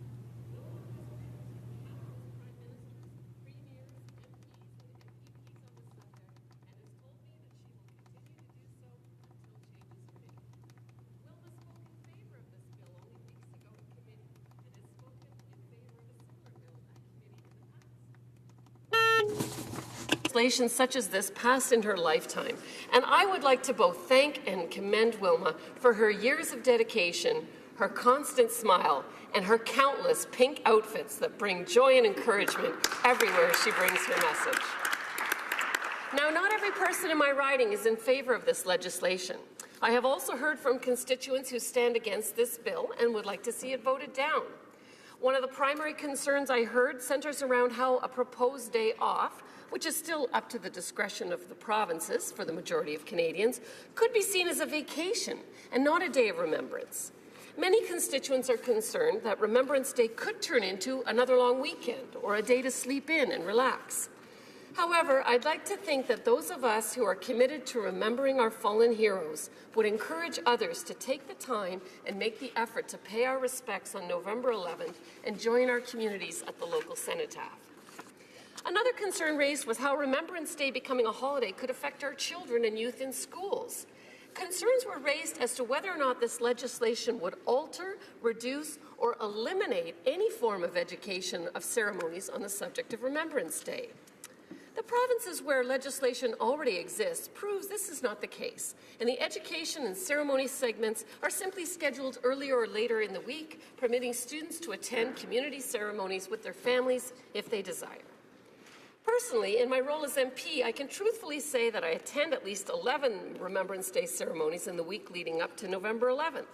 Remembrance Day is not necessarily a one-day event and can often stretch over an extended period of time. So I don't believe that making November 11th a legal holiday will have a lasting impact on Canadian students, as alternatives already exist and have already been successfully implemented in numerous provinces and territories. Another concern raised was that of the position of many legions across the country, as well as the position of Dominion Command. Not all the legions across the country are on the same page when it comes to this subject, and their opinions vary. In addition, the Canadian military, the Merchant Navy, the Air Force Association, and the 1st Hussars all support having this day as a legal holiday. Dominion Command, on the other hand, has clearly stated that they are not in favor of Bill C-311. Dominion Command has been dealing with these concerns for decades, and their role is indisputable. They're familiar with the issue, and I fully respect their stance and all the work they do for the forces and for our veterans. Having dealt with this issue 15 times in 45 years, Dominion Command has seen a growth in Remembrance Day activities and in participation. They've highlighted concerns about the subject of education in schools and the concern that Remembrance Day might become another holiday that would lose meaning. If it were to become a legal holiday, would it be treated as another time to remember and honor our fallen, or just another long weekend? Seeing as the majority of Canada already has legislation in place regarding the status of Remembrance Day, and seeing those provinces and territories are capable of providing complete in-school education and ceremonies during the week that leads up to November 11th, I believe students are still receiving excellent education and interaction on this subject in school. Allowing Canadians the opportunity to attend Remembrance Day ceremonies in their communities or in larger city centres would encourage Canadians to participate, which I believe is a good thing. I recognize that not all Canadians would take advantage of the opportunity, but the question remains, should Canadians have that choice? As such, I will be standing in favour of this bill when it comes for a vote. I will do so both in support of Wilma McNeil as well as in honour of the countless Canadians who deserve to be remembered forever. Thank you. Resuming debate, reprise de débat, the honourable member for Fundy Royal. Thank you, Madam Speaker. I'm honoured to rise today to speak to Bill C-311, an act to amend the Holidays Act for Remembrance Day. I want to praise my colleague, the honourable member for West Nova, for bringing this bill forward, and also for his tireless efforts on behalf of men and women in the Canadian Armed Forces and our veterans. We are both members of the Standing Committee on Veterans Affairs, and his passion for commemoration of sacrifices made by our veterans is clear. Madam Speaker, I appreciate the opportunity to speak today because I believe that one of the most poignant things that we do as proud Canadians is to join together as a nation and as individuals to recognize and pay tribute to those brave Canadian soldiers, sailors, aviators, who have made this ultimate sacrifice in wartime and in peace, at home and abroad, and to safeguard our values and our way of life. Well before the people of Fundy Royal placed their trust in me to represent them here in Ottawa, I would attend Sussex Remembrance Day ceremonies every year with my family. One of my earliest memories is attending the local ceremonies in my hometown of Sussex, New Brunswick, where veterans and citizens alike paid their respects to those who came before and served our nation with dignity and with their lives. I remember how we stood at the cenotaph alongside the Sussex train station, a place where many of the 300,000 personnel trained at Camp Sussex passed before, during, and after World War I. It was also at this train station where many, but not all, returned home. I remember being a proud 7-year-old in my neatly pressed brownie uniform, standing beside my hero, my veteran, my grandfather. He made my Remembrance Day real. And we together waited for the clock to strike 11:11 and then walked up to the cenotaph to pin our poppies on the white crosses. The act of remembrance remains one of the most important ceremonies for me each year.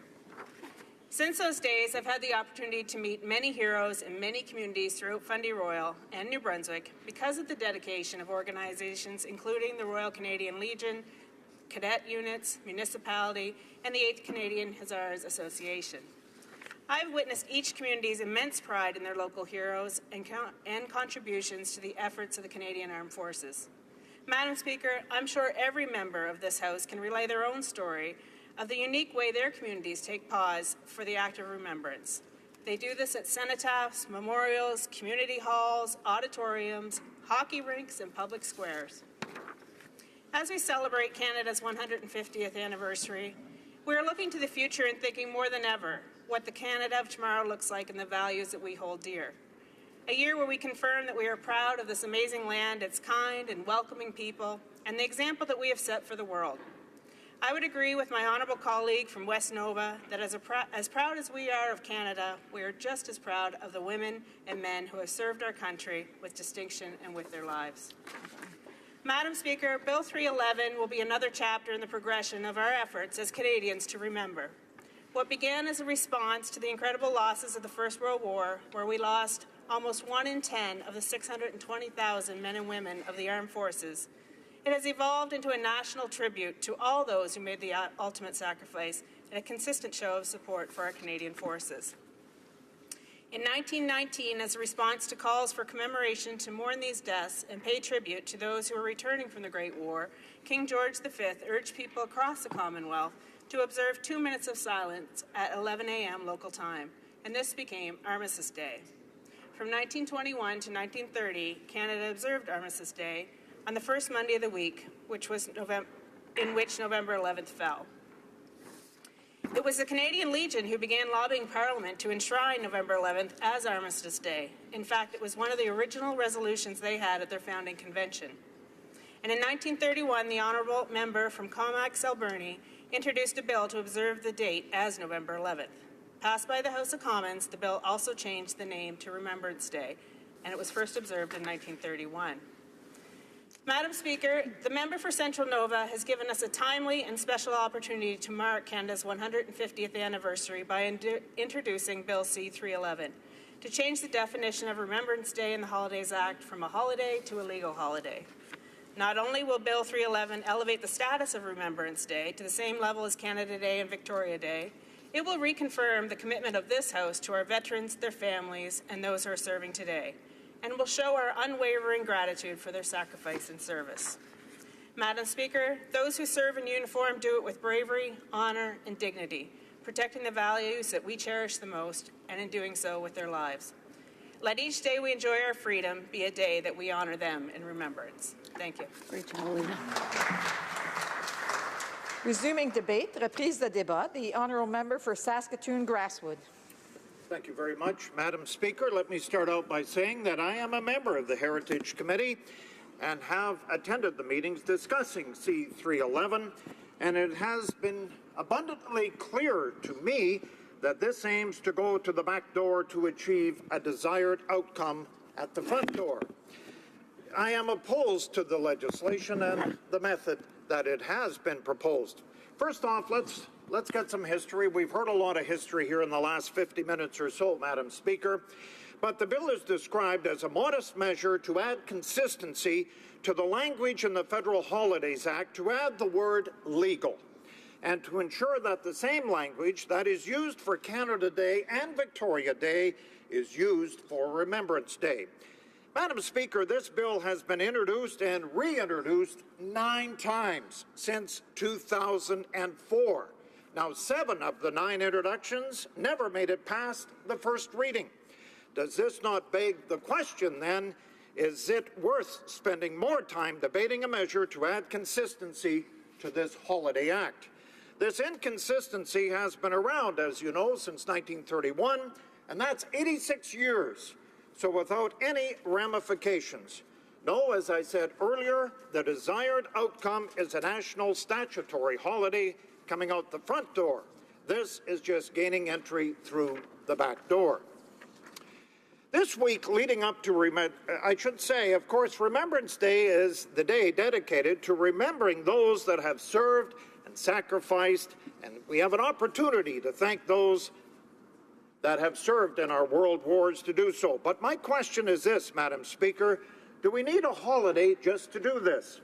Last year, as is my habit in the past number of years in my city, I attend the ceremonies at the SaskTel Centre with over 9,000 other Saskatoonians. The SaskTel Centre event is considered Canada's largest indoor Remembrance Day ceremony, and it has been for the last 2.5 decades. Madam Speaker, let me quote a statement made at the committee by Mr. Brad White, who is the Dominion Secretary for the Legion. The command: this procedure for enacting change in the Legion starts at the branch level, where any member can propose a change in policy or administrative procedure that it could affect the entire organization. Now, following a review and discussion by all members within the branch, the resolution passes to the provincial command level. Then at the provincial command level and at their convention, the delegates from within that jurisdiction further consider and discuss the proposed legislation. Now, what I saw in the Heritage Committee with the testimony was no documentation at all, Madam Speaker. All we heard from the guests that they were talking about the RCAF Association, the Navy, although during cross-examination, it was not so much about the Navy. The testimony that we heard had very little to do about the National Association, but all the local bodies. This is why we see this bill come back to the House of Commons time and time again. Thank you, Madam Speaker. I noticed the time, but I would not support this bill today. Thank you. So the member will have 6.5 minutes the next time that this issue is before the House. The time provided for the consideration of private members' business has now expired, and the order is dropped to the bottom of the order of precedence on the order paper. À l'ordre, à ce moment-ci, conformément. Pursuant to Standing Order 38, a motion to adjourn the House is deemed to have been made and seconded. Therefore, the question is that this House do now adjourn. Sex London. Thank you very much, Madam Speaker. Today I stand up to reiterate the question that I had back, asking the Minister of Environment, Climate and Climate Change a specific question. So I'm going to reiterate the question that I did ask that day to the Environment Minister, and I'm hoping that the Parliamentary Secretary will be able to assist me with this. Mr. Speaker, the Prime Minister had dictated the provinces must collect his carbon tax.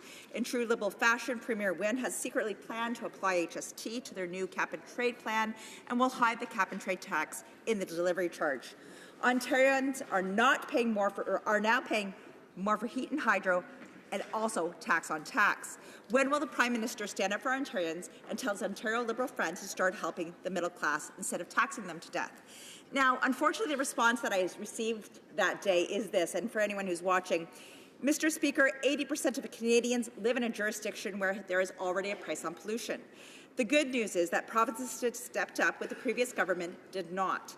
We know that putting a price on what we do not want, pollution, will foster what we do want, which is good jobs, and so forth and so on. But I think if we look at, obviously, if we look at the question versus the answer that I received from the Minister, this is really not even touching the true issue. In Ontario, effective January 1st, the carbon tax was put forward. In Ontario, they're calling it the cap and trade.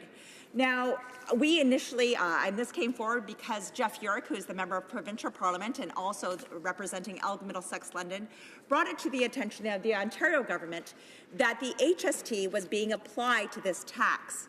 So we already know that carbon tax is going to affect everyday Canadians by an increase on their food, their transportation, and anything else that they're going to be impacted by.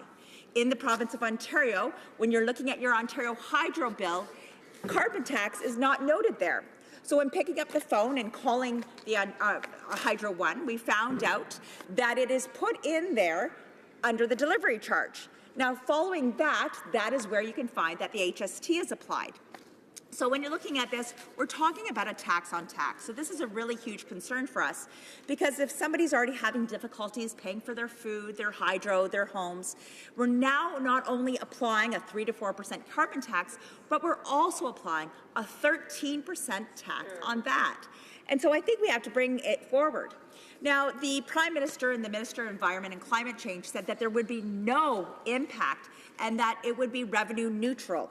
But the Parliamentary Library has come forth and has indicated that is absolutely not the case, because the fact is we're not going to talk about the carbon tax, but we're going to talk about the tax on the tax. And that's the question that I really have for this government and for the Parliamentary Secretary today.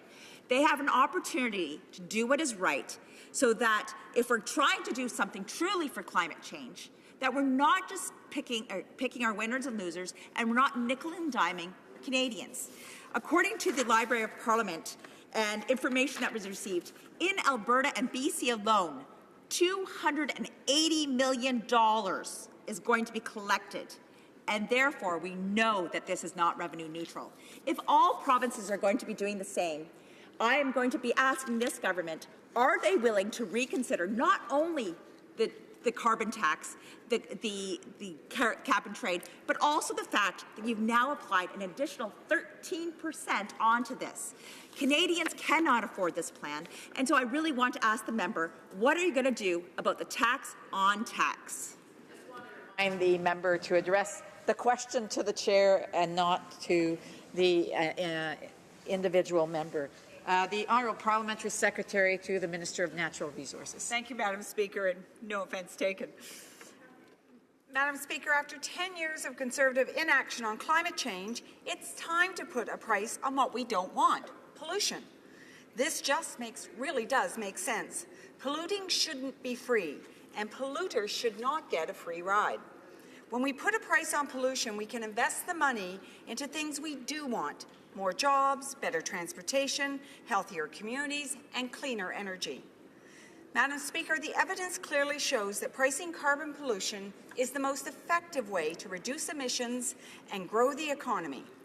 It will also stimulate innovation, increase energy efficiency, and promote investment in clean technology. Madam Speaker, 97% of Canadians already live in a province that either has a price on pollution or has committed to doing so.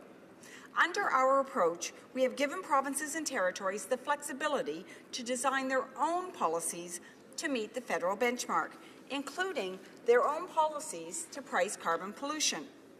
The revenues from these policies will remain in the province or territory where they originate, as we have always said. Provinces that price pollution are already using the revenue to put money back in the pockets of people who need it the most, by giving the money back to families through rebates, cutting personal income tax and small business taxes, and investing in support entrepreneurs and clean technologies that create good-paying middle-class jobs all around the country. This is already happening, Madam Speaker. While some provinces put the money right back in the pockets of Canadians in the form of a deep tax cut, others will invest in new clean businesses. Companies like New Flyer, Landmark Homes, and Sky Power Global are building innovative technologies like electric buses, energy-efficient homes, and solar panels, while creating good-paying middle-class jobs. Madam Speaker, in my riding, I have Alderville First Nation, and they have one of the largest solar farms on an Indigenous community.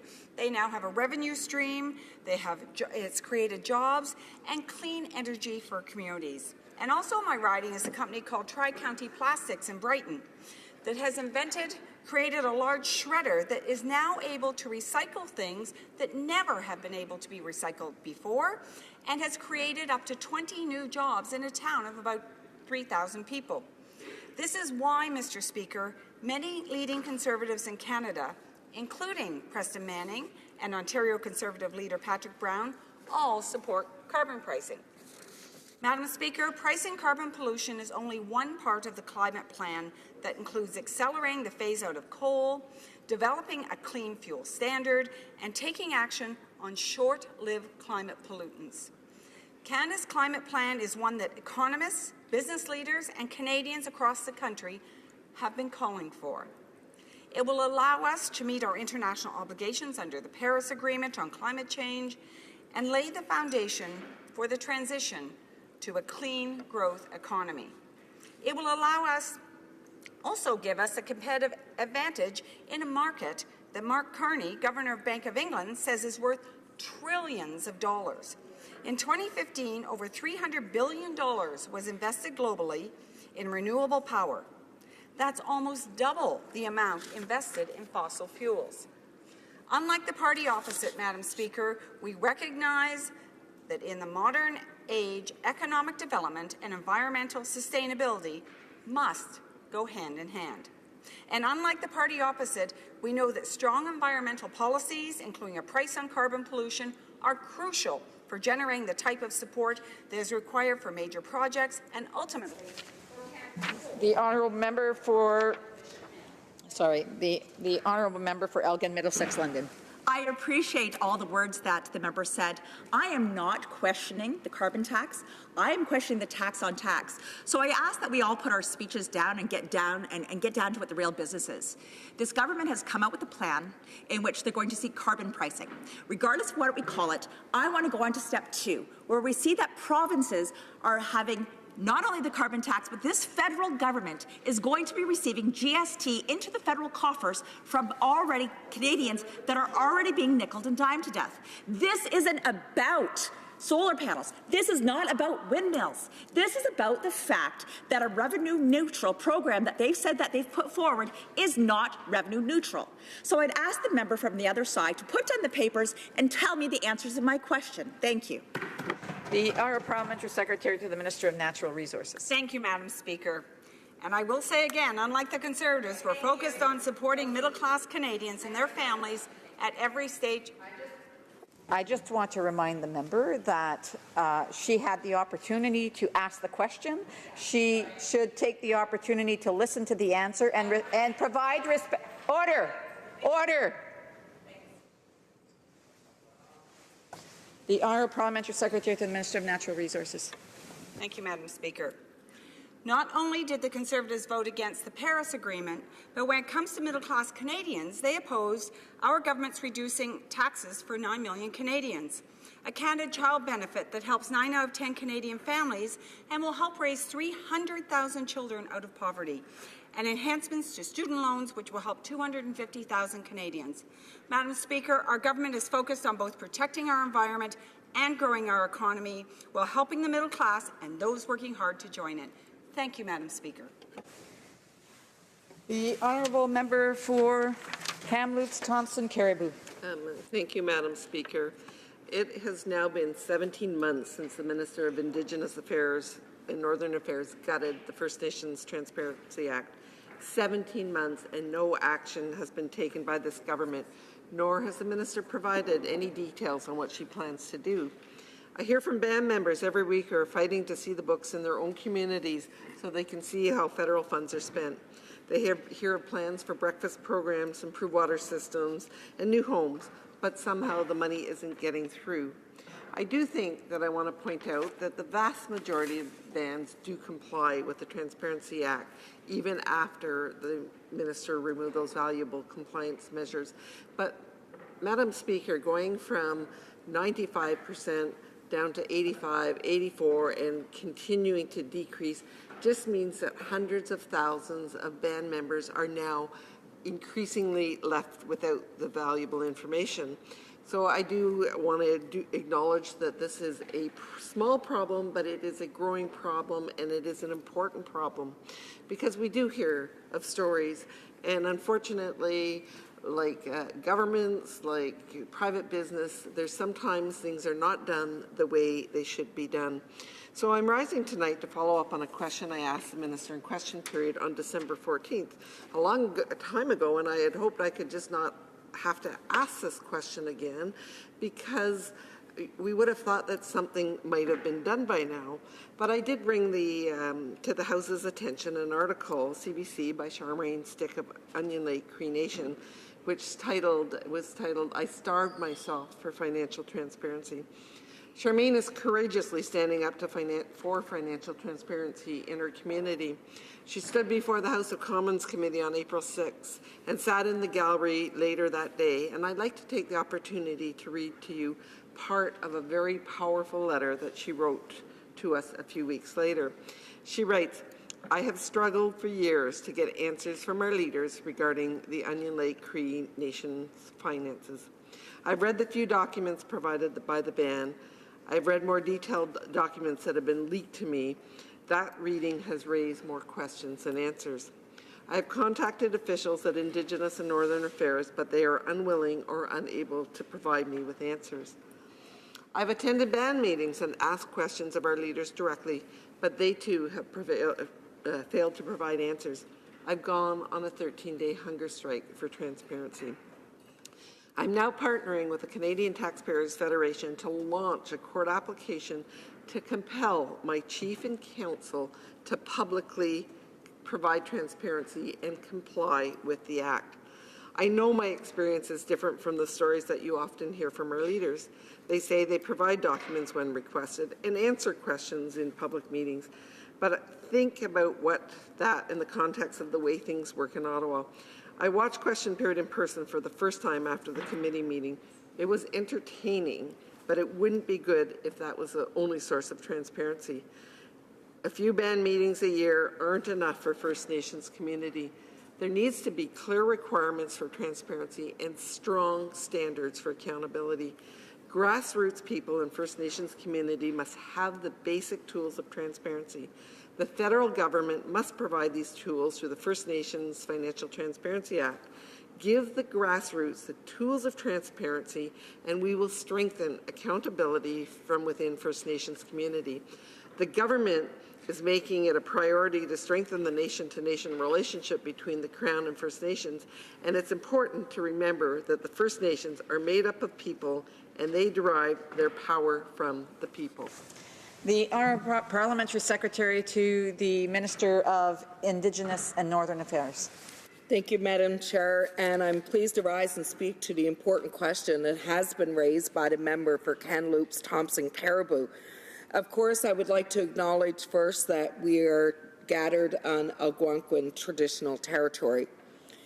My honourable colleague has raised a question this evening that is really directed to one particular case. And it is a matter of public record right now in the country that the case that she's raising with regard to Onion Lake Cree Nation is currently before the courts. We understand the frustration that the member may be experiencing as a result of this, but while this case is in the courts, there are certain jurisdictions in which we will be limited. However, I want to make a statement that I really believe speaks to where we're trying to get with transparency and accountability. First of all, we want to have a process that is going to include First Nations and that they will be a part of the solution in designing what this transparency and accountability looks like. As a government, this is a priority for us. It is a priority for First Nations. It is a priority for their members. And we understand that it will take us a little time to get there. But First Nations have been very clear with us, and that is that they do not want a top-down approach made in Ottawa solution because it does not work. We saw the former government, of which the member was a part of, try that and attempt to do that top-down approach, imposing up on First Nations what they felt as a government would be the solution. That is not the practice that we have signed on to. We have signed on to a process of reconciliation and working in collaboration with Indigenous governments across Canada. That means we do not impose upon them what we feel is right. We negotiate with them. We come to a consensus on what is the proper accountability and transparency measures that need to be implemented and those that will work. Since last summer, the minister and the department have been working with Indigenous organizations, including the AFN, the Aboriginal Financial Officers Association, on ways to enhance mutual accountability. The government has also reached out to community members and leadership through a comprehensive online engagement process, and now they are ready to embark upon in-person sessions across the country over the next few months. I encourage First Nation members to visit the departmental website to learn more about how this process works. And also, the government is continuing to work in full partnership with them to improve mutual accountability and transparency. We remain committed to the process. We remain committed to establishing a new fiscal relationship with First Nations. And in the meantime, we are continuing to invest historic amounts of investment in the billions of dollars in First Nations education, healthcare, housing, community development in all areas of the country, in all Indigenous governments. The honourable member for Kamloops Thompson Caribou. Madam Speaker, 17 months. I am very concerned and suspicious that the 2019 election will roll around and this issue will still not be solved. We are not talking about complicated issues. We are talking about what every Canadian enjoys from their federal government, their provincial government, their municipal government, and should from their First Nations government. This is about First Nations community members. This is not about something that is difficult. It is about basic rules of transparency. Instead, the government is forcing community members to take their bands to court.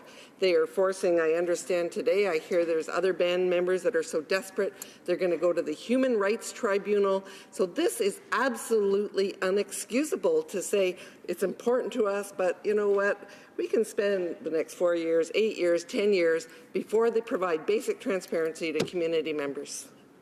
The Honourable Parliamentary Secretary to the Minister of Indigenous and Northern Affairs. Thank you, Madam Chair, but I would like to assure the House and the member opposite that we are working very hard to get the transparency and accountability measures in place. We're working hard to do it in partnership with First Nations, and it's already common practice for all First Nations to report back both to their members and to Indigenous and Northern Affairs Canada with their financial and program performances. Mr. Speaker, the member speaks of as if there is no accountability measure in place at this time. And in fact, there is. All First Nations in the country are still required, excuse me, all First Nation governments in the country are still required to report their audited consolidated financial statements to the department and to their membership. And of course, Mr. Speaker, we're going to continue to do more to increase that transparency and accountability. The motion to adjourn the House is now deemed to have been adopted. Accordingly, this House stands adjourned until tomorrow at 10 a.m. pursuant to Standing Order 24-1.